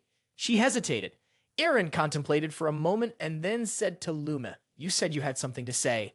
Let's find a quiet place first. The moon in the sky tonight is beautiful. Its light is clear, illuminating the path the two people walked. After walking for a while, they stopped and sat on a long step. Luna started hesitantly saying, "If I hadn't brought up the divorce then, would I have become your wife?" Luna curled up, the moonlight shining on both of them. Eren was silent, not saying anything. "I regret that after seeing your new self, but that was the family's decision, so I thought it was unavoidable and accepted it." Luna frowned and said sadly. Eren was deep in thought, his gaze distant. "When we arrived at the mausoleum, I kept watching you." Luna said bashfully, her face turning red. She recalled the past when you protected me. That was when you stood in front, just in time to block Tolio's sword that was aimed straight at me. You were brave fighting for me. When she locked eyes with him, her heart suddenly skipped a beat, and everything around began to fade into silence. In her eyes now was only the image of him fighting. Luna cried, her face contorting. "This feeling probably won't change, but every time I think about it now." She turned, her face flushed, revealing her heart to him. She said loudly, "I." But without waiting for her to finish, Eren interrupted, "I'm sorry. I don't feel that way about you." His voice was cold, cutting off Luna's words. Luna froze, stunned for a moment, her eyes wide with surprise. I understand now." She lowered her gaze, her eyes filled with sadness and disappointment. "I treated you very poorly before, and I am even more pathetic approaching you just as you became successful." Reflecting on her painful past, Luna spoke softly. Tears welled up in her eyes. "I never thought I could be so foolish." Luna bowed her head while Eren remained silent and contemplative. The two sat under the moonlight, embracing the rustling night breeze. "You're wrong. It's not about that," Eren said. Luna sat in silence, struggling to understand his words. "I have never hated you or thought you were despicable, but in this life of mine, there is no real feeling." Reflecting on himself, he felt powerless. "I am just a pawn, moving at the command of others. Emotions cannot exist within me." Eren held his head. Tears began to flow. "I will say this to anyone who wants to date me. I'm sorry. You should go rest." He stood up and left, Luna's gaze always fixed on him. She sat alone there, crying silently. Below, a head with golden hair peeked out from behind a bush, watching Eren. It was Ingrid, the princess, who flinched and felt guilty when Eren caught sight of her. He walked alone on the long, wide, dark road. Behind him were two girls, always following him along his path. Suddenly, a thought crossed his mind about a girl clutching him tightly and crying. He reminded himself that it didn't mean he could remain in this state forever. He looked up at the sky. Now he had to return to his homeland, the homeland of Raven. An image briefly appeared in his mind. Sisek, a boy tightly bound, kneeling helplessly before a fire. He raised his head high to look at the sky, his fist clenched with determination. One morning in a port, two people were talking at Luce, the trading center. "Hey, have you heard the news? The Lachuan orcs are causing a big stir here." They barged into the governor's banquet with the nobles, killing them brutally to the point of leaving only scraps. The governor was severely injured. Except for that governor, before he could finish his sentence, a person sitting across from him shouted, "Hey, you idiot, you're punished now." The person continued, "What's astonishing is that those brutal Lachuan orcs were dealt with by the Pendragon family. The Pendragon warriors turned the tide and handled them." "Huh? Really?" The other person exclaimed in surprise. A dark-haired guy sitting nearby listened quietly to their conversation. He rested his chin in thought, looking at the balance in front of him. He picked up a coin from it and stared at it thoughtfully. All the Lachuan orcs were defeated by a lone Ancona orc warrior. He raised his hand and added another coin to one side of the scale. He continued to think about the one who would fight him, the Knight Valvas. The scale tipped to one side, and he added another coin to the other side. He frowned and scowled at the coin in his hand, thinking of a handsome young man with flowing golden hair. Then there was the Dark Emperor Tolio Arangus, the undefeated monster in the south. A fearsome face that looked very thuggish appeared in his mind. Feeling oppressed, he fearfully recalled the day he encountered him. Even so, his eyes widened in fear as he stared at the coin in front of him. Suddenly, a loud voice called out, "Sir Ron! Sir Ron!" A person hurriedly ran toward him. "What's all the noise?" He turned around to look. The person hurriedly said, "A huge business opportunity just suddenly appeared. The whole town is abuzz." Eren Pendragon is here. Ron was astonished, shocked. He widened his eyes in disbelief at what he had just heard. Eren stood with his arms crossed in front of Ron, turning his face to the side in admiration, and said, "How extravagant." Eren continued to smile and said, "With that equipment, a medium or small deal won't be able to afford to keep them. You must be making a lot of money, right?" Faced with Eren's ambiguous comment, Ron's expression darkened significantly. He propped his chin seriously on his hand, his eyes fixed intently ahead. Then, Ron began pouring wine into a glass, while Eren turned his face away and continued, "The governor of Segunda has developed it quite a bit, the economy of loose." Eren's face looked as if he was pondering something. He rested his hand on his chin and expressed his thoughts. Surely he has an excellent subordinate. Suddenly, Ron raised his glass, cutting off Eren's words, and said, "Cheers." Seeing the glass of wine in Ron's hand, Eren hesitated before taking it, saying, After thinking for a moment, Eren decided to reach out to take the glass of wine. But unexpectedly, Ron let go, and the glass slipped from his hand, falling freely. Seeing the glass about to spill towards him, Eren was a bit surprised, his eyes widening as he exclaimed, "Ay." Without waiting for Eren to react further, Ron suddenly swung his leg, preparing to kick Eren. Quick as a flash, Eren was still able to lower his head to dodge, his expression tense. Ron continued to raise his fist, ready to launch another attack. As Ron's punch was thrown, Eren also raised his fist to block it. Ron's punch merely grazed Eren's wrist. It seemed that this attack lacked power.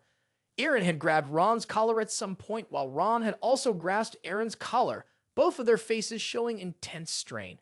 Ron's hand tightened on Eren's collar, causing him to gasp for breath. Eren's other hand was trying to push Ron away, but it seemed ineffective.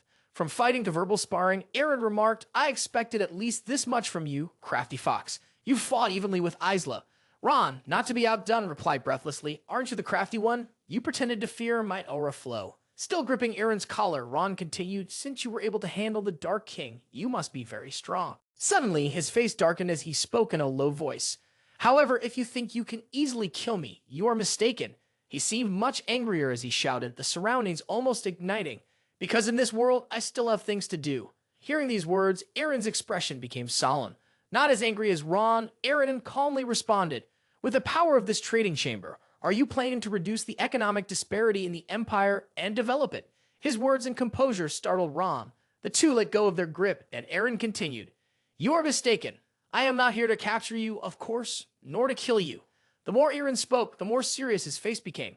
"I want to buy you back, the master of the Tower of Dusk, Ron Vincent." Ron was shocked, even more so when he heard that, to the point of sweating profusely. Seeing Ron in a state of fear, Eren began to think. At first, he hadn't realized it, even though the name Vincent was quite common. He recalled Ron's appearance from before, but from what Isla had reported to him, he had a tattoo of the tower on his shoulder. The Tower of Dusk reminded Eren of the image of two towers with a staff in between. He thought again of the image of the sturdy, towering spire. Very little information about it is known to outsiders, but there are certainly two things. Eren began to ponder in his mind. First, its members have tattoos of the tower. The talented members among them possessed exceptional abilities in numerous fields, and they refer to the leader in that field as the master. The other point is that for the sake of the world, they assure themselves to follow the path of righteousness. He recalled the past. In his previous life, he had heard the story of them in the demon court from the mouth of a colleague he worked with. Knowing the future and Ron's intentions, Eren smiled smugly and began to persuade. "You first want to consolidate Luce's foundation and seize control all the coastal members of the Empire." Ron was taken aback, stunned by his words. Eren confidently continued to lay out Ron's plan. "Through this Chamber of Commerce, you want to unite the power of small and medium-sized merchants and through benefits exert pressure on the big merchants and nobles to disrupt their main sources of income and prevent them from becoming too powerful." Ron was taken aback, his eyes wide open, his pupils as if they wanted to leap out, fear rendering him speechless. "How is this possible? I've never revealed the true nature of my plans to anyone else. But how does this person know about it?" He stared in disbelief, silently thinking. Eren simply remained quiet, smirking slightly while observing Ron's reactions. He knew that by doing this, he was poised to eliminate economic disparities within the Empire. "You have made a grand plan." The gray shadow of Dusk Ron. His name had spread far in his past life. He was one of the heroes. In contrast to Eren's joy and self-satisfaction, Ron, filled with fear and caution, took a few steps back, his eyes still fixed on him with suspicion as he felt his meticulously crafted plans had been seen through. Eren crossed his arms, tilting his head in confusion, his voice full of regret. I don't understand why someone of your caliber would work under a person like Count Segunda. Ron remained silent for a long time, unsure how to respond to Eren's question. He turned his gaze away, avoiding Eren's eyes, his voice hesitant and heavy as he said, "That guy is not without talent." He recalled the time when he willingly worked without caring about my social status and used me to skillfully develop the economy of All Loose. Because of that, the population has become more crowded and their lives have improved and become more abundant. But also because of those profits, he planned to kill me and Yin. Eren's voice turned cold as he glanced at Ron, with a probing gaze, perhaps even from the Crown Prince, Scion too. Ron casually replied, "So what?" Eren was slightly taken aback, turned away silent, unsure of what to say.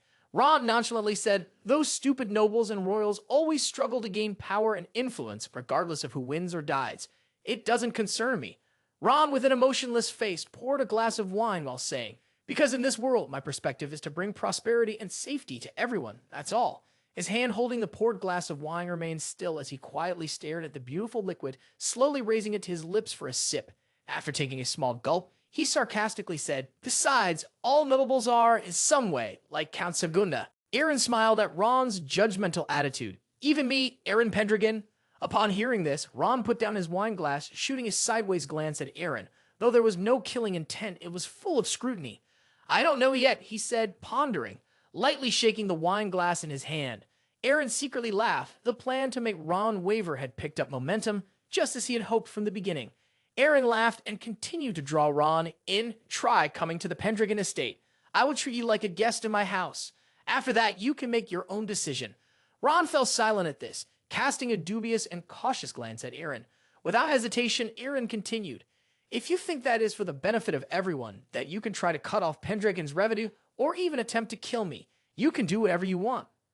Ron felt a turmoil of emotions after that last statement, staring at the wine glass in his hand without speaking for a while. "If you accept me as an ally and you want to expose all the schemes of Count Segunda, are you looking forward to that?" He elegantly raised his wine glass to take a sip. "Of course, that's part of it too." Eren crossed his arms and affirmed. Ron remained silent, surely calculating in his mind. He smiled, a hum escaping his lips. "All right then, I will try to cooperate with you." Eren smiled, elated as he walked away after successfully convincing Ron, "I am really looking forward to that." In his hand, he tossed a coin into the air towards Ron's scale, leaving him surprised while Eren strolled casually away. Ron was astonished, his eyes wide as he watched the coins in the air. How strange it was, a coin subsequently landed on one side of Ron's scale in an orderly fashion without falling off any.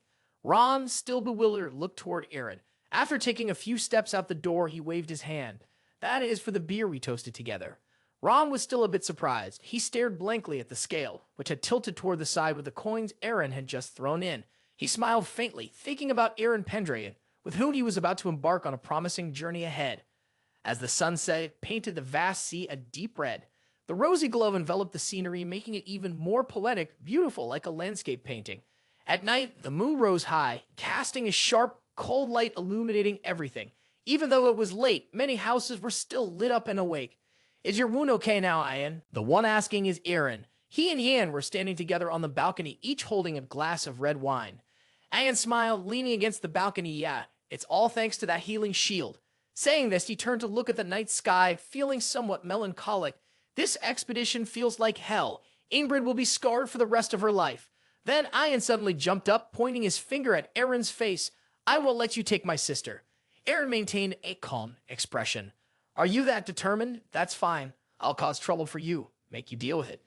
Ian pretended not to hear, changing the subject. "We're going to Sisek now, right?" Eren put his hands in his pockets. "We need to continue our investigation. This time I'll take Isla and Sol with me." Ian looked somewhat worried. "Is it just the three of us? Is that really okay? We have no idea what the enemy is plotting." Eren nodded with a smile. "I'm sure you've witnessed the strength of me and Isla at the estate of Count Segunda. The last person was much stronger than both of us." Eren's expression was very confident as he said these words. Ian chuckled. "I guess so. After all, she is a dragon, a monster with the appearance of a human." He suddenly pondered, "Well, calling her a monster doesn't quite fit, but what kind of creature is she?" Ian recalled the fierce battle with Tolio. A single strike from Tolio had broken his sword. A person with high combat value like Eren also had difficulty confronting him. "Tolio, the leader of those pirates, has truly incredible strength." Aang gradually spoke. "Even when fighting both of us at the same time, he still wasn't at a disadvantage. Clearly, he is not an ordinary person. Eren silently agreed he must be a half-orc, and he is also skilled in southern combat techniques. Aang seemed to contemplate, so after Count Segunda, there is still an even greater enemy behind that incident. Eren crossed his arms over his chest, remaining silent. A moment later, he slowly said, however, having someone as a friend gives me great peace of mind. This statement seemed to catch Ian off guard. Eren had a calm expression. In the battle with that monster, if you hadn't been there, I surely wouldn't have survived. Each word Eren uttered made Ian feel increasingly frightened. He stammered, you. Several times he found himself at a loss for words. Then, filled with disbelief, he questioned, did you hit your head? So you really were injured in the fight with the sea. Before Ian could finish his sentence, he angrily shouted at Eren, hey. The sound was so loud that it echoed throughout the night sky. Ian suddenly calmed down, putting on a relaxed expression. So we will set off tomorrow morning. Seeing Ian's facial expressions change continuously in such a short time, Eren really felt a bit speechless. Ian ran his fingers through his hair, serious as he added, we also need to find Goofly in the royal palace. Goofly. Eren silently repeated this name in his mind. According to his memories from his past life, this man would become the emperor in the future. Thinking of this, he felt a bit anxious. His face gradually turned serious. Don't be careless, our enemies are everywhere. In contrast, Ian's expression was unfazed and he smiled, pointing at Eren, you too. The next day, Eren and the others bid farewell to Princess Ingrid and Luna as they boarded a yellow carriage. Ingrid leaned out of the carriage window, beaming and waving at them. Eren and the others smiled even brighter, enthusiastically waving back. Only Luna sat quietly in her seat, gazing off into the distance, resting her chin in thought. As dusk descended, a white horse stood on a lush green mountain, gazing down at the scenery of the town below. On the horse, Vincent, draped in a black cloak, quietly observed the view from the mountain. Then, he silently rode away, his figure gradually disappearing into the twilight. At night, at the governor's mansion of Segunda, inside the room, Segunda sat on a large bed, pulling at his hair in frustration. His body shook violently, his mind in turmoil. What should I do now? What should I do? This morning, Anne had set off for the royal palace. The assassination plan had failed, and the more he thought about it, the more he became terrified. Countless thoughts flashed through Segunda's mind. He couldn't manage to reach Duchess Helene. Vincent had disappeared, leaving him in a tangled mess. Segunda furiously hit his thigh. What the hell had happened? Damn it. Nothing he did was going smoothly. He clenched his fists. Somehow, he had to make Goofly the crown prince as soon as possible. No, Segunda mumbled, if they come here to find clues behind the assassination plot against Prince Cyan, and if they come to Sistik to find evidence behind the incident, what is promised to happen? The future will change. Thinking of this, he became even more terrified. Segunda grew anxious. I have to contact them. In a desolate mountain area in Sistik, the sound of hoofbeats and shouts echoed loudly. A few fearsome griffins swooped down. Their targets were a group of terrified people riding horses as they fled beneath the canyon. One of them shouted in panic, damn it, they're about to catch up. How come those monsters are here? I knew we shouldn't have come. This place is cursed land, Sistik. As he spoke, the Gryphons were almost upon them. Suddenly, several arrows flew through the air. The arrows struck the Gryphons with precision, causing confusion and shock among the group.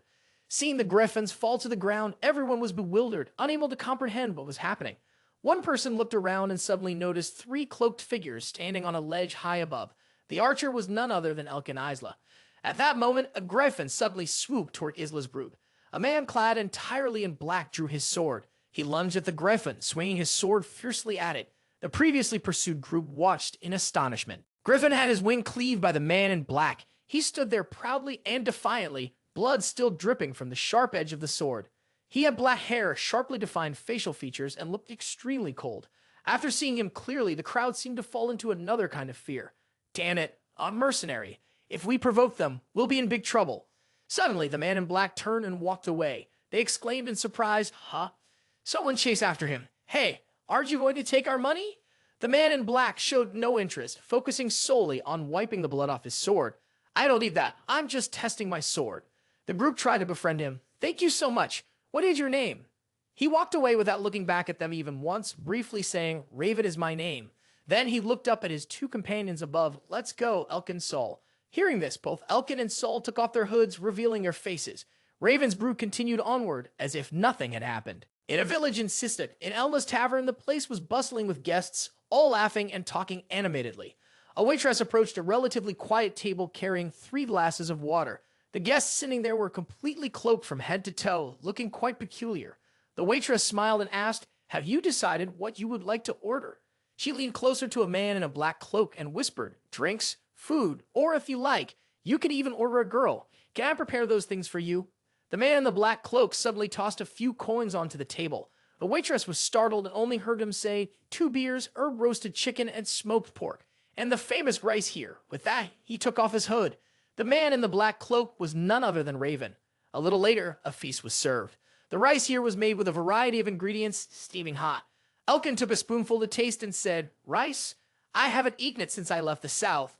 Raven began to introduce his homeland. Sisek is a mountainous region, so it's not suitable for growing wheat. Instead, because it rains a lot here, people have built terraced fields on the mountains to grow rice. Elkin exclaimed, "You know a lot about Sisek." While the two were talking, Saul was still diligently chewing on a chicken leg. Hearing Elkin say that, Raven was silent for a moment. "I guess so."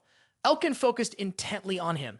Then he didn't say anything more, concentrating on eating like Saul. Over here, the three of them quietly had their meal in contrast to the bustling atmosphere around them. The customers that came here were all sorts. There was one lewd guy making a scene, grabbing the skirt of the female server earlier. "You're so cute, my love." Some people came here to flirt, while others were here to show off and provoke. "Do you want to fight? Is there a problem?" Raven silently took it all in. Mercenaries and monsters roamed all over this barren mountainous region, the cursed land of Sisek. His gaze suddenly turned cold. The name of this place appeared 10 years ago. The feudal lord of Sisek, Count Brescia, had a blue flag with a proud horse rearing up on its hind legs with a wreath beneath it. The story related to him is that this man paid a large sum of money to buy the title of lord from the empire. Since then, the royal army, the power that previously controlled this land, has retreated, allowing Brescia's army to take control. However, Brescia, who had spent most of his money to purchase the estate, could not defend his land later on. After this land fell under their control, gangs and monsters swarmed in like a storm, and the government in Sisek collapsed from that point. To protect themselves, the people who could not rely on their lord began hiring mercenaries with the little money they had. Raven recalled silently, and while that was happening, the Velk clan was training real soldiers to ensure the safety of the people. It wasn't until issues arose within his clan that things changed. Raven looked at the two people who were focused on eating next to him. Elkin and Sol, two sisters, with Sol being his wife. Suddenly, a curious group approached to get acquainted with Raven's group. "Are you all mercenary families? That's not very normal, is it?" Raven did not bother to look at him. "I guess so." The brown-haired guy didn't notice Raven's unfriendly attitude. "So you also came to hunt monsters, huh?" In this land of Sisek, monsters are everywhere because the feudal lord hasn't been able to control them. This news successfully caught Raven's attention. The brown-haired guy continued passionately. "Not just the villagers, but even the nobles don't know what to do with them. The tasks and rewards are very high. There's no other paradise for mercenaries. If you're confident in your abilities, then that's it." He smiled and raised his glass. Raven and Elkin remained silent. Seeing this, the short-haired woman rested her chin on her hand and smiled. "What about you, Elkin? You seem nice, and your face is cute too. I think you're my type." She cheered. "Hey, why don't you come with us? We won't let you down." The two other men exchanged glances, somewhat speechless.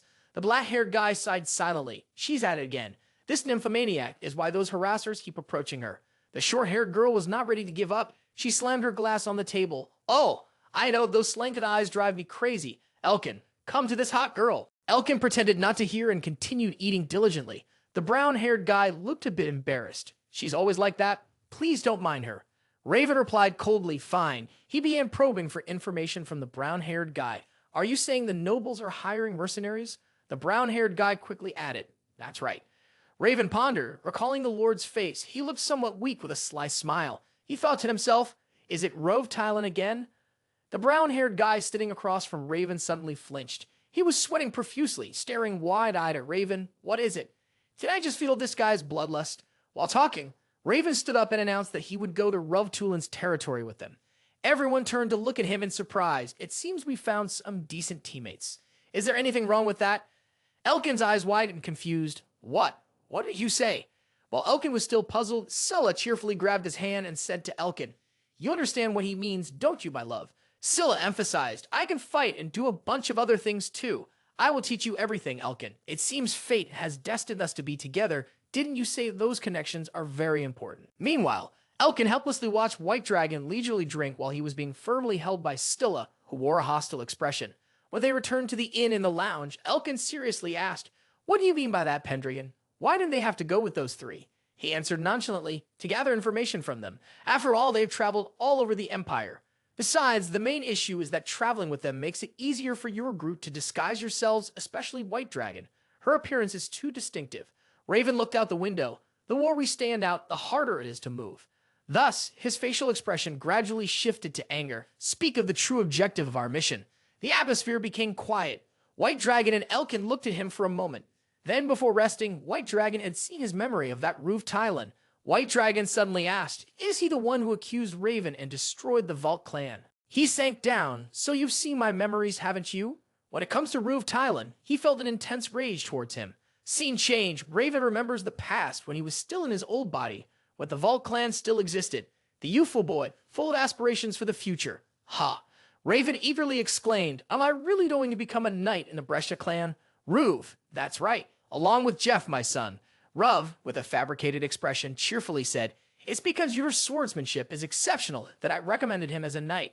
At that moment, Raven was rayed, in good mood, running home. I did it, father. Brother, Tylan has nominated me and Jeff to be knights. As long as I do one task for Tylan, I will become a knight. His father and brother were very happy about this. Mr. Gray said, because Tylan is the most trusted subordinate of the Count, he is indeed authorized to make such a recommendation.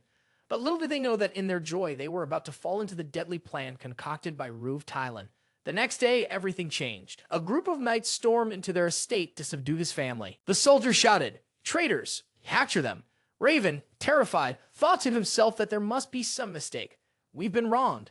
After hearing what Ian had said, Raven recalled the letter he had been tasked with delivering to Prince Cyan. He is secretly visiting Sisek. He had been poisoned by the ink in the letter, and the letter had vanished by itself. There must be some kind of magic placed on the letter. As the messenger, his family was the prime suspect and had been arrested, brutally tortured. And then, when he was lying in pain on the cold dungeon floor, Ruv Tylan stood before him with the contemptuous expression of a man who enjoys destroying others. He spoke to Raven. Your father, Grey Baltai, has confessed. He was hired for 5 gold bars to have his son swap the letter with a tool for assassination. Raven stared at him in disbelief. What? Ruv Tylan continued, to ensure that his eldest son could inherit the family safely, he let his worthless second son do this. How disgraceful. Ruv kept insulting, despite Grey being honored as a noble knight and a good friend.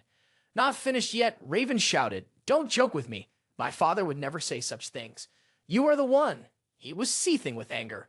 Ruv, now revealing his true nature, continued to mock, clearly enjoying the moment.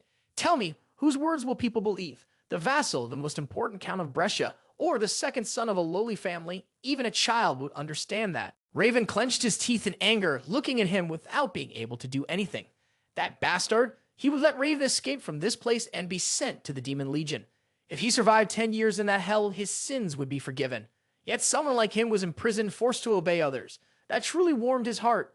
Raven looked at him in confusion. Rose said, you should be grateful for your father's testimony. Because of that testimony, Raven has a chance to live. Ruv Tylan looked at Raven with disdain. Raven shouted in anger, holding the bars, looking in the direction Ruv went and cursing. The words affirmed, I will definitely kill you. I will survive those 10 years and tear you apart into 100 pieces. At that moment, his will was determined to take revenge and revive the family. Shifting back to the present, Raven trembled. My father lied because that was the only way to save Raven. It was all because he had swapped the letters. The members of the Velt family were falsely accused of being traitors, and besides him, everyone was hanged.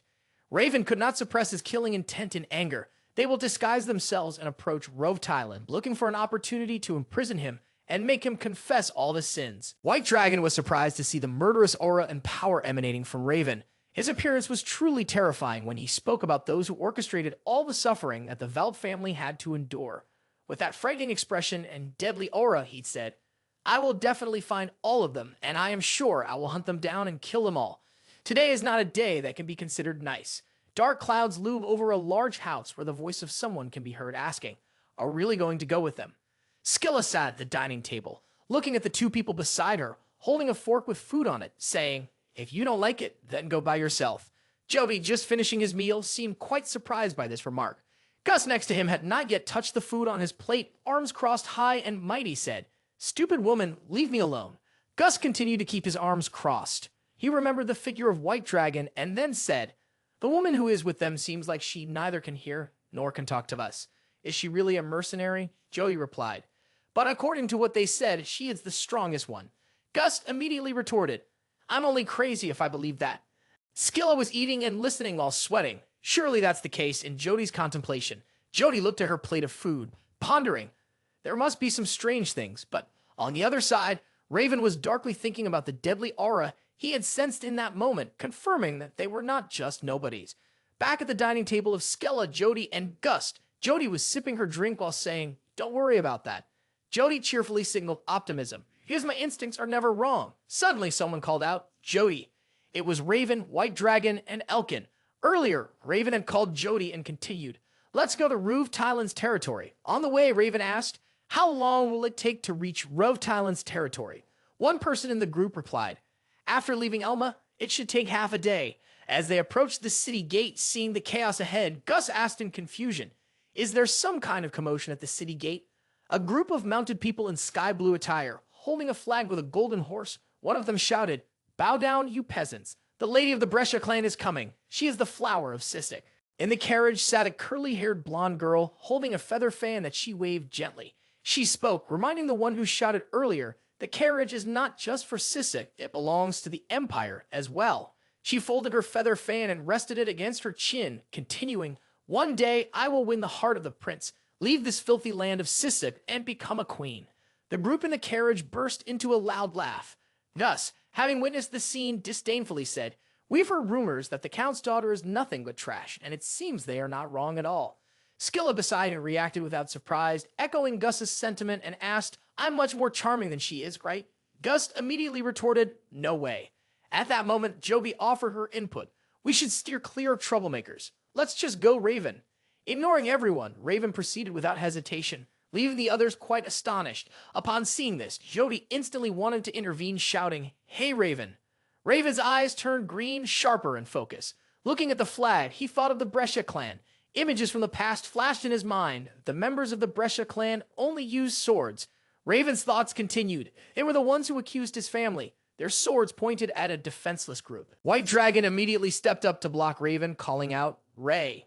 White Dragon's hands grasped Raven's. It seemed that Raven sensed it, and his face looked less frightening than before. Raven calmed down and replied, I know, we don't have time for this today. At that moment, White Dragon led Raven away to another location, clearing the way for the carriage. The curly-haired girl inside the carriage suddenly pointed at Raven and shouted, Wait, you over there. She acted like a madwoman, showing no courtesy, and pointed accusingly. You just glared at Tatine, that trash mercenary. Kneel down right now. Elkin said irritably, Hey, it seems we're not moving fast enough. The knight outside reminded her, Miss Sophia, if you keep behaving recklessly like this, do you dare to interrupt me, Chief Knight? Sophia shouted. I command you to capture them and force them to kneel immediately. At that, 3 knights charged towards Raven to capture him. The first man was knocked back, the second was hit in the stomach by Elkin, and the third had his legs swept out. They were all sent flying. Lady Sophia and the knight commander beside her were quite surprised by the series of events. The 3 men with Gus were no less astonished. In less than a moment, they were knocked away. Elkin spoke up, warning, If you dare lay a hand on him, he said threateningly, you have to go over my dead body first. Elkin gently touched the sword at his waist. The action, along with Elkin's gaze, made Sophia tremble, and she fearfully said, What? What do you mean? I am the daughter of a count. Elkin showed no concern, drawing his sword partially from its sheath. I don't care about your lineage. This made Sophia shiver and scream in terror. Raven intervened, saying, Stop it, Elkin. Meanwhile, Elkin's sword had been drawn and was swinging. A strong gust of wind clashed. Fortunately, the Knight Commander was able to parry Elkin's strike.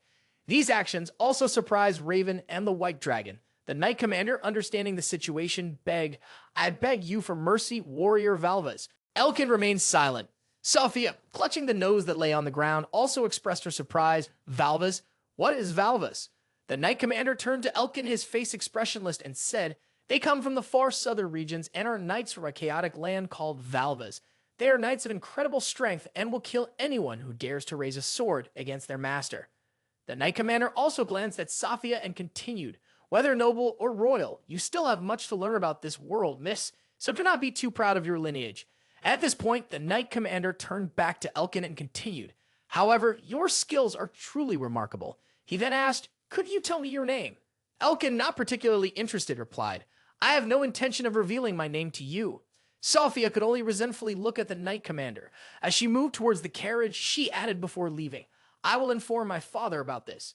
At this moment, Raven thought of the Brescia family, commander of the Fillmore Knight Squad. Recalling the recent confrontation between Elkin and the Chief Knight, he thought back to when he was young and remembered that knight as an exceptional warrior wishing to be like him. It was remarkable that he could block Isla's attack.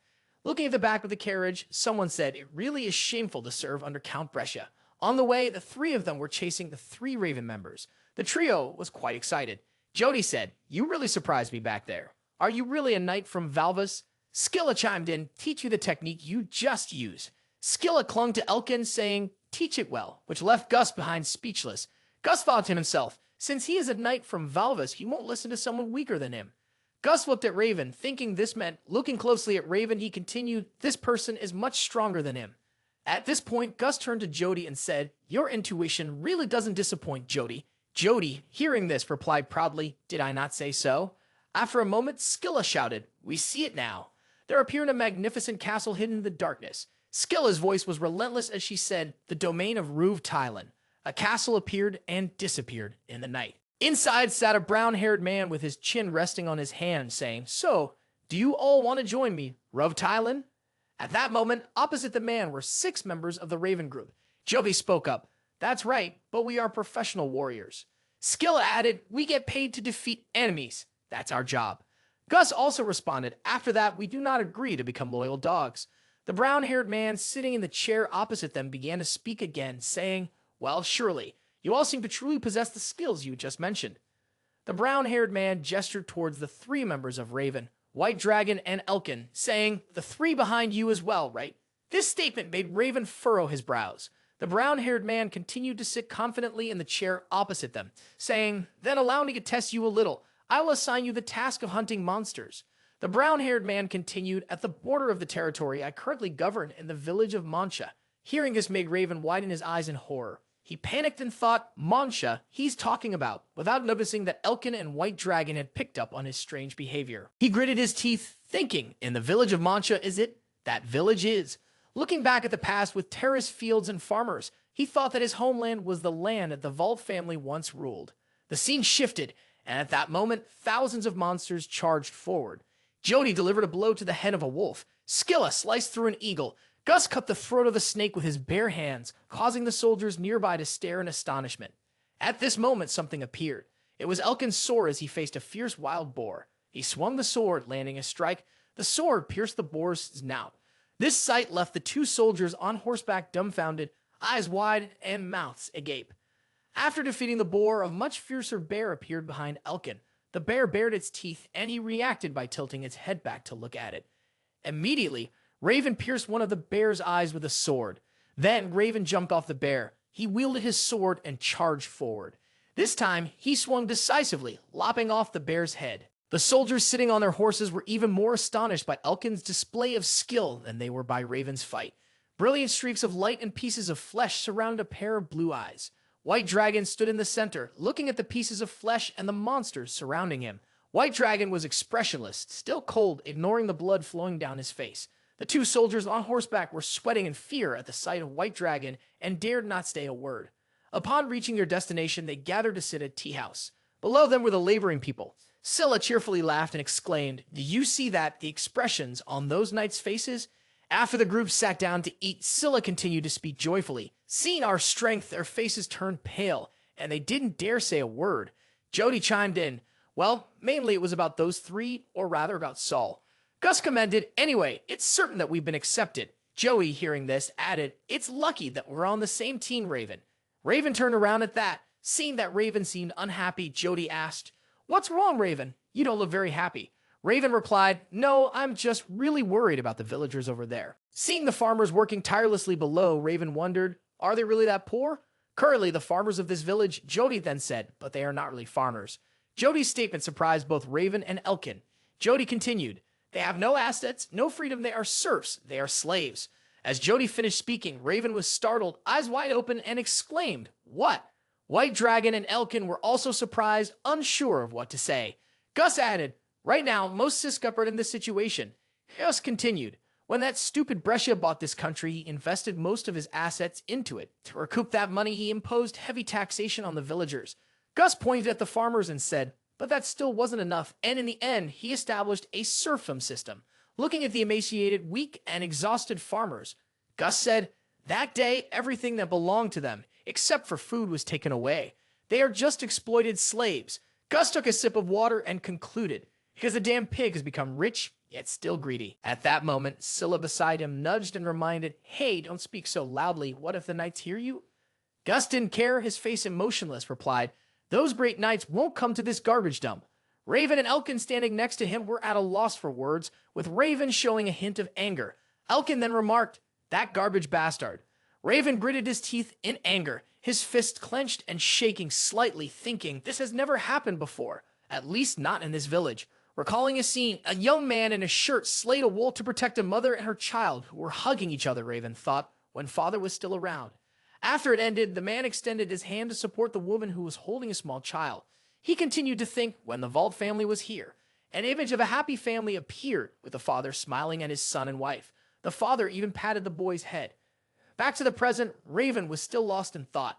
Elkin looked up at the sky, seeing dark clouds approaching. Perhaps it was about to rain. Sure enough, Scylla stood next to Gus with his hand out, saying, oh, it's raining. At this moment, Raven stood up under Jody's puzzled gaze. Raven left, causing Jody to call out in confusion, hey, where are you going, Raven? It's raining. Raven stood in the rain, not lifting his head, and said, leave me alone for a moment. White Dragon and Elkin stood in the rain, still a bit confused. The rain gradually increased, the sound of the rain grew louder, and the raindrops became heavier. Raven stood in the rain. In front of him was a dilapidated house. His face showed a saddened expression as he looked at the ruins. He glanced at the flag featuring 2 swords and a hawk. The scenery was desolate, with the rain pouring heavily. A familiar figure stood silently, gazing at the sea in front of him, deep in thought. He stood there alone, quietly, his sad eyes staring blankly at the ground. On the ground lay scattered stones and a family flag. The background was green, with an eagle stretching its wings in the center, and behind the eagle were 2 swords crossed over each other, but now it had been partially burned. As he was lost in memories, someone quietly approached from behind, surprising him and making his eyes widen. It was none other than Sol, a companion of his. She had just come up behind him and was taking off her hood. She looked at him from behind and asked, so this is the Vault family, where you grew up? He snapped out of his reverie and turned to answer her. Sol, I told you to leave me alone for a bit. His tone held a hint of irritation. She replied softly, I worry about you. Hearing her words, he said nothing, just looked at her, regardless of the relentless rain pouring down on him. Seeing him silent and not responding, she began to speak. Ever since we arrived in Siskuk, you have been acting very strangely. He continued to remain silent. Seeing this, she asked further, are we the soul-linked covenant, or am I mistaken? It seems she had partially guessed his intentions for being here, so he remained silent, not saying anything more. Then he turned away, not looking at her anymore. She followed his gaze, and he was looking at the 3 tombstones on the ground. She stepped closer to him, her tone somewhat bitter, asking him, are those the graves of your family members? He pointed, made a sound of acknowledgement, looking at the tombstones that were no longer intact. He remained silent for a while before introducing each one. My father, Grey Vault, my brother, Reed Vault, and my mother, Shina. After finishing the introduction, he added, but since the Vault family members were accused of treason, there's no way Tylene or the Brescia clan would have built these graves. He added, which monster? Before he could finish his sentence, someone from afar interrupted him. The other person asked, you too, who is she? This desolate place made that voice attract the attention of both. Before them now stood an old man with unkempt hair and beard, wearing tattered, quite dirty clothes, with a pair of round glasses that had one side broken. The old man continued to stare at them intently, not taking his eyes off. The young man looked at the person in front of him, assessing and then wondering to himself, a commoner perhaps. It took him a long while of looking at the man before he was astonished to realize, no, this person is. The memories from his childhood rushed back, and the image of the steward gradually became clearer in his mind, back when his parents were still alive. He remembered how the steward served tea in a cup for him beside his mother. It dawned on him now, the steward of the Vault family, Mr. Remelda. The old man walked over to him, asking as he approached with a bitter tone, have you come to laugh at the graves of the traitors of the Vault family? His question rendered both him and the young woman speechless. He bowed his head sadly and added, I have served them for a very long time. Even now, my master has never changed. With that, he fell silent. The young man, hearing those words, remained silent as well, standing there with him. After a long moment, he gritted his teeth and spoke slowly. I have heard that the head of the Vault family, Grey Vault, is a proud warrior who always protects his people. He steadfastly added, we don't believe they are conspiring. There must have been some misunderstanding. Those words left him astonished with a touch of joy in his heart. He lowered his gaze and 2 streams of tears flowed, mingling with the cold rain. He choked out, is that so? Thank you. He looked at him, smiled, his eyes shimmering with compassion. Suddenly, he pointed toward the graves and asked, did you establish those graves? He softly replied, yes, I wanted to send them off properly. He bitterly smiled and said, they were all wonderful people. He stood before 3 tombstones and said, Lord Grey always said that there should be no distinction between a lord and his subjects, and the only difference between them should be their roles. He also mentioned, his son Reed follows in his father's footsteps. He is a brave warrior. I have seen him risk his life countless times to protect the villagers from monsters. Then he added about his mother and his wife, Shino, who provided food for the villagers whenever the harvest failed. She even helped the remaining villagers plow the fields. Hearing those words about his family brought him a bit of joy. He smiled gently at the tombstones. But it didn't stop there, he added. The 3 of them are wonderful characters, but things have changed. Hearing those words, he changed color. He stared at him, unable to believe it. He could notice the expression on his face slowly changing as he continued. When their son, Reed, arrived at the Brescia family and sent them a letter. When he heard about the letter, he was taken aback and looked at him, speechless. He quickly interrupted him. Wait, the one who delivered the letter to them was a Graven Vault, was it? Hearing that question, he turned back to look at him. He looked at him confused and asked, Raven Vault? Who is he? His response shocked him to the core. His eyes widened in disbelief. Then he grabbed one of his shoulders and shouted, the second son of the Vault family, Raven Vault. There's no way you don't know him.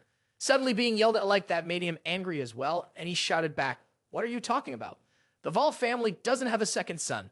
Then he named each member of the Vault family Grey, Reed, and Shino. Their family only has 3 people. He then shouted loudly back at him, why do you say such things? Those words left him speechless. He trembled all over thinking, so Raven Vault does not exist. A great line of thought appeared in this world. He trembled even more violently, causing her to look over in surprise. He widened his eyes, recalling each event when his family's house was burned down, and he could only watch helplessly. He reminded himself, so the restoration of the Vault family. If no one survived, then all my struggles, all those times I had to fight monsters at the risk of my life. He thought about his own purposes. He wondered, what am I after all? He held his head, slumped down, tears mixed with the rain, sobbing. Seeing this, she hurried over, reaching out towards him, shouting, Grey. He, unable to believe it, dropped his knees, yelling, ah. His body continued to tremble violently. She sat beside him, gently placing her hand on his back, comforting and reassuring him.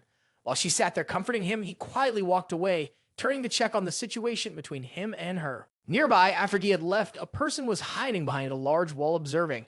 The figure was stunned upon hearing this information, their eyes filled with disbelief as they looked towards her and him. At that moment, he embraced her. He choked on his tears, unable to speak. Then he shouted loudly, why me? And cried, sobbing like a child. She sat there, only able to pat his back, comforting him. The scene changed to another place where the rain continued to fall incessantly, the vegetation overgrown. Inside the stately carriage, there were 3 people accompanying for protection. The person inside shouted loudly, their voice filled with irritation. Those reckless mercenaries, I will definitely not spare them. She bit her finger tightly, her expression angry and somewhat fierce, cursing inside the carriage.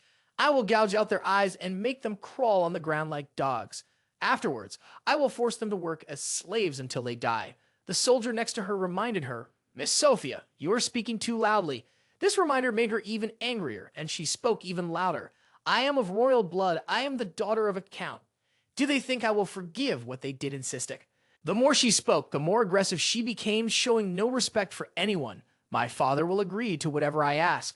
Her words were heard in full by a figure standing on the edge of a cliff. He bared his pearly white teeth with a bushy beard and laughed. Ha ha ha. It seems I have found 2 fools I can exploit. When they arrived at Miss Sophia's mansion, demons suddenly surged from all directions. The guards shouted loudly, the demons are coming. The so-called demons were actually animals marked with a seal on their foreheads. 2 fierce wolves and an eagle rushed toward them. One guard charged forward, swinging his sword to kill one demon with a clean cut to its head. After dealing with that one, another charged directly at him. There was also another demon on the guard's head. At this moment, the guard was desperately trying to eliminate the 2 in front of him. Startled, he glanced back and discovered that the demon he had just killed had resurrected and was coming at him again. Although it was a bit surprising, thanks to his quick reflexes, he swung his sword and struck it cleanly between the eyes, ending its life. The servants, seeing this, exclaimed loudly in praise. He has done it is indeed Sir Fillmore, one of the finest knights of Sisek. Fillmore broke out in a cold sweat as he looked at the monster. What the hell is this? He thought to himself. Just moments ago, even after I severed its head, it still didn't stop. The monster, which he had just beheaded, was still growling, causing Fillmore to worry. The blood pouring from the creature was terrifying, rumbling loudly. The magic on its forehead glowed with a purple light as it reconnected with the other half of its body. Not allowing it to reconnect, Fillmore stomped down on its head. After dealing with it, he began to move inside. The servants respectfully said, "It is a great honor to have the chief knight and the young lady visit." Fillmore slowly walked to the entrance. Upon entering, he spoke. "Miss Sophia, I have dealt with them." But what struck him in the eye left him astonished. Balshan smiled, his gaze cunning. "How are you?" "Brave warrior of Sisek, Chief Knight Fillmore." In his hands now was the young lady Sophia, whom Knight Fillmore had been fiercely protecting. Balshan noticed she was a bit too loud, so he raised his voice and asked, "Can you be quiet for a moment?" Just that gentle remark made her tremble, her eyes welling up as she looked at the man, only daring to mumble a few sounds. He held the axe close to Sophia's neck, threatening, "If not, her head will be chopped off." On the ground in the house, there were bodies lying all over the room, all heads severed. The image of the knights, considered the strongest, lay dead in heaps, their heads and bodies incomplete, creating a truly devastating scene. Seeing that sight, Fillmore felt anxious. He thought, God evaluates that all 3 specially selected guards have been slaughtered without making a sound. Lady Sophia has. That man wondered to himself, who is this guy? Thinking, Fillmore cautiously asked, "What do you want? Money?" He chuckled softly. "It's all for a grand plan. I won't reveal anything further." As he spoke, he brought the axe closer to Sophia's neck, making her tremble even more. Furthermore, he added, "A small bug like you doesn't need to know about it." That statement left Fillmore stunned in place. He smiled and added, "Anyway, since I can take advantage of you and that foolish Brescia, I will be able to catch the one I want without any effort." As the axe drew closer, she could only shut her eyes tightly, tears streaming down her face. In that situation, Fillmore felt a jolt of fear. In that moment, Fillmore spoke softly, "I don't care what happens to me, just let Miss Sophia go." Hearing those words, the man laughed mockingly. "You really are sharp-tongued. Well then." He paused for a moment as if lost in thought. After a moment, he pointed to Fillmore's eyes and said with a smirk, "Both of your eyes, take them out for me." Upon hearing that, the knight broke into a cold sweat. Seeing the person in front of him hesitate, the man added, "If you don't do it quickly." As he spoke, his large hand squeezed the small face below, causing her to tremble terribly. Then he squeezed her nose hard, making her open her eyes wide in fear. When he released her, tears were streaming down her face, and she looked utterly in pain. He said with a grin, "I will take them." She, in pain and fear, could only let out a few muffled sounds. Seeing his abrupt actions, the knight was utterly terrified. He continued, "It's from this wretched girl." Saying this, his hand slowly moved towards her eyes, then pressed down hard under her eyes, causing her to cry in fear. Suddenly, blood splattered from somewhere. The knight let out an "A." The blood and that painful sound surprised him. In his hand now were 2 of his own eyeballs. The man's eyes were completely blind now, but he suppressed the pain and said, "Is this enough?" He released Sophia and laughed heartily. "Ha ha ha, so you are this loyal. Is this the knight's oath? How interesting." Stopping his laughter, he mocked, however, "You are a fool." As soon as he finished speaking, Sophia's head flew up into the air. The man, now blind, was completely unaware.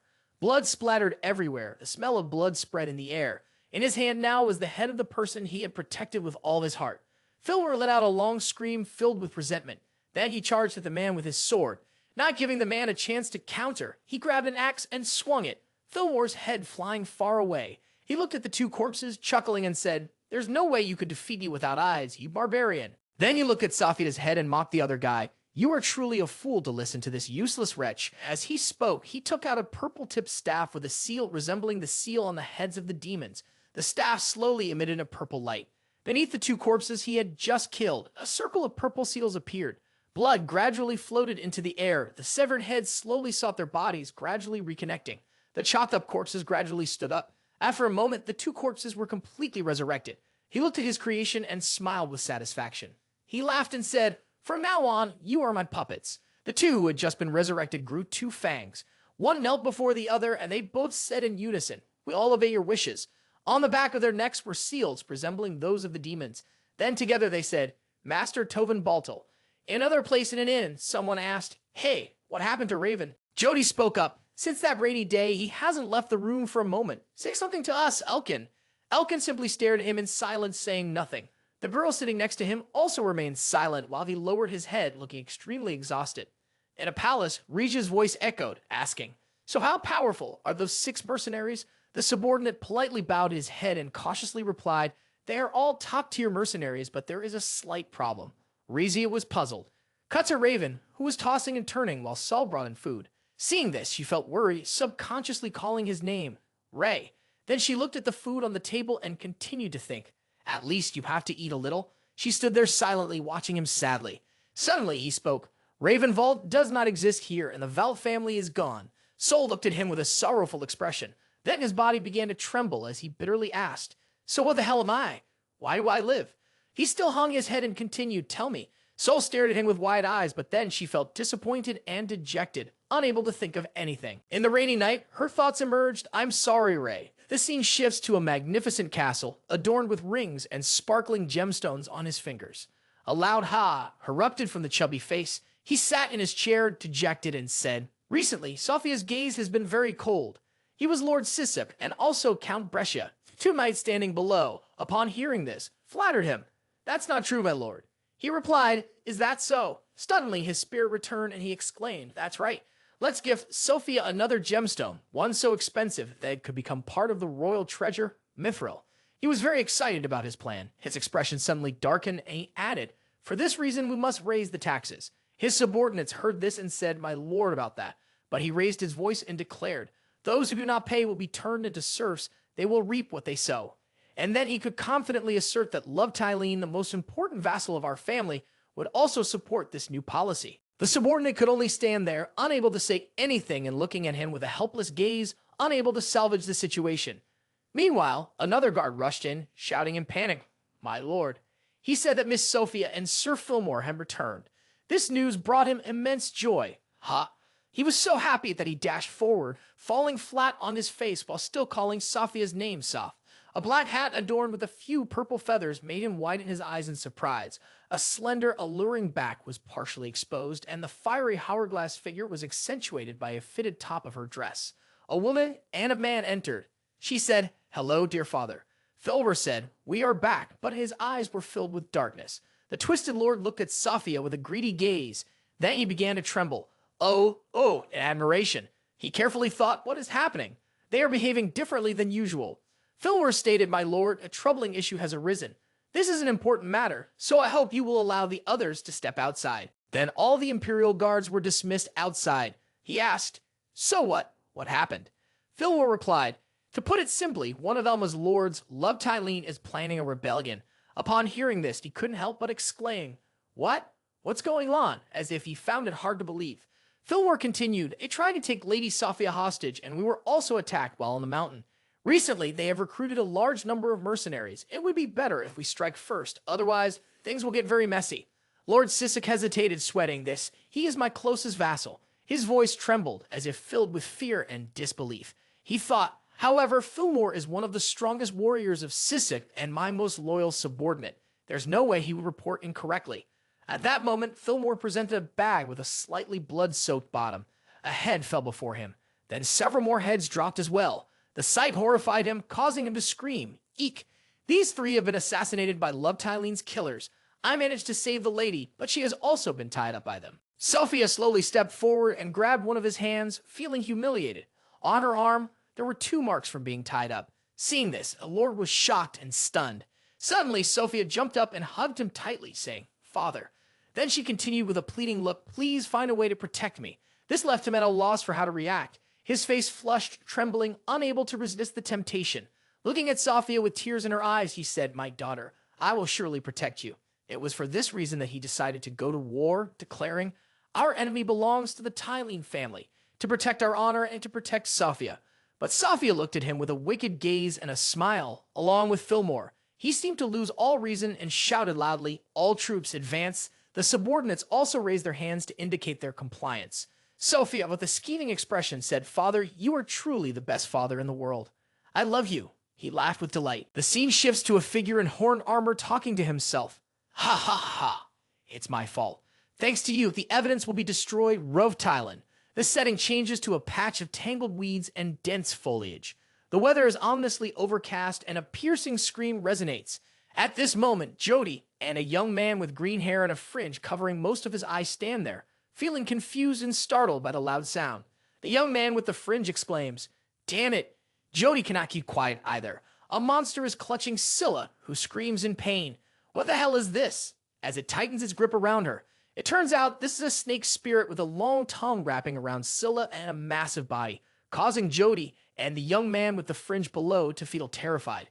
Then the snake spirit begins to grow aggressively furious, using its long tongue to launch a fierce attack on Scylla. To save Scylla, Jody and the young man with the fringe come up with the idea of striking the monster's tongue. It seems simple, but everything proves to be extremely difficult. The young man with the fringe complains. Soon, all three are captured, suspended in the air by the long tongue wrapping around each of them. The faces of all three are filled with fear as the snake spirit overwhelms them, while only the snake spirit shows excitement at these delicious, plump morsels. All three shout in desperation, "Damn it!" At that moment, Scylla's face was filled with utter fear, not knowing how to escape. The tongue of the serpent was gradually retracting to bring the prey into its mouth. Suddenly, a nimble figure appeared running forward, with a scar on his left hand, swiftly drawing the sword that was at his side. It turned out that the agile person was Elkin. With a cold, expressionless face, he took the sword and swiftly chopped off the serpent's tongue, leaving the young man in disbelief along with Jody at Elkin's quick rescue. After severing the serpent's tongue, Elkin's face remained unfazed. Nearby, someone shouted his name, Elkin. He leaped into the air to confront the serpent, holding two swords ready for battle. In front of Elkin was the serpent's mouth wide open, along with its long, writhing tongues that he had just severed. He slowly advanced straight toward the serpent's mouth. Wherever he went, he swung his sword, cutting off each of the serpent's tongues, causing them to gradually shorten. The black drops of blood inside the tongue also spilled out, splattering everywhere. The scene shifts to Duke Pendragon. There are four people: Elkin, Jody, a young man with a diagonal hairstyle, and Stala, gathered at a tavern by the rice field. Behind them is a hill with stairs leading down to the tavern. Above them are tall buildings constructed in an old-fashioned style, looking very luxurious. The three of them, having escaped danger thanks to Elkin, were sitting discussing the fight against the serpent spirit. One of them, Jody, said, "You really saved our lives back there, Elkin." Jody looked at Elkin, who was eating happily, then reached out his hand towards Elkin and said, "You are truly a valiant knight of Valvis. You are on a completely different level." Scylla next to him was also holding a glass of water, smiling at Elkin, while the young man with the diagonal hairstyle was happily enjoying his delicious drink. Scylla burst out laughing. "One day I really want to go to Valvis with you." Ignoring Scylla's words, Elkin, with a cold expression, continued to eat deliciously. Nom nom. Suddenly, his eyes became sad and thoughtful. He was eating while contemplating something. A bowl of rice is illuminated by the light, the shining grains of rice alongside pieces of mushrooms and crab sticks. The rice spoon is still scooping, not yet eaten, left right beside the bowl of rice. The scene shifts to a rice field with golden ripe grains. In the distance, far behind, are the mountains surrounded by a line of green trees. The scenery looks serene and beautiful. In an instant, that beautiful rice field has become a place of death. Surrounding it are dismembered corpses, along with figures dressed in identical black outfits, their faces covered. Each of them holds different types of weapons. They seem to have only one target, the man in the green-trimmed cloak fighting against them. Not only are there figures in those outfits on the ground, but also in the sky, sitting on the backs of large eagles, slowly advancing toward the man in the green cloak. Surrounding this bloody battle are flames raging throughout the rice field. After a period of fierce fighting, it seems the battle has come to an end. On the ground, only the fallen eagle feathers and two swords wrapped in fresh blood remain. The ground still glimmers with the light of the blazing fire from earlier. The man in the green-trimmed cloak seemed to have lost the strength to stand up. He had single-handedly fought against those masked men, surrounded by dead bodies alongside the corpse of an eagle lying next to him. His face was soaked with blood after this brutal battle. Elkin, his eyes wide open and his face blank, stared at the scene around him in disbelief. His face was covered in scratches and dirt, with drops of blood slowly dripping down. At that moment, dark, strange liquid flowed from his eyes. The even sides of his eyes reflected the image of raging flames. Returning to reality, Elkin was eating rice while contemplatively saying, "It's all the same." He continued to muse, whether it's in Valvis or here. His words left Scylla and the diagonal-haired young man confused about what he meant. At this moment, the diagonal-haired young man leaned back in his chair, crossed his arms, turned to look at Jody, who was drinking water, and said, "I'm really surprised that we encountered that monster." Jody, calmly drinking water, replied, "If we had been even a moment slower, we would have been done for." Jody finished her drink and put the glass down, closed her eyes, and sighed. If we could officially become warriors for a certain clan, life would be much easier. Then Jody began to explain, like, the most talked about topic right now, the Pendragon clan, for example. Elkin, who was eating rice, suddenly perked up when he heard Jody and nearly choked on his food. He quickly covered his mouth with his hand to avoid spitting rice out in reaction to their shocking statements. Stella, hearing this, eagerly replied, "Oh, you mean the hero of Luce? He defeated all the pirate orcs that attacked the governor of Segunda's estate." Ignoring Elkin, who was trembling and sweating while watching the three of them, Jody leaned forward and said, "I've heard they treat their soldiers very well there." Stella beside her then clasped her hands together, her eyes shining brightly as she said, "I've also heard that the Duke is very handsome." The guy next to them, leaning on his chin, said, "She's acting like that again, damn it." At that moment, Jody turned to Elkin and asked, "Elkin, what do you think?" Elkin was still trembling and couldn't find the words to speak. Suddenly, the four of them fell silent, looking at the diagonal guy with his arms crossed as he said, "I have no intention of becoming someone's dog." The diagonal guy lifted his chin to look at the people around him and continued, "Don't you see how pathetic Sisek is? The nobles and lords in the territory have no ability other than to exploit the citizens, a bunch of worthless scum." As he spoke, the diagonal guy picked up a glass of water and took another sip.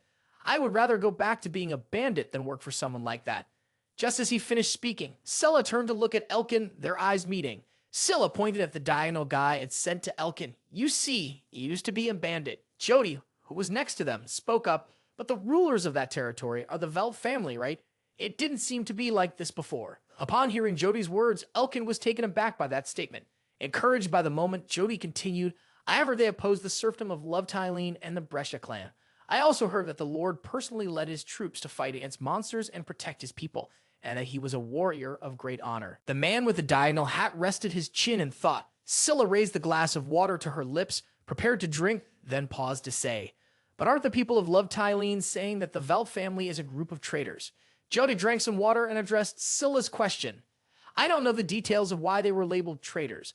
I only know that after that incident, their reputation was tarnished, but in Manza village, there are still many who say they are wise and benevolent lords." Elkin looked at the spoonful of rice he had just scooped up, lost in thought, and quietly said, "A warrior full of honor." The scene shifts to reveal a young man with long golden hair, dressed in a white cloak with golden trim, holding a white gold sword, riding majestically forward. At this moment, Elkin's gaze seemed to have just come up with an idea. The sound of galloping hooves suddenly stopped. From a distance, near where the four were gathered to eat and discuss, a young man on horseback shouted loudly, "Hey, mercenaries, listen up." His loud voice made the four turn to see what was happening. Taking advantage of his position, the horseman continued to shout, "Gather immediately at the Love Tylene estate. The stupid Brescias are advancing this way." All four people listened, their expressions quite surprised but still maintaining their composure. The Brescia army was slowly advancing towards the mansion under the torrential rain. Leading the way were two flag bearers on horseback, followed by soldiers in line. The flag of the Brescia army depicted a golden horse standing up with a green background and a golden border surrounding it. Inside the mansion, Elkin was running very fast. He banged on the door violently, causing it to open. He suddenly froze, coming to his senses when he saw two people sitting inside. On the left was a man in a black cloak with long black hair looking weary. On the right was a man in white with long white hair, who also seemed startled to see Elkin burst into the room. Elkin's face was drenched from running in the rain. Raindrops fell from his face onto the ground. He pulled back his hood and struggled to say, "Pendragon, it's time to mobilize." The man in the black cloak bowed his head, solemnly asking, "Is it Love Tylene's order?" He then told Elkin that his soldiers had just reported that if they did not take action, he would be killed. Their investigation into the assassination plot against Prince Sion would become futile. Elkin stood there, dazed, listening to the man in the black coat speak. He could no longer stand the man in the black coat's answer and shouted, "So we have to." The man in the black coat replied, "Why?"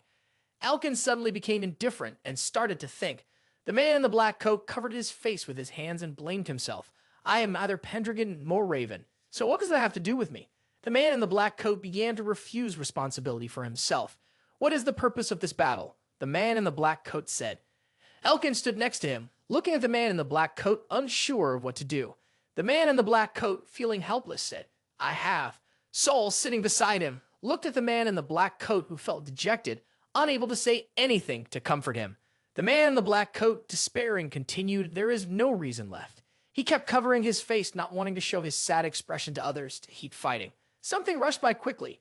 Elkin, with rain on his face, punched the man in the black coat in the face to jolt him awake. Saul stood beside them, also surprised by Elkin's actions. The man in black fell to the ground, crumpling. Elkin grabbed the collar of the man in black and said, "You." The man in black looked up at Elkin. "But I have decided to follow Eren Pendragon." Elkin leaned down, bringing his face close to that of the man in black, continuously gripping his collar while scolding him. As he held onto his collar, Elkin exclaimed, "Is that all you are? Just a weakling?" The man in black, with a dazed face and some streaks of blood, began to ponder Elkin's earlier words. He stammered, Isla." Elkin Isla delivered a painful punch right to Eren Pendragon's cheek, hard enough to draw blood. White Dragon, watching beside them, was astonished by the sudden turn of events. Eren Pendragon was knocked off balance, falling backward, his back hitting the window ledge. Elkin Isla did not relent. He gripped the collar, forcing Eren to look up. Elkin's voice, filled with anger, rang out, "You." Elkin knelt down, bending over to clearly communicate to Eren, "But I have decided to follow Eren Pendragon." His face was full of fury as he shouted, "Is that all you are? Just a weakling?" Eren Pendragon, taken back by the question, stammered, Isla." Elkin Isla released his grip on Eren's collar, stood up, and continued, "You usually don't act like this. Since we arrived in Sisek, I felt it." Eren said nothing, his eyes wide with astonishment as he looked at Elkin. Elkin stepped back a bit, his words sharp enough to silence Eren. "There has always been something troubling you since we got here." That Elkin's next words startled Eren. "I thought a lot about that too. This damned Sisek and my homeland." Outside the window, the rain fell incessantly, and the sky was gray. Elkin Isla's voice echoed in the room. Valva's really is very similar. For the first time, Elkin spoke about his homeland. He lowered his head and said, "Valbus is a territory consisting of a chaotic tangle of lands overlapping each other. As such, it is a place filled only with endless wars. And due to the insatiable greed and the conservatism of the lords in the territories, countless people and soldiers have had to sacrifice, just like the current Sisek. The more enemies we kill, one after another, the less we find a reason to fight, and in the end, we leave." Elkin's hand gripped one of his two swords, his grip tightening, saying, "I lost my will to live in the name of Valbus Knight." Then Elkin Isla raised his face to look at the young man sitting and said, "Until I met you, Pendragon." Eren Pendragon looked on in astonishment. Elkin's voice came steadily. "Just as you said after our battle, I am your sword, and you are my master." At that moment, when Elkin knelt before Eren in submission, he said, "But that doesn't mean we are not equals." Eren also knelt before Elkin. His face smiled and said, "It is just that our roles are different." Elkin vividly remembered those words. Back in the present, Elkin said, waiting to the point that we must be convinced, and then saying words like that afterward. "You are the first one to do so." Then Elkin Isla took his sword, leaned it against the ground, knelt down in front of Eren Pendragon, and said, "That is why I, Elkin Isla, vowed to become your sword." Looking at Elkin's serious face and Eren's astonished expression, a complete contrast to the past. But then Eren turned his gaze away and said, "Even so, it's okay." He closed his eyes, thinking of one thing only. The Valt clan and Raven Vault no longer exist. Elkin saw Eren's frustration, grasped his shoulder, and shouted, "Pendragon!" But he did not respond. Elkin pondered something. Then he grasped the collar of Eren's shirt and yelled a name that seemed no one called anymore, Raven. Indeed, Eren reacted. He turned to look at Elkin, his face full of astonishment.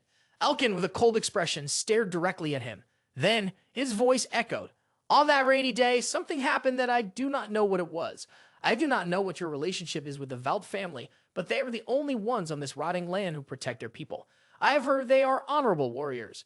Elkin frowned, recalling the scene of Eren riding to distract the Centaur army. Elkin Isla continued, "When you chose to fight alone against the Centaur army, I felt the same way." Elkin released his grip, no longer holding on to Eren's shirt. Despite Eren's wide-eyed stare, his pupils contracting as he looked at him.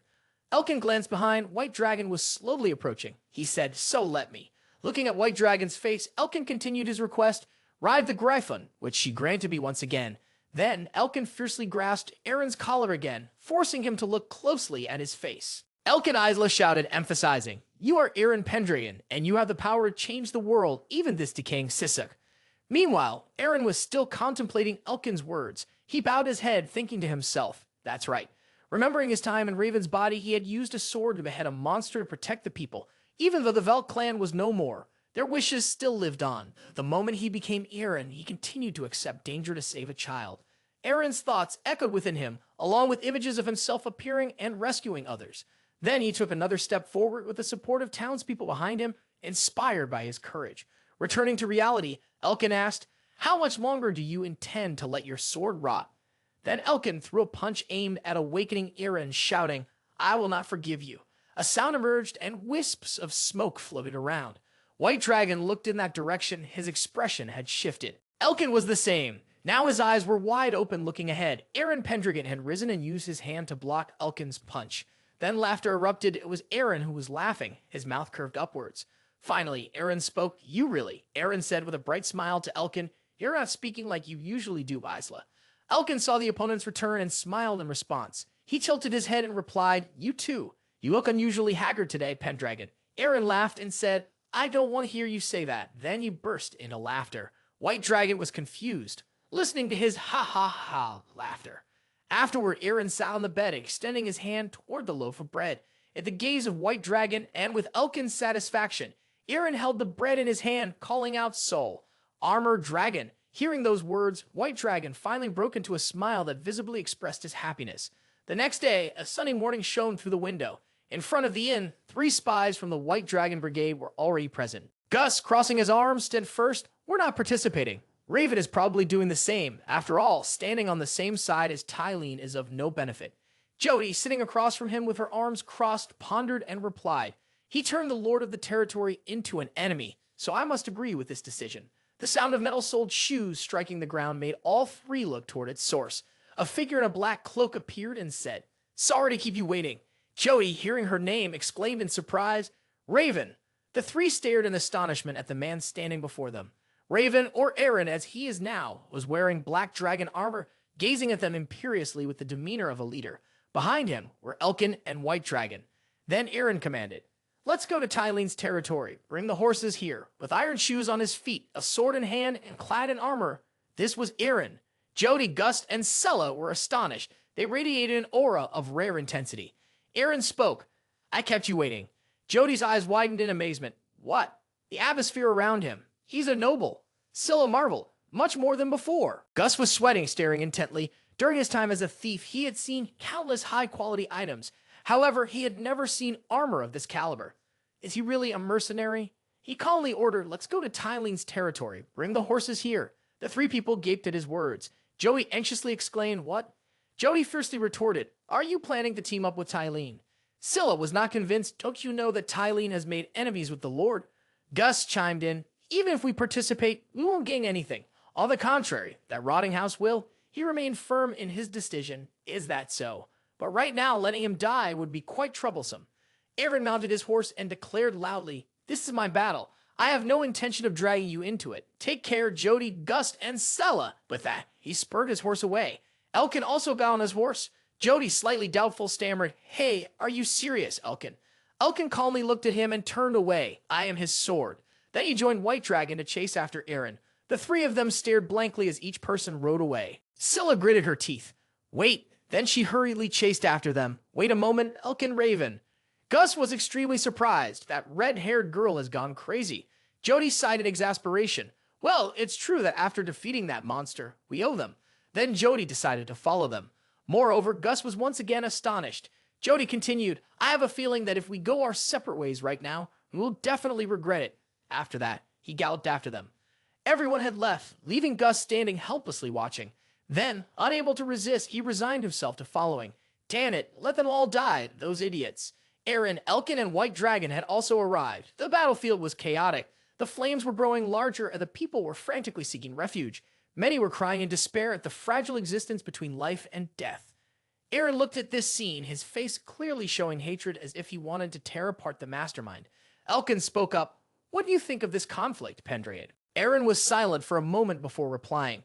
Usually, Brescia wouldn't declare war so suddenly, and it seems that Tylene's soldiers are quite confused about this. It's highly likely that someone has intervened in this conflict, and that person wants to wipe out Tylene. His gaze was piercing as he thought. Perhaps it's someone behind the assassination attempt on Prince Cyan, Segunda, or someone of higher rank. Elkin, serious and gripping his sword tightly, was ready to draw it and join the battle when Eren warned him. Don't be reckless. Don't kill the soldiers. They are surely just following their lord's orders. Elkin looked at him, then smiled proudly. They arrived in front of a mansion engulfed in flames. They were shocked to see the mansion had been stormed. We're too late, Eren said. No, they are still attacking. Moreover, the Tylene I know, Ruv Tylene, is not someone who sacrifices himself for honor, Elkin replied. Eren made a different plan. The three of us will split up to find him. The three, Jody, Gust, and Stella, had also caught up to them. Hey, Elkin. The three waved cheerfully. Eren looked and said, our numbers have increased. He laughed. Indeed, the Valva's cavalry. You gained their trust quickly. Elkin smiled in response. Eren led everyone towards the mansion. Let's go. Inside the mansion, chaos was unfolding. Soldiers were brutally slaughtering each other. Meanwhile, Eren rode like the wind, racing through the ever-expanding flames. The presence he exuded instilled fear in everyone who looked at him. Before them stood a castle engulfed in flames, illuminating the night sky. Soldiers wielding swords rode into the castle, shouting and slashing. Sophia's father, Count Brescia, laughed maniacally, excitedly saying, Look, Sophia! He sat in a chair, his left hand gripping a sword plunged into the ground, and his right arm wrapped around his daughter Sophia. Behind him were 4 knights lined up. He declared loudly, This is the fate of those who dare to challenge you, that despicable Love Tylene. Sophia, dressed in dark clothing, sat on her father's lap and cunningly said, My father, my wise and brave one. She smiled maliciously. I love you very much. The villa was engulfed in flames with dead bodies lying scattered everywhere. A man with purple hair wielding a sword was followed by 2 others charging forward. He shouted loudly, You scum mercenaries of Tylene, you're still alive, huh? He commanded the 2 behind him. Crush them! A silver sword flashed, adorned with a blue stone on its blade. In less than a second, Raven used that sword to slice through 3 members of the purple-haired team. He quickly maneuvered through the sea of fire, thinking as he ran, I don't have time to deal with those pests. I need to find Tylene quickly. On the other side, a sword had knocked down a guard of Count Brescia's army. It was Elkin who used extra force to break the guard's neck. That guard fell lifeless to the ground from a single blow. Surrounding Elkin were countless corpses. Elkin looked down with a cold expression, holding a weapon in each hand. Suddenly, someone spoke from behind, asking, Why aren't you killing them? The person wore the armor of a knight from Count Brescia's household and approached from behind Elkin, catching his attention. It was the captain of Count Brescia's cavalry, who now said in a sinister tone, Too gentle, compared to a Valvas knight. Elkin faced him and said, You are the one who was there. In Elkin's mind, he recalled a knight captain. Then, as if realizing something, he immediately refuted his previous thought. No. He raised his sword, using his mouth to draw the blade from its sheath. His 2 swords finally emerged from their sheaths, his face panic-stricken, his mouth saying, From you. He brought the 2 swords up in front of him, facing the knight captain who was pointing his sword at him. Elkin finally posed his question, Who are you? At that moment, the knight captain's face was contorted into an ugly grimace. Somewhere, glowing green lights appeared, so bright that it was blinding. White Dragon unleashed his power, the green lights cutting through the heads of the savage beasts. At that moment, White Dragon was expressionless, simply killing those beasts. Lying on the ground were the slain beasts, with the severely injured ones groaning in pain. One of them was trembling as if it wanted to get up, but before it could stand for long, it was struck by Jody's sword to the neck. On the other side, Gus and Skilla were coordinating their attacks, slaying the savage beasts. Gus shouted, Got it! Even beheaded, it still wouldn't die. Jody chimed in, Forget about them. The 3 of them, Gus, Jody, and Skilla, headed towards the stairs and ran up, leaving behind the inferno that was tightly wrapping around the beasts. On the ground lay a wolf's head severed from its body, but still moaning, its jaw trembling. At that moment, Raven approached the head of the beast that continued to whimper. He looked at the mark on the beast's head and thought, the monster has been decapitated, but is still moving. Recalling the scene of the numerous dead bodies in a burning mansion, he pondered the sudden attack by the Brescia family. Looking at the heads of the beasts beneath him, he thought, just as he had predicted, there was someone behind the conspiracy of all this. Surveying the surroundings engulfed in darkness and flames, the voice of an old man with a mustache rang out, Compared to a mercenary, you're quite strong, aren't you? His appearance surprised Raven. He held a staff adorned with purple gems, descended the stairs, and approached him while speaking. You were attacked by those zombies, yet I see no injuries on you. Raven was astonished and frowned. That voice. The ominous voice of the mustachioed man said sorrowfully, Raven. Reflecting on the past, he remembers being defeated by that man. The terrible voice of the mustached man continues. You must die before you have a chance to be free. The image that appears is Baltai, holding Raven's hair, pulling his head up towards him. At that moment, he swings his sword, laughing heartily, saying, Farewell, Raven. Its head separates from his body. Returning to the present, Baltai walks towards Raven, speaking as he approaches. So I will have to deal with you myself. He smirks and says, to serve our great plan. Behind him is a sea of flames, making him appear as if he has stepped out of hell. Raven is no different. He angrily shouts, Baltai. The two men stand facing each other in the sea of fire, face to face. Seeing the wicked face of old Baltai, he suddenly remembers the words that the old man had sent before. Indeed, it is shameful, Raven, but you will not be free. You must perish here. Then the villain brutally kills him right on the battlefield, where he has fought like a fierce demon for many years to gain his freedom. Now, in this battle, the old man says, Then I will handle you myself to serve the greater purpose. After finishing his words, he let out a harsh laugh, mocking him, causing Eren to grit his teeth and utter, Baltai. Above the stairs, Fillmore and Elkin Isla were engaged in a fierce battle. Fillmore, laughing mockingly, charged forward to attack like a wild beast. However, his attack was quickly blocked by Elkin, who pinned his sword to the ground, making him angrily chuckle, You little brat. As soon as he finished speaking, he lunged forward, relentlessly attacking Elkin. Taking advantage of his assault, Elkin aimed to stab him, but Fillmore noticed and blocked his strike while sneering, You're still too inexperienced. He continued his frenzied assault as if hunting prey. Got you. He viciously swung his weapon at Elkin, but Elkin successfully dodged, leaning back and leaving Fillmore astonished. Next, Elkin surged forward, using one sword to attack him while holding another sword in his other hand, bending low. Then he retreated and slashed. A strike landed on Fillmore, making him spit blood. Elkin continued to leap up, delivering a fatal slash across his neck, causing blood to splatter everywhere. It seemed that he had finished him off, but suddenly he tightened his grip on the sword and thrust it fiercely into Elkin's arm, causing him to wince in pain and crumble to his knees, clutching his bleeding arm. Fillmore tilted his head oddly, using his energy to heal the head that was nearly severed from his neck in Elkin's astonishment. He cackled, Just as I thought, even though you are an experienced Valvis Knight, you are still unfamiliar with dealing with opponents like this, aren't you? You are no longer human, you bastard, Elkin said angrily. I have transcended the limits of humanity to serve a great cause, to serve the powerful one. I possess this immortal body to eliminate the enemies for him. Elkin was surprised. Great cause? He replied sternly, Ordinary people do not need to know. No, not me, and not you either. Elkin scoffed, I see. You are definitely not human, just a puppet. Then he and Fillmore charged at each other again to decide the outcome. Below, Eren was also engaged in a fierce battle with Baltai, both throwing out lethal attacks. Oh, how do you know my name? Baltai spoke up. Have we met before? Or have I become that famous? Eren fiercely replied while launching his attack. I have no obligation to answer you. You will die here. As soon as he finished speaking, he charged at Baltai to strike him, but Baltai managed to dodge and grinned at him like a clown. He remarked, You're quite nimble, young man. Then he swung his axe at Eren, but Eren managed to parry it, surprising him. He thought he blocked my axe with just one hand.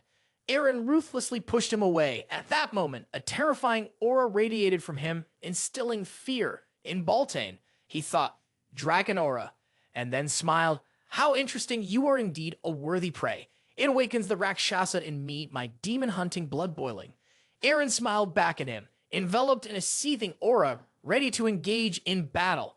A tremendous energy surrounded Eren, standing amidst the raging inferno. He fixed his gaze on Baltai, who stood opposite him.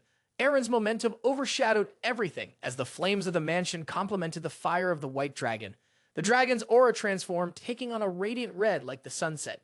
Eren sported a wicked grin stretching from ear to ear. At that moment, his appearance was no different from Baltain's, both exuding extreme, inherent cruelty. Baltai stared at Eren and licked his lips with delight. After a moment, Eren decisively charged forward to attack first. Just a single stomp to gather momentum shattered the stone beneath his feet. Eren rushed in with a burning desire for revenge in his eyes. His face hardened, and the aura of the dragon emanated as a bright flame, following his every move. Eren charged towards Baltai with incredible energy, but he remained leisurely, seemingly with no intention to evade or prepare to block the attack. Baltai casually raised his hand to his mouth and whistled. Immediately, Eren was pounced on by 4 wolves with marks on their foreheads. They surrounded him from all sides and lunged unexpectedly, causing him to briefly hesitate. Eren clicked his tongue in frustration, glaring at the 4 wolves. He growled in a fierce voice, Get away. At the same time, several beams of red light sliced through the air. Not a single wolf escaped. The bodies of the 4 wolves dropped around Eren, their heads and limbs severed, falling in disarray. Their parts were igniting like torches. Amid the falling, fragmented body parts obscuring his view, Eren's gaze quickly pierced through them. He spotted Baltai, riding on the back of a wolf, sneaking away while distracting him with some mediocre monsters. Seeing his cowardly demeanor only fueled Eren's anger further. Instead of immediately chasing after him, he glared menacingly in his direction and raised his sword. Eren swept his sword through the air, sending a fiery crescent-shaped blade of sword energy toward Baltai. He repeated this action continuously several times. The waves of sword energy pursued the wolf's footsteps, causing it to become disoriented, jumping from side to side instead of running straight ahead. However, Baltai, sitting on the wolf, showed no sign of worry as his escape plan was uncovered so swiftly. On the contrary, he bared his teeth and laughed with delight. Eren ignored the blood flowing from his nose. He grinned mockingly, muttering, "I won't let you escape." Eren disregarded his body's suffering under pressure. He was completely blinded by rage, the fragmented sounds filled with fury escaping his lips. "I will kill you, right here, Baltai." Eren aimed his sword at Baltai. Now, he had given up on fleeing and had turned back to confront Eren head-on. Surrounding him was a pack of wolves that had just been summoned. In response to Eren's declaration, Baltai sneered with a sinister demeanor. He looked at Eren with disdain, as if belittling his abilities, a gaze full of challenge. The angrier Eren became, the more smug Baltai felt. "All right then, keep going, get even angrier." Meanwhile, Jody's group was frantically running away, escaping from the increasingly large flames. Scylla glanced back at Eren fighting Baltai. It seemed he had already dispatched the monsters. Hearing this, Gus followed Scylla's gaze. "Dispatch. It looks more like he scattered them. They are no longer chasing us." Jody responded with enthusiasm. "Well, that's even better for us. Now that we have a chance, we must quickly find Tylene." As soon as he finished speaking, Jody suddenly shouted. He realized it was Ruv Tylene crawling on the ground. Facing him were 3 Brescia soldiers advancing with their swords drawn. One of the 3 Brescia soldiers shouted angrily, "Ruv Tylene, you traitor! By the order of the great Count Brescia, I will now eliminate you." Ruv Tylene, cornered and panicked, cried out, "It's all slander. That foolish lord has gone insane. Do you really believe the words of that ugly pig?" The Knight of Brescia raised his sword high, glaring at Ruv Tylene. This has been reported by Sir Fillmore, the captain of the mightiest knight squad of Sistek. With indignation, after hearing the desperate cries of the man, the knight became even more enraged. There's no way he could be mistaken. The sword decisively swung down. Fortunately, Jody rushed in just in time, blocking the knight's blade that was descending upon Ruv Tylene. Ruv Tylene's face turned pale with fear, sitting on the ground, unable to even muster the strength to get up and run away. While blocking the knight's sword, Jody turned to Ruv Tylene with a mocking expression. "Hello, Mr. Tylene. You seem, healthy, don't you?" As if he hadn't heard Jody's mocking words, Ruv Tylene now values his life like gold, hastily exclaiming as if greeting his mother returning from the market, "Mercenaries." At the same time, Scylla and Gus also appeared, surrounding the 2 remaining Brescia soldiers. They zipped past them so quickly that they didn't even have time to see their figures. Gus circled in front of one soldier, swinging his sword decisively and slicing through his abdomen. A painful scream erupted from his mouth. Then, another terrified scream rang out as the knife in Scylla's hand swiftly cut across the chest of another soldier. Jody had also finished off the soldier at his location with a precise strike, slicing through his throat. In the blink of an eye, the bodies of 3 Brescia soldiers lay sprawled on the floor after receiving fatal blows. As for Ruv Tylene, he remained motionless, sitting on the ground and refusing to get up. Gus looked at his feeble figure with a disdainful gaze. "Well, even though he doesn't look great, you managed to save someone. Lucky you." Scylla joined in, taunting him. Not very strong, huh? Yet still daring to walk around boasting about being a knight. Ruv Tylene grimaced and looked at them. "You!" Thinking he would be angry and criticize them for daring to mock him, he instead shouted in a reproachful tone, "Why are you all so late, you stupid fools? If you're so strong, you should have arrived earlier." "No. Where are the other 3? Seeing Ruv Tylene ungrateful and daring to scold him, Gus couldn't contain his frustration, grabbed his collar, and lifted him up. He angrily shouted at him, "Shut up, you damn noble. It's not like we came here voluntarily. If you keep complaining, I'll break your neck." Seeing the 2 of them arguing, Scylla joined in, pointing a knife at him and yelling, "I will chase your relatives to the ends of the earth and torture them for money." Jody seemed to be the only adult present, cautiously looking into the fire and warning them, "Hey, there's no time to joke around." A group of over a dozen Brescia soldiers, each wielding a sword, was charging towards them. Seeing the overwhelming numbers, all 3 were stunned and shouted loudly. Scylla exclaimed, slightly in awe of the number, "Wow, there are so many." Upon hearing this, Jody quickly urged, "Run." Frustrated with the idea of fleeing again, Gus snapped with a complaining tone, "Not again." Meanwhile, Eren, despite his furious aura, was still facing a pack of aggressive wolves alone. Though taking them down felt like swatting at tiny flies, to him their advantage was in their numbers and their fearlessness. They continuously charged at Eren like moths drawn to a flame. Eren swung his sword, killing them all. Each time the longsword in his hand arced through the air, blood and flesh splattered, limbs and heads of the monsters flying into the sky, accompanied by a torrent of blood. Suddenly, one wolf bit into Eren's hand. At the same moment, an unknown arrow suddenly shot in and struck his shoulder. Eren looked up. Baltai was standing there with a crossbow, looking smug. He resembled a nobleman participating in a hunt as entertainment, with Eren as the prey surrounded by a pack of aggressive hounds. Baltai sat proudly atop his wolf, continually commanding the wolves to attack, then laughed to provoke Eren. Hey, you're just fighting the monsters. I'm feeling so lonely here. Didn't you say you would kill me?" Eren was infuriated by his taunts. His anger was spiraling out of control. He was completely oblivious to the blood streaming from his nose. He angrily grabbed the jaws of the wolf that was gripping his right hand. Immediately, he pried the wolf's jaw off his arm. Quickly turning around, he smashed its skull while knocking it to the ground. Just as Eren finished dealing with that wolf, 2 more wolves leaped into the air and charged at him. Eren swung his sword, creating blazing arcs in the air. The sword energy instantly sliced through the bodies of the 2 wolves. The rancid blood of the wolves sprayed into the air and splattered onto his black armor. But at that moment, a stream of bright red blood also flowed from the corner of Eren's mouth. His eyes were glazed and his mind was gradually losing clarity due to rage. Baltai stood calmly observing everything as if enjoying a horror movie. That power is truly astonishing, he thought. Even after being injured and impaled, he still doesn't stop. With his rage intensifying, the desire to kill within Eren and the aura of the dragon emanating from him grew ever stronger. Baltai, seeing him like a beast going mad, couldn't help but exclaim, "Indeed, he is a creature with a dragon's aura. It's hard to tell who the real monster is." Baltai bared his teeth with a sinister thought. That's right, this is not a battle. This is a hunt. As he loaded an arrow onto his crossbow, he chuckled with delight, going mad, killing, raging, until he exhausted himself. At this moment, Eren truly looked like a bloodthirsty madman. The more blood from the wolves spilled, the more exhilarated he became. His bloodshot eyes and furious face were a stark contrast to the gruesome slaughter that caused blood to flow even more from his mouth as Pendragon's body was under tremendous strain. Baltai joyfully savored the scene with a wide grin. Cuckoo! He wore a sinister smile and raised his crossbow towards Eren. Hunting dragons is really fun. The fire in the mansion was spreading more fiercely, having consumed almost half of the Tylan estate, but the fighters inside seemed oblivious to it. The duel between Isla and Fillmore was also becoming extremely intense. Isla, with his right arm injured, had lost the advantage in using the sword. Fillmore continued to attack relentlessly, showing no signs of fatigue with strikes that showed no weakness. Isla began to weaken after fending off Fillmore's continuous sword strikes. His agility also visibly decreased due to the pain in his right arm, which distracted him. As a result, Fillmore was able to create a few additional scratches on his face and forehead.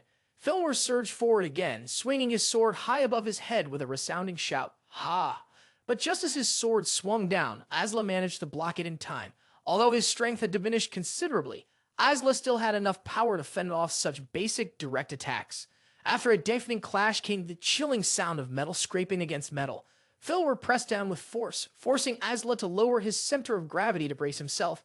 Behind Isla was only the broken railing. If he lost his balance even slightly, he would fall into the flames below. Having pushed Isla into a corner, Fillmore smirked with pleasure. "You've done quite well, holding on with one hand until now, but unfortunately, your life ends here." Just then, a group of Breshida soldiers rushed up from the lower floor. Their shouts made Isla look back. "Captain, Sir Fillmore!" The reinforcements hurriedly approached, each wielding a sword, as they scrambled toward the stairs leading to the second floor. "We will support you." Seeing this, Fillmore chuckled mockingly, glancing at the soldiers before turning back to Isla. "If those soldiers join in, you will have a chance to win." His eyes widened with challenge. "Now you must choose. Either run and be hunted down as a snack, or stay here and have your head neatly chopped off." His voice was full of provocation. "Choose." Fillmore put more force into the sword handle, pressing down hard, causing sparks to fly as the 2 swords clashed. Isla gritted his teeth, slowly standing up. Though he didn't want to choose, he knew that if he didn't let go and run now, his life would be in jeopardy. Fillmore pressed harder once again, causing Isla's mind to become overwhelmed. The pride of a swordsman did not allow him to retreat before the enemy, but the situation. Suddenly, Isla caught sight of something and a flash of insight sparked in his mind. His left arm was nearing its limit of endurance. It was trembling from the impulses of the two swords. Finally, unable to withstand it any longer, Isla quietly bent down, hiding his emotions, and chose to let go, truly releasing the sword. But that didn't mean he intended to run away. Isla suddenly crouched down, wrapping his left arm around Fillmore's back, not giving him a chance to counterattack. Everything happened in less than a second. Before Fillmore even had time to realize what Isla was doing, Isla had seized his belt and shoved him forward. Although Isla's left arm had weakened, he still had enough strength to execute a classic wrestling move. He took advantage of Fillmore's distraction and the force of the push, causing him to lurch forward. In front of him now was the railing of the corridor that had lost its crossbar, leaving only sharp wooden stakes. Isla skillfully threw a strike, causing Fillmore to be sent flying into the air before crashing down, landing on his back on a wooden stake. Isla had turned danger into opportunity, making the most of the advantage that Fillmore had inadvertently created. A terrified scream erupted from Fillmore's mouth. The soldiers below heard the scream and, in panic, looked up, shouting in horror, "Captain, Captain!" The soldiers, who had not yet reached the second floor, were alarmed to see Fillmore impaled by the stake. They shouted loudly, "Go help Captain Fillmore! Kill that bastard!" At this moment, Isla had no intention of fleeing. He stood calmly facing Fillmore, who was hanging upside down, and said, "You seem to be quite respected, huh?" Fillmore chuckled smugly, replying with arrogance, "That's right. You can't take on these soldiers." He glanced eagerly towards the staircase. "And nothing like this can kill me." Isla shot a cold glare at Fillmore's smug smile, feeling a surge of discomfort in his heart. He didn't want to argue or expose that disgust. He simply silently picked up his sword and prepared to finish him off. Isla raised the sword in front of Fillmore, slowly speaking, but this battle is over." Isla swung the sword high, her gaze cold and sharp. Fillmore, no matter how many reinforcements he had, could not react as quickly as Isla's strike. The harsh truth was that he was now no different from a fish lying belly up on a cutting board, waiting to die. Isla swung down mercilessly. A stream of bright red blood sprayed into the air, releasing a pungent smell. Thus, the duel had ended in the mansion engulfed in raging flames. Meanwhile, Eren found himself at a disadvantage. 2 arrows were lodged firmly in his hands, his body was covered in wounds, and blood was pouring out from his nose and mouth. He began to breathe heavily, his body slowly running out of strength. The dragon's aura still provided a defensive capability, helping to fend off the wolves that surrounded him, baring their fangs and claws, but the energy Eren emitted was clearly weakening. Eren clenched his teeth, suppressing the moans escaping his mouth. He forcefully pulled out each arrow lodged in his arms. Despite the pain, hatred, and anger overwhelmed most of that sensation, Eren charged forward, filled with fervor, swinging his sword to carve a brilliant arc in the air, beheading a wolf lunging at him. Another bright red streak cut across, and the head of another wolf fell to the ground, rolling like a ball. Eren stood amidst the chaotic battlefield, decisively slaughtering the monsters around him. At his feet, a pile of corpses accumulated. This bloody scene further exhilarated Baltai. He laughed maniacally, crazily shouting, "Continue the madness, be even more insane." Baltai wore a sinister smile, thinking to himself, "Madness will generate power, but that power will dull your sword, and eventually it will exhaust you." He triumphantly observed Eren gradually weakening. The strikes emanating from Eren's fierce spirit were powerful yet lacked precision. This undead army truly was his nemesis. Baltai smugly grinned.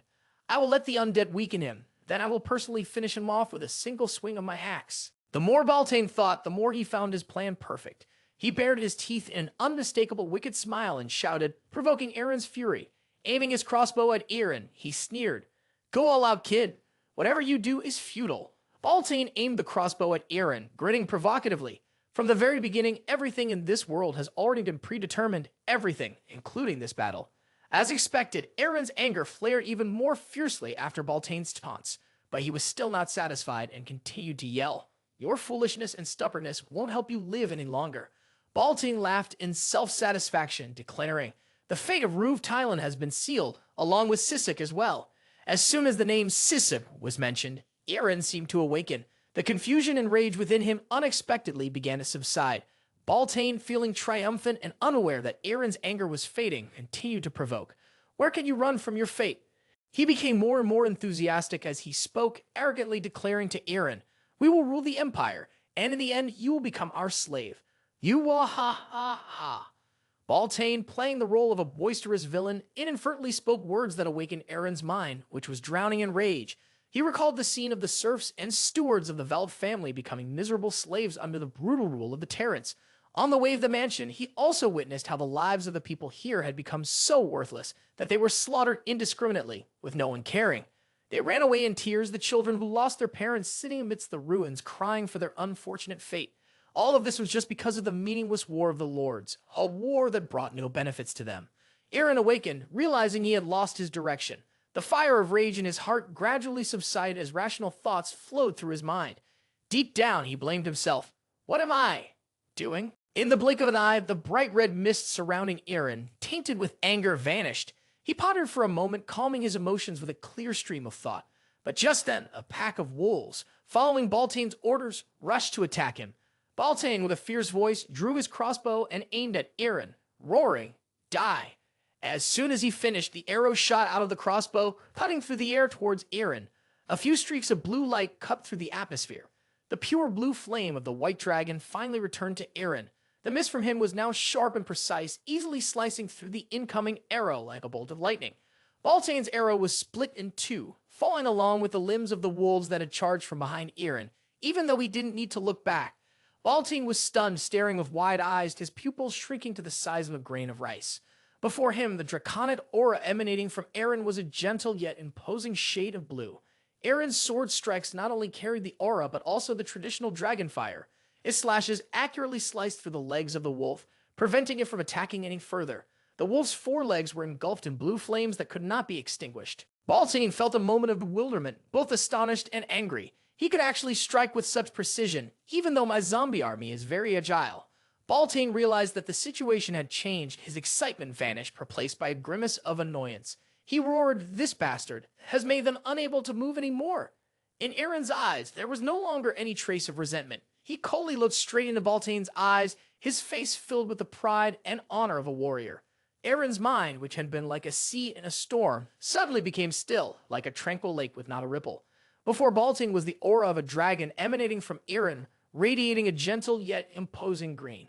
Baltain rode on a wolf with his crossbow aimed at Eren. He was somewhat surprised, pausing, his gaze questioning as he looked at Eren. He was no longer attacking recklessly. The more Baltain looked at Eren, the more vexed he became. A wave of irritation enveloped him as he sensed the shift in Eren's aura. He gritted his teeth and growled, "Damn it."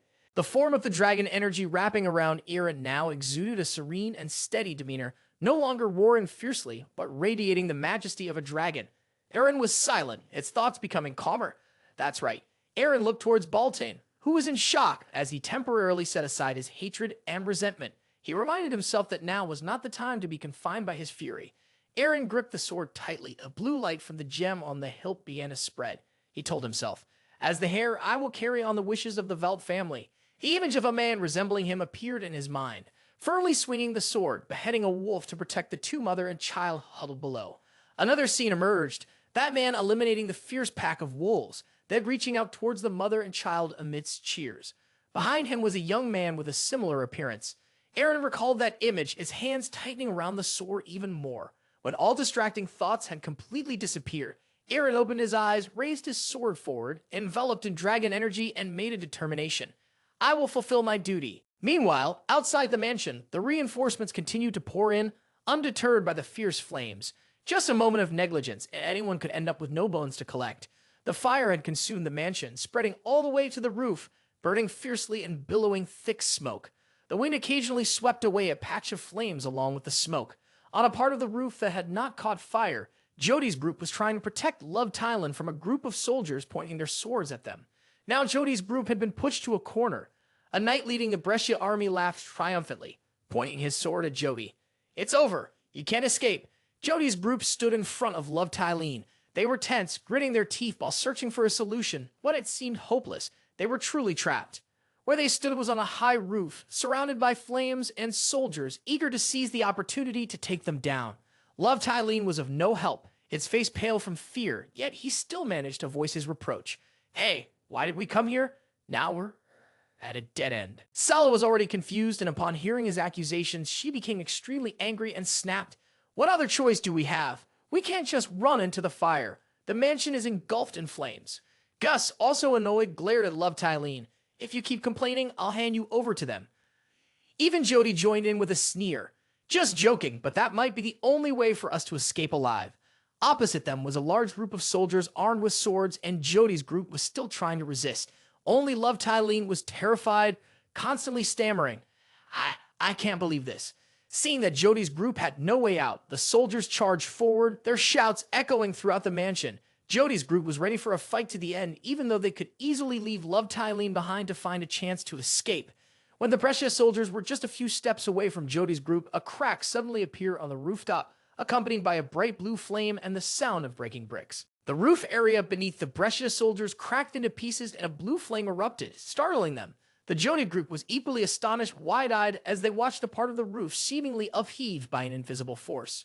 Jody exclaimed in amazement, "What is happening?" At that moment, Soldrake in human form surged up from the hole just created in the roof. In the blink of an eye, she appeared in midair with her wings spread wide, trailing clouds of dust and smoke along her flight path. The three members of Jody gaped in shock, staring at Soldrake hovering in the sky, forgetting all about escaping from the Brescia soldiers. Even the Brescia soldiers were stunned, standing frozen as they gazed up at the beautiful flying creature. In Soldrake's hand was a sword blazing with fire, replacing the sword she usually used to deceive others. Although Soldrake had revealed some characteristics of a dragon, her magnificent outspread wings, no one recognized her true identity. Her face was expressionless, indifferently looking down where the voice called out, "Soul!" Scylla stammered, confused. "Ha! Ha! What wings?" Love Tylene, still astonished by Soldrake's appearance, showed no skepticism, only admiration. Beautiful. Soldrake hovered above them, and everyone stopped all activities to watch her. Shortly after, Soldrake dived down like a hawk targeting its prey, her wings slightly retracted. The Jody group was startled by Soldrake's sudden action, and they grew wary, alert to every movement of hers. Soldrake swooped down close to the group then. With one hand grabbed Scylla and Love Tylene. With her other hand, she grabbed the collars of Jody and Gus, lifting all four of them off the roof in complete bewilderment. Before they could comprehend what was happening, Soldrake soared into the sky at breakneck speed. Everyone was terrified, their spirits lost, panic-stricken screams erupted, but they dared not struggle too much, fearing that if Soldrake lost her grip, there would be no way to save themselves. Below, the Brescia soldiers stood dumbfounded, watching the figures of the group flying farther away, their image fading in the bright red sunset. Soldrake calmly flew away. Below, the soldiers were still dumbfounded, unable to collect their thoughts. After a while, they snapped back to reality and shouted, "Teeth, they are running away. What the heck is happening?" That woman. Soldrake gracefully soared through the sky as if she were an eagle, while the four others were like tiny mice, helpless in her claws. Love Tylene murmured in confusion. She's lifting several adults with one hand. That's terrifying strength. Scylla, being dragged along with this foolish man, irritably replied, "Is that all that surprises you?" Jody and Gus, hearing the exchange between the two, felt similarly to Scylla, but they were too frustrated to say anything more to this clueless noble. Gus simply sighed, "Unbelievable." At that moment, the mansion had become a pile of ruins. Flames danced on the rooftops, spilling out of the windows as if celebrating the downfall of the Tylene family. Inside the mansion, black smoke gathered in clusters like clouds before a storm, and fire blazed fiercely everywhere. The Brescia soldiers showed clear signs of fear as they finally reached the hallway, but they stood frozen, unwilling to take another step forward. Asla stood there, his cold gaze glancing at them with hidden meaning. He calmly observed, his eyes devoid of malice, yet still sending shivers down the soldiers' spines. In Asla's hand was a sword, its blade still dripping with fresh red blood. Filwar's head was tilted back, a wide grin on his face. He commanded, "Oh, you all did very well. Come here, you." The Brescia knights looked at their esteemed commander with expressions of utter disgust. However, Filwar was completely oblivious to this. He continued to shout encouragement. "Truly, the valiant army of Sisek that I have personally nurtured." Isla stood there, entirely unafraid or concerned that he might be attacked by the reinforcements. He looked down with a contemptuous gaze. Such loyal associates. Fillmore, with his neck half severed and his head hanging, still gaped with a cheerful smile and continued to give orders. "Take this man down." The scene at this moment was truly horrifying. Fillmore was impaled on a wooden stake, his limbs mangled, his two arms severed, and his head about to detach from his neck. The savage urging continued to come from his throat, where thick black fumes were surging. "Take this guy down immediately." But the Brescia soldiers remained frozen in place, afraid to approach. A few soldiers stammered, "See, Commander." "Commander Fillmore." Fillmore seemed to still not understand the issue, staring at them with a bewildered expression. A trembling Brescia soldier stared at his dismembered body and stuttered. "And no, he isn't the commander." The soldier pointed at Fillmore, his voice resolute. "What is that monster? He is an impostor." Fillmore's eyes widened, his pupils suddenly shrinking to the size of a pinhead upon hearing the soldier's words. Flames had already started to consume his body, yet he didn't utter a single sound. Now, he was simply taken aback by the accusation from that soldier. The Brescia Knights, with their eyes full of rage, began raising their swords high and charged at Fillmore without a second thought. Asla didn't care at all. He quietly sheathed his sword and turned to leave immediately afterward. The soldiers quickly began discussing among themselves. One of them voiced his suspicion. This fight only happened because the commander said something to Count Brescia, right? So what about Tylene's betrayal? Asla turned his head to look at the soldiers debating, wanting to see if they were as intelligent as an ordinary person. The result was exactly what Asla expected. They told each other, "It's all fake, isn't it? We might have been fooled." Soon after, the eyes of the Brescia Knights shifted back to Fillmore, who was sprawled across the railing, with flames merely licking in his body. However, he couldn't let out a single groan, instead wearing a stunned expression as he listened to their discussion. Fillmore was just starting to feel fear. His face was panicked, sweat streaming down his forehead. The Brescia Knights grew more frustrated as they continued to talk. They began to get irritable, telling each other, "I suspected something was off from the very beginning. Me too, we too." They were both frustrated by the feeling of being deceived and angry that many of their comrades had died for this meaningless war. All the knights turned to Fillmore, shouting in outrage, "How dare you deceive us? Where is the real commander?" The rage erupted, and the knights raised their swords and charged at Fillmore, intent on killing him. Seeing the knights rushing toward him with deadly intent, Fillmore screamed with a terrified face, hastily explaining, "I am indeed human. I have surpassed the limits of humanity." He still tried to scream fragmented words before the sharp blades came down, "For the sake of our great plan." Moments later, blood splattered everywhere. Each strike of the knights' swords was merciless. Isla coldly glanced at Fillmore, his face betraying no satisfaction at all. This was all the inevitable result that he knew he deserved to face. His face quietly watched the blood splattering. Then he looked at the bloodied sword in his hand and muttered, "A puppet that has surpassed the limits of humanity." Isla stared at the blade that was marked with countless scratches from various battles, a strange feeling enveloping him. Isla saw his past self reflected in the shiny blade and the deep red blood flowing down. After a moment of reflection, Isla closed his eyes and gently sheathed the sword. As the blade disappeared behind its leather cover, Isla muttered mockingly, "How foolish." Leaving behind the Brescia soldiers fiercely charging at Fillmore with lethal intent, Isla walked away. The Tylene mansion now resembled the Val family's villa of yore, engulfed in flames and about to become an irretrievable wreck. Above, Sol was still holding the clothes of 4 floating individuals, hovering right above the mansion. They silently looked down, waiting for the arrival of the most important person, but only saw the surrounding soldiers. At this moment, Jody noticed something. He nudged Gus gently and pointed down, whispering, "Hey, look, there's something very strange." Jody hesitantly asked Gus, her voice filled with doubt, "The Brescia army has stopped attacking, right?" Sol looked around, her gaze immediately returning to the burning mansion.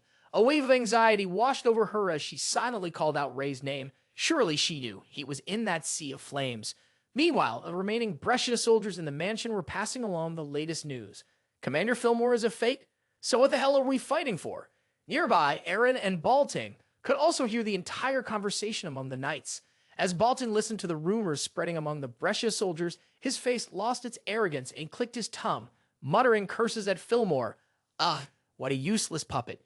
Eren sarcastically challenged, "It seems you won't be getting any more support, huh? So let's wrap this up quickly, Baltai." Baltai glared at Eren with a scowl. He noticed that the wounds on Eren had healed as if he had never been injured. Baltai carefully examined Eren from head to toe, unable to help but wonder, has he really healed already? Baltai looked at the kid he considered nameless in front of him and began to make all sorts of speculations in his mind. Could it be that he also had an immortal body like those zombies? It couldn't be. This power. In an instant, the image of the Troll King flashed briefly in Baltain's mind, as if. Baltai gritted his teeth at the thought of the similarities between Eren and the Troll King. A chilling feeling surged from deep within him. Baltai was still puzzled about how Eren knew his name. He asked Eren once more, but with a much more serious tone than before. "How do you know my name? Who told you this? And what else did he say?" Eren pondered for a moment, then closed his eyes and calmly opened his mouth to speak with a confident and proud tone. "I am." In his heart, Eren thought of the name Ehrenwald, the name he had longed to say in this situation. But Ehrenwald's past was now something only he and Soldrake needed to know. A mysterious smile appeared on Eren's lips as the blue flames of the dragon erupted fiercely from his body. The dragon's aura emanating from Eren suddenly grew immensely stronger. Wings spread wide behind him and overwhelming pressure was released, causing the undead wolf that Baltai was riding, which had never known fear, to raise its hackles. The horrifying oppression created by the dragon's aura made the owner of the wolf feel overwhelmed and cold to the bone. For a moment, Baltai felt panic before his opponent. Baltai stared wide-eyed at the brilliant blue light encasing Eren's entire body. He gritted his teeth in fear, wondering, what the hell is this? Under the blinding light of the blue flame, Eren's black armor gradually dissolved like mist, giving way to a bright white color, and even the sword was regaining its original pure hue. Baltai was stunned and full of doubts. Eren's armor was changing color, turning white. He watched Eren in his true form as the transformation magic gradually faded away. Quickly, the color change spread up to Eren's breastplate. Not only was the black stripped away, but the monster's blood and his own were also thoroughly cleansed. One by one, everything changed. Next was his cloak, and finally Eren's hair returned to its original color. When Eren completed his transformation, he stood tall and proud like a dragon knight statue, sculpted from history, the beauty of righteousness, honor, calmness, and determination all embodied in one person. Eren coldly opened his mouth, emitting a chilling sound. Contractor of the White Dragon, Eren Pendragon. Faced with this suffocating pressure, Baltai momentarily froze, unsure of what to do. After a moment of bewilderment, Baltai panicked and shouted, his tone filled with doubt and terror. Eren Pendragon, are you saying? Realizing the situation, Baltai's expression swiftly changed, becoming cautious. He faced Eren for a long time as if he wanted to pierce through him with his gaze. Baltai gritted his teeth and frowned slightly. He looked at Eren, who stood silently, eyes cold blue locked onto him as if looking down on him. This only compelled Baltai to eliminate Eren right here. He did not hesitate for even a second, immediately charging forward with his axe raised high, confronting Eren directly. Eren was also ready to face him, swinging his sword back. Baltai rushed in, lifting the axe over his head with both hands, taking advantage of his height while sitting on the wolf's back, which was taller than Eren. He intended to chop down on Eren as if he were splitting a lob. Eren had no intention of jumping up like Baltai. On the contrary, he deliberately lowered his center of gravity to the height of the wolf's head and swung his sword horizontally. The heirloom sword at that moment was enveloped by a powerful dragon aura, seemingly capable of severing a person with just one strike effortlessly. Eren's eyes shone brightly in that decisive moment. At the same time, Baltai brought the axe down with a thunderous roar and a fierce expression. A streak of blue light cut through the air, accompanied by blazing dragon fire and crackling lightning. With just one move, Eren sliced Baltai in half. His upper body flew into the air, soaring over Eren's head, while his lower body and the wolf collapsed at Eren's feet. The end for one of the major villains in Eren's life seemed to come too quickly and easily. Eren was able to avenge his hatred, but his expression remained cold. His eyes did not waver, even though he had personally brought an end to his enemy. Baltai was sliced in half in an instant. Everything happened so quickly that he had no time to feel anything. His facial muscles froze, maintaining the state of screaming while attacking Eren. After tumbling through the air, Baltai's upper body hit the ground with a thud, like a sandbag being thrown down. At that moment, Eren was slowly retracting the dragon's aura that surrounded his sword. The energy retracted slowly, and the blue light faded accordingly. Eren had no intention of turning back to look at the body of his enemy, or at least he didn't feel the need to hurry to do so. He was confident that no one could survive that blow, which is why he acted calmly and slowly. Unexpectedly for Eren, Baltai suddenly opened his mouth, speaking with a sly smile. "You are quite a special one, Eren Pendragon." Eren was startled at the sound of Baltai's voice, turning his head in disbelief. An enemy who should have died under his sword was now speaking normally, leaving Eren astonished. Eren immediately turned to look at Baltai. Clearly, he was nothing more than a lump of flesh, a body missing both arms, with his bloated form rolling on the ground, yet his mouth continued to speak in a provocative tone. However, it's a pity that this is just a puppet. Baltai laughed boisterously, smugly looking at Eren with a mocking gaze. He lay in a pool of thick blood, and a plume of black smoke was escaping from his abdomen. The head of the wolf that Baltai had been riding still growled, and from its severed neck, dark energy was also seeping out. Seeing this, Eren gritted his teeth, both shocked and furious to the point of being speechless. "You." In contrast to Eren's expression, Baltai's face showed curiosity. His body began to melt away like dripping wax. Seemingly unconcerned about that, he asked Eren once more, "Where did you get that immortal body? How do you know my name?" Baltai looked at Eren's impassive face and guessed that he had no intention of answering him. So, without waiting for a response, he clicked his tongue scornfully. A kid from the Pendragon clan, someone who was ridiculed for being a tiny, cowardly white worm. Hearing those strange, nonsensical words, Eren's nose crinkled in annoyance, but he couldn't do anything more, as the person in front of him was just a puppet. Baltain's monologue continued, and Eren did not walk away. On the contrary, he patiently listened to gather more information from him. Hugh, anyway, it seems that you are a significant obstacle to many of our plans. Upon hearing that, Eren briefly frowned. With a face increasingly distorted like a plastic doll scorched in fire, Baltain proclaimed loudly, "I will pursue and hunt you down until you die, by any means necessary." He rolled his eyes back and declared forcefully, "I swear on the name of the mad dog of the squad leader, Tovin Baltain." Suddenly after that, his eyes became hollow and then filled with the light of dark magic. Thick, dark, resin-like substances oozed from his body. His gleeful laughter echoed throughout the room. Not long after, his body completely transformed into a gooey, pitch-black puddle, reeking in front of Eren. Eren pondered the words of Baltain from earlier. After a moment, he gently spoke. "That's right. Nothing has changed yet." Eren looked around the mansion engulfed in flames reminiscent of the Veld family estate from years ago and said, "This is just the beginning." Eren regained his usual determination and cold demeanor. First, starting with Love Tylene. Meanwhile, in the Verdant Sea, the last rays of sunlight hurriedly raced toward the horizon at the call of the sun. Both the skies and the sea turned a deep red. The winds grew stronger, carrying black smoke that cut across the sky. The direction of the black smoke wavered toward a city standing out amid the vast ocean. A candle flickered to life in a room. A few beautiful young women were in a state of undress. Their skin varied from fair to tan. One with long purple hair sat beside a young woman with black hair cascading over her shoulders. They tentatively covered their sensitive areas with a thin blanket. Fear was reflected in their trembling eyes. They all stared at the man sitting in the middle of the bed. That man was Baltain. The women looked at him with fearful eyes, for suddenly, as they were in the midst of ecstasy, wounds appeared on his body, bleeding. Even Baltain was taken aback by what was happening. His eyes widened, his face turned pale. He suddenly realized something was wrong. Although the wounds that appeared on him were not deep and only bled a little, what shocked him was the sudden feeling of pain that transmitted to his brain. A shy young girl opened her mouth, reaching out her hand to touch him. "Be Baltain, there's blood." He sat still as a statue, his head bowed. Baltain was now biting his lip in frustration and horror. "The injuries I've sustained have passed through that puppet and reached my real body." Baltain's lips moved slightly, producing a sound that only he could hear. "I must urgently report this to that person." In another place, thousands of stars had filled the night sky and darkness was enveloping the vast territory. But the light from the large mansion was immersed in a dance of fire and wind. The flames surged with every gust of wind, as if dancing under the desolate night. At that moment, Saul was looking in one direction along with everyone else.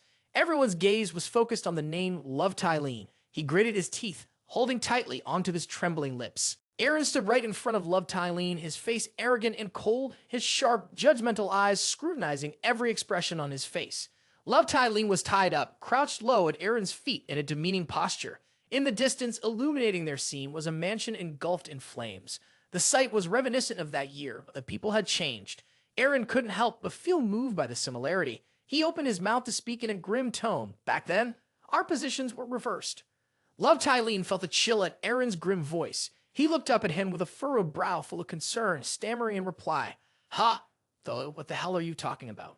Eren remained silent, narrowing his eyes at him, his blue eyes cold and deep like the unfathomable depths of the sea. For a moment, memories of the past flooded his mind. Eren recalled his own situation 10 years ago, chained like a dog and powerless to watch everything engulfed in flames. It was at that time that Love Tylene came before Eren, grabbed his hair, and lifted him up to look into his youthful face. He gazed deeply into Eren's resolute eyes and then broke into a mocking smile full of contempt. Eren also remembered the moment he fell to the ground in pain, heavy raindrops dripping on his face. He was so small that he could only see the heads of his family members being displayed for the nobles to mock and ridicule. And the one who had brought him to the brink of extermination was now kneeling humbly before him. The past flashed before him, and the perpetrators stood right in front of him. Eren could not help but feel anger. He clenched his teeth in fury. The blade glinted in the air, carrying all of Eren's rage. He swung the sword down without a moment's hesitation, but the blade did not take Love Tylene's life. It stopped the moment it touched his neck. His face was pale, devoid of a single drop of blood. Eren had not taken Love Tylene's life because he was still useful. He glared and broke the silence. 3 years ago, you sent a letter to the Veld family, didn't you? Love Tylene was stunned by Eren's question, his face showing some panic. He pressed his lips tightly, sweating profusely with anxiety. He did not expect someone to ask this question, let alone from an unknown person. Eren ignored the terrified Love Tylene and continued to seek an appropriate answer. To set the stage for the assassination of Prince Cyan, you sent a letter laced with poison. Upon hearing these words, Love Tylene's eyes widened in horror and he stammered, uttering fragmented sounds. How? Eren did not hesitate, releasing a powerful aura that exerted a tremendous pressure to overwhelm his psyche. As the aura emanated, all those present who were unaware of Eren's true identity were filled with fear. Although this oppression was not aimed at them, an eerie feeling pervaded the atmosphere. Jody trembled from this terrible pressure. Is this an aura? It was something that only powerful warriors who had traversed countless battlefields could wield. Jody's thoughts, witnessing Eren's strong aura pressuring the enemy, made him feel panic. But this was the first time he had seen such a gigantic aura. Eren looked at Love Tylene with a judging gaze, his voice cold. He began with the simplest question. Because you branded the Velt family as traitors? Love Tylene's eyes shook, his face turned pale, and his body trembled uncontrollably. He was at a loss for words, drowning in fear. Eren was not patient enough to listen to his excuses. Immediately, he glared at him, urging him in a harsh voice, "Answer me." Love Tylene felt a shiver run down his spine and quickly opened his mouth before Eren's cold voice. Ah, yes, yes. Inside, he couldn't help but feel confused. Buckley, what is this? Under Eren's pressure, words automatically spilled from his mouth. The Velt clan has opposed the policy I implemented. They are just a bunch of lowly. His heart, mixed thoughts of fear overwhelmed him, and he could not resist. Feeling the sharp, cold pressures like blades pointing at him, Love Tylene panicked and hurriedly confessed. But I had no idea that the poison would be sent to the Crown Prince. Love Tylene's face crumpled like a rag, and he thought in horror. His aura has exceeded the ordinary. His face turned pale as banana leaves, his whole body trembled uncontrollably, and his eyes darted in fear, thinking, it's just like the aura of that guy. Eren continued to question with a sharp voice, his face radiating brutality. Who ordered you to do this? Love Tylene hung his head and looked down at the ground, unable to face Eren any longer. He struggled to open his mouth, stuttering each word before Eren's authoritative tone. He tried to speak, his breath coming in short gasps and his voice trembling. It was him, Orc. Eren frowned, grimacing at Love Tylene's vague answer, but he remained silent, waiting for Love Tylene to provide a clearer explanation. Love Tylene knew what Eren's silence meant, and he continued to speak in a shaky voice. He is a hybrid between an Orc and a human, a fearsome pirate lord. He sent you a message to eliminate the Count's guest. Eren frowned again, glaring when he heard Love Tylene's detailed explanation. A pirate, huh? Immediately, Isla standing next to Saul seemed to realize what Eren was thinking. Love Tylene trembled, bowing his head to the ground, justifying himself. Of course, I was wary of him, but I couldn't resist besides. Love Tylene recounted the circumstances of his only meeting with Tolio. Love Tylene was restrained by two orcs standing behind him. Tolio's expression at that moment was filled with arrogance, and his confident tone assured him that, even if you were to be exposed, we can't do anything bad to you. Tolio sat cross-legged, wearing a confident smile as he declared to Love Tylene, "You see, I'm not just an ordinary pirate. Unable to bear the suffocating feeling any longer, in just a moment, his hair had turned white, his face became haggard, with beads of sweat dyeing it. Finally, he struggled to utter a few words. Oranges. He could no longer withstand it. The poison had taken both his surname and his given name. Tolio Oranges. That's his name. The answer immediately left Eren stunned. Eren couldn't hide his astonished expression, repeating the name in his mind. Oranges. Is it Duke Oranges? That thought made him freeze. Raven recalled the supreme ruler of the Southern Territory, the domain of Duke Oranges, the Sea Dragon King. The image of the water dragon resurfaced in his memory. He recalls another scene, his thoughts continuing, the face of that pirate emerging in a frenzied manner. Raven remembers when even fought that pirate, he swung his sword towards him. Back in reality, Tylene knelt at his feet, everyone waiting for Raven's decision. Jody turned to Elkin and asked, "What the hell is he talking about, Elkin?" Elkin didn't answer, simply staring ahead. Elkin looked at Raven and called his name, Pendragon. He sheathed his sword. Raven looked straight ahead and spoke seriously. "It seems we have found those behind this incident." The Count rushed over, his eyes filled with tears, shouting, "What the hell have you done to my Sophia?" The Count stepped forward, holding a girl in his arms. Everyone's gaze turned to him. Raven glanced over and read his name, Count Brescia. He was in armor, his furious face trembling. The Count gritted his teeth, crying out, "My Sisek beauty, no. the beauty of the Empire, my beloved daughter, Sophia. The girl he held lay in the Count's arms, her eyes gouged out as if someone had dubbed them out, her hair and ears distorted. He exclaimed, "How can my beloved daughter end up like this?" The Count held the girl in his arms, looking at Tylene, blaming him. "It's your fault, isn't it, Tylene?" He trembled in uncertainty. The Count shouted, "Gouge out his eyes, make him crawl on the ground like a dog for me. Kill him." The people standing around were silent. Tylene knelt on the ground, scared. Scylla, with a look of contempt, smirked. Halkin, with a face showing disgust, asked, "What is that fat pig saying?" Raven's gaze was serious as he glanced at the Count, replying, "Captain Fillmore has been manipulated by someone like a puppet." He continued, "Perhaps your daughter Sophia has undergone something similar." The Count's expression went completely blank. Raven explained further, "Surely those two have been acting unusually." The soldiers behind were murmuring among themselves. The Count could hardly believe it. He stood frozen in place. Raven shot him an angry glance and said bluntly, "You started this meaningless war just because you were deceived by someone else, you useless fool." At this moment, the Count was completely frightened. Sweat began to trickle down. The gazes of the Raven group were fixed directly on the Count. His face started to show fear, his body trembling. The soldiers behind him also fell silent. Raven stood, holding his sword, pointing towards them. He added, "If you think I am lying, ask your soldiers why they are no longer attacking." The Count's eyes widened, turning to anger. He turned to shout behind him, "Unruly scum, capture them." The Count turned to the soldiers, yelling, "What are you doing?" The soldiers looked at each other, questioning. He continued to shout, "Capture them now." The soldiers were also losing patience, glancing at the Count. The Count yelled even louder, "Do you not hear what I am saying? I order you to capture them." Raven stood behind, unusually silent. His face slowly turned dark, more ominous. He spoke up, "Because you initiated this senseless battle." He continued, his voice cold. "Countless villagers and soldiers have had to sacrifice. The images of people fleeing in panic, houses engulfed in flames, and abandoned children slowly arise in my mind." Now Raven was fully enraged. He said directly, "Even knowing the truth, you cannot justify your actions." The Count was terrified and shouted, interrupting his sentence, "Shut up, shut up, shut up." The villagers, the soldiers are nothing at all. The soldiers standing behind were also filled with fury. The Count continued to yell, "But they are my property." The fear on the Count's face became increasingly evident. He kept yelling, "The vermin mercenaries." Eklund heard him say that, his face darkened, his eyes burning with the desire to devour the Count. He quickly drew his sword from its sheath. In just a few seconds, Eklund had pressed the blade against the Count's throat. The Count tried to call out, "Eek," but Eklund cut him off, his face filled with rage, saying, "Shut your mouth immediately. You have no right to speak here." The Count glanced down at the sword at his throat, his whole body trembling, his face filled with fear. Behind him, Sol and Raven also joined in, ready to fight.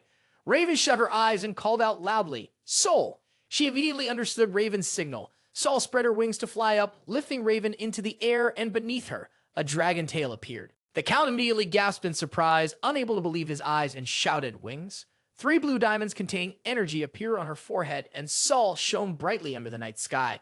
The Count looked at her, his eyes wide, and exclaimed, "So beautiful!" Both of their faces were serious. Above her head were rings of golden light, one hand of Sol resting on Raven's shoulder, surrounded by streams of blue energy. In an instant, a massive green energy surged upward, enveloping both of them. The strong winds around caused many to shield their eyes. Jody asked, "What is happening?" The Count and his daughter were blown away by the wind. He shouted, "Ah!" A thick cloud of smoke filled the area, causing the soldiers behind to fall to the ground, with only Eklund remaining standing. The smoke gradually cleared, revealing a shadowy figure inside. The smoke slowly parted, and a pair of sky-blue eyes emerged. A gigantic white dragon appeared soaring in the sky. The 4 people below stared wide-eyed, shocked and panicked. Jody exclaimed in horror, "A dragon!" Scylla asked, "Is Sol turning into a dragon?" Tylene, her face filled with fear, realized, "This is the white dragon." Sol transformed into a dragon, soaring up into the sky and looking down. The soldiers below were in a panic. Tylene continued, "This is a creature that can single-handedly destroy an entire nation, the most powerful living being." At this moment, the Count was both frantic and fearful, realizing, so this creature. Eklund stepped forward, turned to face him. He knelt on one knee, bowing his head and face. The Count turned to him, gasping, thinking impossible. He couldn't accept it, thinking to himself, "No way."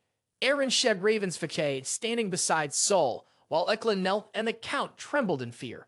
Sol looked at Eren, resting a hand on her face, observing them. The Count shouted, "Duke White Dragon, Eren Pendragon." Eren's face was directed straight at him. White Dragon roared, a strong wind blowing out, causing the Count to be thrown far away. Eklund and Eren remained steady. He was blown away, falling and rolling multiple times on the ground like a struck ball. The Count flicked over, face planting into the ground.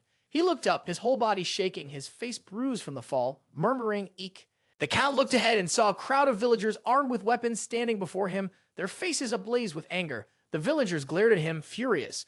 The Count shouted insults at them. "What, you peasants?" One of the villagers standing nearby stepped forward and struck him with the hoe. The Count screamed in pain. Two others rushed in. One wearing a hat shouted, "Because of the battle you started, my home has been destroyed." The long-haired man also said, "We will not endure this any longer." A bunch of people from behind surged forward, beating him. They shouted in unison, "Die, you disgusting pig." The Count's screams echoed. Eh. The hose struck his face directly. Their anger erupted. He pleaded with the soldiers, "Please, someone save me. It hurts so much. My loyal knights, my soldiers." There was a lot of blood beneath him, but they were still not appeased, continuing their relentless attack. The Count cried out, "Help me!" But the soldiers turned a blind eye to him. Eklund stood watching them and said, "It is finally over." Eren replied, "Yes." His face remained fixed ahead as he added, "At least this much." The sun began to set behind the mountains. Sol, in the form of a dragon, spread his wings and stood gazing at Eren. He continued, "We've managed to save a little for Sissek." Sol stood behind in the form of white dragon, roaring as gusts of wind swept past. The moon began to rise. Inside the inn, Jody lifted his mug of beer and spoke, "Yet he is the Duke of White Dragon Pendragon." The three of them sat drinking beer in the inn. Jody leaned back in his chair and continued, "I always thought he couldn't be an ordinary person, but..." Sella laughed cheerfully, responding, "A powerful and handsome master, I'll have to work for him." Gus said seriously to her, "How foolish. If you want to follow him, then go ahead. We're mercenaries, people who don't bow to anyone." Gus looked towards the door and added, "And besides, we probably won't see him again." Scylla rested her arms on the table, her expression somewhat sad. Jody had a similar look on her face. The door suddenly swung open and a foot stepped inside. All three of them widened their eyes, looking towards the door, mouths moving in disbelief. Eren, Sol, and Eklund entered. Eren glanced at them and said, "I thought everyone would be here." Jody, Scylla, and Gus called out in unison, "Pendragon." Eren walked over to them and pulled out a chair to sit. Jody, looking puzzled, asked, "Aren't you going to the noble reception for Sissek?" Eren replied, "After hearing their flattery, I suddenly lost my appetite." He continued, "So I came here to drink with all of you. Moreover, I have something I need to ask of you all." As time passed, the sky grew distinctly darker. Sol and Eklund sat on the balcony of the inn waiting for Eren. When Eren opened the door and walked in, he passed by, and Eklund asked, "Have you finished what you needed to do?" Eren replied, "Yes." He stood near the railing, gazing at the sky with a thoughtful expression, somewhat pensive. Eren looked down and asked Eklund, "You have made it possible for me to pick up the sword and fight again, Isla. Everything is thanks to you." Eklund turned around, her eyes wide in surprise as she looked at Eren. Eren placed his hand on the railing and continued, "After I woke up from the coma, I felt like I had no reason to live." His expression was hazy, and he continued, "I didn't understand who I was." Eklund looked at him seriously. Eren continued, "But when I was struck by someone, I remembered that moment." Eklund, in anger, grabbed his shirt and scolded, "Keep talking. I have realized something." He smiled and looked up at the sky, his expression as if he had discovered himself. "I am not anyone else but myself." Eren went on to say, "And Eren Pendragon." The night sky was full of stars, accompanied by the twinkling lights. Eren spoke, "I am also the ruler of the Pendragon Duchy. I have sworn to obtain what I deserve."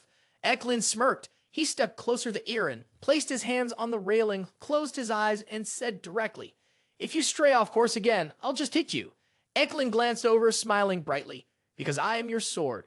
Eren smiled happily as well. Suddenly, the sound of wings flapping echoed. Both turned to look and saw Sol spreading her wings and flying straight up into the sky. Eren and Eklund followed her with their gaze. Sol flew for a while and then became distant. Eren spoke, "She." He turned to look at the table where Sol had been sitting. On the table were 2 glasses of water and a beer bottle already placed there. Both were completely unaware of when Sol had taken the water. Eren said, "Sol." She flew for a moment and then suddenly smiled. Both sat under the moonlight, enjoying the bottle of beer together. Eren and Eklund clinked their glasses. The sun gradually began to rise. Below, the townspeople were watching over the mountains. They joyfully shouted. The black-haired boy exclaimed, "It seems Duke Pendragon has arrived in Sissek." The girl beside him added, "Thanks to him, the disgusting fat pig Count Breshida is dead." From a distance, a few horses began to approach. Everyone eagerly awaited, with some exclaiming, "I will forever remember his great figure. He is coming." Scylla smugly laughed, ho ho ho, and said, "It seems everyone has been waiting a long time for a hero to save them from the hands of the foolish ruler." She sat proudly on her horse, raising her sword high, and declared, "I am the only woman of warrior Pendragon, the female warrior on the battlefield Scylla." She moved ahead of everyone, laughing loudly. Jody and Eren followed behind. Jody, with a tired expression, said, "Hey, Scylla, you are overdoing it." Eren laughed and brushed it off. "Let her be. Having her around is fun." He added, "I am always stuck between these two silent people, so it's become maddeningly boring." Saul of Eckling Leslie responded to him. Eren looked over and said, "I am very grateful that you accepted my invitation." Jody was a bit surprised but replied, "Nothing. I wish I could do more. On the contrary, thank you for..." Eren continued, "If it were for your help, capturing Love Tillin would have been impossible." Tillin was bound and sitting on a horse being led away. He added, praising them, "You all are strong enough, and above all, you are teammates who have faced life and death with me." Eren pointed at Tillin and said, "And this night Valis here values you all very much." Valis' expression was blank and disheveled. Jody looked at him, feeling a bit scared. Suddenly, Jody looked over at Gus. Gus joyfully added, "I didn't think someone who hates nobles as much as you would join us, Gus." Gus replied, "Because of the terrible relationship between us." Gus added, "Besides." The image from earlier flashed in his mind, Eren sitting across from them, bowing his head. All three were taken aback. Gus thought to himself, when he bowed his head to ask us like that, Gus felt a bit happy, thinking, "I can sense that he is not like those filthy nobles out there." Gus looked over at Eren. An old man standing below looked up, whispering, "Eren Pendragon." He stroked his chin and thought, "I feel like I've seen him somewhere before." The image of a black-haired man appeared behind Eren. The man smiled brightly in the sunlight. The old man suddenly called out, "Lord Greyval." His eyes began to well up with tears. The three of them walked past the old man, who looked after them. Eren turned back and happily said, "Let's return to the Pendragon territory." The scene shifted to another place where Duke Oranges sat on his throne, surrounded by several girls standing close by. Baltai knelt below. He sat on the throne and said, "Not only has my son been defeated, but you also failed to complete the task." Baltai bowed his head in apology. "Please punish me." Oranges replied, "It's all right, I like strong individuals. If we have to face someone strong like that, we must find a way to cope."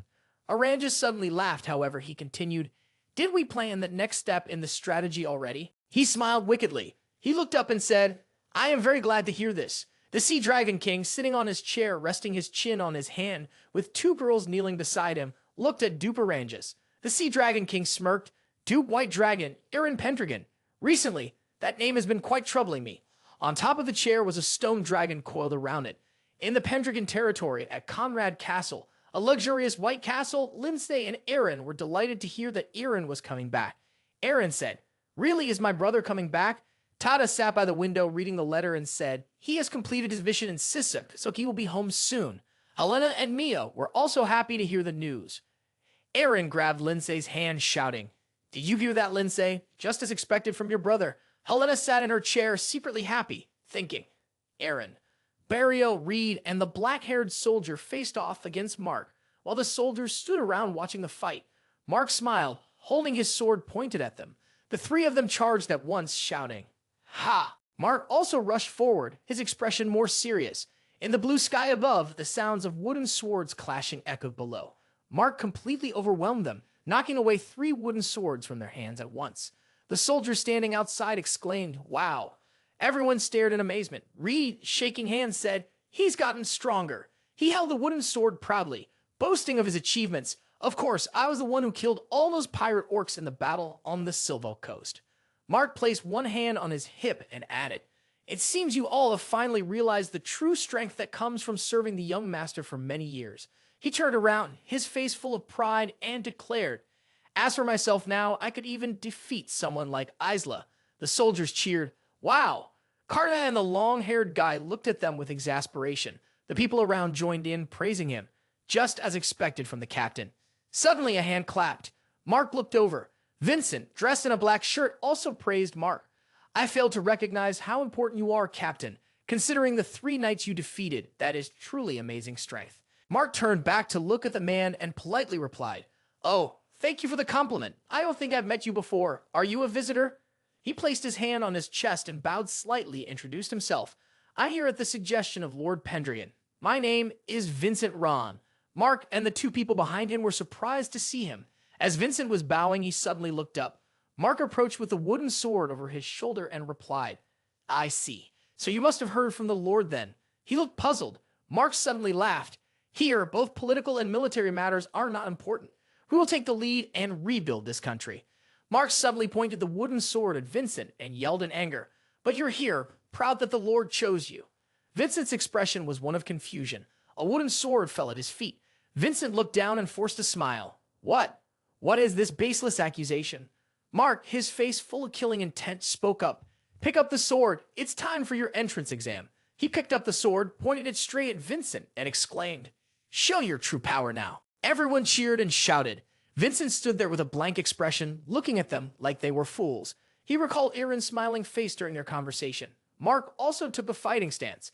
Vincent picked up the wooden sword and said, "Am I really the cunning old fox here?" He held the sword, a smile spreading across his face as he looked over. "All right, I agree." In another location, the sun shone brightly in the blue sky. In the territory of Count Serad, the streets below were bustling with people. Everyone was out for work, going to the market. Suddenly, a voice rang out. "Ha ha, fantastic. The big city is really something." Scylla held a handful of jewels, excitedly saying, "Look at these jewels. I bought them." Gus picked up a few, examined them, and replied, "More than half of them are fake." Scylla's expression immediately turned anxious. Jody and Eklund turned to look at them. Scylla's voice echoed, "Why didn't you tell me earlier?" Eren walked ahead, his face showing little interest. Jody approached to ask him, "Why do you look so gloomy, sir?" Jody added, "I know for you, a big city like this is just an ordinary sight. Not like that." Eklund also looked over. Jody asked again, "So why do all of us have to be here?" Eren looked up seriously to meet Count Serad at the Count's castle. Both the Count and Luna were surprised to see Eren. He stood before them, wearing a suit, radiating an aura. Eren carefully bowed and politely greeted. "It's been a while since I've seen Count and Lady Luna Serad." The Count was a bit surprised to see how much he had changed. He thought to himself, "I've heard the rumors, but I didn't expect Eren Pendragon to change this much." Luna was equally surprised. She looked at him, her face slightly flushed, thinking, "Something has changed." She watched Eren adjusting his collar, thinking further. After loose, he has changed once again. After a while, dusk approached and the sky turned to twilight. The three of them sat together. Luna and the Count sat on one side, while Eren sat opposite them. The Count spoke. "I've heard about your activities in Sisek, just thinking about the fact that you caught the one behind the assassination plot against the first prince." Eren also picked up the teacup and replied, "He is not the main culprit. There is someone stronger behind him pulling the strings. I cannot say more about it here, but soon I will set out for the capital and explain everything to the Emperor. After that, perhaps everything will be clarified." The Count also replied, "I understand." Count Serad then asked, "But will everything be all right? Count Brescia also died because of this incident. You won't escape suspicion either." He took a sip of tea and spoke as if everything were quite casual. "An incompetent ruler deserves to die." The Count and Luna were startled upon hearing this. They were surprised by his words. The Count, in shock, stammered, "Could it be that you? This goes against the laws of the Empire." He set the teacup down and stated plainly, "He is a tyrant and an oppressor. He was dealt with by his own people, and if the Empire attacks those people." He clasped his hands together, a powerful energy emanating from him, filled with fear. Eren spoke challengingly, "Then they will face my invasion, for I will resist them." Count Serad turned to stone with those words, his whole body shaking. Luna was also surprised to hear it. After they finished talking, Luna and Eren stepped out onto the balcony to chat. He called her name. "Luna." She stood beside him, silently listening. Eren looked down below, where the cities, big and small, were bustling. He continued, "Your territory is developing quite well, even more than the Pendragon territory right now." She looked at him in surprise. Eren lowered his gaze and added, "I'm sorry about the loose incident. I didn't listen to you." She flushed and exhaled. "It's all right, it's just that." He interrupted her. "I didn't understand back then." Moments from the other day flashed in his mind as he sat at the go board. Eren added, "What does my life and his life mean?" His hand moved to peace. "What am I living for?" He straightened up, placing his hand on the railing, but now I can say, images from his experiences. Helena tightly embracing him, the moment Eklund yelled at him, the moment Sol smiled happily, and when the battle in Sisek ended. Eren stated openly that I will live under the name Eren Pendragon. He added, "And in the name of a Pendragon, my domain will be a place where everyone will live a rich life. The afternoon sunlight shone through every corner of the city and the castle. Eren declared, "That is the solution I found in Cystic, and is my answer." Eren slightly lowered his head and said softly, "At that time, I did not understand. When Helena embraced him tightly, he wondered, what does my life and hers mean? When he had to helplessly slump down, he asked himself, what do I live for?" Saying this, Eren tightened his grip on the railing and continued. But now, standing before Luna's curious expression, Eren spoke, "I can say that I will live under the name Eren Pendragon." Eren's tone was more serious than ever, and in the name of a Pendragon, my domain will be a place where everyone will live a happy life. That is the solution I found in Cystic, and is my answer. After hearing Eren's words, Luna remained silent for a few seconds. Then Eren continued, "But about what you said..." Luna immediately interrupted him. "I understand." She turned to look at Eren and asked, "At this moment, you're lost in the intoxication of love, right?" Caught off guard by the accurate observation, Eren fell silent. He replied awkwardly, "Well," but once again, Luna interrupted him, so Luna smiled, placing her hand over her chest, suggesting to him, "How about a secretary like that?" Eren was taken aback, wide-eyed, stumbling over his words as he didn't understand Luna's intention, Luna responded, "If I learn how, even I can do it, and I can also be nearby to help you."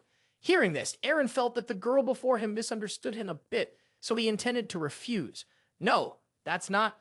Luna expressed her feelings. "Your words have moved me." Then, facing Eren directly, Luna sincerely said, "I also want to live as my true self, a life where I don't have to sit and wait for a prince on a white horse. I want to try things for myself." Luna turned her head towards the sunlight, sighed, and said, "So you don't have to worry, it's okay." Luna's face turned slightly red. She whispered, "Because today is not that day, right?" Eren was a bit surprised and did not respond to Luna's words. The fresh morning at the castle, Eren excitedly spread her arms and ran forward, calling out, "Brother." She hugged Eren tightly with a happy tone. "It's been so long since I last saw you." Then followed an emotional reunion of the couple Eren and the others. Helena was among them, but she felt a little surprised. Her blue eyes widened as she looked ahead, thinking, this atmosphere. Seeing Eren smiling with his daughter made Helena feel stunned. The boy had changed again. At that moment, Eren also caught Helena's gaze directed at him. Helena was startled to come face to face with Eren. He released his daughter and approached his mother. Eren gently spread his arms and pulled Helena into an embrace, smiling softly as he said, "I'm back, mother." Helena was a bit taken aback by this action, but it seems she also sensed the warmth from Eren, which moved her to tears. The two hugged each other in peace. Helena's warm voice responded to her son's words, "Welcome back, Eren." In front of the castle gate, Eren had gathered all his warriors. Killian was the first to speak. "It's been a while since I last saw you, young master." Eren smiled, looking at Killian, and continued, "While you were absent, your loyal servant Killian has led and protected the entire team perfectly." Then he pulled the young man Ron from behind, standing him in front of Eren to show off. "And another enthusiastic recruit has joined us." The corner of Ron's mouth curved up slightly. Killian added more about Ron after spending some time with him. "Just as you said, young master, this guy is indeed arrogant, but his skills need no debate." And then, Killian didn't forget to boost his own ego, though he still falls short of my skills, being young and all. Elkin's expression was somewhat surprised when he saw Ron. Killian patted his chest, laughing. That was an interesting match, but he surrendered in the middle of it. "The difference lies in the endurance training, you know." Ron modestly replied, "After all, I am just an ordinary resident. I can never match the captain here." Elkin had been staring at Ron without blinking. Then he shifted to a more guarded attitude towards Ron. Ron knew this early on, yet he maintained a smile on his face. Eren, on the other hand, only smiled calmly and said nothing. When the wine was poured into the glass, Eren finally spoke, "You really are still a cunning old fox right until the end." Facing Ron in their private space, Eren did not hesitate to engage in a friendly conversation to hide his true strength. Ron drank while replying, "Aren't you really the old fox here?" Eren did not understand what he was talking about. Ron put down his wine glass, smirking as he asked, "Didn't you want to test me?" Eren was also no stranger to this, his smile indicating acknowledgement. Ron recounted his match against Killian, a suspicious rookie with a mysterious background who had defeated the Knight Captain. "Others will definitely be talking about it," Ron said. He continued, "The real reason I surrendered was that I didn't want your honor to be affected. I had concealed my skills enough to compete fairly with him." Ron stroked his chin, muttering, "You truly have a good team of knights." Eren calmly asked further, "Do you like the Pendragons?" Ron hummed a bit and then replied, It depends on you." Eren hesitated for a moment. Ron had already finished the drink in his glass. He raised the transparent glass and said, "Anyway, he picked up the beer bottle and assessed. A very special flavor in the beer produced here, but for me, that's not enough. Then Ron pointed at the beer bottle, lowered his voice, and asked, "Do you think why?" Eren understood very well this expression of Ron. While he maintained a friendly smirk on the outside, inside he thought, "Here we go. The test of the master of the Twilight Tower, Vincent Ron." The atmosphere became silent for a moment. Eren thought for a while before asking back, "What is this territory lacking?" "That's your question, right?" Ron poured the beer while joking. "Guess." Then Ron opened his amber eyes wide and coldly said, "How does the beer here compare to the beer we've had in Luce?" Eren could imagine Ron pointing a sword in front of him. He stared at the tip of the sword without blinking, maintaining his calm until the last moment. Eren furrowed his brow, his smile full of implications. It seemed that this sword could stab him at any moment, and that question made him feel as if he were fighting Ron. Eren calculated silently. One misstep could lead to disaster, and he knew that Ron would not be on his side. Recalling the past, Ron had once asked a similar question directly. The beer here compared to the beer at the harbor. The difference between Pendragon and Luce. The missing element here. Eren closed his eyes and thought quietly. After analyzing the issue, he opened his mouth to respond. It is the people. The biggest difference is the population. After hearing Eren's answer, Ron was somewhat surprised because he had not considered this scenario. Eren continued, "Although Pendragon has a vast territory, its population is sparse. Normally, this land should have enough space for more than 100,000 people to live, but now the population is only a mere 30,000. As for Luce, because it has a harbor, the flow of people entering the city is massive, which represents a stark contrast to Pendragon." Eren's hands tightened together on the table. His voice lowered slightly. Without enough people concentrated here, there will be no technological progress or military strength. Therefore, the value of the beer will remain as it is. Population is also considered a strength of a territory. Eren's words were sincere. He admitted that it was something that Pendragon currently lacked. Ron suddenly spoke up. "It's like the traditional sake of a region. Culture is something very important. Simply put, the strength of a territory lies in the products it generates." Eren sighed with relief as Ron seemed satisfied with his answer. Ron recounted what he knew. "From what we have investigated, this place is developing very rapidly thanks to you, Eren Pendragon, who has led and governed it. Immigration is also gradually progressing." However, Ron reminded Eren that many migrants were still living in poverty. Hearing this, Eren lowered his head slightly and expressed his opinion. "Then we must help them first, for the benefit of the territory." Ron was curious about his plan and asked how. Eren felt as if Ron was threatening him, indicating that he still did not truly trust him. Eren thought for a moment before answering. "Create fertile land and give them the right to cultivate it. By doing so, we can naturally turn them into our people, while simultaneously increasing the food supply. It's a twofold benefit." Ron looked at Eren for a long time, continuing to listen to him speak. Eren continued, "But this strategy has a problem." Ron took a sip of his drink, noticing Eren seemed confused, and encouraged him. "Please continue." Eren raised his head and replied, "It's safety. If thousands of people come here to farm the land, villages will spring up like mushrooms. We don't have enough soldiers to protect them from bandits and monsters." Ron suddenly thought of a method but hesitated to express it, so he suggested, "What if you let the griffins handle this?" This time, Eren felt Ron's sword was only a short distance from his neck. As soon as he said something unpleasant, he would immediately lose. Eren spoke. "No matter how tamed they may be, their nature is still that of monsters. If we truly want to turn them into our people, we must let those they trust handle this like knights or mercenaries." Eren frowned slightly and continued, "If we don't do this, they will feel they are not being treated like humans, but rather more like serfs." Ron was completely surprised by Eren's decision. However, he still let Eren continue to present his plans, as they were here to escape poverty, and the dream of a better life was waiting for them. Ron sighed and said, "If we treat them like serfs, the stream of people coming here with dreams and ambitions will disappear." Eren replied, "I have seen Sisek fall into that situation, and also places where many nobles believed that using force to suppress them was the right thing to do." Eren's voice carried a tense tone. "But if we do that, this territory will not become prosperous. A worm that has stepped on too much will eventually be dealt with by its own people." The more Ron listened, the more focused he became, as the Lord truly represented all the people living in the same territory. The atmosphere turned silent. Ron's sharpened blade slowly faded away, finally disappearing as if satisfied with this explanation. The sunlight shone on the spot where Eren and Ron were sitting, clearly revealing who radiated a brilliant aura. Ron suddenly spoke, "After meeting you again, I feel you had changed." Eren tilted his head and looked at him, then burst out laughing. "Is that so?" Ron firmly admitted, "Yes, but even if you have good intentions, it's useless without a plan. Eren replied, "You're being too harsh." Ron casually picked up the beer bottle and said, "If you were an ordinary person, I would freely flatter you to take advantage of you." He gulped down the entire beer bottle while saying, "But I actually intend to have a serious conversation with you."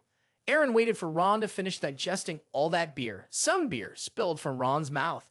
Then he wiped away that flaw from the corner of his excitedly curved mouth, because I still want to enjoy this nice beer. Eren felt incredibly joyful that Ron accepted. He suggested, "I want to hear your thoughts." Ron was now completely facing Eren like a friend. He replied, "I have the authority to handle immigration issues, and I also intend to attract more people to the territory." Eren nodded, "I understand." Ron smirked and continued, "That answer is also part of what you just said, Pendragon." A griffin was soaring in the sky, letting out a cry. At that time, Elkin was riding on the back of the creature, soaring back and forth. Behind them was another flock of griffins also following along. Below, the goblins were laboring with heavy loads. Nearby, centaurs were assisting with the work. Together, they were helping humans build to serve the kingdom. When people saw this, they all looked astonished. Amazing. One person exclaimed, "Indeed, this once shabby village of York has now transformed into a city." Returning to the conversation between Ron and Eren, Eren curiously asked, "Are you saying the answer lies in what I just said?"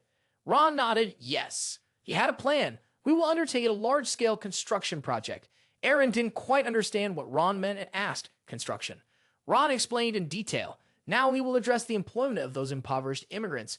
However, instead of giving them land to do as they please, assigning them construction work will be better. Since this is a large-scale project, we will need thousands of people like them, and we can also gather them in one place." Eren excitedly continued, "If we do that, we can significantly reduce the number of soldiers needed to protect them." Ron went on to explain, "And because it is a large-scale project, we will definitely need more people." The smile on Ron's face grew wider. One person will lead to another. This will lead to the formation of a free city. A city that welcomes everyone, regardless of citizenship, ethnicity, or species. If all goes well, the population will grow at a rapid pace. In the morning at the kingdom, inside the meeting room of York City, a male resident stood up on behalf of everyone to speak to Eren's group. He presented that, in the area of my land, there is a nearby forest that has many kinds of good wood. Please prioritize us in this expansion of the city." Another man had a similar wish. "I want to open a pub for all the immigrant workers. After all, nothing beats a beer after a tiring day." He continuously asserted that they would work very hard, so by the end of the day, they would need a place to relax. Eren smiled to himself. He finally understood what he meant. Ron had once said, "One person will lead to another. If there are enough people, the demand for new businesses will rise." Eren remained silent to let him continue, because from now on, that was what mattered. "We will sign contracts with the merchants gathered here for trading," Eren said. He represented the other two standing up, addressed the crowd. "From the bottom of my heart, I am very grateful to all of you for not minding the long journey to be here. This city of York is a free city, regardless of race, species, or nationality." Eren signaled for Luna to hold up a red bag. He said, "However, if everyone wants to do business here, then everyone needs to follow this rule." The gold coins inside the red cloth bag spilled out. Eren continued, "That is, everyone must use these long coins." The other merchants were stunned to hear this. In fact, it was Ron who had advised Eren to use this method beforehand. At that time, he had been a bit panicked. Create a new and independent currency? Ron calmly replied, "Of course the Empire will not accept this. However, if the Pendragon family goes in the right direction, it will be fine. Thanks to your battle at Luce, the Prince of the Empire and is very grateful to you. And because you captured the mastermind behind the assassination plot against the first Prince of the Empire in Sisek. Furthermore, the mastermind was the Sea Dragon King, so in the battle against the Arangis family, the strength of the Pendragon family is essential." Eren thought it seemed reasonable. Ron continued to explain, "For all these reasons, they would have no choice but to comply with it. And if we trade with the Empire, using this currency, the Pendragon family will gain even more influence." Ron seriously advised Eren, "For you to achieve what you desire in the Empire, you need to have more power." Eren sat alone, determined to execute Ron's plan with unwavering resolve. They would have to face our attack because we would fight side by side with the Empire. Eren lowered his head, his expression extremely tense. He clenched his fist and replied, "Certainly, however, no matter how many mines there are in this territory, it'll not be enough to mint all that gold, right?" Ron's eyes widened in surprise. Then he burst out laughing. "Ha ha! You don't need to worry about that, because the money will." In the afternoon, the sunset was brilliant. Eren held a coin in his hand and examined it, mixed with contemplation. "I wonder if this currency can be used." The merchant who had just been discussing matters with Eren was now returning. He walked while saying, compared to the Empire's currency, this coin is made up of only about 70% gold. Moreover, it is also much smaller. Once we finish this project, a low-quality currency like this will disappear anyway. Suddenly, the friend next to him responded, I think it's the Empire's currency that will disappear. They looked at him in shock. It was the head of Giovanni, the fourth largest trading association in the Empire, Tos Giovanni. Tos held the coin and assessed it objectively. Because it is compact, it is easier to carry. And it doesn't matter how much gold it contains, its value is still equivalent to that of the Empire's currency.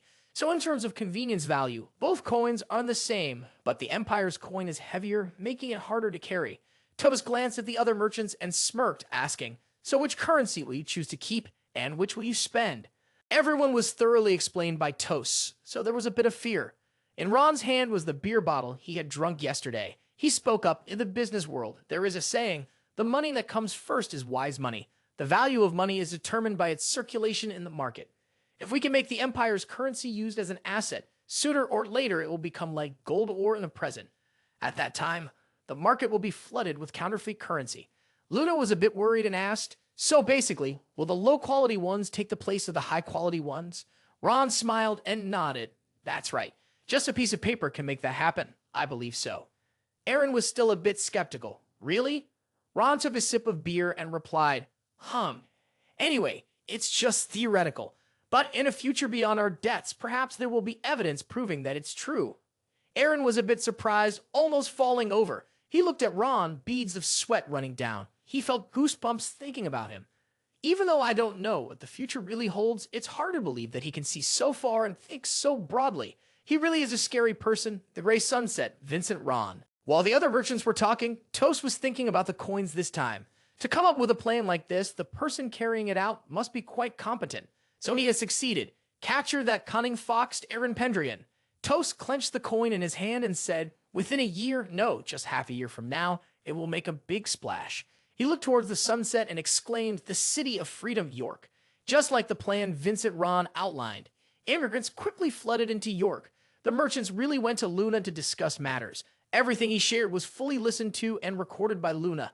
At Eren's castle, Luna held a stack of papers in her hand, then looked up and said, this is today's business report from York. She placed the report on the table for both Eren and Ron to review. Eren picked it up and glanced through it. Then he turned to Ron and asked, is everything going as planned? Ron nodded, yes. Ron also did not forget to assess Luna's abilities. He remarked, she is truly very talented in this field. Luna smiled with joy, although she felt a bit shy. Ron continued, because the number of businesses has recently increased rapidly, but the two of us cannot handle all the work without your help. Luna replied brightly, thank you very much. After finishing her work, she left, leaving the two of them inside. The sound of the door closing echoed in their silence. Ron turned to Eren to ask about Luna. She's quite good, isn't she, Pendragon? Eren nodded in agreement, yes. At the construction site, an orc approached holding a piece of wood in his hand. He threw the piece of wood up and called out, hey, catch this, Pendragon. Because the guy threw it too hard, Eren had to catch it himself. He also shielded the others to avoid injury. Eren angrily shouted at the orc, you fool, if you throw it that hard. Orc replied, there's no other way. For us orcs, it's a piece of cake. Elkin was passing by on a griffin and saw Eren's group supporting each other in their work. He just watched but said nothing. The target was Eren. Ron and Luna sat under the bench, observing everything. She couldn't help but ask, but why is Eren doing that? Ron, sipping his beer, responded, that's a public image strategy. If he sweats with the workers, he will win the people's favor.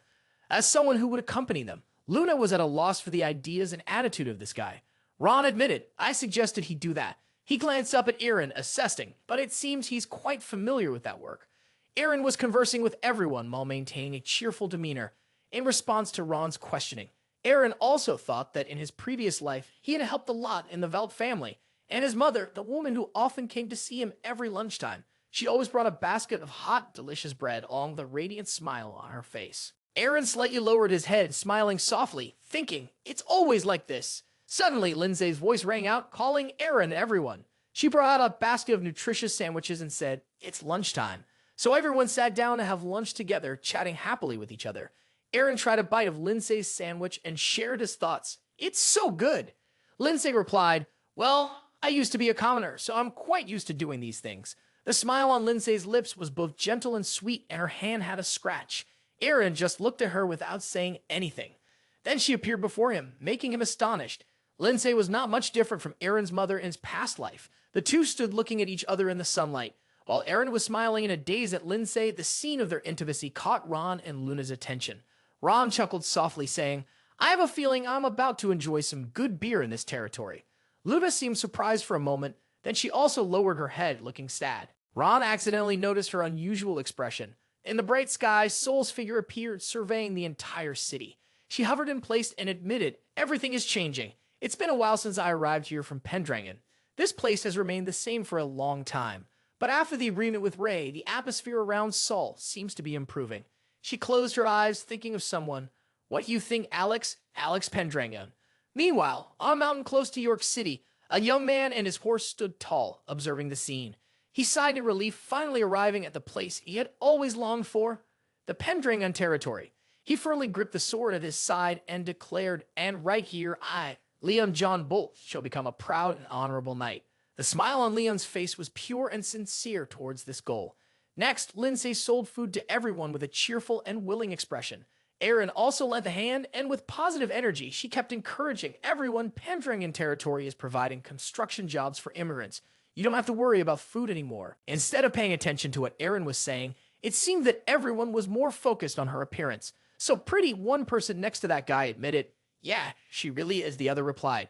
On Ron's side, the guy was eating soup while saying, "Just as I thought, Miss Eren is perfect for this task. She's doing very well."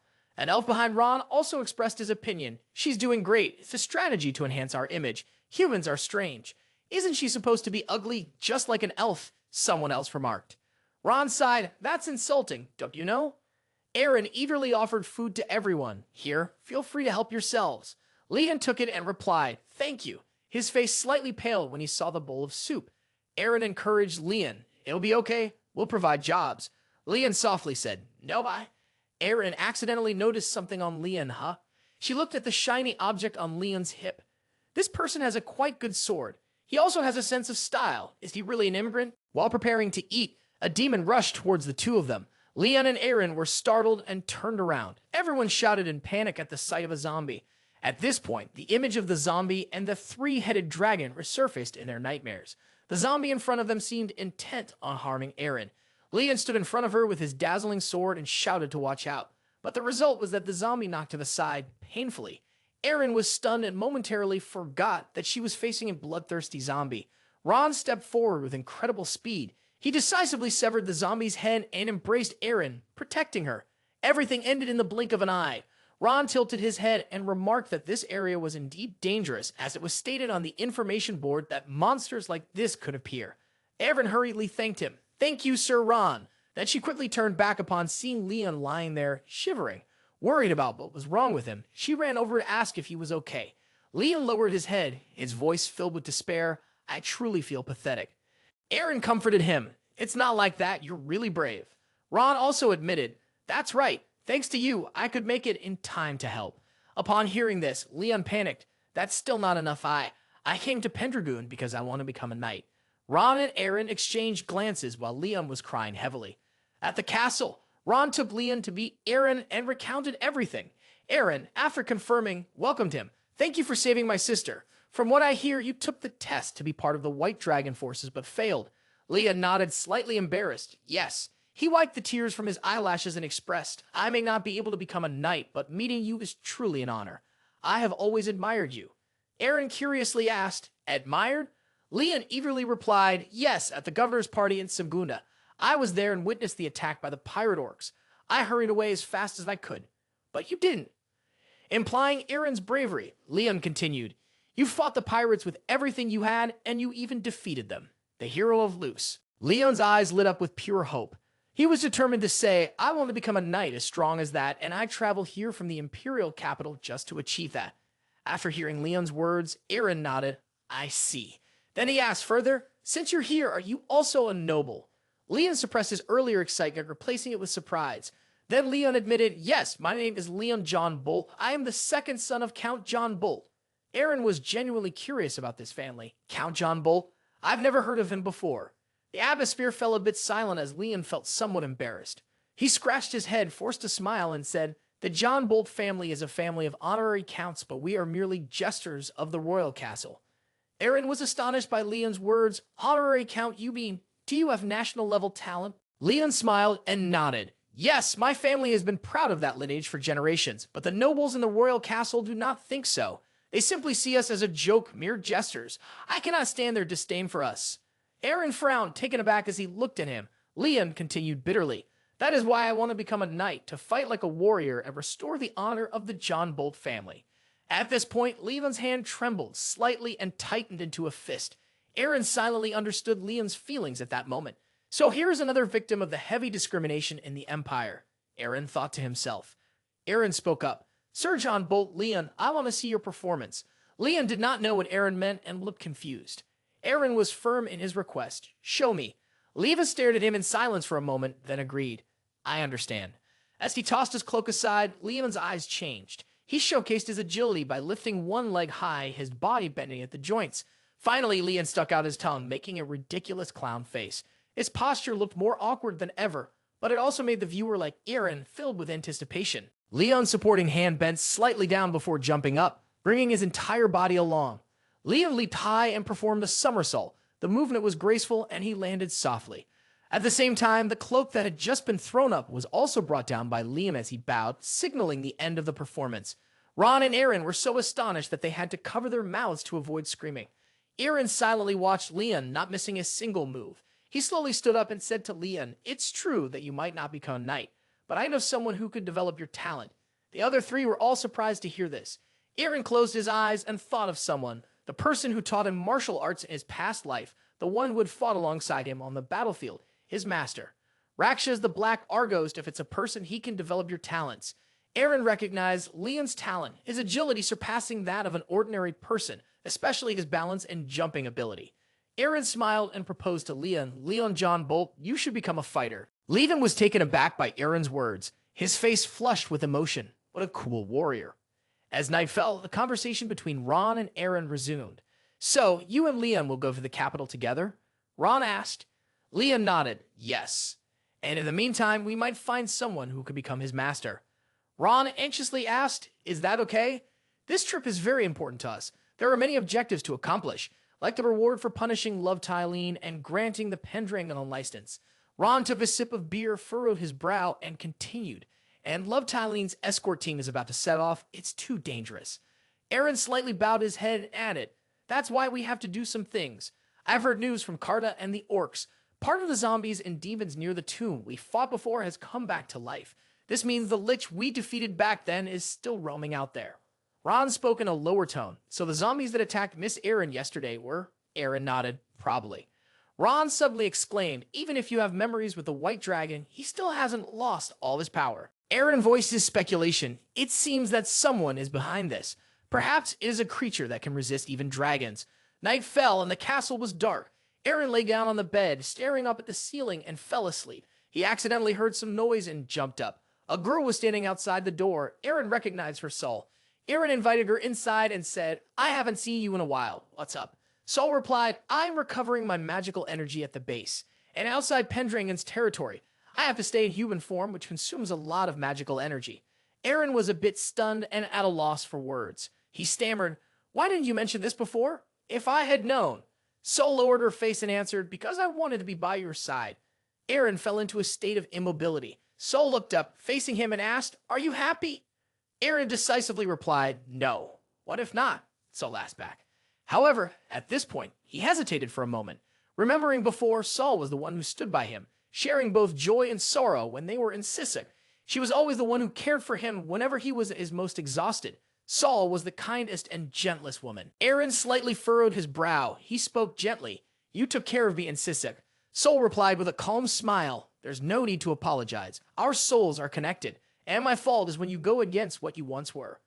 Eren listened silently as Sol expressed everything. Recalling the past, countless people had spilled blood before. The bodies lay grotesquely on the ground, motionless. Meanwhile, the White Dragon continuously absorbed their blood as power.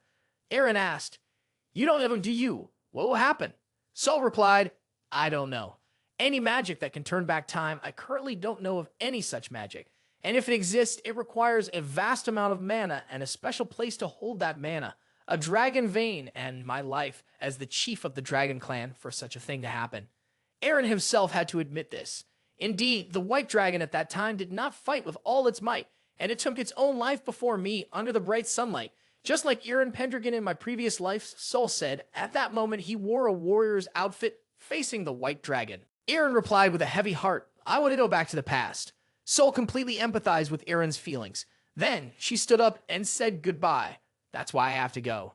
Sol looked out the window and continued, dying then, on the Lobtane steppe. Sol transformed into a dragon and soared into the sky, parallel to the moon. The next morning, the carriage carrying Eren's brute began to leave the castle. Up on the upper floor, no one knew that Luna was watching them. Her gaze was both sad and hopeful. At that time, Sol was also high in the sky, looking towards the horizon. Inside the carriage, Eren, Leon, Eren, and Lindsay were happily chatting with each other. Only Eren sat in silence, thinking about something throughout the journey. In Alice's territory, a battle festival in the arena seemed to be exploding. Eder, who was considered a promising figure in this tournament, was lying shivering on the ground, his face covered in a tangle of wounds after the brawl. The broken arm made Eder groan in pain. Everyone appeared astonished. Oh my, thinking about the third son of Count Luver.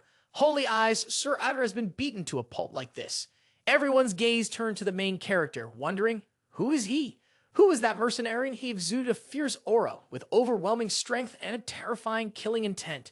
The referee announced a winner is the warrior Argos. Argos' eyes narrowed as if the hatred inside him had not been satisfied. The girls in Eren's group couldn't help but marvel at the beauty of this land. Wow, it's beautiful, Eren exclaimed. Alice's territory, the Galaxy City, filled with flowers and liveliness, a place where people gather in large numbers to exchange love and receive fortune. Eren walked through, observing for a while, then thought to himself, the great territory of Alice with a city like this, they will soon be on par with the Empire. Eren couldn't help but exclaim, there are so many people here. Levan answered her question. Because they hold a festival once a year, it has become a tourist city. I have come here many times to improve my skills. Everyone burst into laughter. Then, the two girls in the group with shining eyes and mischievous mouths begged Leon. I also want to see Leon's skills. Eren nodded eagerly, me too. Leon was a bit surprised. After that, he finished chewing the apple in his mouth and said, phew, then just for a moment. Leon borrowed a few apples to perform. The two girls were very much looking forward to his show. Leon adjusted the position of his eyes and then tossed the apples back and forth. He used his shoulders to flip them up and down while keeping both hands clasped behind his back, and not a single apple fell. Everyone around applauded in unison. Whoa, he didn't even use his hands. That guy is impressive. In the final act, Leon kicked both the shoe and the apple high into the air. At the same time, he flipped over in a flexible and smooth manner. Leon kicked the apple to the side. Eren and Lindsay were both amazed. Leon landed safely on the ground, believing that his performance had been a success. However, everyone's gaze was directed in the opposite direction. Leon noticed something unusual and looked over. An apple had hit a passing knight. Leon quickly ran out to bow his head and apologize. After that, he felt something heavy resting on him. Looking over, he realized that Eren was casually sitting on him. Eren glared at Leon and said, food is not something to waste. Leon trembled and replied, I'm sorry. Everyone in this neighborhood was very friendly and noisy. Eren's group went on a tour after Leon was frightened. Lindsay looked around with a bewildered expression. But are there really that many strong people here? Lindsay asked. Eren replied, it's because today is the day of the fighting festival. Eren looked at him with curiosity, and Leon whispered, yes, I completely forgot about that. Suddenly, Leon remembered something. He turned to Eren, who was losing enthusiasm, and asked, aren't you planning to participate? Seeing Leon's excitement, Eren could only respond helplessly, yes. Inside, he thought, however, I wonder if Argos heard me say that. In my previous life, I had heard about him. So does he. At the highest castle of the Alice territory, Count Luver angrily struck the armrest of his chair and growled, this is truly humiliating. His whole body trembled with rage. He was none other than Count Luver, the lord of the Alice territory. He berated his son, who had just lost. For generations, the Luver family had been famous for producing renowned individuals. Yet Eder, who had been specially trained since birth and was now known as the Holy Eye in many countries, had suffered a crushing defeat. Eder listened with both physical and mental pain. Count Luver shouted as if this was unacceptable. You lost miserably to an old man without a weapon. Don't you feel ashamed? Both Eder and the guards following him wanted to apologize. Eder and a few soldiers stammered, We are sorry. This loss is unforgivable. Count Luver replied in a frenzy. If he wins, then the Galaxy Knights of the Louver family will become a disgrace. Eder's throat was completely dry. He did not dare to say another word. Suddenly, a voice came from behind everyone. "You don't need to worry, father." The Adder group turned to look at the womanizer. He calmly said, "After all, you still have me." Both Count Louver and Eder referred to him as Morgan brother.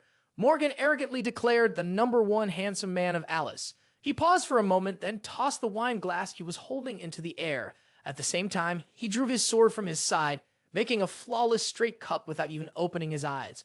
The girl accompanying him quickly caught the wine glass. It seemed to remain intact, but unexpectedly, as soon as it touched her hand, it shattered into two. Count Louver and his brother Adder were amazed by that exceptional skill. Morgan emanated an aura around him and spoke arrogantly. "And I am the strongest knight in history. Isn't that right? I am your son, Morgan Louver," he said, and the most prestigious emblem on Morgan's cloak was likely the proof of his true power. After the semifinal, the referee announced the result. The winner is Argos, a middle-aged man who unflinchingly spills the blood of his enemies. On the other side of the arena, Sir Morgan Louver was the victor. Both of them would advance to the finals. In the lethal domain of Alice, the barony of Dawson, a hurried voice reported, Lord Dawson, what do you think about that warrior? Let's hire him as the guard for our Dawson family. His abilities in battle ceremonies are quite impressive." However, Lord Dawson immediately interrupted. Enough. The two attendants persisted in their persuasion, but perhaps he could defeat the brilliant Sir Morgan. The Baron was too irritated and yelled, "Enough, leave at once." The two had to step outside in confusion. "What is wrong with Lord Dawson?" one of them wondered. "Even though he is a knight, he hasn't been following the tournament.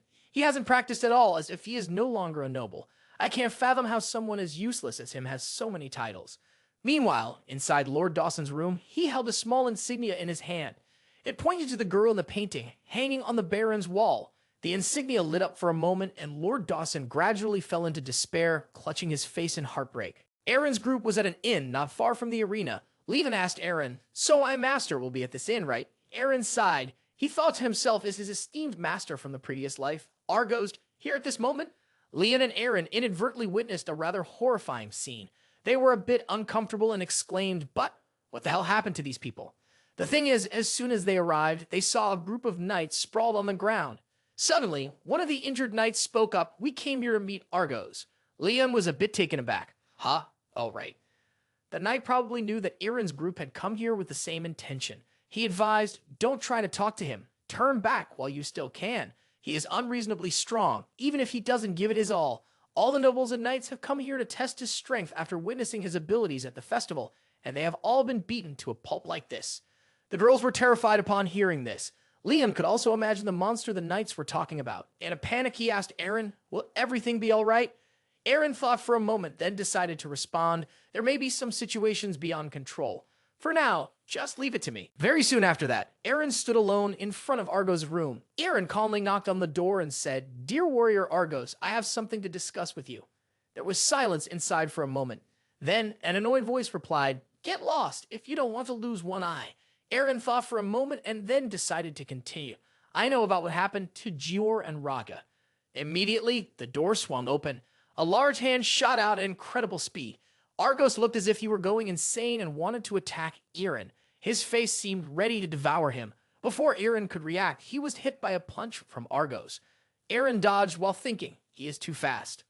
Argos delivered a kick, and Eren struggled to block it with his arm. But Argos caught his leg and twisted it down. His other leg also leaped up, spinning around to kick Eren in the face. Despite the pain, Eren managed to keep a smile on his face, happily thinking, "Just as expected, this is the technique that I cherish so much." Eren's gaze narrowed slightly in a frightening manner. Now he would use his third technique, the axe kick. Just as Eren had guessed, Argos had launched a kick straight up as if it were an axe. Thanks to his vague memory, Eren successfully dodged that sturdy axe kick. He turned and swung a slap to Argos' face. After realizing he had been caught in such a strange way, Argos' face showed undeniable surprise. Eren threw a knee strike. Then, Eren kicked Argos. He barely managed to defend himself in time. Eren used the same technique that Argos had used against him, wrapping his legs around Argos' arm and jumping up while spinning. Finally, he went for a kick, but Argos was too skilled with this move, so it was no surprise that he managed to evade it. The two of them created some distance. Argos was stunned as he looked at his forehead, realizing that Eren had indeed succeeded in injuring him. Argos suspiciously looked at Eren and asked, "Did you copy my technique?" No, how do you know it? Eren smiled lightly as he could finally speak calmly. Argos stood upright and asked him, "Who are you? How do you know about my daughter? Are you a partner of the vile Morgan Louver?" Eren replied, "I come here to change your fate, so I hope you will listen to me, to finally drive the last nail into the coffin of that monster in human skin. Not far away tonight, in a forest." In the forest, Morgan Louver, having satisfied his pleasures, laughed contentedly. "Ha, I can't possibly feel tired," he said, "from this bloody stroll." He looked at the girls on the ground, lying still in one place. Morgan wore a strange, arrogant smile and said, "Thanks to my beauty and intelligence, these foolish girls cannot resist my charm, and by wielding power, all my scandals and bad rumors have been covered up. Specifically, Morgan is the type of pervert who, once done, throws aside. He sees this as an achievement, as if everyone in the world were in his hands. He holds the symbols of decadent power." Ha ha ha. He turned back and whispered, "In 2 days after the final match, that old mercenary will dare to face my family." Morgan licked his blood-stained sword, confidently asserting, "That name will drown in a sea of blood." Argos sat cross-legged on the bed smoking. He spoke slowly. "You want me to believe what you say, even though I don't even know you?" Eren sincerely bowed his head and replied, "Honorable, extraordinary warrior Argos, I truly just want to help you." Argos exhaled smoke, and the atmosphere became eerily quiet. Then he chuckled deeply. "That sounds truly touching. But will I bring back my daughters?" Eren was briefly taken aback by this request. Everyone knew this was impossible. Argos' gaze lit up ominously. His voice was both cold and filled with killing intent. They were raped and then murdered by that damnable, esteemed Morgan. Nothing can bring Jor and Raga back right. Argos continued, his voice filled with rage. "Those damn noble names, their presence is already a representation of the law." Argos' voice gradually grew more angry. No matter what heinous crimes they commit, no one dares to act against them. If no one does anything, then I will. There was not a hint of jest in Argos' words. Eren completely empathized with his feelings at that moment. He admitted, "What you say is all true, but if you continue down this path, you will not achieve your goal of revenge. Instead, you will be seen as a criminal and banished in the Demon Legion." Argos merely frowned at Eren. Eren calmly explained, "If that happens, you will only crawl through the muck in countless battles, fighting in those meaningless wars, only to ultimately become a soulless corpse, expecting nothing but death." Argos said nothing, but it was clear that both of them shared a similar knot of feelings. Then he furrowed his brow tightly and spoke, "You talk as if you can see the future." Eren looked up at him silent. Argos changed the subject. "Counter the move you just made." As Eren fluidly fought against Argos, he had to admit the timing and reflexes were perfect. He suspectedly asked, "So you have learned that technique of mine?" Argos seemed quite certain of this, so he continued his questioning. "Then let me ask you one more time, who are you?" Eren lowered his head and replied, "I cannot reveal that to you, but I am not lying to you at all. Everything I say is sincere, please understand me." Argos listened while smoking. Hearing Eren's firm response, he no longer questioned his identity. Argos slightly closed his face in thought and then spoke, "Then say it. What do you want?" The next day at the arena, the referee announced, "The final match of the fighting festival in the territory of Sir Alice begins now. A once-in-a-century genius, the strongest of Alice, Knight Genius Morgan Louver." It was a tall young man with an arrogant expression. Next came the introduction for Argos. On the opposing side was an unknown individual with an unbeatable record, the dark horse of this tournament, Warrior Argos. Everyone watching the match seemed to be excited. "I've never seen a crowd this enthusiastic," a man beside them admitted. "Yes, now, old man, Argos is famous. Even famous people who hate this festival, like Lord Lawson, came to watch." As they spoke, the two turned to look at an elderly man in his 60s. Lawson's expression was somewhat subdued and indifferent. Argos looked at his opponent with a disdainful gaze. Leon, sitting in the stands, couldn't help but ask, "Is that the Argos we usually see? Why is he so calm all of a sudden? It's strange." Lindsay suspected Eren had something to do with it, so she turned to him and asked, "Did you talk to him, young Master Eren?" He didn't hide anything and admitted, yes. The other three had no idea about this.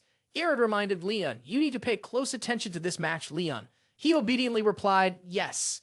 Count Louver, sitting in his private seat, chuckled, "Foo-foo. Look at those fools who know nothing. Ader and Morgan's skills are at a different level. Let's show them the difference between nobility and commoners." The match between Morgan and Argos officially begins. Morgan greets, "Yesterday you bullied my little brother, old man." But instead of whining like Morgan, Argos remains calmly silent. Morgan smirks. "Are your ears failing you, old man? Listen up." He speaks in a cunning tone. "Today will be your death anniversary, die." As soon as he finishes his sentence, a powerful aura emanates from him, almost instilling fear in those around. Eren's group is also overwhelmed by this presence. Eren furrows his brow, thinking, that's something very few people can possess, aura. I never expected to see it in this territory. Morgan points his sword at Argos and says boldly, this festival can only end with your death, so don't blame me. After all, that's the law. Argos ponders for a moment, then responds with a slight smile. Is that so? That makes me happy. Because you are the one who must die, I will put an end to you without any hesitation. After speaking, an extraordinary dark aura radiated from Argos. Struck by his competitive blood, Morgan's gaze became terrifying. He swung his sword along with the aura surrounding him. Argos easily dodged and simultaneously prepared to counterattack. He aimed for Morgan's torso and struck. With one hand and additional aura, he hit Morgan's hip, creating pressure that affected his entire body. After that, both of them stood still on the arena. The spectators watched the match without daring to blink. However, both maintained their previous posture. The audience began to feel confused. What was happening? Why were they immobile? Cal Luver also lost his composure, shouting, what are you doing? Kill him, Morgan. While the girls were surprised, Eren smiled as if he had foreseen this. Morgan's body trembled in front of Argos. Argos looked at him with disdain and said, what did you just say, you fool? Morgan's face turned pale, feeling as if his body were being torn apart, as he screamed, hey. Morgan's wide-open eyes were suddenly torn and injured. He let out a loud shout and then coughed up blood in front of everyone. In the end, he fell down, departing from this world. Morgan died in a rather terrifying state. The faint-hearted audience was stunned by the scene. The cries of the crowd erupted after the life and death battle. Argos laughed and said, ha, why did I even bother talking to this corpse? Before the unexpected ending of the battle, the referee announced, wow, the eldest son of the Alice territory, Morgan, has lost and was killed in the match. Morgan really did bite the dust in defeat, leaving this world without even closing his eyes. Eren, watching the match from above, couldn't believe her eyes. She suddenly stood up and exclaimed what just happened. He should have struck the armor, but Eren, sitting next to her, answered everyone's question. Fatal strike. Perhaps his internal organs were completely damaged. At the moment Argos delivered a palm strike to Morgan's waist, Eren said, the force from the hand surged like waves, penetrating his armor and shattering his internal organs. Seeing Morgan cough up blood so violently, the result was already apparent. Levin curiously asked, is that true? Eren crossed his arms and replied, that technique is only passed down to the holy warrior of the Turamis Temple, the highest grace. Leon was stunned, his voice slightly trembling, the highest grace. Then his eyes instantly lit up with admiration. That's amazing. Eren also secretly smiled downward, thinking to himself, that technique is something I can't even imitate. He turned his gaze towards Argos, assessing, just as I thought, Argos, you are the strongest warrior. Count Louvre, also the father of the defeated one lying on the ground, panicked and shouted, no, Morgan, my son. He frantically pointed at Argos and ordered his troops, capture that old man, kill him immediately. Out of impatience and heartbreak for Morgan, the Count took up his sword himself and charged, saying, otherwise, I will take care of it myself. With his team of knights, Count Louvre aimed his sword at Argos, growling, how dare you, how dare. The Count's body trembled, uncertain whether it was from heartbreak or fear. He still gritted his teeth. This peasant dares to do this to my son. Argos placed his hands on his hips and replied, by law, a festival only ends with death. He pointed at Morgan's corpse as a witness. Didn't your foolish, ugly son say that? Argos scoffed. You don't even follow the laws you set. It turns out nobility is nothing more than a bunch of ruffians. Offended like that, the Count could only utter the bluntest words. Shut up now. In this territory, I am the law. Suddenly, from behind the Count, a voice responded to him. You've done enough. Eren had stepped down into the arena, his determined yet frightening gaze fixed on Count Louvre. Argos was slightly surprised to see Eren and asked, you? Count Louvre glared at him for interrupting his battle and appeared threatening. What, you scoundrel? Do you want to protect him? He raised his sword in a threatening manner. Accomplices are punished like criminals. You want that? In stark contrast to Count Louvre's panic, Eren remained unusually calm. Are accomplices also criminals? Then you are a criminal too. Count Louvre was confused and asked, what? Eren firmly replied, regardless of your son's crimes, distorting the rules you set, and insulting and punishing those who uphold justice. A fool like you is not worthy to be the lord of this territory.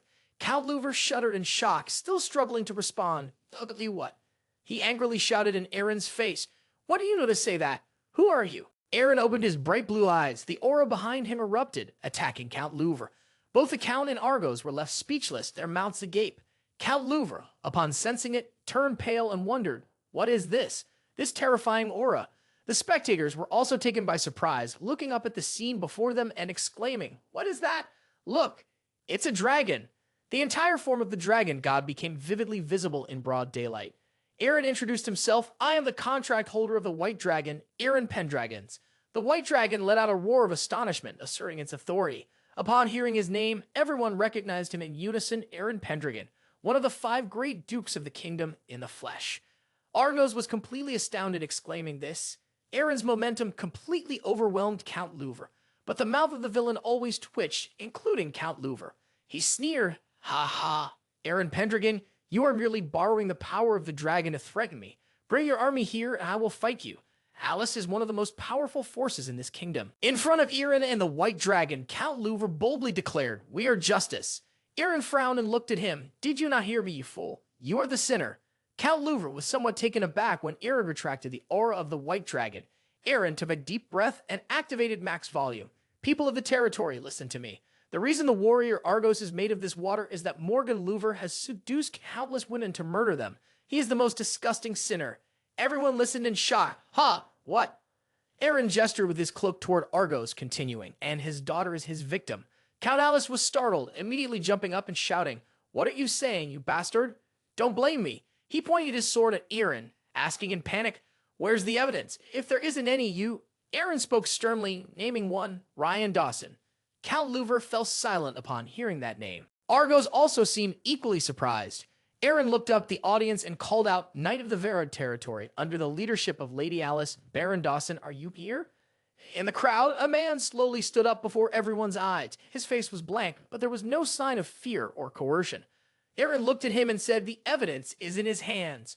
Eren raised his eyes to the podium and easily spotted Dawson's figure standing out among the crowd. His expression turned angry. "Mr. Dawson, 2 summers ago, your daughter was murdered by Morgan Louvre." He shouted, "The price of your silence is the Vera territory. Is that correct?" He questioned Dawson. Count Louvre was terrified.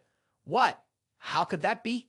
Dawson looked truly alone. He broke down in tears. I am the foolish father." He remembered his daughter, how 2 years ago his little girl was killed on a road in the countryside. Her eyes were still wide open, her lower body covered in blood. Dawson's body shook violently, his hands clenched into fists. In the girl's hands, he struggled to repeat the story. It was a gold button, exactly like the one Morgan Louvre wears. It bears the emblem of the Count.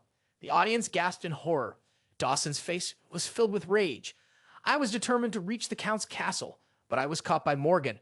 He recalled the words he had said. At that moment, Morgan had cruelly threatened him. "Either you go to my father's place now and keep quiet forever, or you keep your mouth shut and I will grant you some wealth." His gaze radiated a murderous intent that made others tremble in fear. Dawson bowed his head, his body still shaking, his hands clenched as if he was restraining something. "Choose." Suddenly, he raised the gold button embossed with the Count's emblem and said, "Here, this is the evidence." The gold button, engraved with a flower, sparkled in his hand. After seeing it, the whole audience jumped to their feet. An uproar of discussions erupted around. Is it real? But it is true that 2 years ago, Lord Dawson suddenly became a baron. Dawson held his face in pain and cried. Someone stepped forward to take the button and examine its authenticity. This gold button, it bears the emblem of the Count. Everyone in the audience rushed forward, competing to see, "Let us see, me too." The 3 of them, Lev and Eren and Lindsay, looked bewildered at the crowd, resembling a disturbed hive. Is this the meaning of burying deep and sealing tight? Count Louvre turned pale, falling to his knees on the ground, murmuring, No, it can't be." Argos was also taken aback by this situation. "Ha ha, quite a surprise." He turned to Eren, "But Pendragon, how did you know about this?" Eren thought for a moment. He knew about this from his previous life. He quietly recalled, "After you were captured, Sir Dawson came to visit to express his gratitude to you. He smiled. In my past life, you were the one who told me." Eren stepped towards the crumpled Count Louvre. He calmly looked down at him. "Everything is clear. Disappear, you fool." Count Louvre's body trembled. "I will not forgive him. He tried to stand up. He has committed so many crimes. Not only treason, but also the murder of nobles. I will not spare you." He shouted angrily, "The lives of commoners, how can they compare to the lives of nobles?" The Lord brandished his sword, pointing it at Eren, a purple aura emanating from his body. Protecting a criminal like him is nothing less than treason. At his words, the purple aura surged and shot straight towards Eren. As the purple aura surrounded him, Eren simply smiled calmly. His expression was composed. Then I have no choice but to fight against the Empire. Cal Louver did not expect him to say that. Eren looked directly at him. In this world, there is no place for a ruler who does not respect the lives of his subjects. Eren unleashed his dragon aura, his eyes shining with a sparkling golden light. Of course, including you. The dragon aura surged and completely overwhelmed Count Louver's purple aura. The dragon-shaped aura encircled him, causing him to turn pale with terror and cry out in fear. Eren drew his sword, the power of the white dragon manifesting. He swung the sword in his hand. The blue sword energy shot forward in an instant. The sword in the hand of Cal Louver was too weak to withstand a single blow and shattered into many pieces. He looked on in horror, tears streaming down his face. Eren retracted the power of the white dragon, looking down arrogantly at the helpless Count Louver who sat there. Then he walked past him, saying, "Your life is worthless." The knights of Count Louver held their swords, but no one dared to approach Eren. Argos had been quietly observing the scene all this time. Suddenly, he chased after Raven, praising, "Well said, young man." Eren's expression was serious. "You are the kind of person that I and this world need."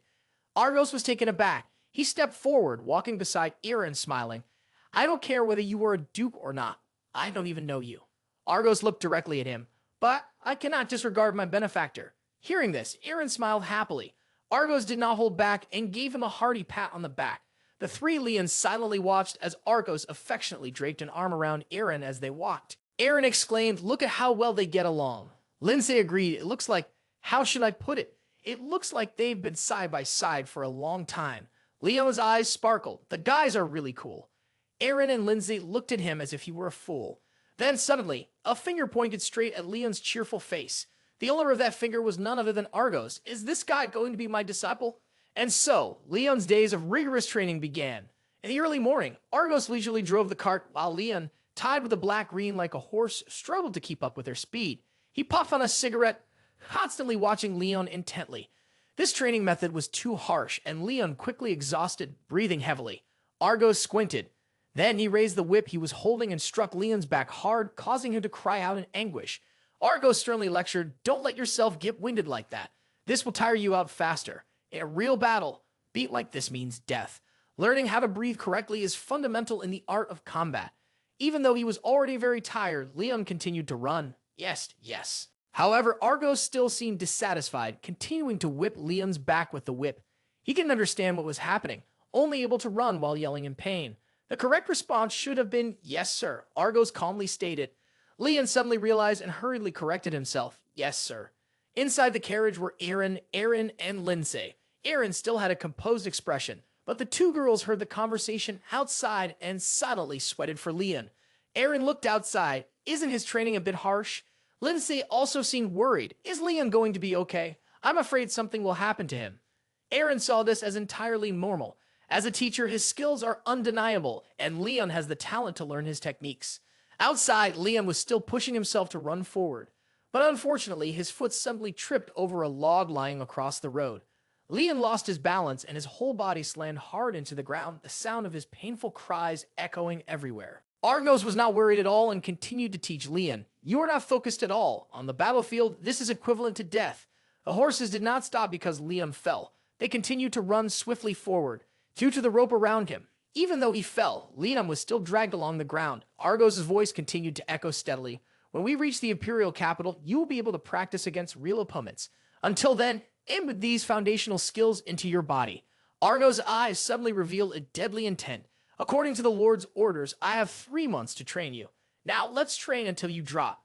Poor Leon, besides crying out, he did not dare to object a word. Yes, my lord." In the carriage, Eren and Lindsay turned to look at Eren simultaneously. Seeing him still calm, both girls thought in unison, "This is really too brutal." At the Pendragon territory, Luda's surprised voice rang out, "Ha!" She was completely taken aback by the news she just heard. "Is Eren involved in the death of the Count's illegitimate child, Morgan Louver?" Vincent sat in the chair, calmly pouring a glass of wine.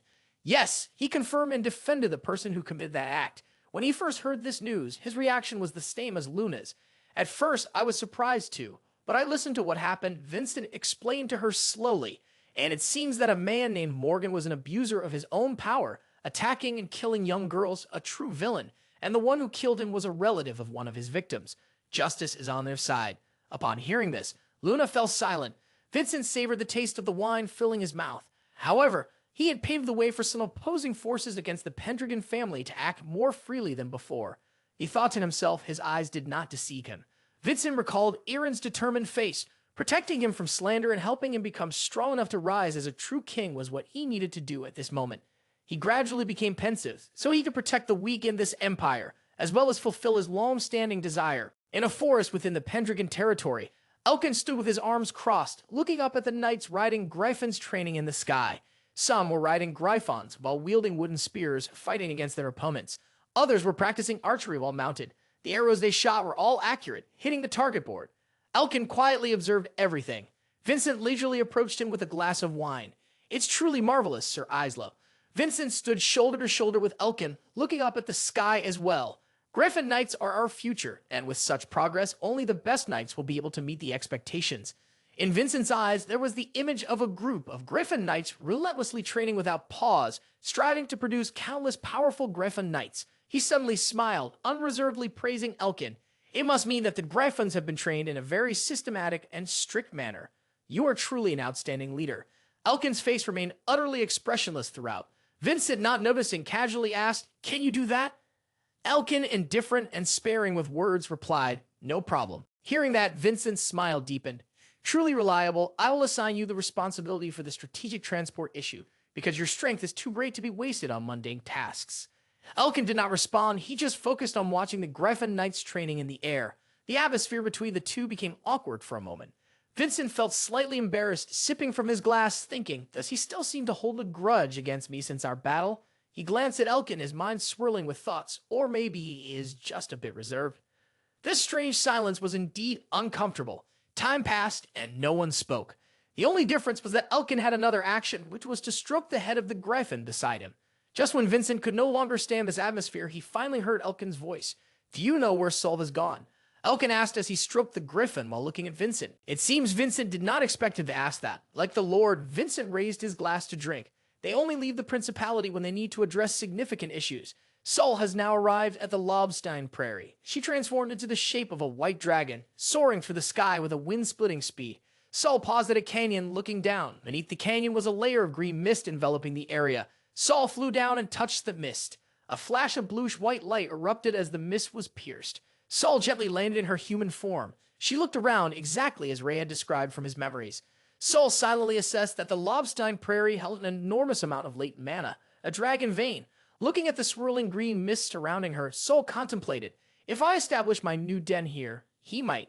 Suddenly, Sol seemed to sense something. She abruptly interrupted her train of thought and looked up. Above the canyon, another black dragon appeared. Sol was slightly astonished. Black dragon. It was the black dragon Emelholt. The whirlwind suddenly swirled, a strong purple aura emanating from the body of the black dragon. This aura enveloped Amelholt, and the silhouette of the black dragon gradually disappeared within that aura, until with a bang, dazzling rays of light flashed. In the sky, amidst the streams of purple aura, a pair of legs suddenly appeared. Soon after, Amelholt appeared in the form of a young man with black wings on his back. His expression was indifferent. "Why have you come here, a queen?" The two faced each other. On one side was a girl with white hair, pointed elf ears, and dragon wings, while on the other was a young man who seemed to belong to the same lineage, yet his appearance contrasted sharply with hers. The black wings rested on his body, and he had long hair that reached his shoulders. "Why are you here?" He looked at her with distant eyes. "Your Majesty." The white-haired girl replied gently.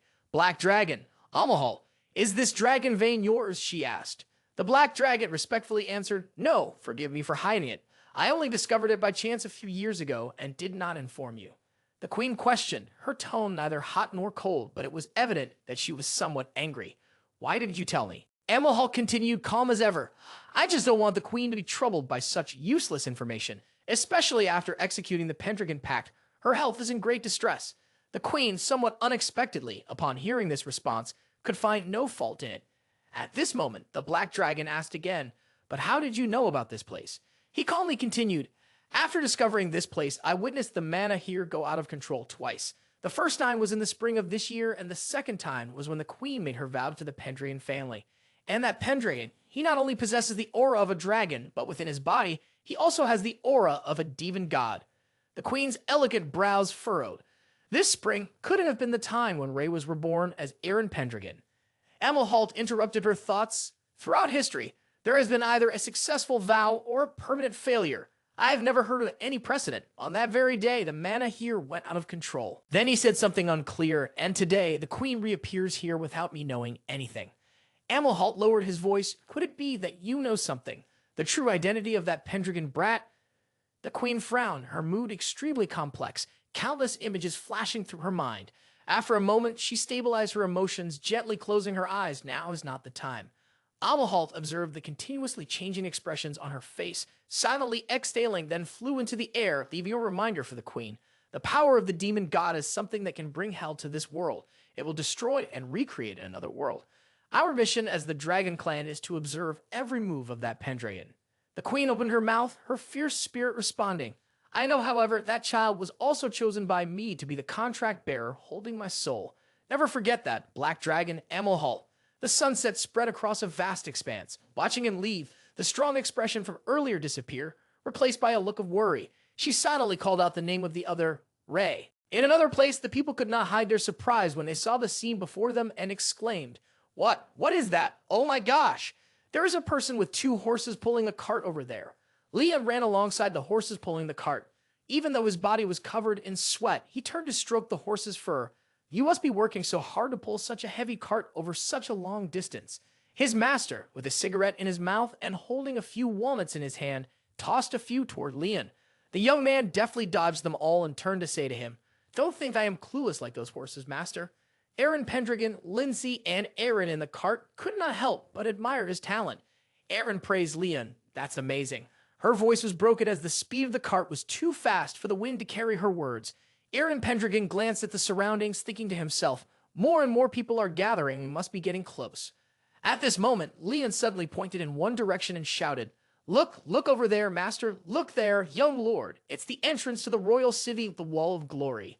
The 3 of them slowly got off the cart and looked at the scenery in front of them. Eren Pendragon couldn't help but be taken aback. These were the towering city walls standing before a river that was 5 miles wide, no, actually 10 miles. And on the bridge leading to the gate into the outskirts, there were countless people coming and going, looking like a swarm of ants. This was just the outskirts, but the population here might be equal to that of the Pendragon territory. In stark contrast to their joy and excitement, Argos, Leon's master, with a weary gaze, lit a cigarette and said, What's so joyful about this? It's just a congested place. Leon smiled at him. Master, don't worry. His attitude surprised him a bit. Leon pointed in a direction, because soon we will pass through that gate over there, the first gate. Eren Pendragon, Lindsay, and Eren then looked in the direction he pointed. The 3 were immediately taken aback. Eren exclaimed, Not a single person there. As the carriage neared the gate, someone suddenly shouted, Halt! Stop the carriage immediately.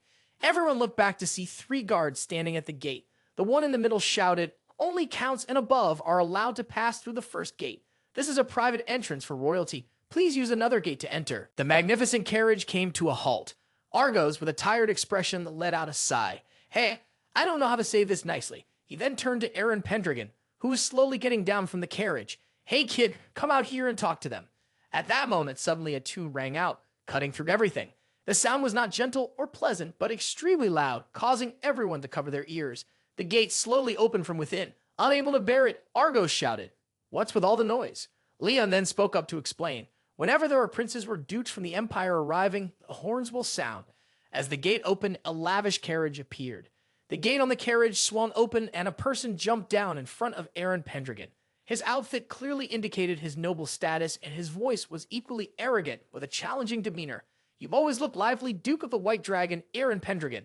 You're not one to be outdone responding in turn, and you're still the same, first hearing the voice before seeing the person, Prince Anne. Suddenly, a pair of legs in red high heels stepped down calling Eren. It was a girl with long hair tied in 2 pigtails, wearing a very demure black dress. She gently lifted her dress and greeted, It has been a long time since I last saw you.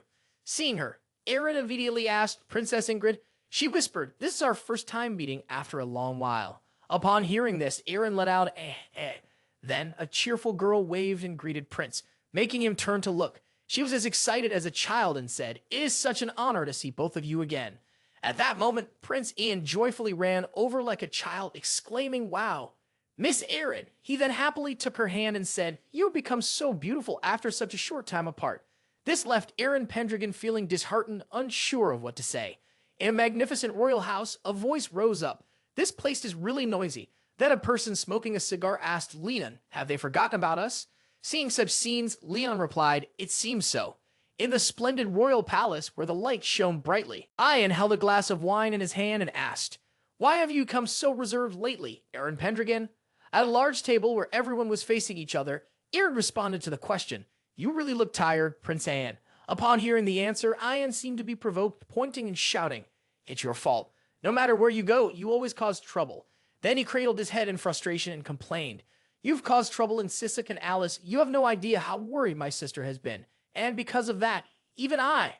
The girl beside him glanced shyly. With a serious expression, Eren Pendragon replied, "Duke, I'm just doing what needs to be done."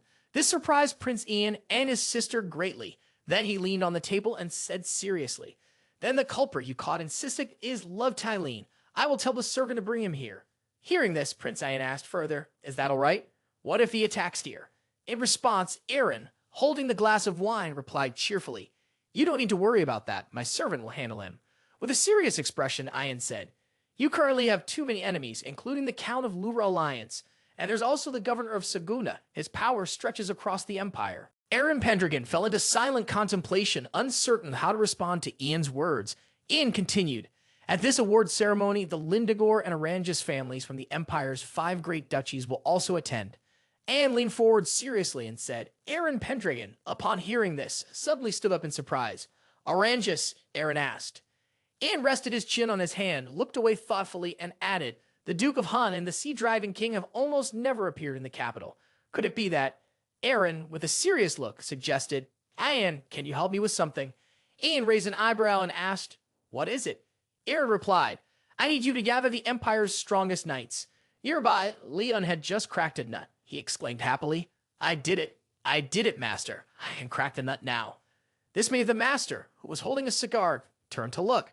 He brushed off his hands, handed another nut to Leon, and said, "This time, try cracking 3 at once." Hearing this, Leon flinched and asked, "What? What do you mean?" He remained calm as he turned to remember to finish it in 10 days. Leon was still frightened and replied, "Yes." Seeing him respond that way, the nearby servant thought, "That can't be a question, right?"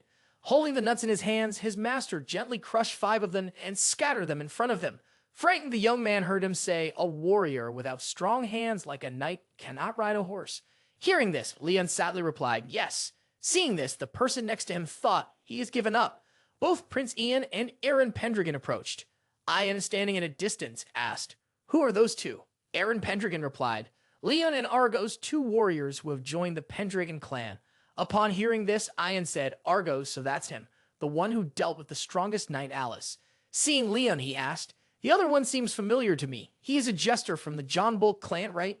Upon hearing this, Eren Pendragon frowned and said, "He is no longer a jester. He now belongs to the Pendragon clan, a warrior." Then he crossed his arms and continued speaking. Even though he is still an apprentice, Ian, standing next to him, looked on without knowing what to say. Leon was trying to crush 3 nuts with all his strength, while the 2 of them were still discussing him, despite the fact that he was still training for the upcoming battle. Ian sighed, pondered for a moment, and then said, "That is a high appraisal coming from you."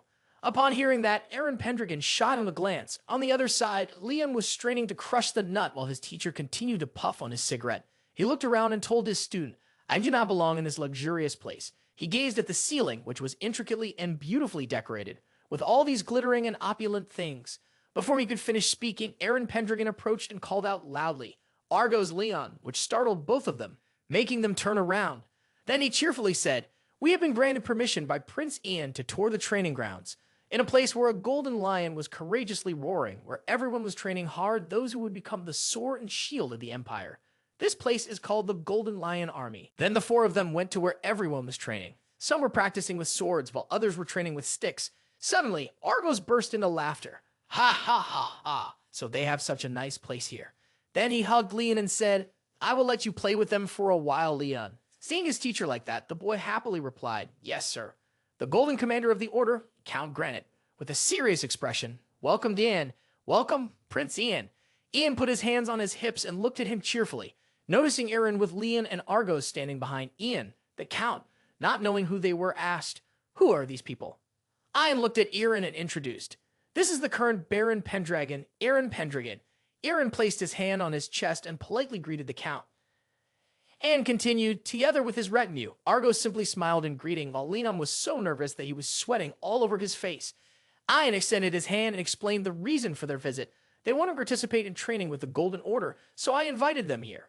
Hearing this, Count Granite responded, "I understand." Count Granite respectfully looked at them and smiled deeply, saying, "I will treat them wholeheartedly." In the training arena, as they stepped inside, what lay before them were soldiers diligently practicing, undeterred by hardships and difficulties. In the sky, there was even a battalion training on griffin mounts. Eren looked around while Ian casually put his hands in his pockets, showing little interest in the training. Count Granite walked ahead, calmly leading the two of them on a tour with his eyes closed. As Eren took in the scene before him, he thought, close combat. There were also archers aiming to shoot targets, alongside cavalry wielding spears and gallantly training on horseback. They were not only training on the ground, but also in the sky. Even Eren couldn't help but exclaim in admiration. There was even a battalion riding griffins. Eren pondered, observing the soldiers before him, and couldn't help but praise silently. These soldiers are receiving exceptional training. Ian, standing next to him, just smiled at him. He proudly looked at Eren and asked, "What do you think, Eren? The Golden Lion Division is truly the pride of our empire." Count Granite also added proudly, "All members come from noble lineages or are knights. We have carefully selected them to turn them into the most elite knights." Ian glanced at Eren and continued, "But the knights in front of us are just mediocre." Eren feigned disinterest and continued to focus on the soldiers' training, seemingly ignoring Ian's and Count Granite's words. Somewhere in the training arena, Leon was holding 3 acorns and trying to crush them. Levan spoke up and asked, "Sir." Levan looked up at Argos and curiously said, "Why are you and Mr. Eren just looking around?" Hearing Leon's question, Argos simply smiled at him and said, "This is quite an interesting place to find an opponent to play with." He closed his eyes and reminded Leon, "But don't crush those acorns anymore." Hearing his mentor's reminder, Leon replied blankly, "Oh yes, sir." Suddenly, something flew by like a bolt of lightning so quickly that Leon couldn't react. A soldier was thrown towards Leon and Argos. Fortunately, they both managed to dodge to the sides. The soldier grimaced in pain on the ground, while Leon stared wide-eyed at the soldier lying there. Someone approached from a distance and apologized, causing the 2 teachers to look back. He said, "Sorry, I might have been a bit rude." He politely sheathed his sword and continued, "For the new recruits, I might have been a bit harsh." Suddenly, he was surprised, his eyes wide open, mouth agape, looking as if he had seen someone familiar. "Huh?" Leon and Argos looked at him in confusion, not knowing what was wrong with him. He propped his chin with his hand and stepped closer to Leon, gazing intently at him and saying, "Your face reminds me of someone." His words caused Leon to become so anxious that he broke out in a cold sweat. He continued, his voice growing louder than before, "Because your face was so heavily made up before, I almost didn't recognize you." Hearing this, Leon was startled, his face paling. His expression caught Argos' attention. He became excited and said loudly, "Leon, you are the eldest son of the John Bolt family named Leon, right?" Although it was a question, he was already certain that the boy was indeed Leon. At this moment, Leon was so frightened that he couldn't utter a word. He was sweating all over, panicking, not knowing what to do. The soldiers nearby who were training began to whisper, "The John Bolt family, those clowns?" He shrugged and looked at you, continuing to mock. "I have seen you perform at the royal palace once." He detailed how Leon was performing on stage. You twisted into a ball and rolled around the stage.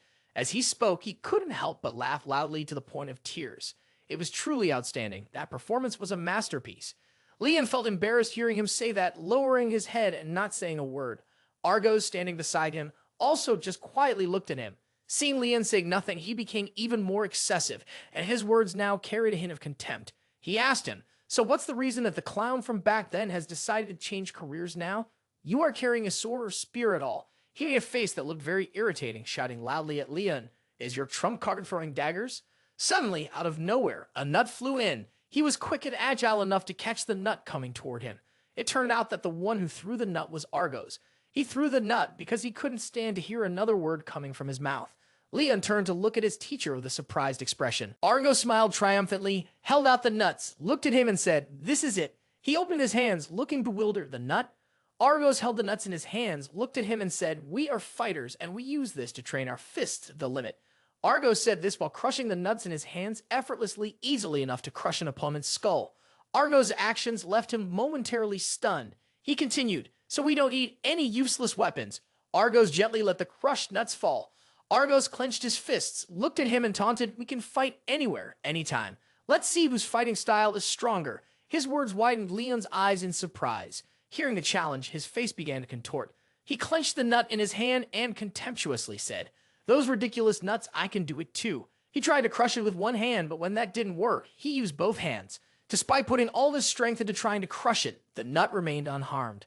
Argos looked at him in frustration as he struggled with all his might, while Leon stood by, watching him seriously. After a while, Argos waved his hand and called Leon. Leon. Seeing his teacher calling him, Leon was a bit surprised. Realizing it was time for him to show his skills, Leon seriously held the nut in his hand. He gently crushed the nut with ease. Everyone was amazed to see him crush the nut so easily. Argos placed his hand on his forehead, proud of his student, while he was sweating in fear. Argos smiled smugly at him and said, 3 months, no, 1 month is more than enough for him to defeat you if taught by me." Hearing the provocation, he became furious and rushed towards Argos. He drew his sword while shouting loudly, "You bastard." Argos quickly blocked his hand that was about to draw the sword. Argos swiftly raised his hand in front of him. At this moment, he was controlled by Argos and was in a passive position. He looked at him and kindly reminded him, "Don't be messy, you little bug."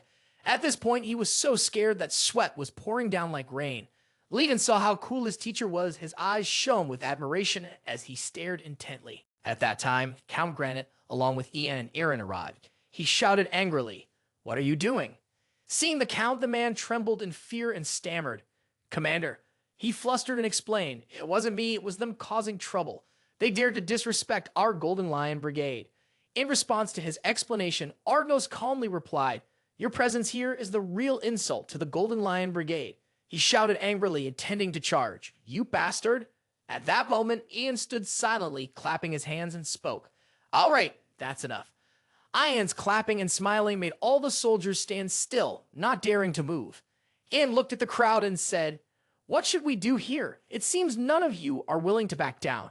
Ian proposed a solution. "Then how about the two leaders here face off against each other to see who was right?" Ian's statement surprised Eren and Count Granite, causing them to turn and look back. A soldier stammered. Then, with Prince Ian as the witness, he gave the signal. The duel between the captain of the Golden Lion Brigade, Count Granite, and his opponent, the representative of Duke Pendragon, Eren Pendragon. "Both sides are ready." The soldier shouted loudly, "It will begin right now." The Count said, "Once the sword is drawn, it doesn't matter whether you are a peasant or a monarch. The only thing that matters is to kill or be killed." With a sharp gaze, the Count affirmed, "I will make sure you never forget that." As soon as he entered the stance, his aura erupted. An overwhelming presence spread throughout the training ground. Levin shivered, thinking to himself, he is very strong, even stronger than Morgan. Argos, intrigued, chuckled softly. "You noticed that too." He bowed his head and replied, "Yes." Ian observed carefully, thinking, he must be at least 5 times stronger than me, much more skilled and experienced. He pondered, "Brother." Ian recalled the scene earlier when he was with his sister and Eren at the castle. Ingrid looked at Eren with fascination. She asked, "Why do you think Eren has changed so much compared to before?" He pondered. Ian continued to wonder, "Now, what will you do?" He stood firm against that overwhelming aura. Eren drew his sword and said, "Then I will take this seriously too." The Count stepped forward. He thrust a sword sharply ahead. Eren narrowly dodged, thinking to himself, "He's too fast." The Count assumed his stance again and continued his thrusting attacks. He attacked continuously, and Eren had to dodge with great difficulty. Leon was astonished, thinking, is the young master being pushed back? Argos analyzed, "It's not just ordinary agility, it's incredibly fast." The boy stared blankly and said, "Ha?" Ian smirked. "He has no preparatory actions or unnecessary movements. It's purely swordsmanship." He understood well that when faced with it directly, it looked no different than a quick thrust. The attack power was immense, but the captain had trained that royal swordsmanship to its ultimate limit. Eren managed to avoid the next blow.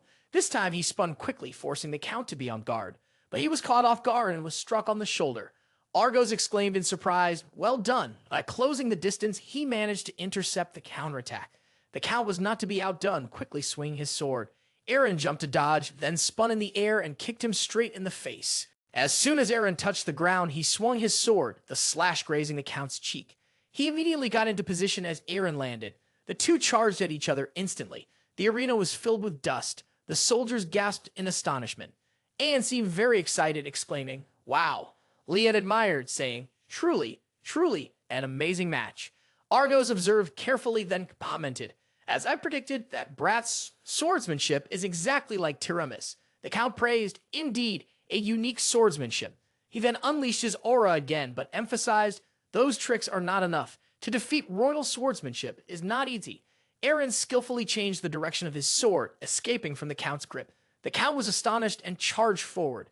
Everyone was shocked by this situation. He quickly pulled back. The Count regained his composure and looked at Eren. Leon was filled with question marks, not understanding what had just happened. Argos was intrigued and exclaimed. The Count frowned and asked, What just happened?" Eren smiled triumphantly and said, "The way to hold the sword has changed." Argos commented with interest. "It seems that everything will be different from now on." Eren's aura surged powerfully. Eren and the Count faced each other, their auras exploding. The Count tensed and exclaimed, What just happened?" The pressure from him suddenly changed. Argos laughed with delight and said, "Somehow, the situation has changed, hasn't it?" Anne was surprised and wondered, just now, could it be? A moment of silence before the clash. Both rushed at each other fiercely. Eren gently pushed the other aside, causing the Count to be knocked down. Without waiting like before, he swung his elbow forcefully into him. This time, the Count fell flat. The Count's soldiers panicked and cried out, "Team Captain!" The Count hurriedly got up. Eren's aura was indeed powerful. He opened his eyes wide in astonishment, then increased the pressure of his own aura.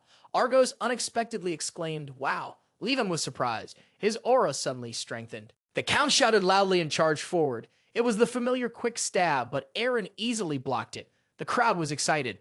"What a fierce attack! Go ahead, Captain." Ian stared wide-eyed, unable to take his eyes off the fight. The Count continued to attack, but he was extremely bewildered. "No, is there any chance to hurt him, even just a little?" Eren was defending solidly. Ian feared and thought to himself, "This feeling is so similar to what I sense with Luce." Argos remarked with interest, "That's a technique characteristic of the South, used to transfer force elsewhere. I never expected him to use it this way." Eren fought while recalling the brief time he spent with Isla. He remembered the scenes of them happily training and realized he had learned many techniques. The two swords clashed strongly.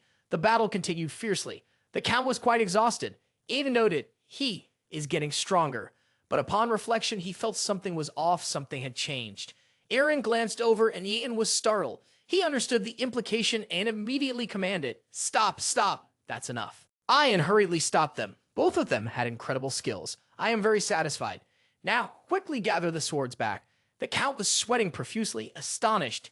Eren extended his hand and said, "I underestimated you." He gasped, regained his composure, and smiled with relief. They shook hands amicably. Argos was proud. "Our master is indeed very different." Leon asked, "Yes, what do you mean?" Argos explained, "He understands the principles of a duel very well." Ian observed Eren, thinking to himself, "He has maintained the captain's pride." He said, "Somehow it feels like you have changed a lot in a different way." Eren replied, "A lot has happened." He continued to make conversation. "After all this, Captain," he expressed his respect. "The strength of the Night Brigade led by you truly impresses me, so I hope you will allow us to stay here for further training." Eren emphasized, especially for Leon, this place will be the most suitable environment for his development. The Count agreed. "I understand now." He ordered you all practice according to their wishes. The soldiers replied, "Yes, Commander." The one who had clashed with them before was red-eyed but could do nothing. Looking into the distance, Eren seemed to hear a voice. "Remember this, our forces will grow stronger than ever. One day we'll charge into the battle awaiting us ahead." At the city gate, the sound of drums echoed. The guards were terrified, and one asked, "Over there is." A luxurious carriage entered, and behind it was one of the most powerful leaders of the Empire, Count Roxon. Next was Count Serad, who had a very close relationship with the Pendragon family. Not to mention the most prominent trading city of the Empire, the governor of Luce, Count Segunda. The guards were gossiping. This year's title ceremony has many high-ranking officials. The drummers must be exhausted. Then the next sound startled them. Everyone gaped, not just drums, but also trumpets. It must be a duke or someone of higher status arriving. The majestic dragon emblem appeared. The guards gaped in astonishment, staring intently. That was the flag of the Sea Dragon King, the leader of the 5 great dukes, the one who completely rules the south. This character is Duperangus. Eren was still diligently training. He smirked slyly. Carter rushed in, shouting energetically. His opponent was Isla. He effortlessly deflected the blows, dodging skillfully. Carter yelled, "If you're so good, then stop dodging." Isla spun the staff, one end of the weapon blocking under Carter's feet. He knocked the boy down. Carter was annoyed, quickly regaining his balance. He launched a sharp kick, Take this. Isla was startled and quickly counterattacked. Their match was quite a spectacle. 2 nearby were guessing. I don't know why, but I feel like he's sulking. He was given another task, so he couldn't go with the Lord. They say it's training, but he's just venting his anger right now. While they were happily chatting, a large log came crashing down, landing right between the two small heads. Asla glared angrily. He was the culprit of that failed assassination. He had shattered Carter's weapon and thrown it away. The two trembled, exclaiming, "How terrifying." The middle-aged man said, "But they are really impressive, right? They are on another level, so their training methods are also on another level." The mustache man laughed teasingly. "Our knights have leveled up. They are really good. I haven't trained in a long time, so I think I'll go for another round." The red-haired girl mocked, "What do you have the energy for another round?" The middle-aged man was shocked. "Hey, don't tease him." Ron commented, "Since Luz arrived, they have become much stronger." The elder laughed. "Kuhihi, Isla has technique, Carta has strength. It's like they were born to be each other's perfect rivals, right?" He replied, "Absolutely perfect." Ron asked, "Oh, by the way, is there any news yet, Cradle?" He reported, "That mage has infiltrated the territory of the Pendragon family." Hearing this, they were all very surprised. Cradle sat down and drew a diagram. Last time, he broke through the barrier, so this time I prepared a double trap. That's how I was able to spot him earlier. Ron continued to ask, "You mean the warlock who brainwashed the centaurs, right?" He said, "I don't even know if it's the same person this time." Cradle speculated, "The guy appeared near the tomb. Then a large number of undead showed up in Sisek. Is there a connection between them? What genius mind is behind the assassination of the prince and Duke Engris?" Ron pondered, "There's no way to know what they will do next." He was worried, and there are only 10 days left until the title-granting ceremony. Luna was restless. Eren. A loud voice called, "Hey, Leon, look, there's Argos too."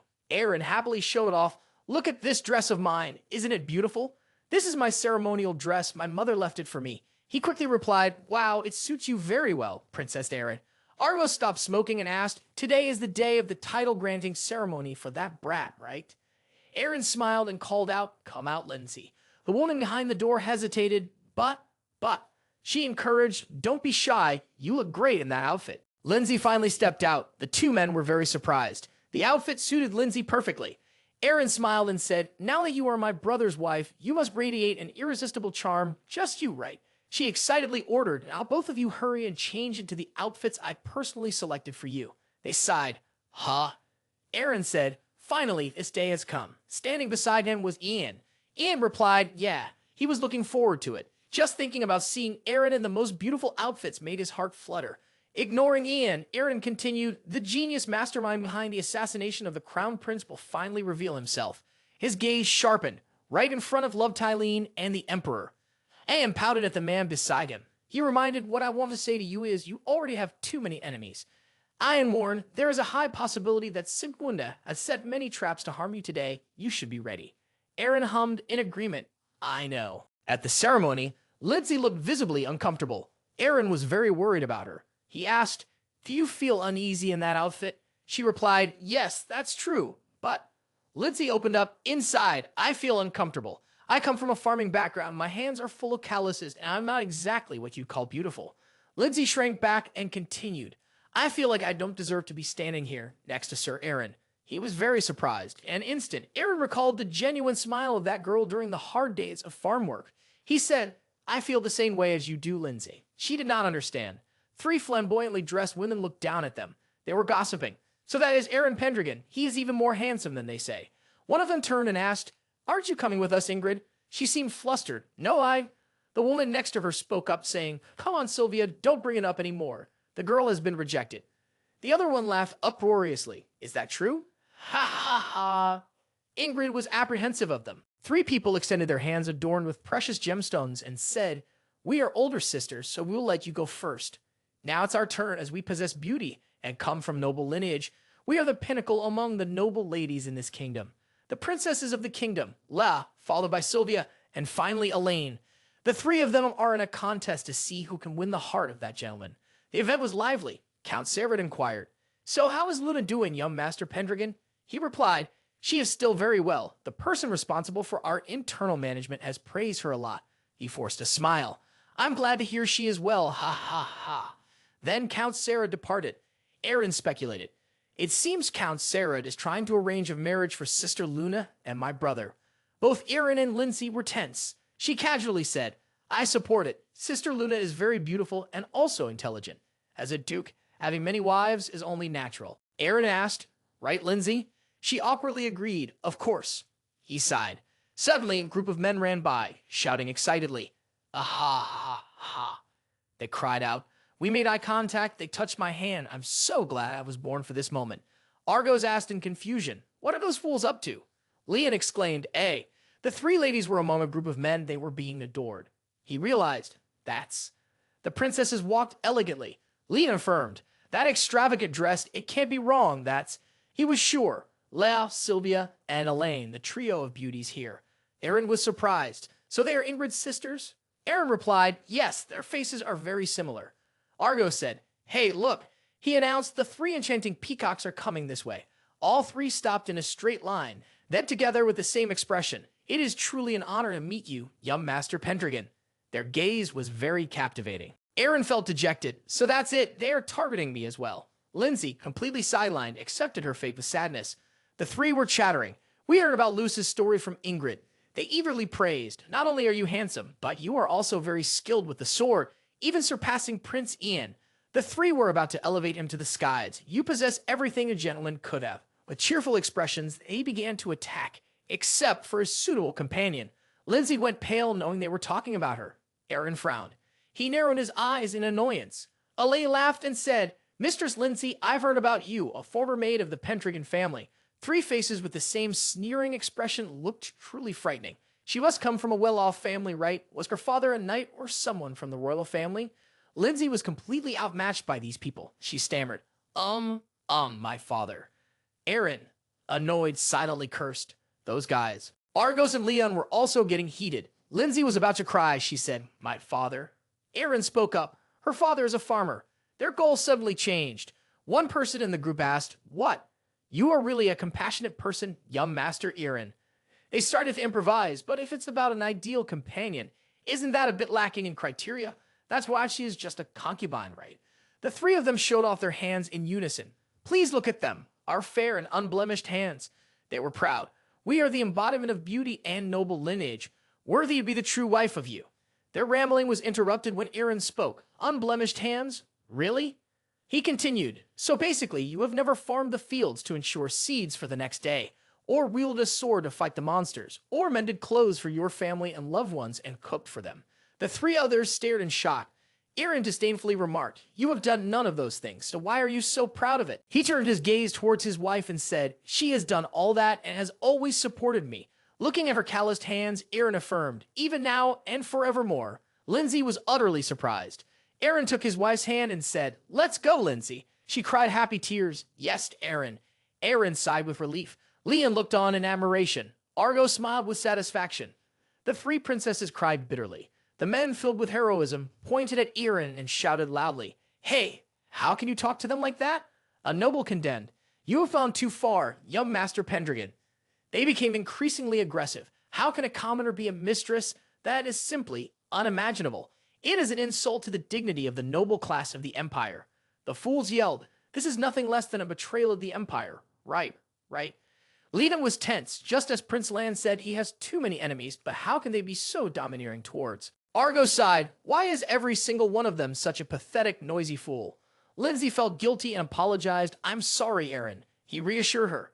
It's okay. Don't pay attention to them. Let's go. A character appeared, laughing loudly. Everyone. What a lively scene. Everyone froze. The person approached. His presence made everyone look up. The trembling nobleman murmured, that's. Leon and Argos stared at him in disbelief. Eren seethed, the Sea Dragon King. He was a man of considerable influence, Duperanges. He laughed and said, we are all under the protection of the Emperor, so, with a formidable gaze, Duperanges demanded, raise your swords. Most were quaking in fear at his authority. Duperanges spoke to the foolish men, let him do as he wishes here, so this is not a place for you to interfere. He stepped closer and continued, every family in this kingdom is subject to the Emperor's commands. Nobles like you should know your place. They trembled, and everyone quietly left. Eren faced the Duke, his brow furrowed in distaste. The man kept a cheerful smile.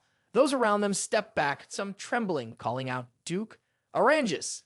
They murmured, Currently, he has entrusted all southern affairs to his eldest son, Arrigo, and hardly shows his face outside.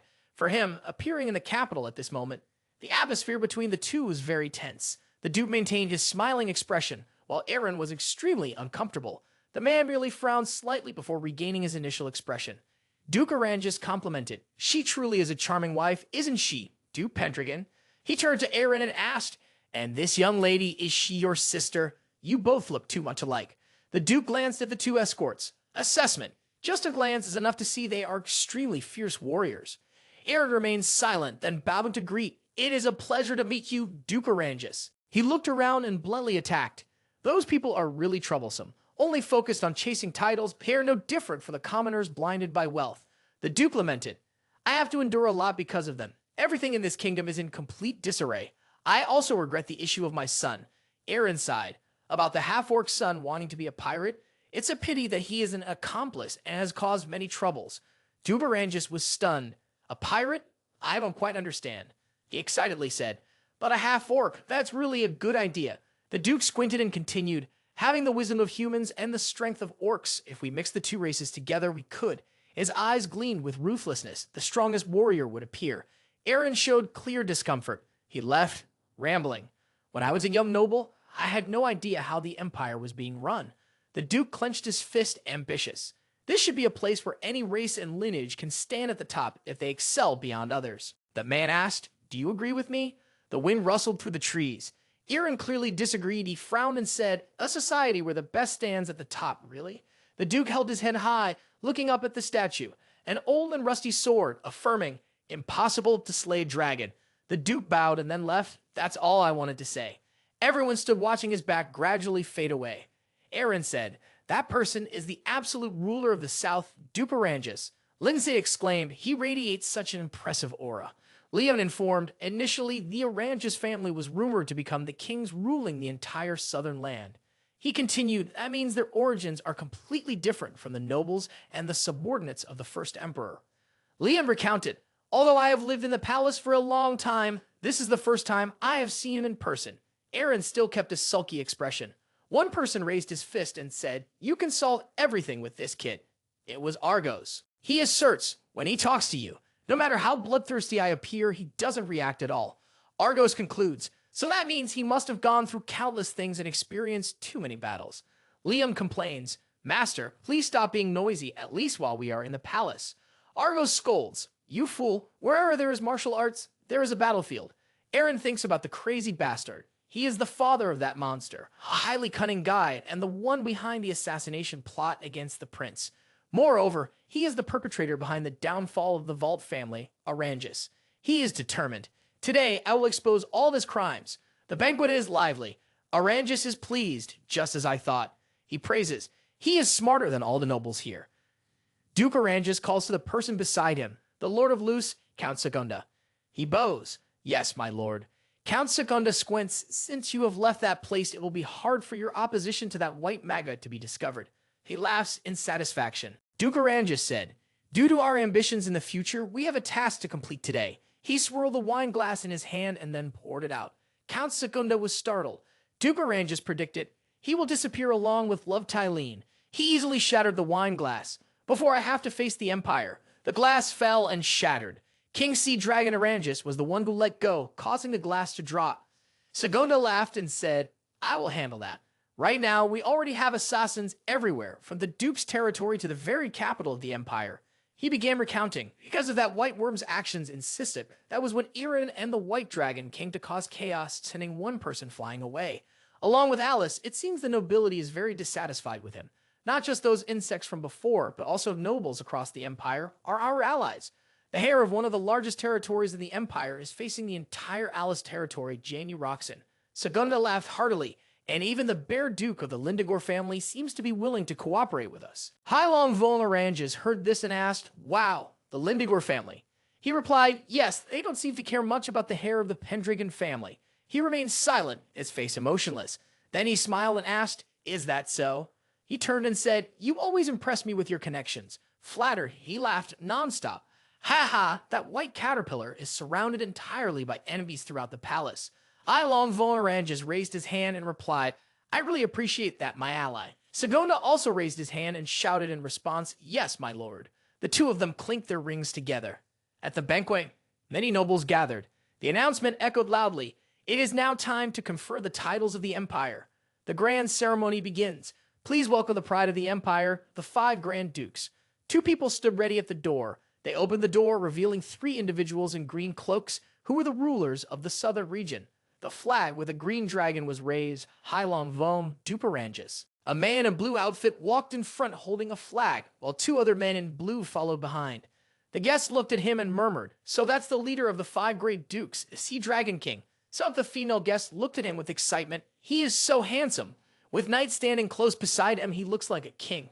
Following him was the blood of the Empire, blessed by the angels. To Blindigor Duchy, a man in a green cloak walked by, looking very large. The guests were startled upon seeing him. He is so tall, like a bear. Some even wondered, what does it mean to be blessed by the angels? The guest next to them explained, it is said that they have the ability to fulfill wishes. Hearing this, the girl next to her replied, for hundreds of years they had never failed on the battlefield, and the head of their family lived a very long life. And now it was the one who had led the elite last year, Leon, who walked in with a joyful face.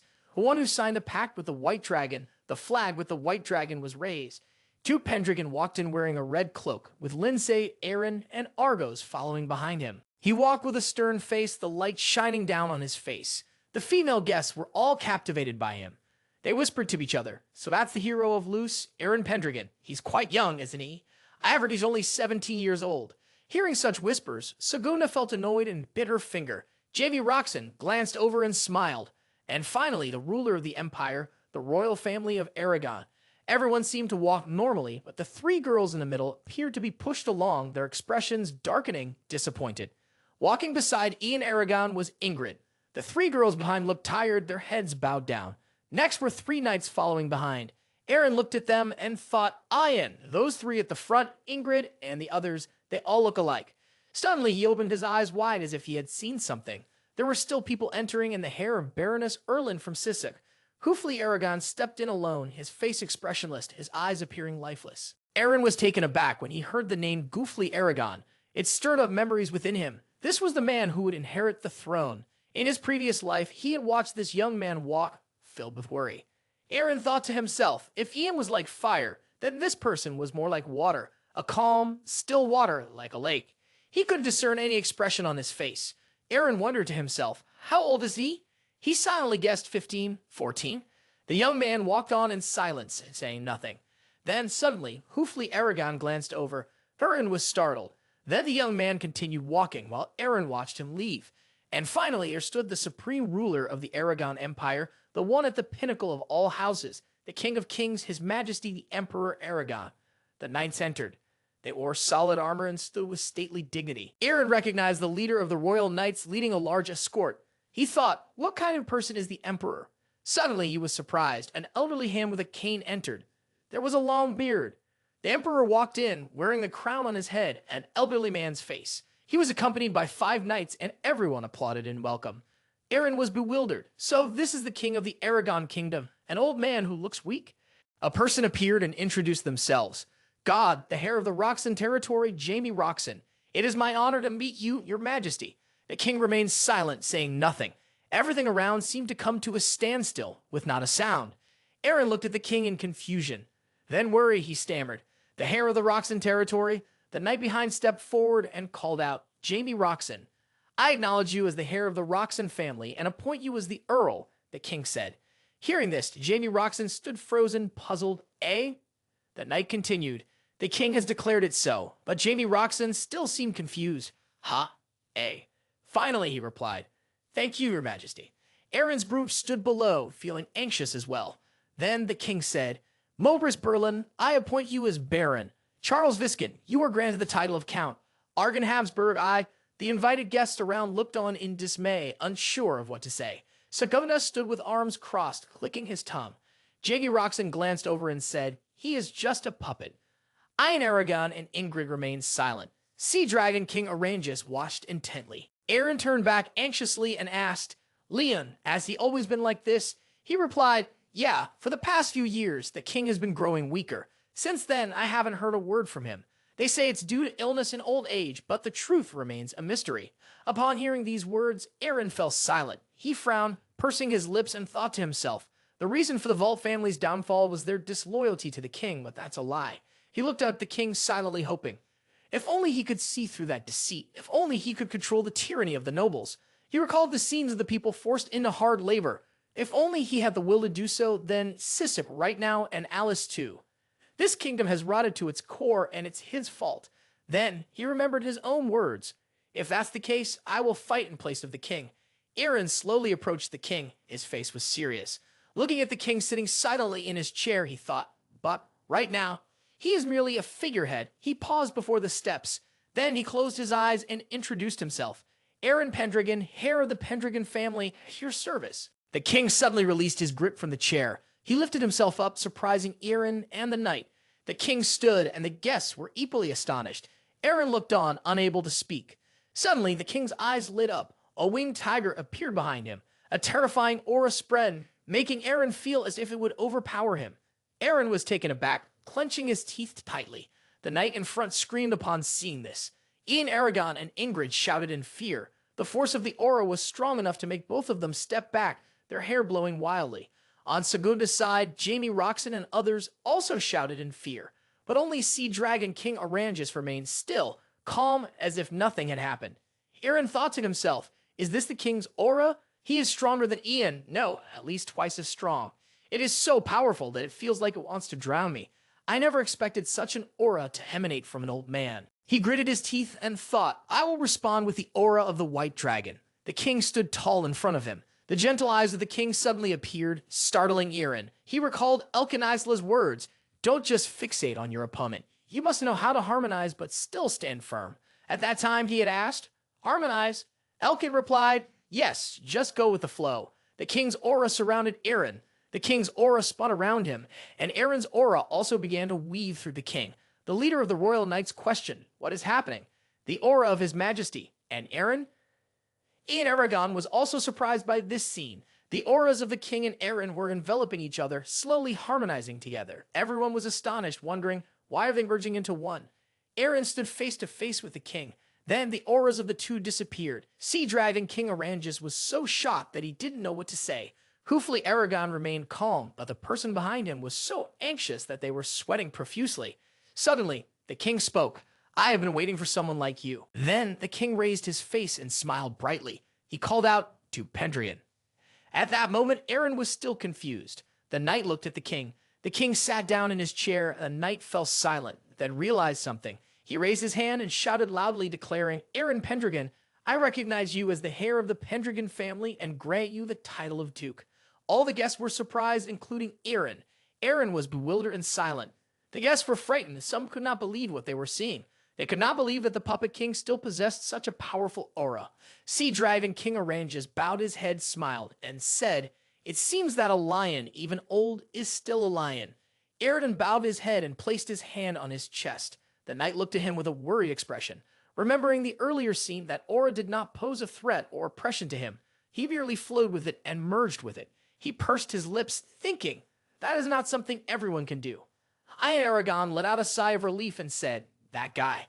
Ingrid, standing next to him, looked confused. The Sea Dragon King Oranges watched him step down, thinking to himself, Eren Pendragon is someone we must be cautious of.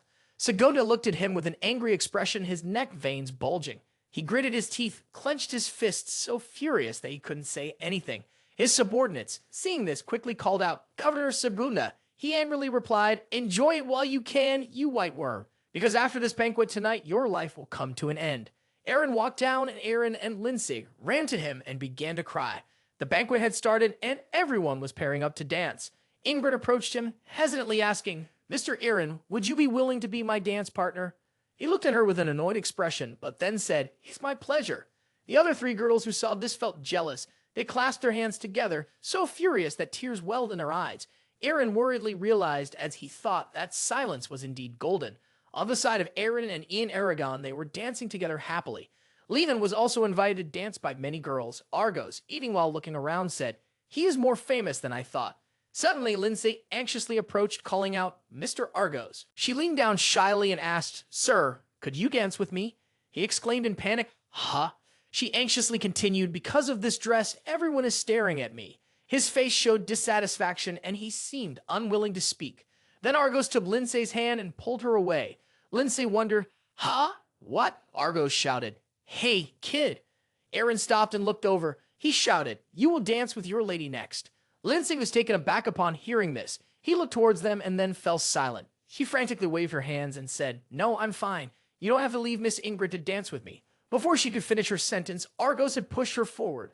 Lindsay gasped and shouted, "Ah!" That he pointed at Lindsay and said, "You are the wife of this kid, so kid, behave properly." Her face turned bright red. Both Eren and Lindsay were silent. Then he looked at her and smiled. She hesitated, looked up, then raised her hand and asked, "Sir Eren, could you dance with me for a song?" He lowered his head, took Lindsay's hand, and replied, "It is my honor." The two held hands and blended into the music. Argos held a glass of wine and looked at them, appearing reassured.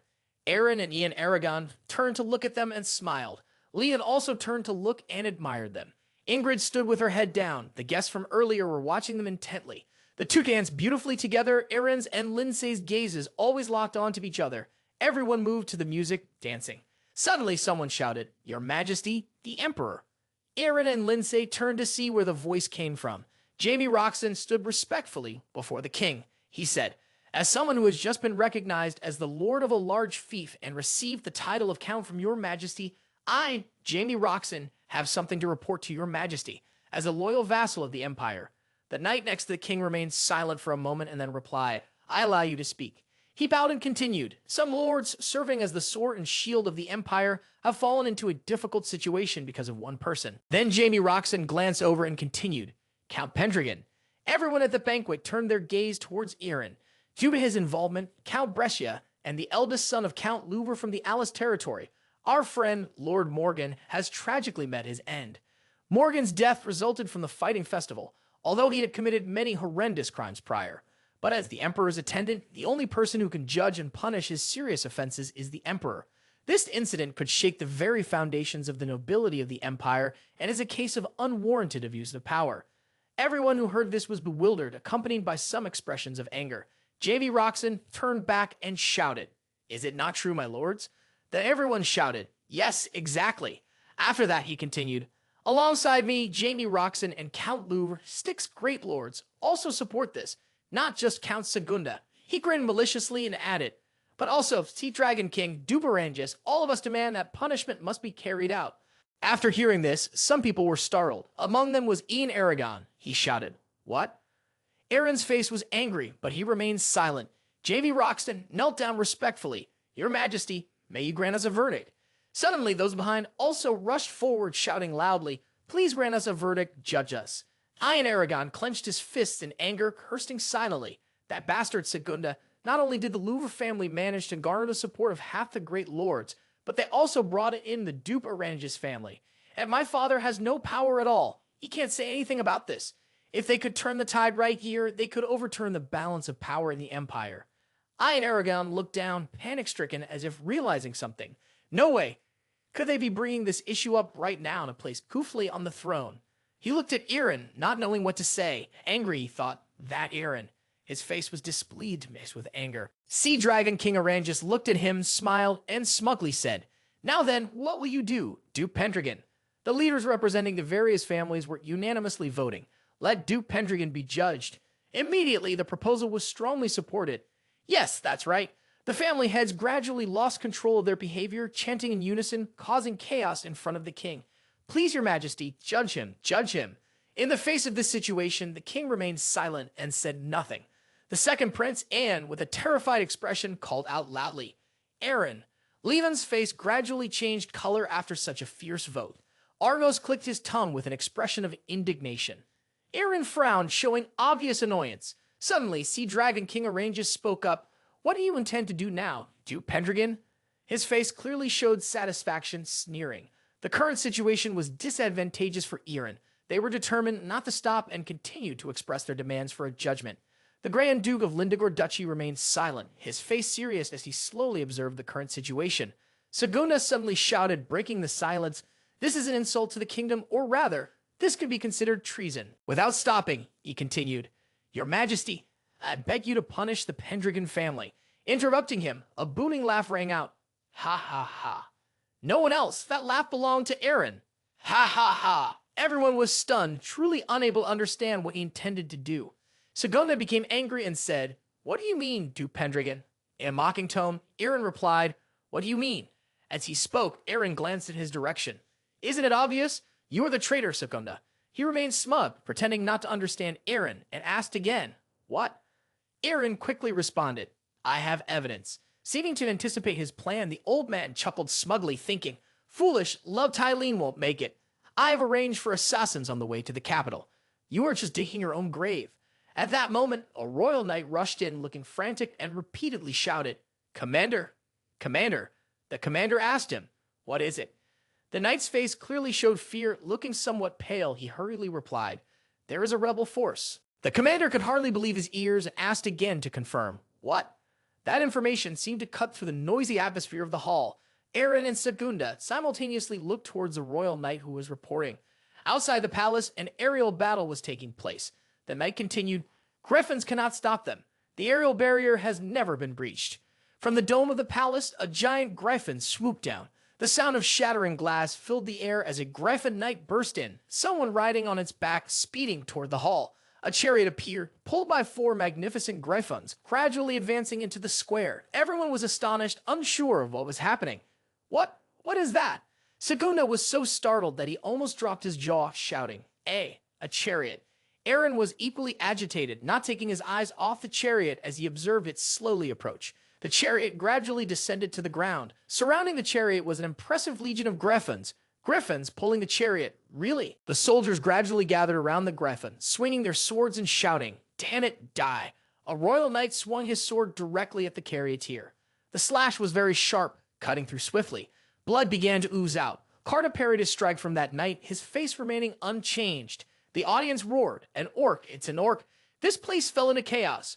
Karta said, "Oh, humanity, what a warm welcome you have given me." Karta's face clearly showed delight in stark contrast to the expression of the one who had just taken a slash. He used his other hand to grab the knight's head and said, "Well then, I must return the favor."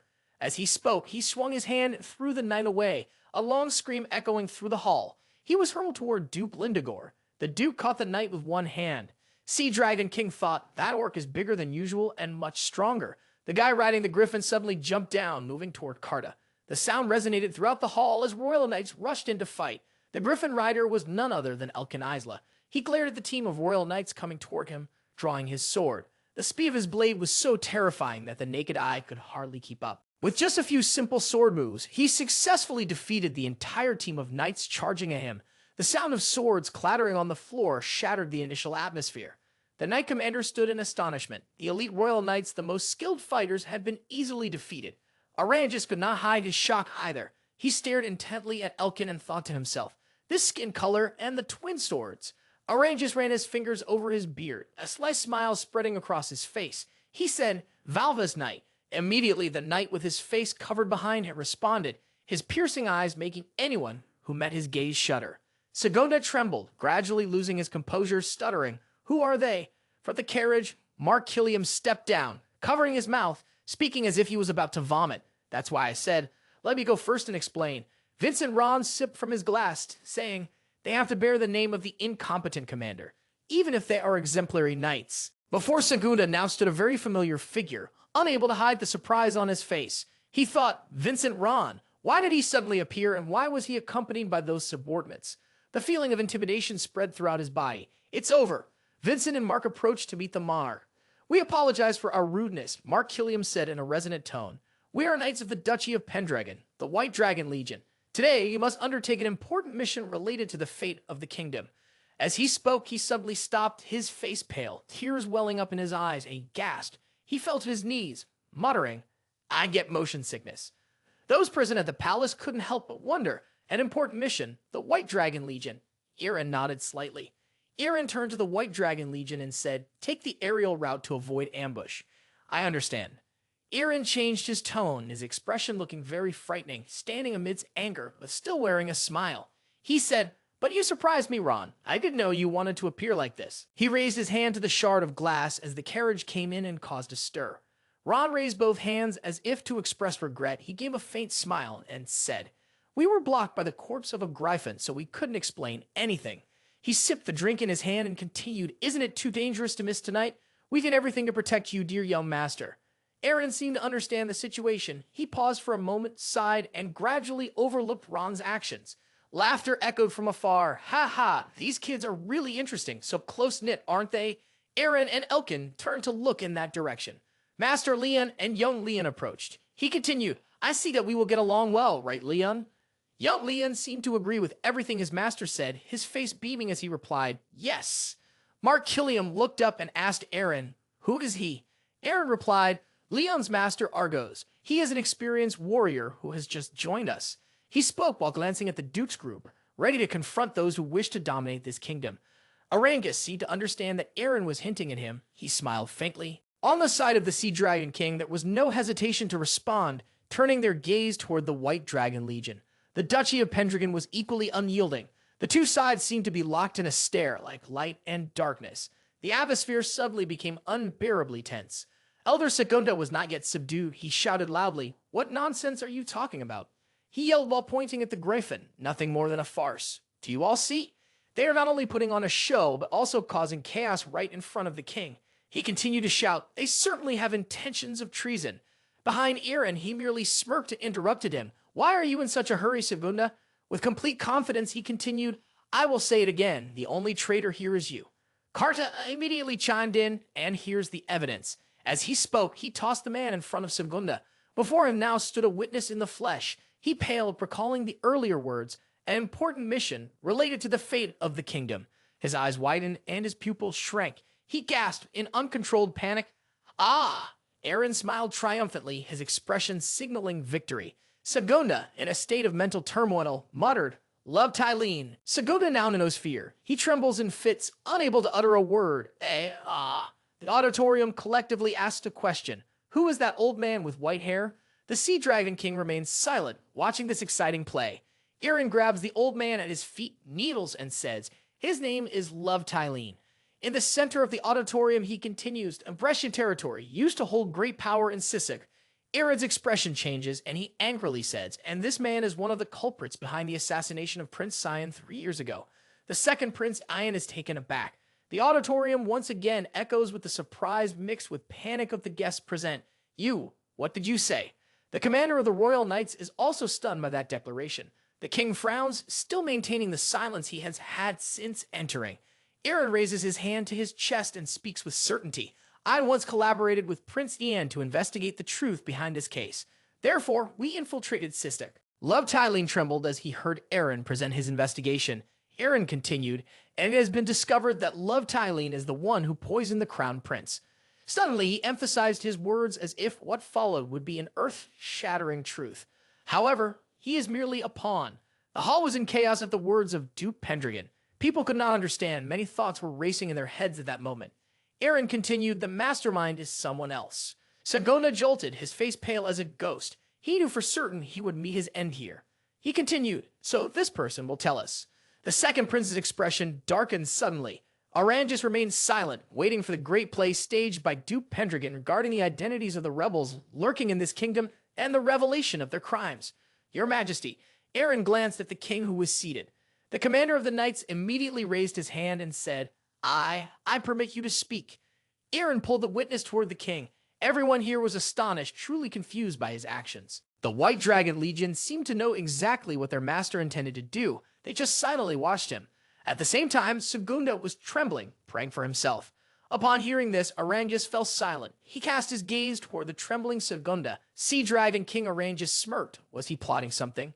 Suddenly, the ring on his finger began to glow. Simultaneously, Segunda's ring also shone brightly. A mysterious purple energy connected the two rings, and Segunda calmed down a bit. Just a few seconds after seeing that mysterious flow, he immediately went insane. Segunda let out ear-piercing screams. He rushed towards Eren, who was standing there out of control. Everyone was in a state of panic without exception. Eren did not understand what was happening and exclaimed, "Huh?" The bastard Segunda drew a sword from his cloak and darted towards him, moving too quickly. Lindsay panicked, tears welling in her eyes, calling out to him, "Lord Eren." Fortunately, he reacted in time, using his elbow to strike the man's hand, causing a sharp sword to fall from his grasp. Segonda's hand was shattered. Eren glared at him. This bastard was not giving up. He opened his mouth wide and charged toward the witness, Baltai. From the very beginning, he had targeted this scapegoat.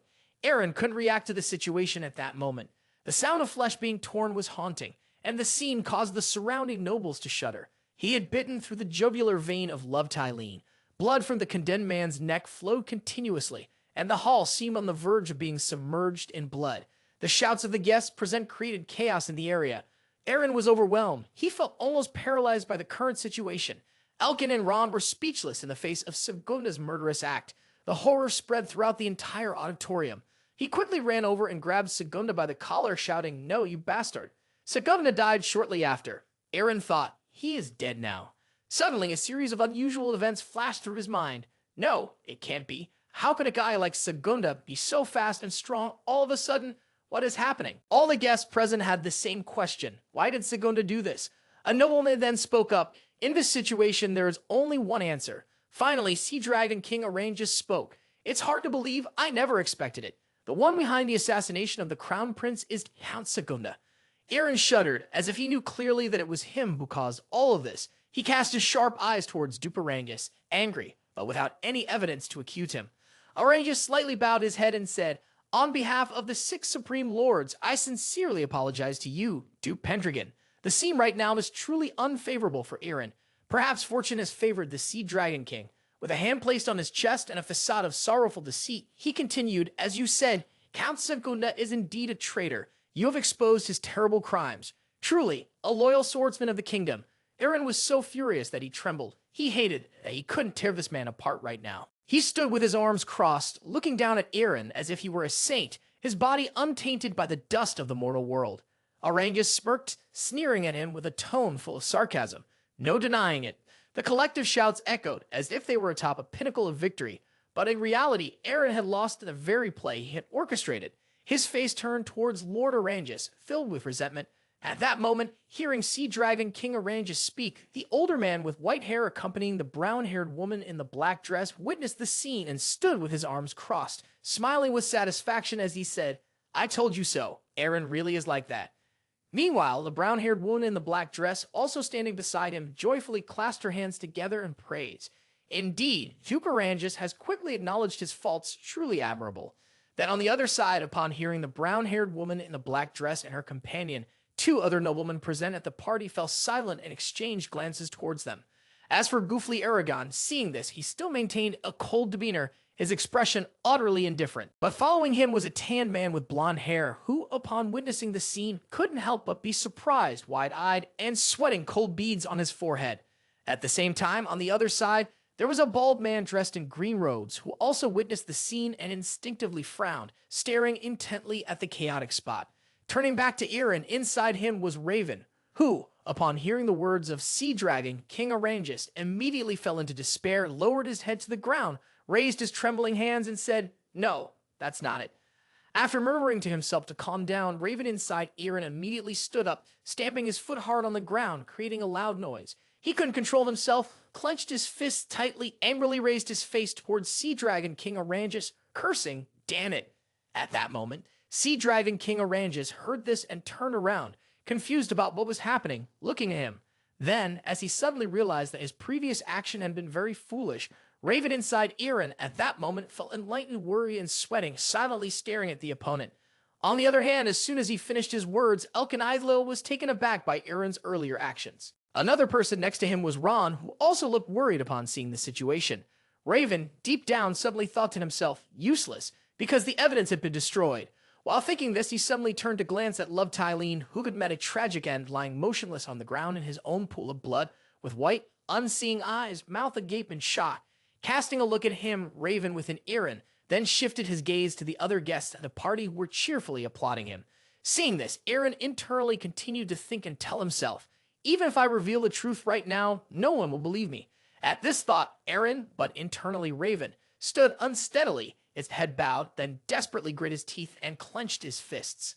After witnessing everything, the blonde bearded guard standing next to the king on the raised platform immediately raised his hand to signal and shouted, "The banquet tonight ends here, you may all go." Upon hearing the guard's announcement, everyone, including dukes, ladies, and noble young ladies, put their arms around their friends and walked away. In that crowd, there was also an elderly man with white hair and a woman with brown hair wearing a black dress, who were animatedly chatting with each other while walking out together.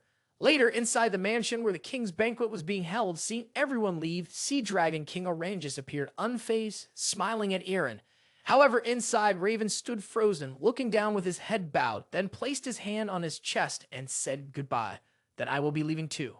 Upon finishing his words, Sea Dragon King Orangus immediately displayed a feigned expression, continued to smile with his eyes closed, placing his hand on his chest and said, I hope we will meet again someday. Upon hearing his insincere words, Raven inside Eren quietly responded, Oh, of course, see you.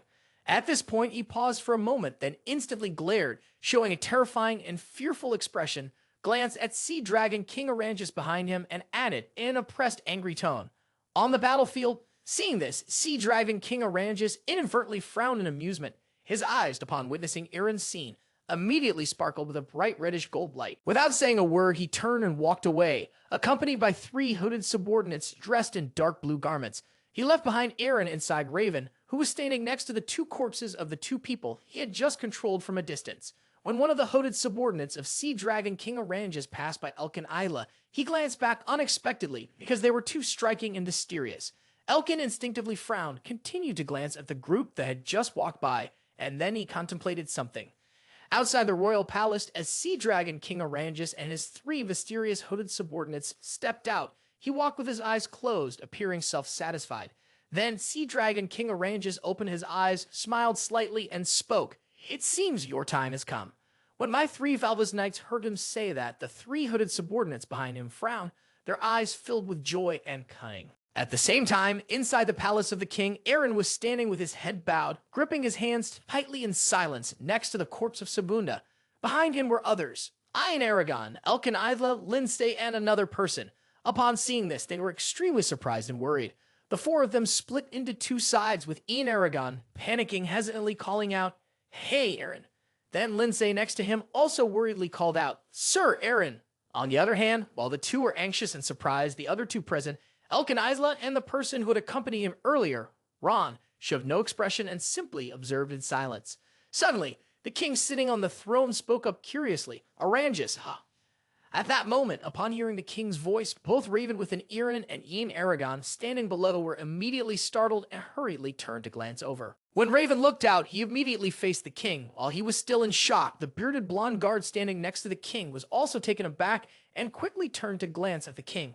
Seeing this, the king, with a sullen face and a beard covering his mouth, continued to sit on the throne, hesitantly speaking to Pendragon. As soon as the king finished speaking, a small meeting broke out at a tea table amidst the vast architecture of the royal palace. At that moment, Ian Aragon, who also had a seat there, hesitantly glanced and then began recounting. The monster I fought at Luce, that damned pirate. He is related to Orangus. Upon saying this, he recalled the scene of a terrifying barbaric pirate smiling and pointing a sword at him. Hearing Ian Aragon's words, the bearded blonde guard next to the king unexpectedly hesitated and asked, So who orchestrated the poisoning of the prince?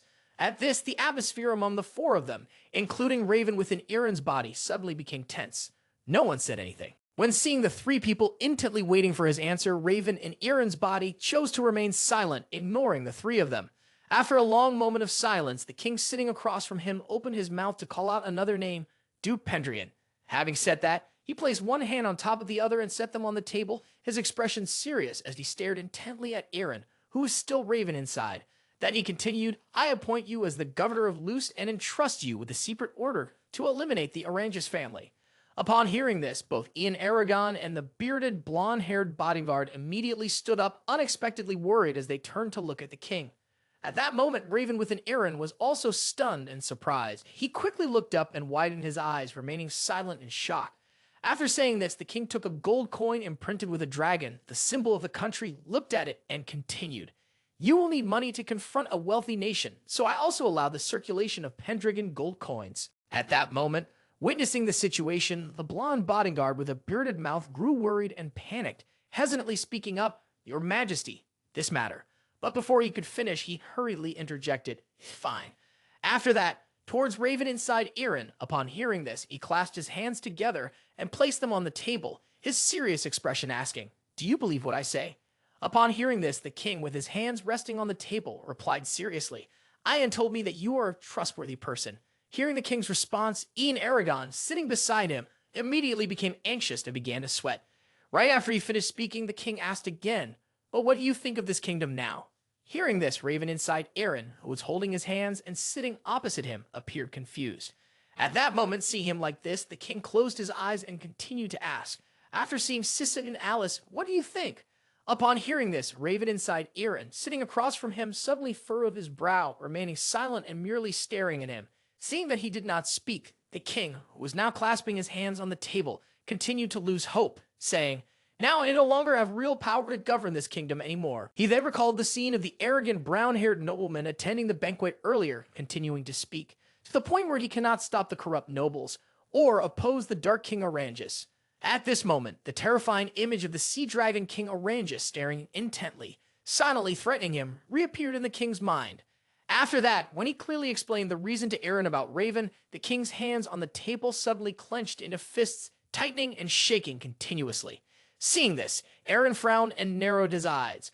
At the same time, seated on another side of the king, Ayan Aragon also noticed this and immediately showed concern, calling out, "Your Majesty." Returning to the king after finishing his words, he continued to reminisce about the earlier events at the banquet, recounting, "During the coronation ceremony, I unleashed all the royal aura I possessed, yet you still." At this point, the image of Eren appeared in the king's mind, but inside it was Raven, who had shown no sign of fear towards his royal aura, calmly accepting it with closed eyes.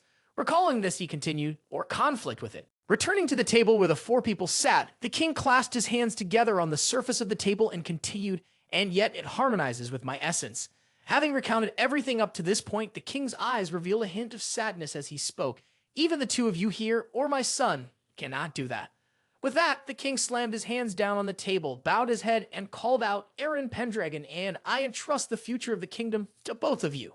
At this moment, Eren, who was actually Raven, sat with his arms crossed across from the king, closing his eyes as if contemplating something. Then, Eren, who was actually Raven, rose from his chair and moved to kneel before the king, bowing his head to show respect, saying, "I humbly obey, your majesty." After that, day by day, until the next morning at the royal castle's mansion. At this time, a bald man draped in green garments stood on the rooftop of the balcony, silently gazing at the sunrise. Then at that moment in his heart, he silently pondered, "Have you considered shaking hands with that man?" Thinking this, the bald man draped in green robes closed his eyes, raised his eyebrows, and sighed. Then he stood there watching the sunrise while continuing to talk to himself. "Sea Dragon King, don't expect anything from me and Saguna. Since I met him, I've already known. But didn't you say you wouldn't come?" Upon saying this, the bald man in green robes turned to glance. Just as he finished speaking, a whirlwind of strong winds suddenly appeared on the rooftop of the castle where he was standing. At that moment, before he could react, he had to cover his face with his hand to shield himself from the dust. Then, as the storm gradually passed, beautiful white feathered leaves revealed themselves, and soon after, a figure with white angel wings appeared. Seeing this, the bald man in green robes spoke up, looking at the smiling angel who was shrouded, calling her name, Goddess Ayana a Envoy. Then he continued to say, "Archangel," as he looked at the angel's unblemished face, her white hair, and emerald green eyes. At that moment, upon seeing him, the angel continued to smile and spoke, "Seal." At this time, he turned around with a sharp gaze and asked, "You said you wouldn't come, didn't you?" The messenger of the goddess, Ileana, politely bowed, while the one who had just asked was the Archangel Seal. Seeing him, the messenger of the goddess, Ileana, smiled gently. Then he approached Seal, walking with a hint of conversation. "I intended to, however, something interesting has occurred." Upon hearing this, Seal was very surprised and confused. On the Lobstan Plain, Soldrake and the Black Dragon encountered each other, he narrated. Then he continued, "This situation made me wonder why they met, especially since that place isn't even under their dominion." Upon hearing this, Seal seemed to understand and immediately asked, "So what you mean is there must be something there, right?" Upon hearing this, he stroked his chin and raised his head, stating, "I'm not so sure anymore, however. Dragons are known to be extremely territorial creatures. For them to gather in one place like this, it suggests that something must have happened." Then he gently placed his hand behind his back and said, "And matters of this magnitude." Hearing that, Seal immediately asked, "Perhaps it is related to the aura of the reigning emperor?" Upon hearing this, the envoy could only silently gaze up at the high sky. Someone is crying out loud, "The aura of the Aragon family, especially that of the emperor." It was originally a divine blessing bestowed personally by the goddess Ileana, and it is meant to maintain the balance of the human world. Then Seal replied, but considering the current situation, it is on the verge of collapse. It is due to the assassination plot against Prince Cyan. On the other side, Ian was melancholic, regretfully recounting, the aura that our family possesses has been weakening with each generation. He looked sorrowful and pained like a child, then said, Father should have abdicated long ago and entrusted the throne to my brother Cyan. However, due to this incident, he has been unable to do so, even though he is already of advanced age and his body has become like that.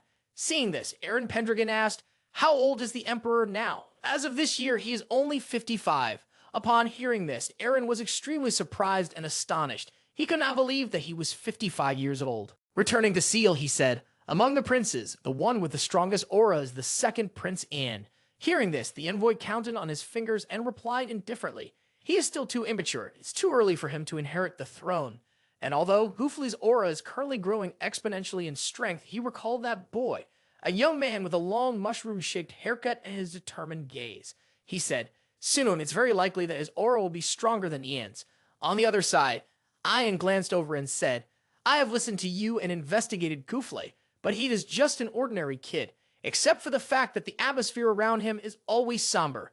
Eren Pendragon, hearing this, propped his chin on his hand and calmly asked, is that so?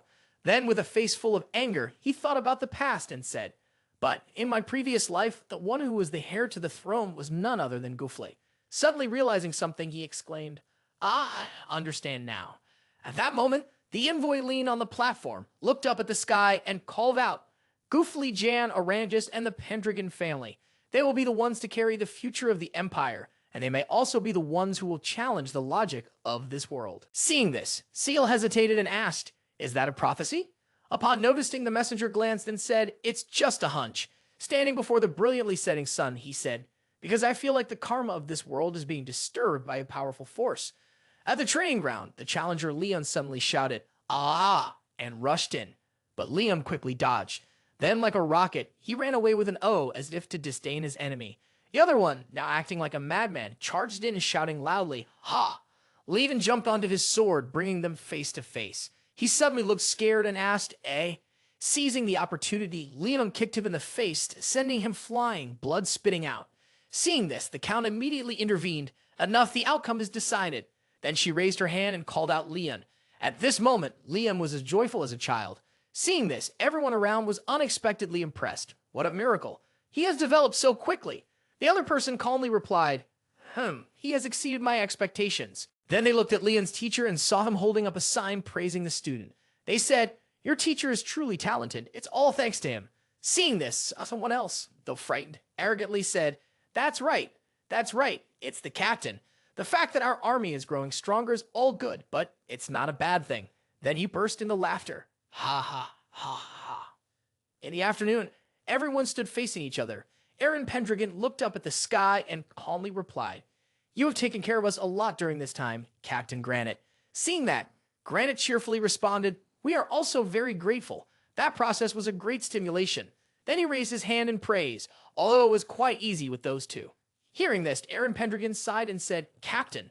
Then with a serious expression, he asked, do you know anything about the Demon Legion? Upon hearing this, he was startled and replied, of course, that is a team mainly composed of criminals. Sometimes I wonder why they are still part of the Imperial Army. Eren then asked, so where are they now?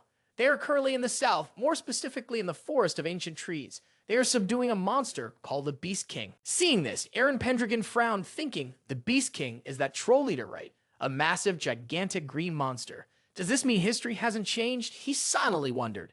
Then he continued to stroke his chin, even as Grantine looked on. He lost himself in his emotions, contemplating whether to say, Battle is the one behind the Sisek incident, isn't he?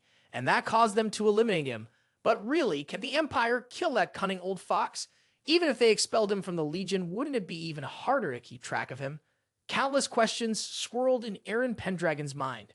Seeing him like this, the Count hurriedly called out, to Pendragon. Hearing this, he quickly denied, no, it's nothing. And then the farewell images of the two princesses played out. They were cheerful, while Eren Pendragon pondered, it seems we will meet again, Baltai and Tolio. Finally, Oranges.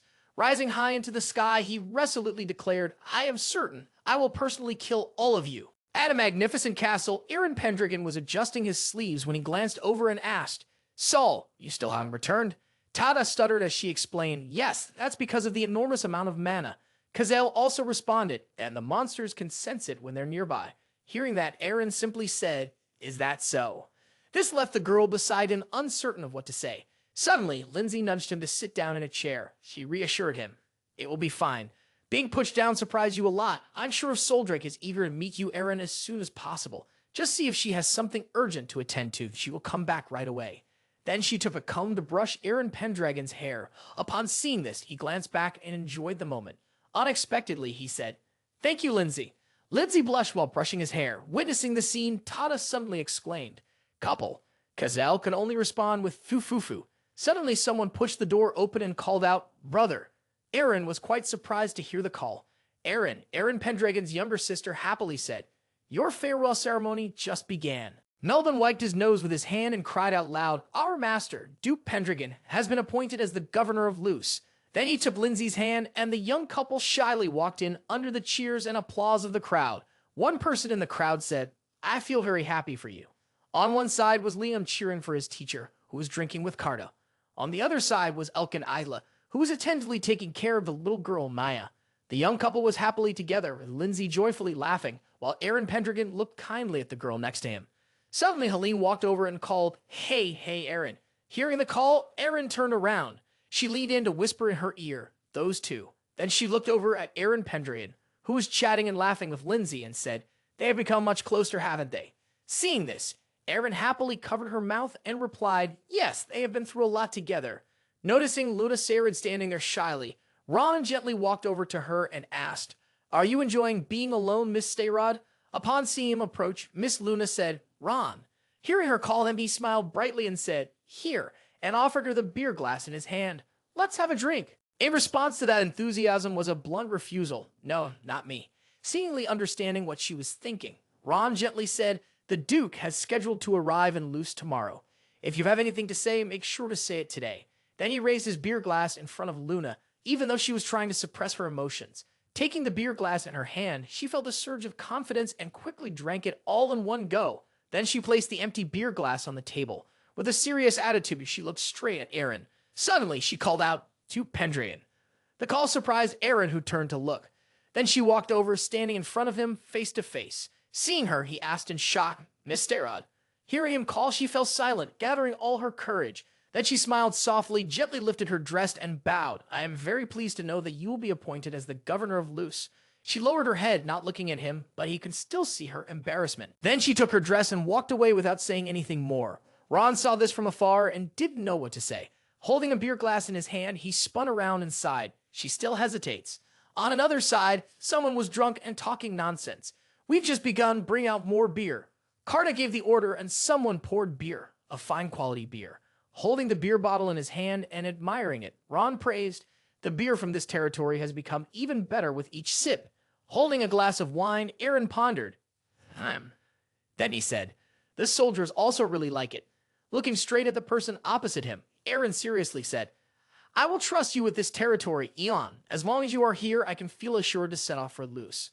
Hearing this, Ron shook his beer glass, looked at it, and said, "But that will be impossible, without their help in reducing this burden." Upon hearing this, Eren was utterly confused and raised a question. Then Ron told him, "Under the management of Steward Melbourne, most matters are running smoothly, especially those assigned to Miss Sarah. Regarding the development of the York Immigration City, it is still progressing favorably." Hearing Ron talk about the tasks of those who work in the house, Eren could only bow his head in contemplation. Suddenly, Ron asked, "What do you think, Pendragon?" Then he placed the wine glass on the table and asked, "Isn't it time for you to consider an engagement with Miss Sarah?" At this, Eren jolted and was taken aback.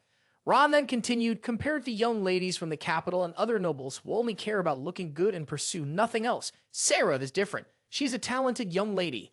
Then he looked directly at Eren and seriously said, "She could be a valuable assistant for you. And if you compare her to Miss Lindsay." At this, Eren became gloomy and pondered. Remembering Sauron's image, he frowned. Now one was bowing his head and the other was calmly looking straight at him. Seeing this, Ron continued pouring beer and said, "If you don't like her, then we can't force you." To this, Eren countered, "It's not like that." Then he sadly said, "But I." Hearing Ron hesitate, Luna was very curious, staring straight into her beer glass. On the other side, under the night sky, Lady Luna was quietly admiring the moon. Suddenly, she heard a voice calling Luna, which startled her. It was Eren, approaching with a beer glass in hand. Seeing him, she hesitantly asked, Ren? Then he responded with a cheerfully lifted a beer bottle and suggested, shall we drink together for a while? At that proposal, she was taken aback. He then poured her a glass of beer. Under the night sky, with the moon shimmering, the two were sitting together, pouring beer. Ron kept complimenting her contributions to the Empire. I really appreciate that. Hearing his praise, she shyly replied that, then they clinked glasses and drank together. Noticing her reaction, he complimented, you changed a lot since the first time we met, haven't you? That remark made the girl close her eyes and shyly say, you're still not any different, my lord. At this, he was startled and surprised. She continued gently, to be honest, I never liked you, especially you before the deep coma. Luna softly added, but after you woke up, you seemed to have become a different person, a strong person. That's when I started to take notice of you. Then the girl shyly covered her face and smiled softly. Sounds a bit too proud, doesn't it? Hearing this, he sighed and replied, true. Suddenly, she stood up, walked to the railing, looked out the window, and continued. Then, after returning from Sissis, we saw you change, and it seems you have found a purpose in life once again. It's because of this very reason that I want to change too. She turned back to look at him seriously, saying, I abandoned the political marriage that my family pursues, regardless of the imposed rules. And, hearing this, Eren pondered imposed rules, She continued, and I am determined to no longer live for anyone else, but only for myself.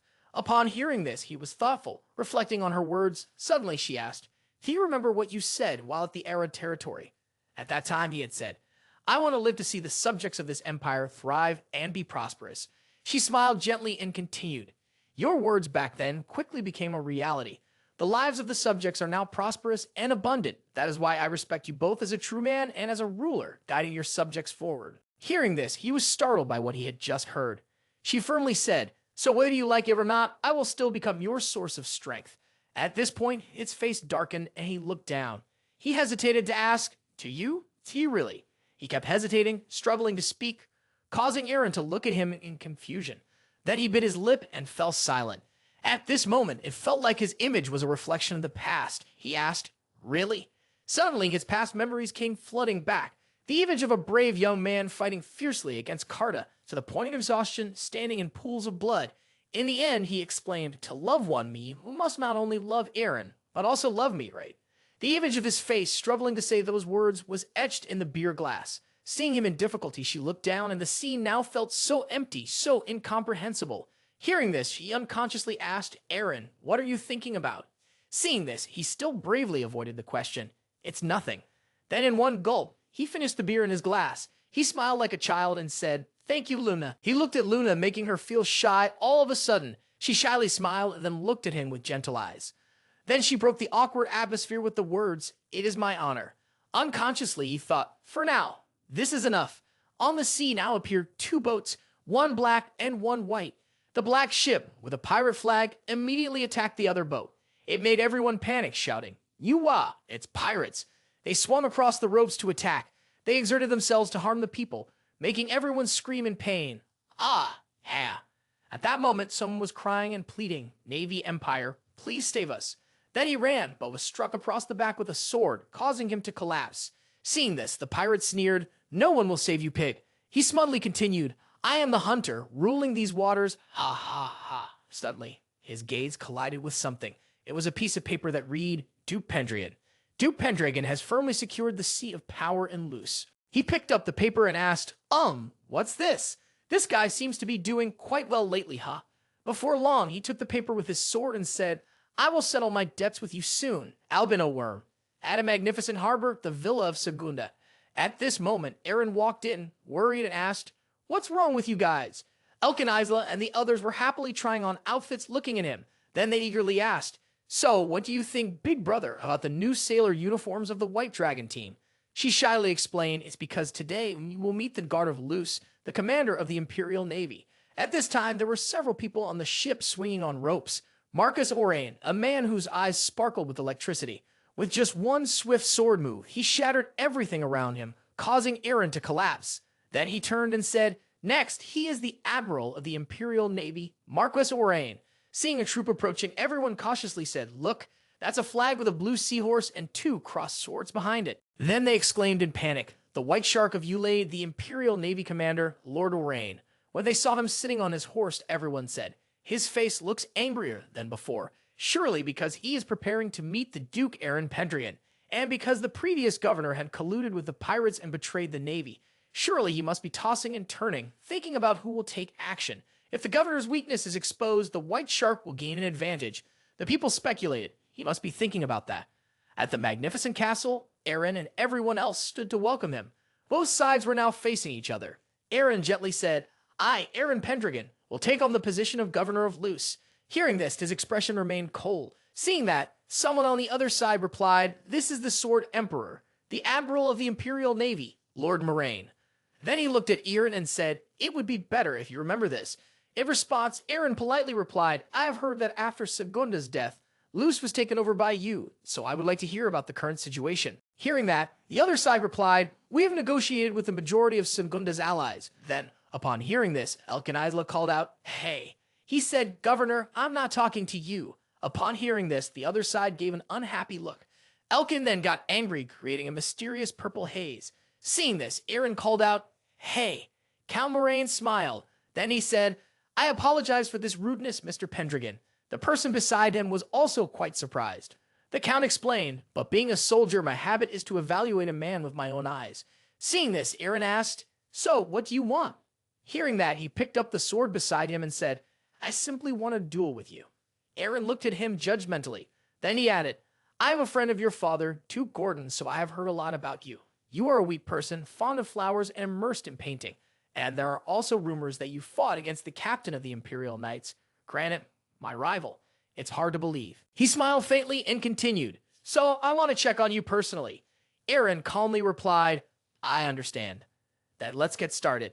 He waved his hand to signal. Seeing him like that, he smiled slightly and walked away. But immediately he was stopped by Elkin. Puzzled, he snorted. Suddenly, a hand grabbed his chin, surprising him and forcing him down to the ground. It was Eren, who had now subdued him. His bodyguard anxiously ran over to ask, what are you doing, you bastard? He intended to draw his sword, but was blocked by Elkin. Everyone around Count Moraine was terrified. With a knife pressed to his throat, he tremblingly said, you cowards! Elkin angrily shouted, you're a despicable pirate. His face was contorted in fear. At that moment, Eren pressed down on him and asked, does such a thing exist? Who do you think we are facing? He stammered. They are the most brutal pirates of the ocean, led by the dark dwarf Lord Orklachuan Tolio Oranges, and clearly he is stronger than both of you. Eren looked at him and said, I understand. Seeing this, he cautiously lay down without knowing what to say. Eren stood up, pointed at him, and said, I don't have time to shake hands with weaklings like you. Hearing this, his subordinates were extremely frightened and felt humiliated. He slowly stood up and said, as you have said, you have conquered me. Governor Pendragon. He looked at Eren, smiled, and said, it is my honor. Elkin was very surprised to hear this. Eren seriously said, to defeat the pirates, the strength of the navy is essential, so I want your support. Under the flickering sunlight, Eren extended his hand in front of Lord Moraine. Then they both shook hands happily. Moraine cheerfully said, it is my honor. On the large ship, suddenly there was a loud and panicked scream, a terrified shout. There are pirates. Seeing this, the pirate laughed triumphantly and said, ha ha ha ha, let's kill them. Those stupid pigs from the Empire. Suddenly, a noise made him turn around to see what was happening. Another large ship was boldly advancing, a yellow flag with the image of a fierce lion. Seeing that ship, the helmsman suddenly laughed heartily. The navy of the Empire has arrived. Seeing this, the pirates shouted, those filthy humans think they can oppose us? As time went on, that ship drew closer, releasing Griffin Knights who charged forward. Noticing something coming down from the sky, they looked up. And then Elkin, the leading Griffin Knight, angrily charged in. Standing high in the sky, Elkin and his companions drew their bows and arrows, annihilating the pirates. Seeing them approach, the pirates recognized them as Griffin Knights. Then Elkin unexpectedly shot sharp arrows at them, causing them to scream in pain. Arr! Like a wolf, Elkin rushed in like the wind, using his weapon to strike down each one. Pools of blood rose up, droplets splattering onto Elkin's face. In a normal restaurant, there was a sign shaped like a dolphin with a scar. Suddenly, a voice asked, what does this mean? An old man was puffing on a cigar, feeling dejected, and said, my place is just an ordinary shop. Then he looked at Moraine and his guard and sarcastically remarked, So it's only natural that there are a few pirates mixed in with the customers, right? But there are some things I don't know much about. Unable to keep his composure any longer, Lord Moraine drew his sword to threaten him. The sharp blade pressed close to the man's face frightened him. He stammered, "What? What are you doing?" Then he turned to the guard beside him and called out, "Isaac." Hearing this, the guard produced a paper with a prominent fingerprint on it and said, "This document has your fingerprint, and clearly you bribed Count Secunda to smuggle goods here. Should I take a few of your fingers? You won't get away with your actions." Lord Moraine angrily stated, "Then should we make an example for others?" With a knife in his throat, the man trembled in fear. In the end, he was arrested. From a distance, Eren witnessed this and turned to look. He watched intently as everything unfolded, recalling Ron's words. Along with the intelligence from the Count's aide, Vincent Ron, "We have captured nearly all the businesses linked to the pirates. If we can eliminate them from Luce, we will succeed in cutting off the funding for the Dark Emperor, Tolio Argonis." Eren thought to himself. Seeing this, Moraine crossed his arms, looked at the captured man, and said, "In the Empire, there is no place for mercy towards those who cooperate with pirates. According to the new government's policy, all activities from the mainland to the islands related to piracy have been eradicated. Therefore, it shifted their focus to the small islands in the Milade Sea, where naval forces were very thin. But when the red flag of the White Dragon Army fluttered, they started in fear. It was the White Dragon Army.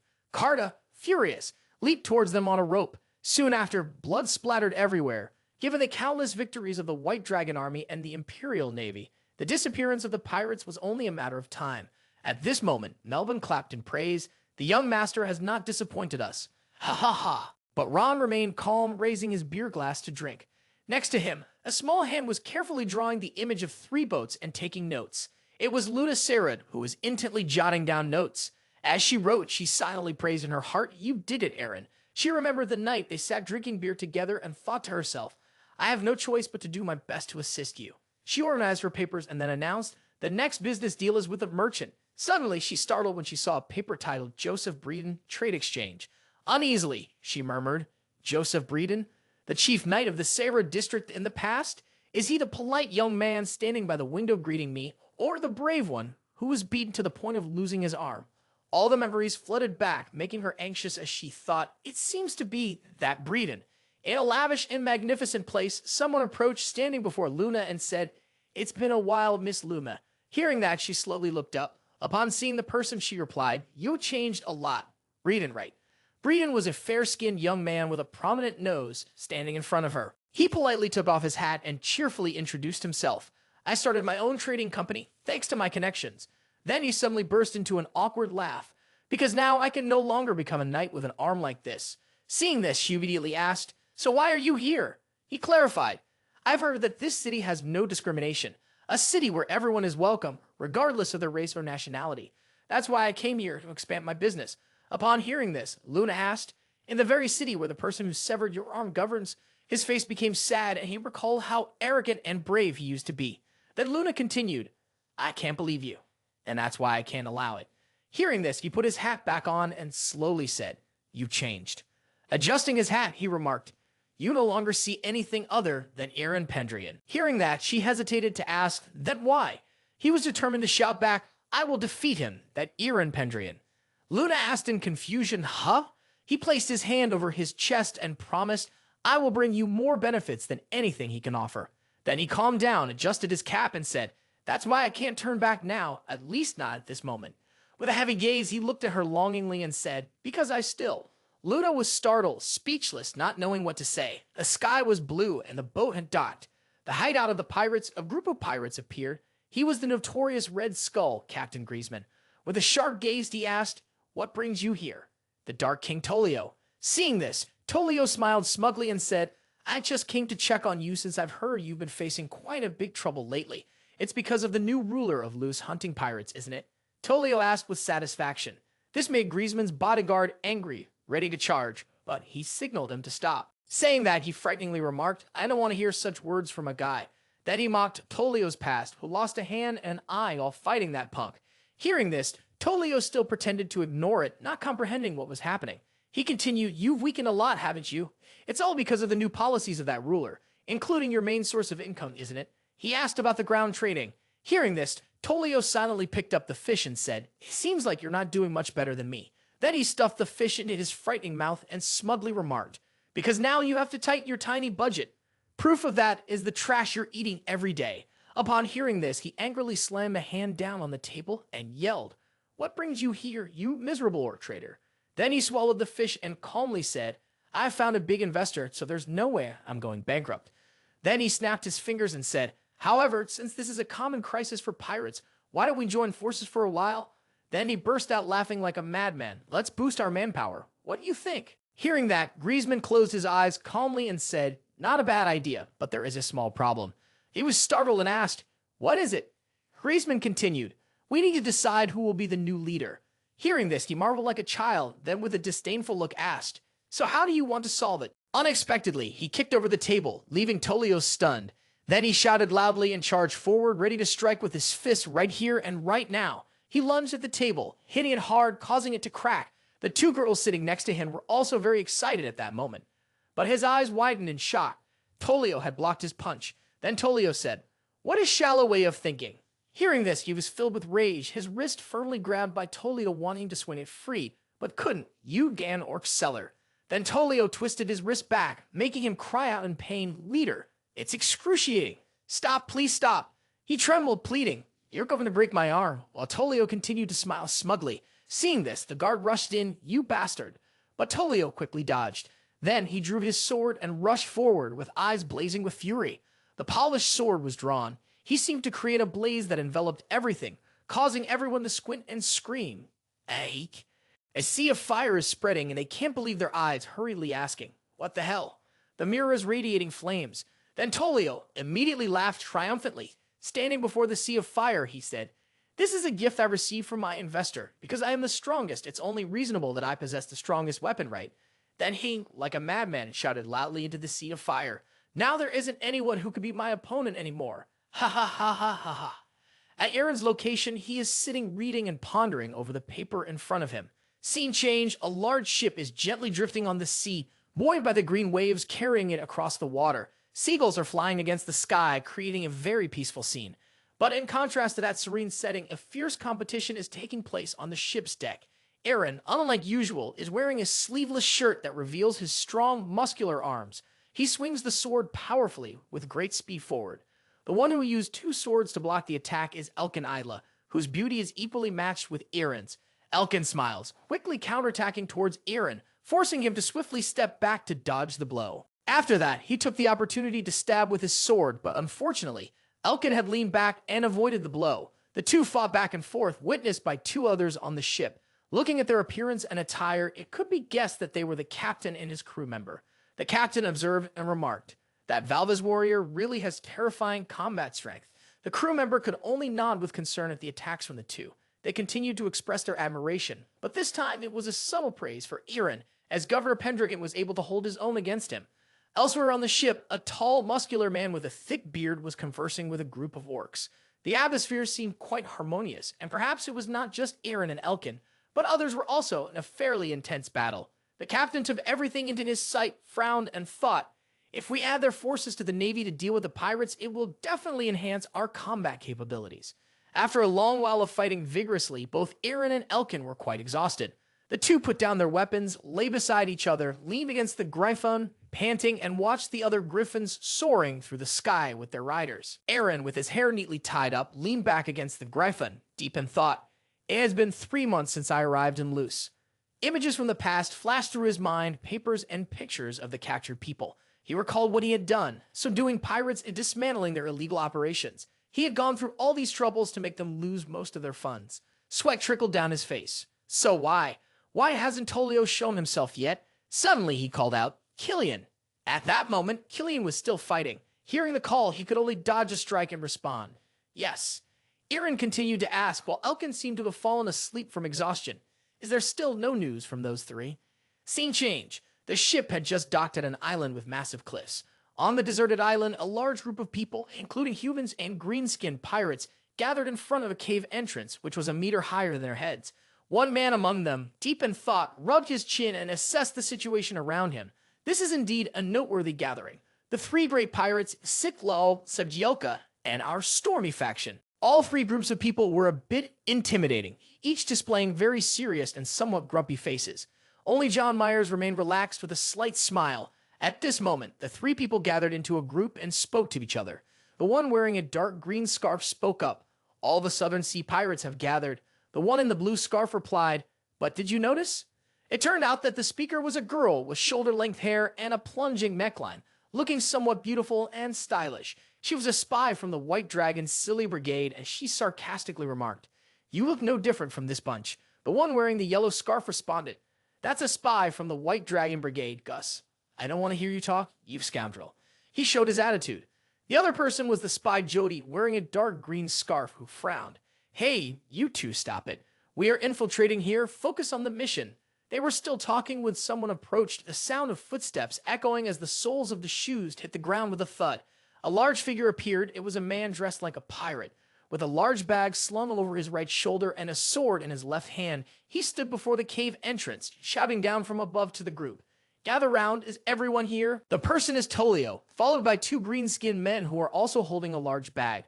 Tolio's eyes turn red. He bares his sharp lower fangs and arrogantly says, "From this day onwards, I will be your new captain, although not in the capacity of the Dark Emperor, but as the Pirate King Tolio." He squints and smiles, his face waved. "Pleased to meet you." It seems that Tolio's appearance has surprised and stunned everyone. Gus stutters incoherently. He swallows the words he wanted to say. Seeing the murderous aura radiating from those bastards makes everyone feel goosebumps. Even though they have 100 things to say, they can only think in their hearts. He is the son of the Sea Dragon King. Not wanting to wait for everyone's reaction, Tolio holds the bag he is carrying in front of everyone, excitedly. To celebrate this unification, your captain has prepared a gift for you. Then he pours out the contents of the bag.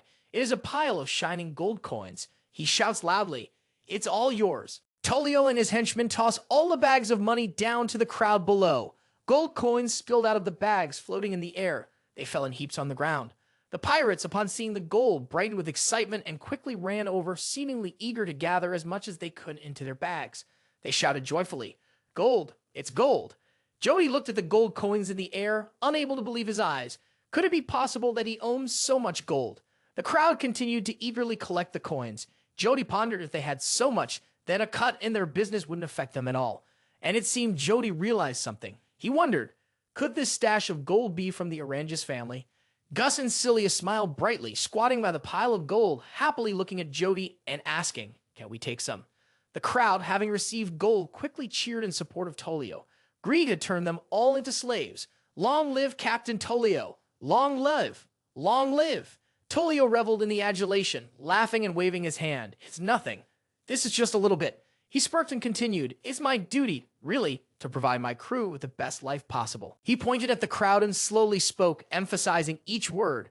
"When you have been pushed into this situation," his words made the faces of the people below him look unpleasant, as they knew Tolio was referring to the new governor of Luce.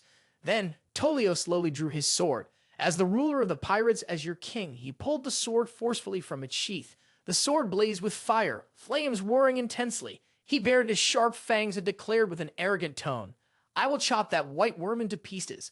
The crowd continued to cheer for him. Long live the Pirate King! Long live! Only Jody's group showed an expression of extreme confusion. The members of the three major pirate factions, Siklau and Zagielka, appeared gloomy, as if still somewhat wary of Tolio. Suddenly, a hand was raised. "May I say a few words, Captain?" Tolio looked at him and asked, "Oh, really?" The person raising his hand was John Myers, captain of the East Gale pirate crew. Hearing Tolio call his name, he just smiled, as he always did. John said, "We know you are strong, but the real issue here is the group of Griffin Knights led by the Knight Valvas. How are we going to deal with them?" Tolio suddenly burst into laughter. Leaving everyone puzzled, his expression turned fierce. "An eye for an eye? The saying is true, isn't it?" Then he snapped his fingers, making a snap sound. From the cave emerged a group of 3 to 4 people, each leading a Griffin. Their large legs and sharp claws resembling those of an eagle left everyone in astonishment. The ones leading them were equipped just like knights. They stepped forward amidst the amazement of the crowd, causing them to stutter. "Valvas, knight?" The sight of the fierce griffins and their handlers created a striking scene, and the face of a handsome young man drew the attention of everyone. On the deep blue ocean, a large ship was moving slowly. The sounds of laughter and conversation echoed from the ship. 2 glasses of wine clinked together, and one person spoke. "The pirates have been appearing less frequently lately." At this moment, there were 3 people at the banquet. The man in the brown suit said, "It is all thanks to Governor Pendragon." The man with tied hair laughed, ha ha ha. Suddenly in the distance, a ship with a black sail appeared, accompanied by a strange sound. A loud burst of laughter rang out, ha ha ha ha. Everyone at the banquet began to panic, looking towards the source of the sound. The gray-haired man stammered, That is. Following his gaze, the crowd saw Valvas leading a troop of griffins. He held a crossbow in his hand, aimed at the group on the ship. The gray-haired man shouted in fear, Gryphon. Valvas' expression was cold and indifferent as he prepared to shoot. In an instant, a flurry of arrows was released. Each arrow struck accurately, piercing the heads of the people on the large ship. A cacophony of desperate screams erupted. Valvas, mad with rage, brandished his spear, pursuing the fleeing people. The defenseless individuals ran for their lives, screaming desperately, Please, someone save me. As soon as he finished speaking, Valvas thrust his spear straight through them, a horrifying sight. The hunt showed no sign of stopping. The griffin continuously growled, flapping its wings in pursuit of the tiny figure struggling to escape. It snatched up the body of a man, lifting him into the air. The terrified man pleaded for mercy. Please spare me. Of course, the monster would not spare the man. It threw him down from above without mercy. The unfortunate man fell straight into the deep sea and lost his life. Valvas, the culprit behind this scene, remained calm, his face frighteningly expressionless. Two large ships were chasing each other across the ocean. The ship with the bright yellow flag, featuring an image of a tiger playfully surrounded by two pairs of wings and crowned with a king's crown, was probably from a noble family, pursuing the pirate ship. The captain of the ship shouted angrily, You can't escape anymore, you filthy pirates. On the ship in front, Gus, Jody, and Stala turned to look back with tense expressions. But John Myers at the helm remained calm, even smiling. He tilted his head back to enjoy the sea breeze and gently said, Why are you so angry, really? On the other ship, the captain turned the wheel sharply, still yelling in anger, You miserable broke scum. Suddenly, the ship in front accelerated, speeding ahead, leaving the people on the other ship bewildered. The captain, who had been furious just moments ago, changed his expression and, bewildered, said, But if we go at this speed through an area full of rocks like this, he hadn't finished his sentence when the crew member on the boat observing the situation shouted in panic, Captain! The crew member yelled loudly in fear. There are submerged rocks. At this moment, the boat in front was still moving normally, but the boat behind was not so lucky. It struck a submerged rock, creating a huge disturbance. The ship that hit the rock had a large hole punched in it, and seawater gradually flooded in, causing the large vessel to sink slowly into the ocean amidst the desperate cries of those on board. The pirates on the pirate ship excitedly shouted towards the sinking vessel. Ha ha ha, serves you right, you fools. The three, Jody, Scylla, and Gus, put their arms around each other, with Gus praising, Awesome, just awesome. Jody also couldn't help but exclaim, I can't believe they could use such a narrow gap between the submerged rocks. The crews of two other family boats trailing behind couldn't believe their eyes as they watched their companion ship being destroyed in the vast sea, while the pirate ship carried on cheerfully. Carta shouted to Mark Killian, Those bastards are getting away. Mark Killian took off his outer jacket and replied to Carta, We need to prioritize rescuing them. Killian glanced towards the pirate ship, his eyes glinting coldly as he uttered two words, Those bastards. He looked back at the sunken ship, coldly expressing, Damn pirates. On the pirate ship, John Myers looked ahead and said, So this will be our island. Gather all the pirates. After that, reports appeared everywhere with content like the following. The Imperial Navy has suffered a heavy defeat against the pirates. Rising costs have negatively impacted the distribution of goods and loot, leading to serious poverty. Pendragon is falling into a state of helplessness. A hand veined and full of anger crumpled the newspaper. The silver-haired captain slammed the paper on the table in fury, cursing, Those damned filthy pirates. Eren stood with his back to the window and softly said, It seems. He paused for a moment as if pondering something, then his expression turned serious and continued, We've miscalculated the situation. Eren thought of Tolio's face and said coldly, What enables them to rise up is the money that their leader Tolio brings. Then he thought of the appearance of the Sea Dragon King Orangus and speculated, The origin of that money is likely the conqueror of the south, the Sea Dragon King Orangus. He turned to face the captain and said, So even if we cut off the pirates' funding from loose, it will not cause them significant damage. Captain, puzzled, replied, But surely the Sea Dragon King must also bear the burden of the agreement with them. Eren coldly caressed the sword at his hip and said, That means Orangus is using his secret weapon and sending out the Valvas Knights. He thought of the image of the Griffin Knights and continued, He does not see this war as a small dispute, so he has used all his forces. The captain fell into silence upon hearing this, frowning in thought. Eren tightened his grip on his sword, his veins visibly popping, and said sharply, "If you want it this way." He paused for a moment before uttering, "Then I will play along with you." His voice was so cold that it sent chills down people's spines. At that moment, Karta, Elkin, and a group of people were having a meal together. Karta suddenly exclaimed, "What is this?" Karta held up the crab shell in front of him and said loudly, "There's hardly any meat at all. This is clearly a scam." Killian whispered a reminder, "Hey, tone it down a bit." The restaurant owner sighed and said in frustration, "Recently, due to the pirates, we haven't been able to catch much fish." The people in the restaurant were discussing, of course, all because the Lewis were gradually declining. Karta glanced at the restaurant owner and helplessly said, "Sure."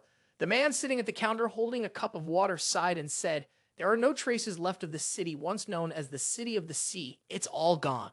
As the man thought about the current lives of the people, he felt disheartened and added, "It was much better when you had Lord Segunda." Karta couldn't take it anymore and angrily shouted at the man, "Hey, shut up and listen here, you bastard." Before Karna could finish his sentence, Killian quickly interrupted, Stop, you'll only make things worse for us." At that moment, the man with black hair sitting opposite spoke up, but as a citizen. He looked at the meager meal in front of him, which only had a few shrimp, and said, "I believe a good lord is someone who can ensure the people have good food to eat." The person next to him also sighed and lamented. Indeed, it was more prosperous in the past.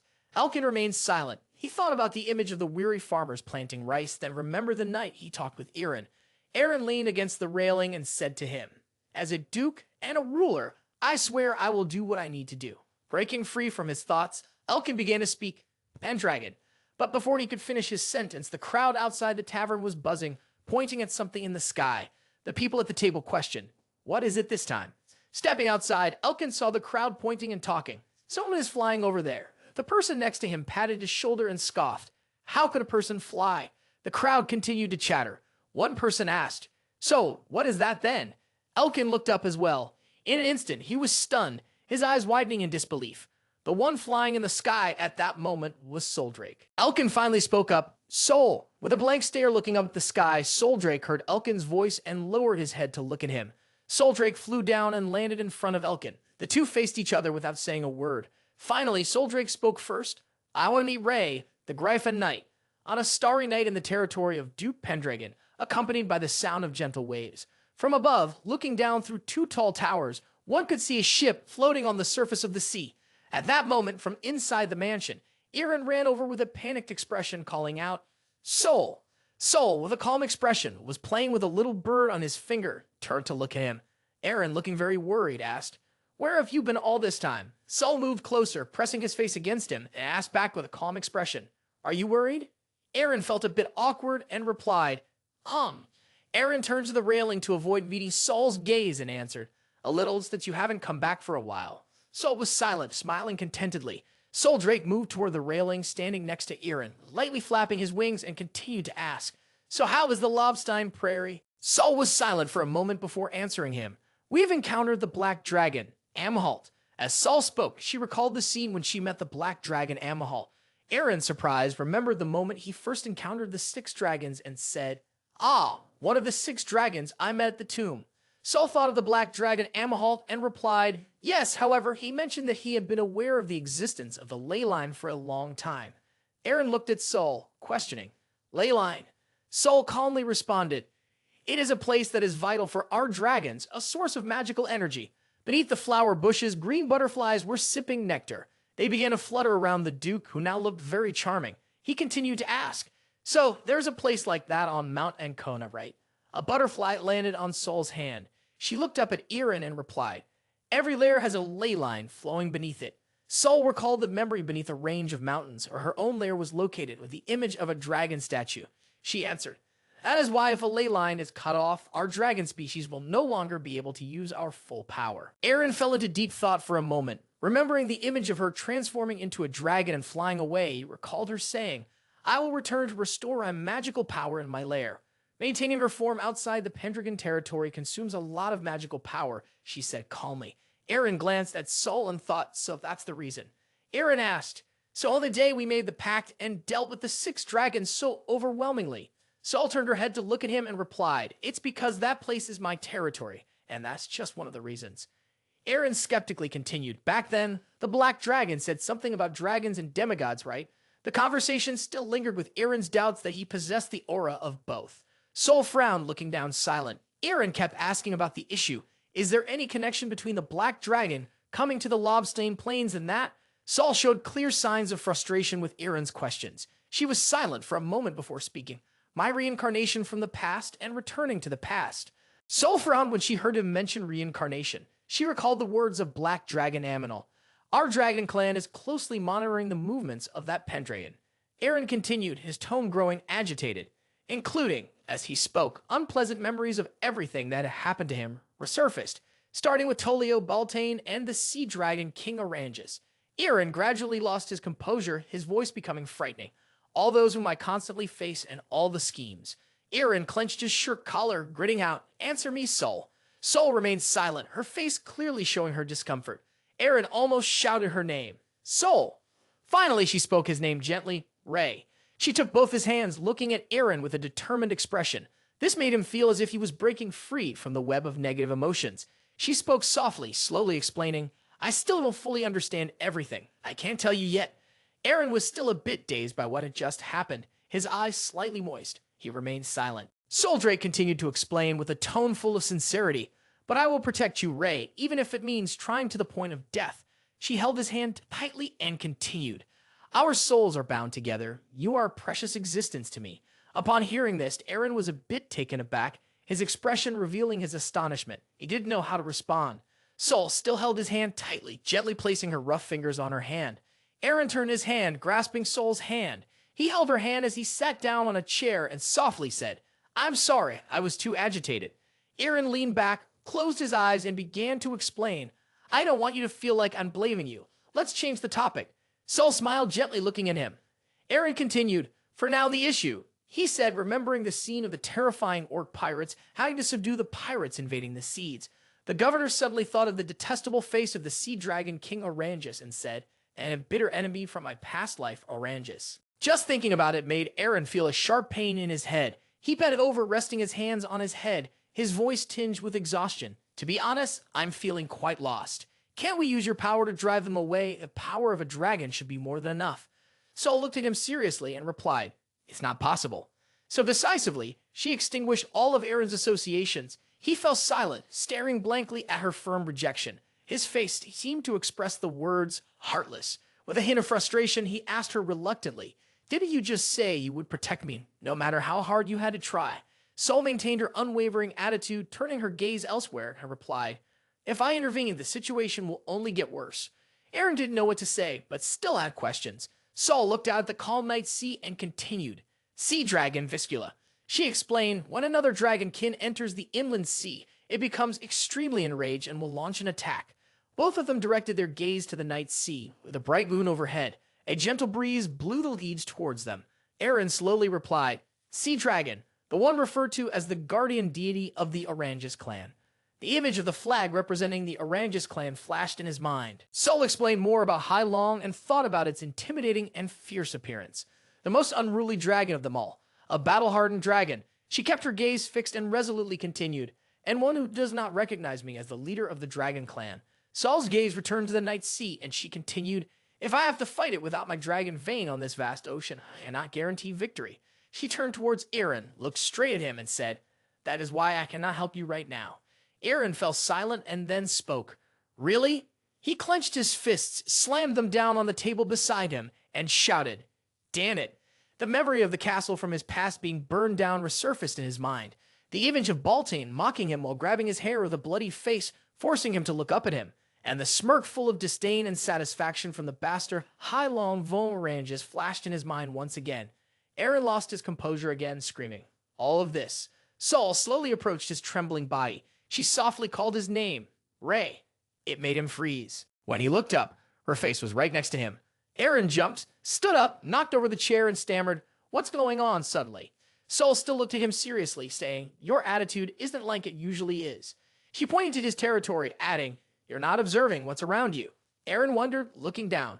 Below were the houses in the city, images of homeless people and children sleeping on the streets. Sol spoke up. Luce is currently in a dire situation. Eren was startled. He recalled his own words from the past. I want my people to be able to live comfortably. Sol continued, you said that when you were in Sissa, Eren paused, falling into silence. He was shocked by what he was doing right now. He clenched his fist, thinking, that's right. Right now? Sol watched Eren as he walked closer to the watering can. His thoughts continued. It's not the time to focus too much on revenge. He picked up the watering can and poured the water straight over his head. Sol was slightly surprised by his action. She looked at him, drenched, and then spoke. Really sorry, Sol. Eren ran his hand through his wet hair, then broke into a bright smile and continued. Thanks to you, I feel more awake now. Sol also smiled with satisfaction. The early morning sunlight shone on the yellow flowers, adding visual appeal. So a long night had passed. The two of them gazed at the city from above. Eren spoke confidently. As a duke and a ruler, there are things I must do. They both turned their gaze towards the sunrise as the first rays of sunlight illuminated the town of Luce. The sunlight shone on them, and Eren, with a determined tone, said, I will save this town. The scene before them was the shipyard in the territory of Duke Pendragon. The shipbuilders were busy with their work. The townsfolk looked on in surprise, astonished by the Duke's unpredictable actions. One person in the crowd asked, What are they doing? Another person replied, They are preparing to attack the pirates, so they are building more ships. They looked towards the shipbuilders, bustling with their work, continuing their lively discussion. One person asked, Where is the money for the ships coming from? Another guy replied, Clearly they are using the Pendragon family's private funds. A soldier from the White Dragon Legion is distributing salaries to everyone. The workers are quite surprised when they receive them. Inside are gold coins. A shipbuilder says, This is gold coins. The soldier replies, They are Pendragon coins. He continues, This is the new currency in circulation. In his hand is a gold coin depicting the White Dragon. This is a peaceful city within Pendragon territory. In his hand is a newspaper reporting on the shipbuilding activities of the Pendragon governor. The content, it's as follows. Thanks to his new policy, Governor Pendragon is gradually changing the dire situation and distribution of goods in Luce for the better. Ron reads the article with a cheerful mood. He says he is using the experience of York City to his advantage. Actually, Pendragon even, he says while handing the newspaper to Luna. She asks, What? Ron continues to talk about Eren's plan. In addition to strengthening the Navy, he is also implementing other measures to combat piracy, recruiting the poor and loose to ensure their livelihoods. It's quite a good economic policy. She suddenly realized the deeper meaning behind those actions. Ah, that is. Ron nearly smiled faintly, but his expression clearly showed pride. As he spoke, he reminisced about the past, just like what we had done with the town that we had built. Before them was the image of centaurs carrying wood to construct the city walls. By searching for homeless refugees in poverty, then came the image of the people busily building. Luna quickly grasped the issue and asked, Using a large number of immigrants for the construction of the town, right? Ron immediately responded, mistakenly confirming Luna's thought. That is exactly what he is doing. Luna Serod was amazed at the meticulous plan. She said, I understand now. Ron picked up Pendragon's gold coin and said, and he even pays them with Pendragon coins. The diagram shows that Luce is the center of trade routes. Many merchant caravans have to pass through it. Ron said, although Luce is currently decayed and weak, it is still the economic center of the empire. Images of carts and trading ships being paid with Pendragon's gold. If he starts distributing money there, Luna seemed to realize the true purpose of the plan and replied to him. The Pendragon flow will spread throughout the empire in the blink of an eye. Ron said seriously, one arrow hitting 3 major targets. Not stopping there, he continued. However, he divided the money in half with his hands. Currently, trade in Luce is poor, so there will be a shortage of goods. Ron thought about the soldiers distributing salaries to the shipbuilders and said, At least, if we only give money to the poor, it won't change the situation. He walked to the window, gazing out at the city and said, From now on, he needs help. In front of him was the port of York. The merchant was discussing business with Luna Serod. He said, To transport goods from here to Luce, using this canal will be the fastest route. Luna asked him, What about the escorts during the transport? He turned to her and replied, No need, I've hired some mercenaries already. He continued talking about his plan. Using the Pendragon warriors for this is unnecessary, isn't it? Luna hesitated and replied, That. The merchant seemed to understand her unease and he asked sadly, You don't trust me, do you? Caught in an awkward situation, she could only remain silent in response to that question. He turned his back to her, pulled his hat down, and then made a suggestion. Then go ahead and take me hostage. The merchant moved towards the pile of goods being transported. He continued, During the transport, I will be here. If anything seems suspicious, he turned his head back, looking at Luna Serod. You can handle me in any way you want. She couldn't comprehend what he was thinking. She replied, Why do you have to go this far? Under the hat that obscured nearly half of his face, he offered a faint smile. "Because I owe you." He smiled with his eyes crinkled in response to Luna's question. From the port, one could see the houses and shops of the city. He turned to Luna. "Is that reason enough?" Placing Luna in an awkward position, she pursed her lips and remained silent. The bustling yet lively atmosphere of the port was filled with workers, carrying goods from the merchant ships that had docked. Cargo from the city of York was being unloaded quickly. The guy with shiny black hair smiled and said, "The city has some life back in it now." The captain replied with enthusiasm, "I never thought that the governor actually had political talent." Eren responded with an indifferent expression. "Well, this is an idea that the cunning advisor suggested to me. The city sparkled at night under the bright lights. We can only implement this policy thanks to the prosperity of York," Ron said. The captain eagerly replied, "Now it's our turn to take action." The black-haired guy, with his hand resting on the hilt of his sword, turned his gaze toward him. Ron continued, "Now we will definitely be able to deal with the pirates."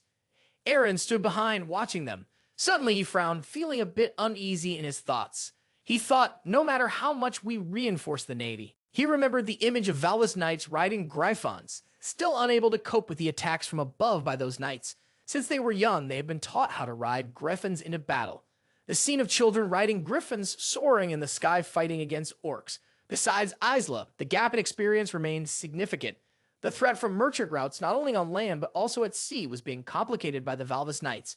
Eren continued to think, but if we don't deal with them, we won't be able to restore Luce's trade activities as before. He thought about Pendragon Castle. If this situation continues, even Pendragon's finances will hit rock bottom. In a difficult position, the governor fell silent and thought, only we had another trump card to deal with them. In the training yard, Elkin Isla was petting the griffons. He was grooming them while they seemed to enjoy it. Suddenly, he recalled the past. The horrifying scene before him, knights riding griffins attacking civilians. Elkin grew angry at the memory of that past. He stood up abruptly, shouting, "Damn it." At some point, Eren had entered the training yard. He was stroking the griffin's head, calling out, "Isla." On an island, there was a gang taking refuge. The sound of the waves lapped rhythmically. The pirates were happily drinking and chatting with each other. A feather fell from the sky. John Myers was startled. The others were panicked when they looked up at the sky and stammered to each other. "Oh, what is that?" John Myers was delighted. He turned his eyes to the sky and said, "Ha, you really came by yourself." The governor of Luce, Eren, was riding on the back of a griffin knight standing on a rock. It was a truly surreal scene. His serious face blended with the sea salt droplets. Eren Pendragon turned around, surprised to see Isla. "Pendragon," he exclaimed. He continued, "Let me borrow a griffin." Surprised by the governor's request, Isla's eyes widened. The griffin knight landed on the island and Governor Pendragon stepped down. The pirates were in a flurry, quickly taking a fighting stance. Earlier, in the training yard of the castle, 4 griffons were circling around him and Elkin Isla. Elkin had a serious expression and replied, "No." One hand placed on his sword, the other on his chest, he continued, "But if you want to go there, then you must let me come with you." Eren furrowed his brow, saying nothing. He remained steadfast in his decision. Elkin's hand tightened around the sword at his hip, drawing it from its sheath and pushing it toward Eren's chest. In a serious tone, he said, "I will be the sword to strike down your enemies."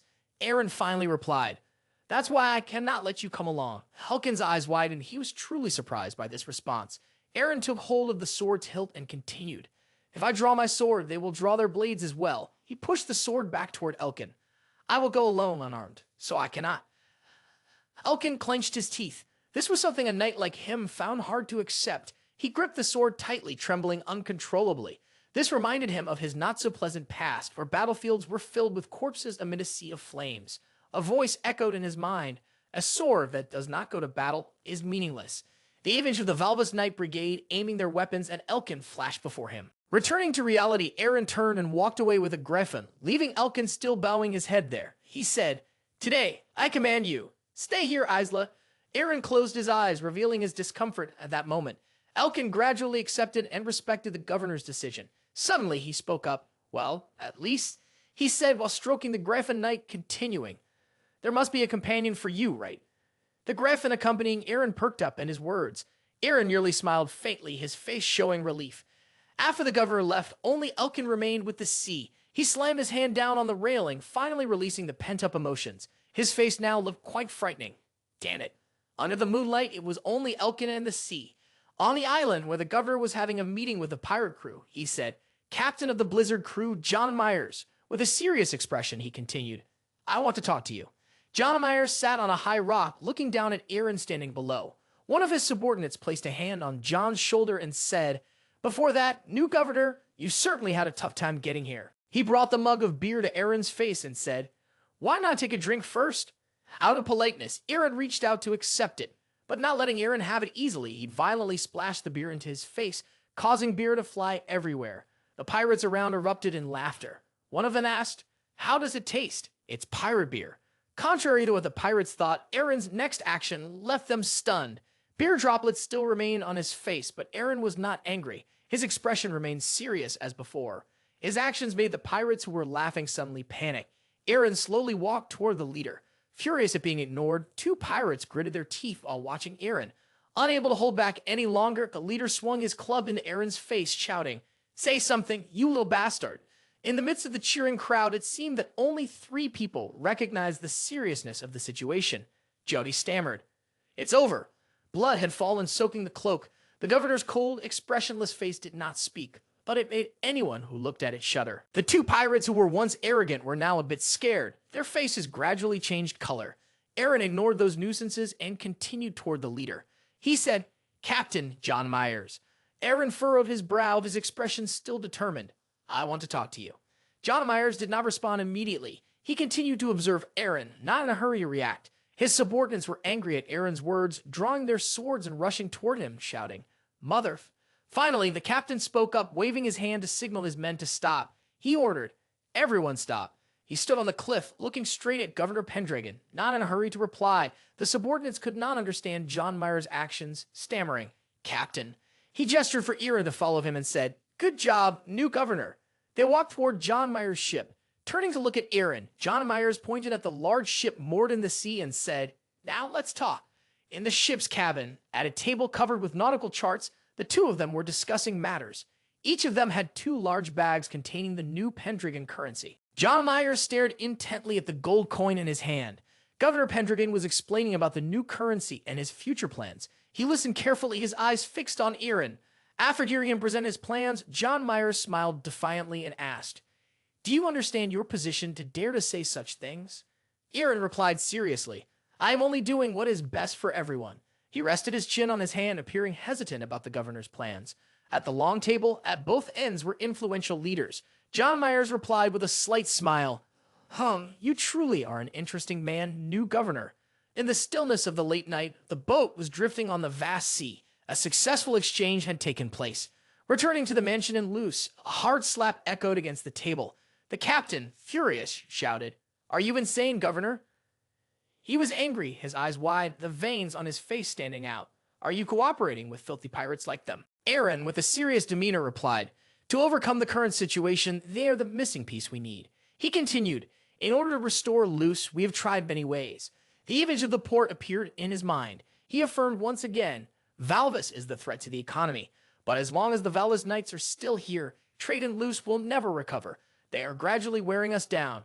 Placing his hand on the table, where the golden Pendragon coins were set, Eren remained resolute despite the captain's opposition. He continued, "Therefore, we need to engage in a decisive battle as soon as possible." The captain responded, "So that's why you did it, for the sake of this plan." The shiny gold coins sparkled on the table. Eren continued, "I have doubled the amount of coins that Tolio Orange has provided, replacing them with these coins." Eren turned his back to the captain and said, "Captain John Myers has seen through our shipbuilding development plan here by distributing those gold coins." John looked at the coins and recognized the value they would bring in the future.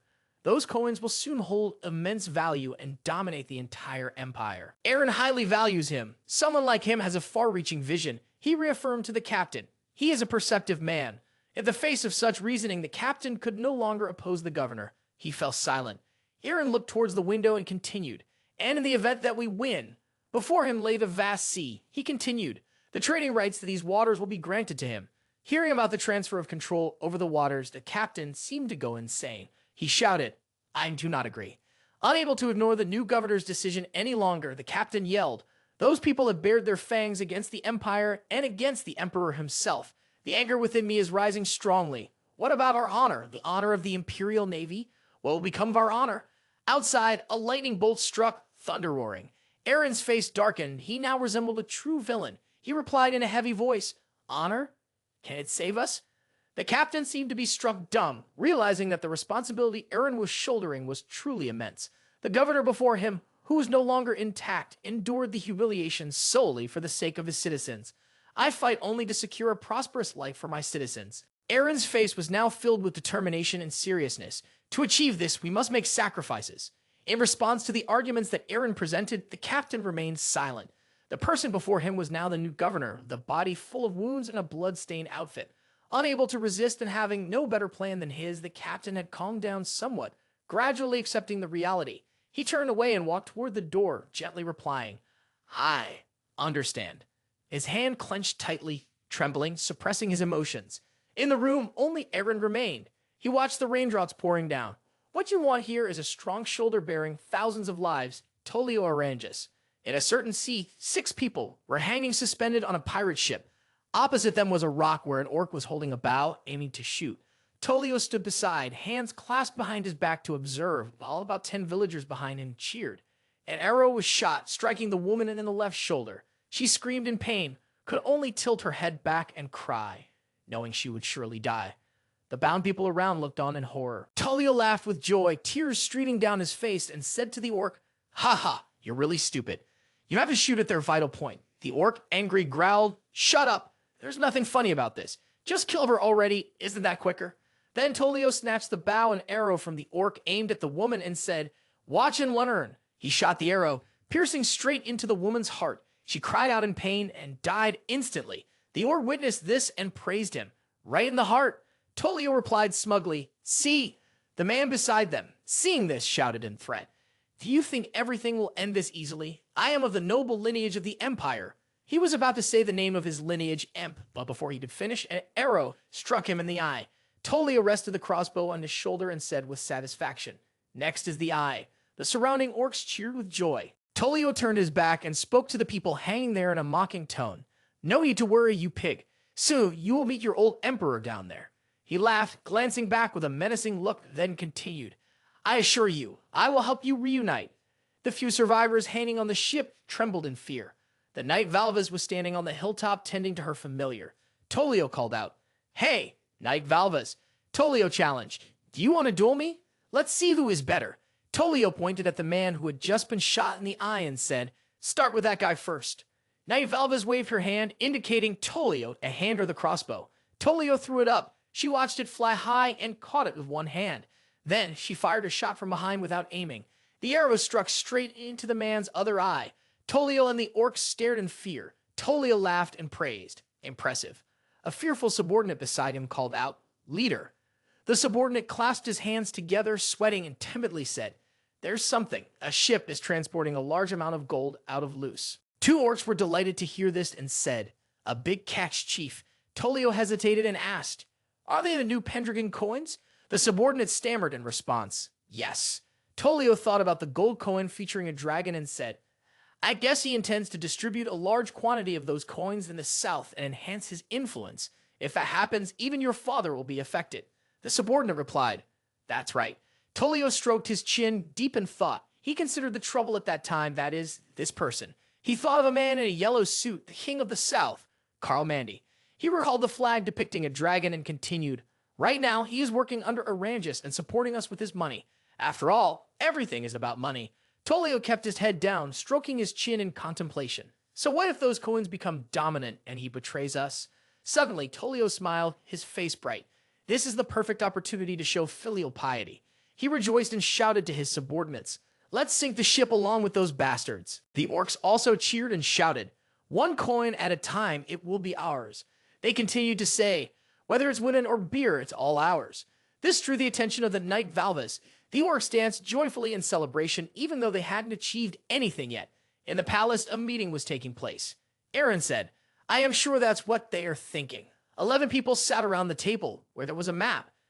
Eren held up a shiny coin, looked at it, and said, "So the ship carrying that pile of gold." He looked down at the map, pointed to the position of the ship, and continued, "We'll be escorted by Admiral Moraine's fleet."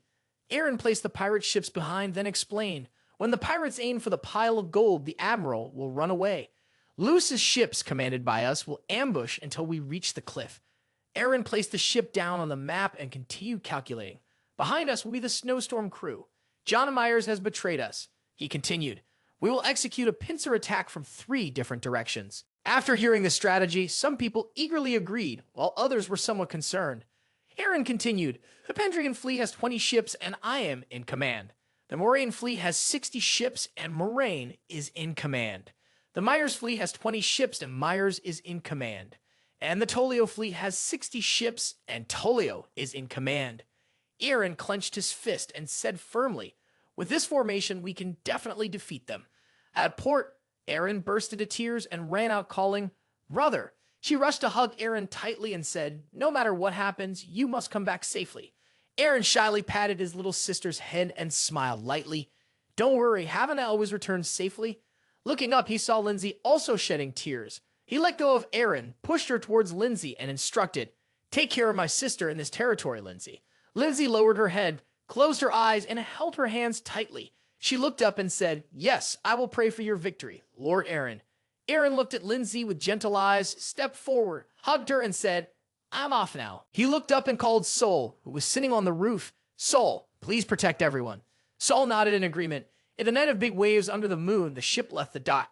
Elkin and the master stood at the highest point of the mast, looking magnificent from above. The sound of lively footsteps echoed. A man with black hair turned his head and shouted, let's go. The crowd joyfully cheered, with our strength and the protection of the White Dragon, we will definitely win and return. Carter raised his hand happily and shouted, I, Carter, will surely take the head of that bastard who sells orcs. The 4 of them charged forward with great spirit. Elkin looked down and saw Leon and his master fighting below. Leon threw a strong punch and his master deflected it. Leon gritted his teeth and swung a powerful punch at his master, but the punch slid off. His master sat down, smirking with satisfaction. Leon gathered momentum and jumped high, diving down towards his master. He clung to the ropes, moving from one to another, surprising his master with his agility. Leon landed on a plank, grinning with excitement, then suddenly jumped down to kick his master, shouting, catch this. But with just one hand, his master managed to block the kick. Leon felt a bit disappointed, but his master praised him. You have mastered the art of fighting on the ship, Leon. Leon clenched his fists, joyfully exclaiming, awesome.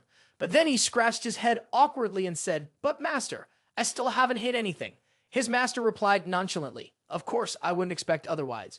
He lowered his eyes, his voice helpless, and every time you attack, you yell like that. Attacking in blind spot is useless. Leon scratched his head in confusion. His master turned back to clean up the mess, staying in combat. Unnecessary actions only lead to death. He turned his head back and continued. Now, if you hadn't yelled, you might have actually hit us. Hearing this, Leon's eyes widened in surprise. His master tossed Leon a pair of gloves and said, here. Leon unexpectedly caught them, examined them closely, and asked, these are your gloves, master. The master smiled and replied, the holy power of Turamis, the dragon of the Justice Army. He advised, tomorrow will be your first match as someone who has learned my martial arts. Don't embarrass me in the Lord. Leon looked down at the item the master had given him, took off his gloves, and threw them to the ground. Then he put on the new gloves and declared, understood. Above, Elkin and the master witnessed the entire scene. Before long, the ship arrived at the island. The Pendragon convoy entered.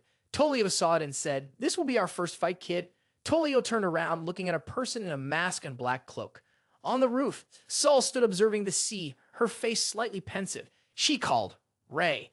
The waves were raging, 2 ships facing each other, one side being Tolio and the other Eren. It seemed the battle was about to begin.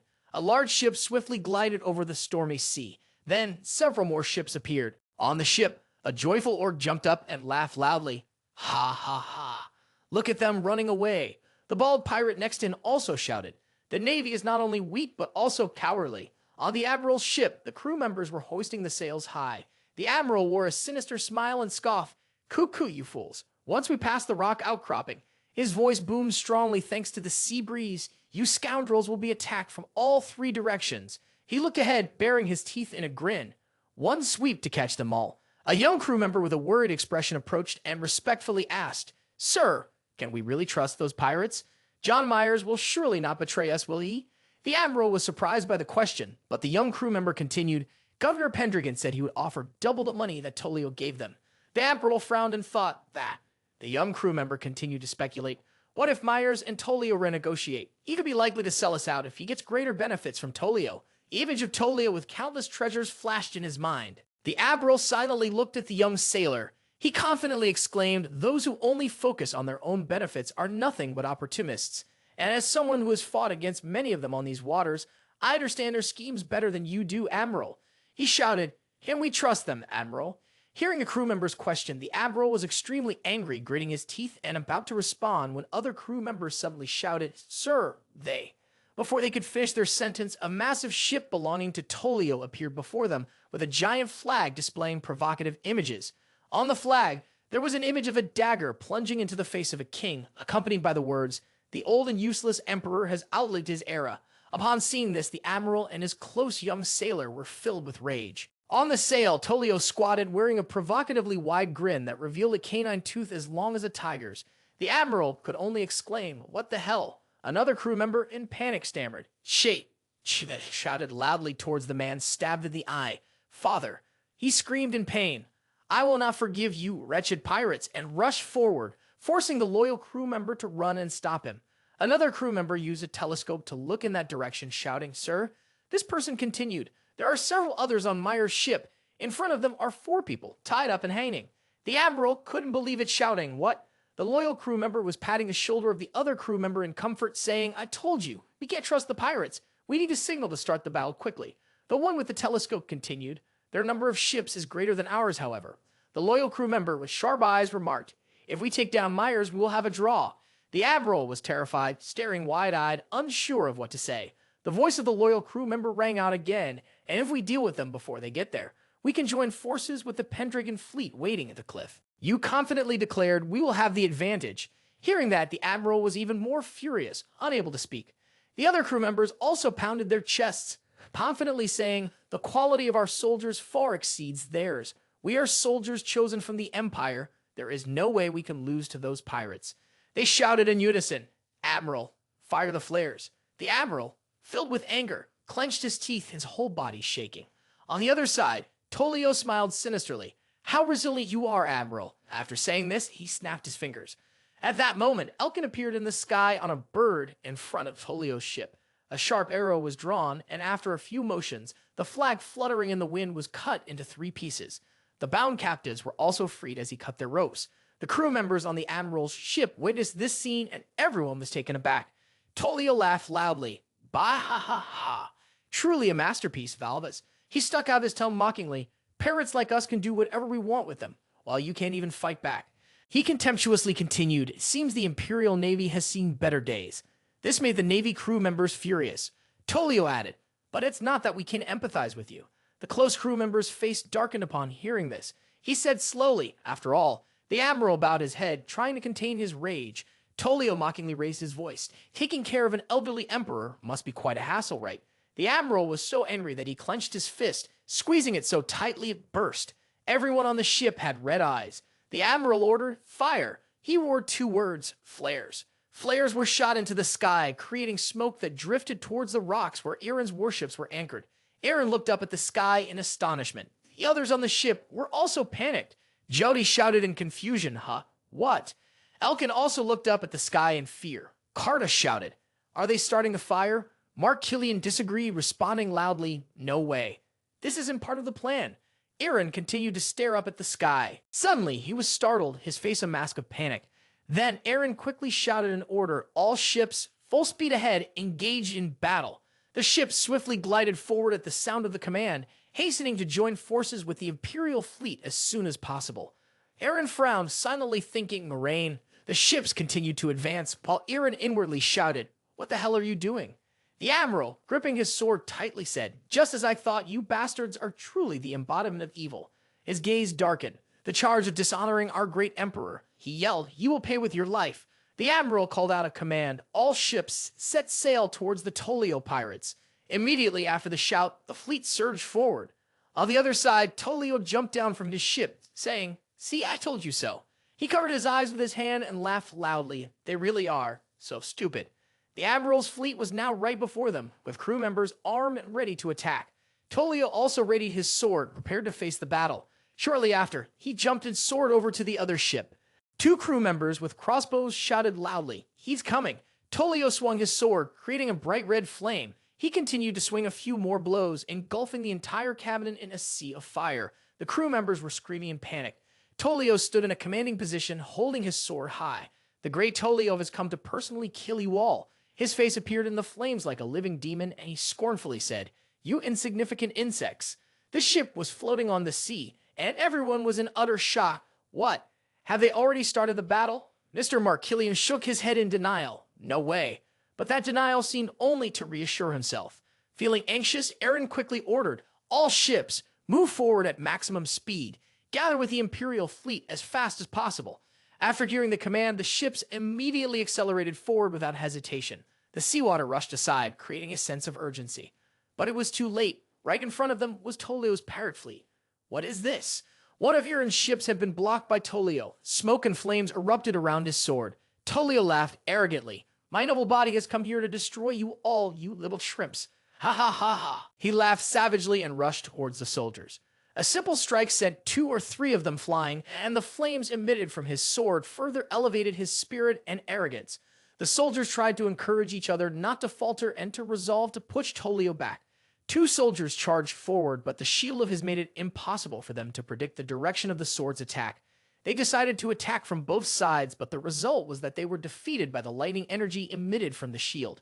The remaining soldiers behind felt a bit confused and hesitantly asked, "Does that shield emit lightning?" Tolio stepped on the corpses of the 2 defeated men, casually responding with a bloodthirsty gaze.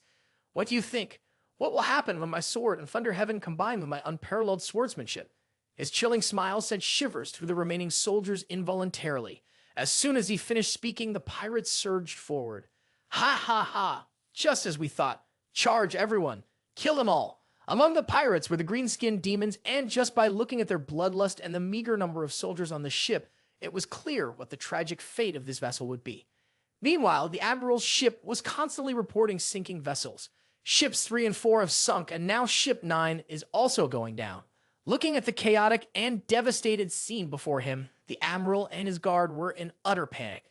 What kind of power is this? I can't believe Tolio Oranges could be so strong. The Admiral worried that if this situation continued, his side would be annihilated before he could reunite with Pendragon's forces. Suddenly, a soldier ran up, shouting loudly, "Sir, even if I die, I will hold them back, a proud family of the Empire, and to avenge my father." Before he could finish, he was shot dead. Looking up, the Admiral saw the knight Valvas. With terrifying speed, she shot straight into his ear. Suddenly, she charged straight towards the Admiral and the guard beside him. Witnessing his man being killed right before his eyes, the Admiral was extremely furious, gripping his sword tightly, ready for action. He shouted the words, "Damn it," and waited for the knight to charge. Whiz!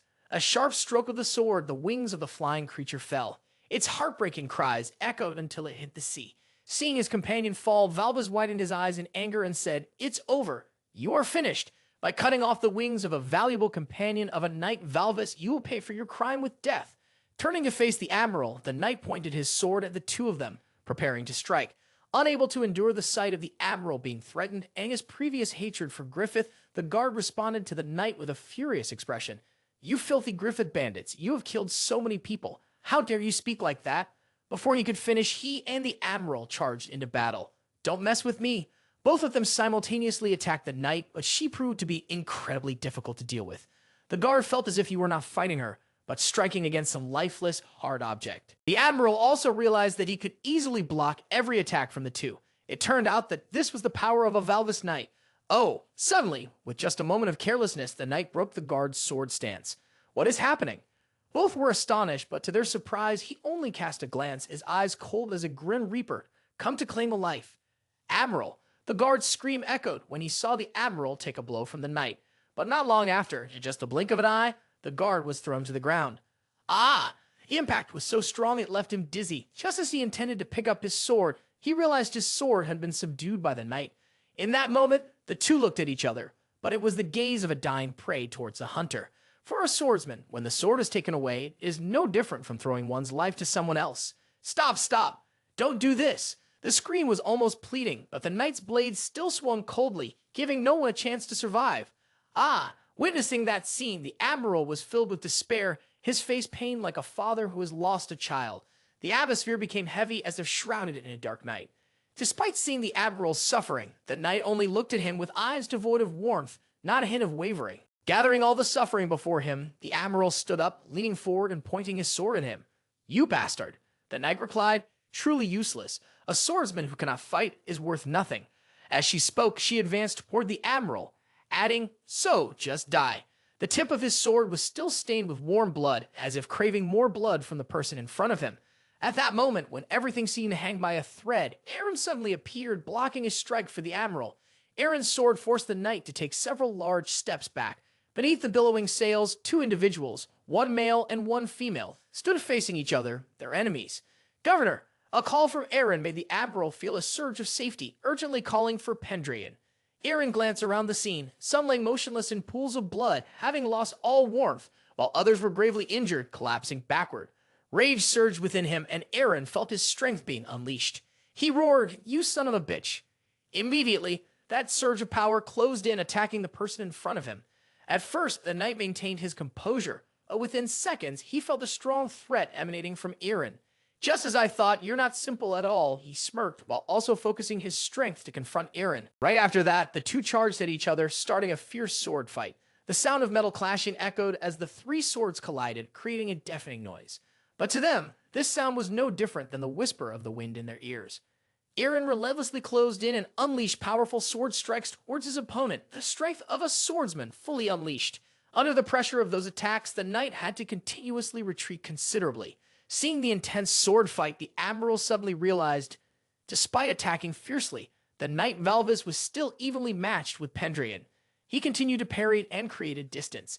Thinking of this, the admiral's eyes widened as if he understood something.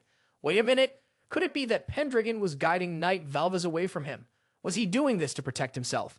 Looking at the figure shielding him, the admiral could not help but feel moved. The battle continued unabated. The two had been fighting for a while, and it was clear that both were full of fighting spirit, as if they had found a worthy opponent. The delight was evident on the knight's face.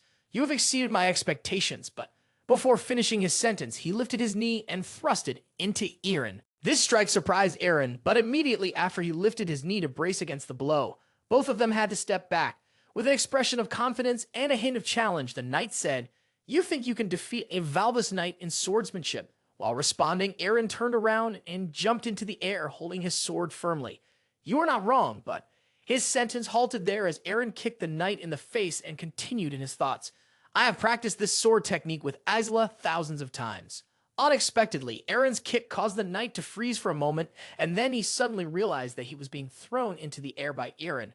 At that moment, Eren's sword was almost touching the knight's neck. Fortunately, the knight reacted in time, so his life was spared, but the previously flawless face was now cut and bleeding. Immediately, the knight regained his composure and firmly grasped his sword. Though he was still able to hold the sword, it was clear who would be the victor. With reluctance, the knight denied it to himself. "It can't be. How could you learn our swordsmanship?" His eyes widened in disbelief at what was happening before him. "You know, we also have a quite skilled Valvis knight on our side." Reflecting back for a moment, the knight remembered Isla. Standing up straight and facing Eren, the knight continued, "The defeat of Knight King Elkin Median Valencia." This statement left Eren extremely surprised. Just a moment later, a flock of birds flew in with knights on their backs. The admiral yelled loudly, "Knight Valvis." Standing on the ship's deck, the knight said, "That's all for now." Before the situation could stabilize, a sea monster suddenly appeared in the distance, heading towards the ship, where the two of them stood at an incredibly fast speed. In less than half a heartbeat, Ape leaped up, opening its mouth wide as if to swallow both of them. A sea monster. The appearance of this creature caught Eren off guard. Pendragon. This call startled both Eren and the admiral. It turned out that the sea monster was the pet of John Myers. Behind the creature was John Myers' lifeboat. "Jump on." His urging brought both of them back to their senses. "John Myers," the admiral shouted, his face still in shock.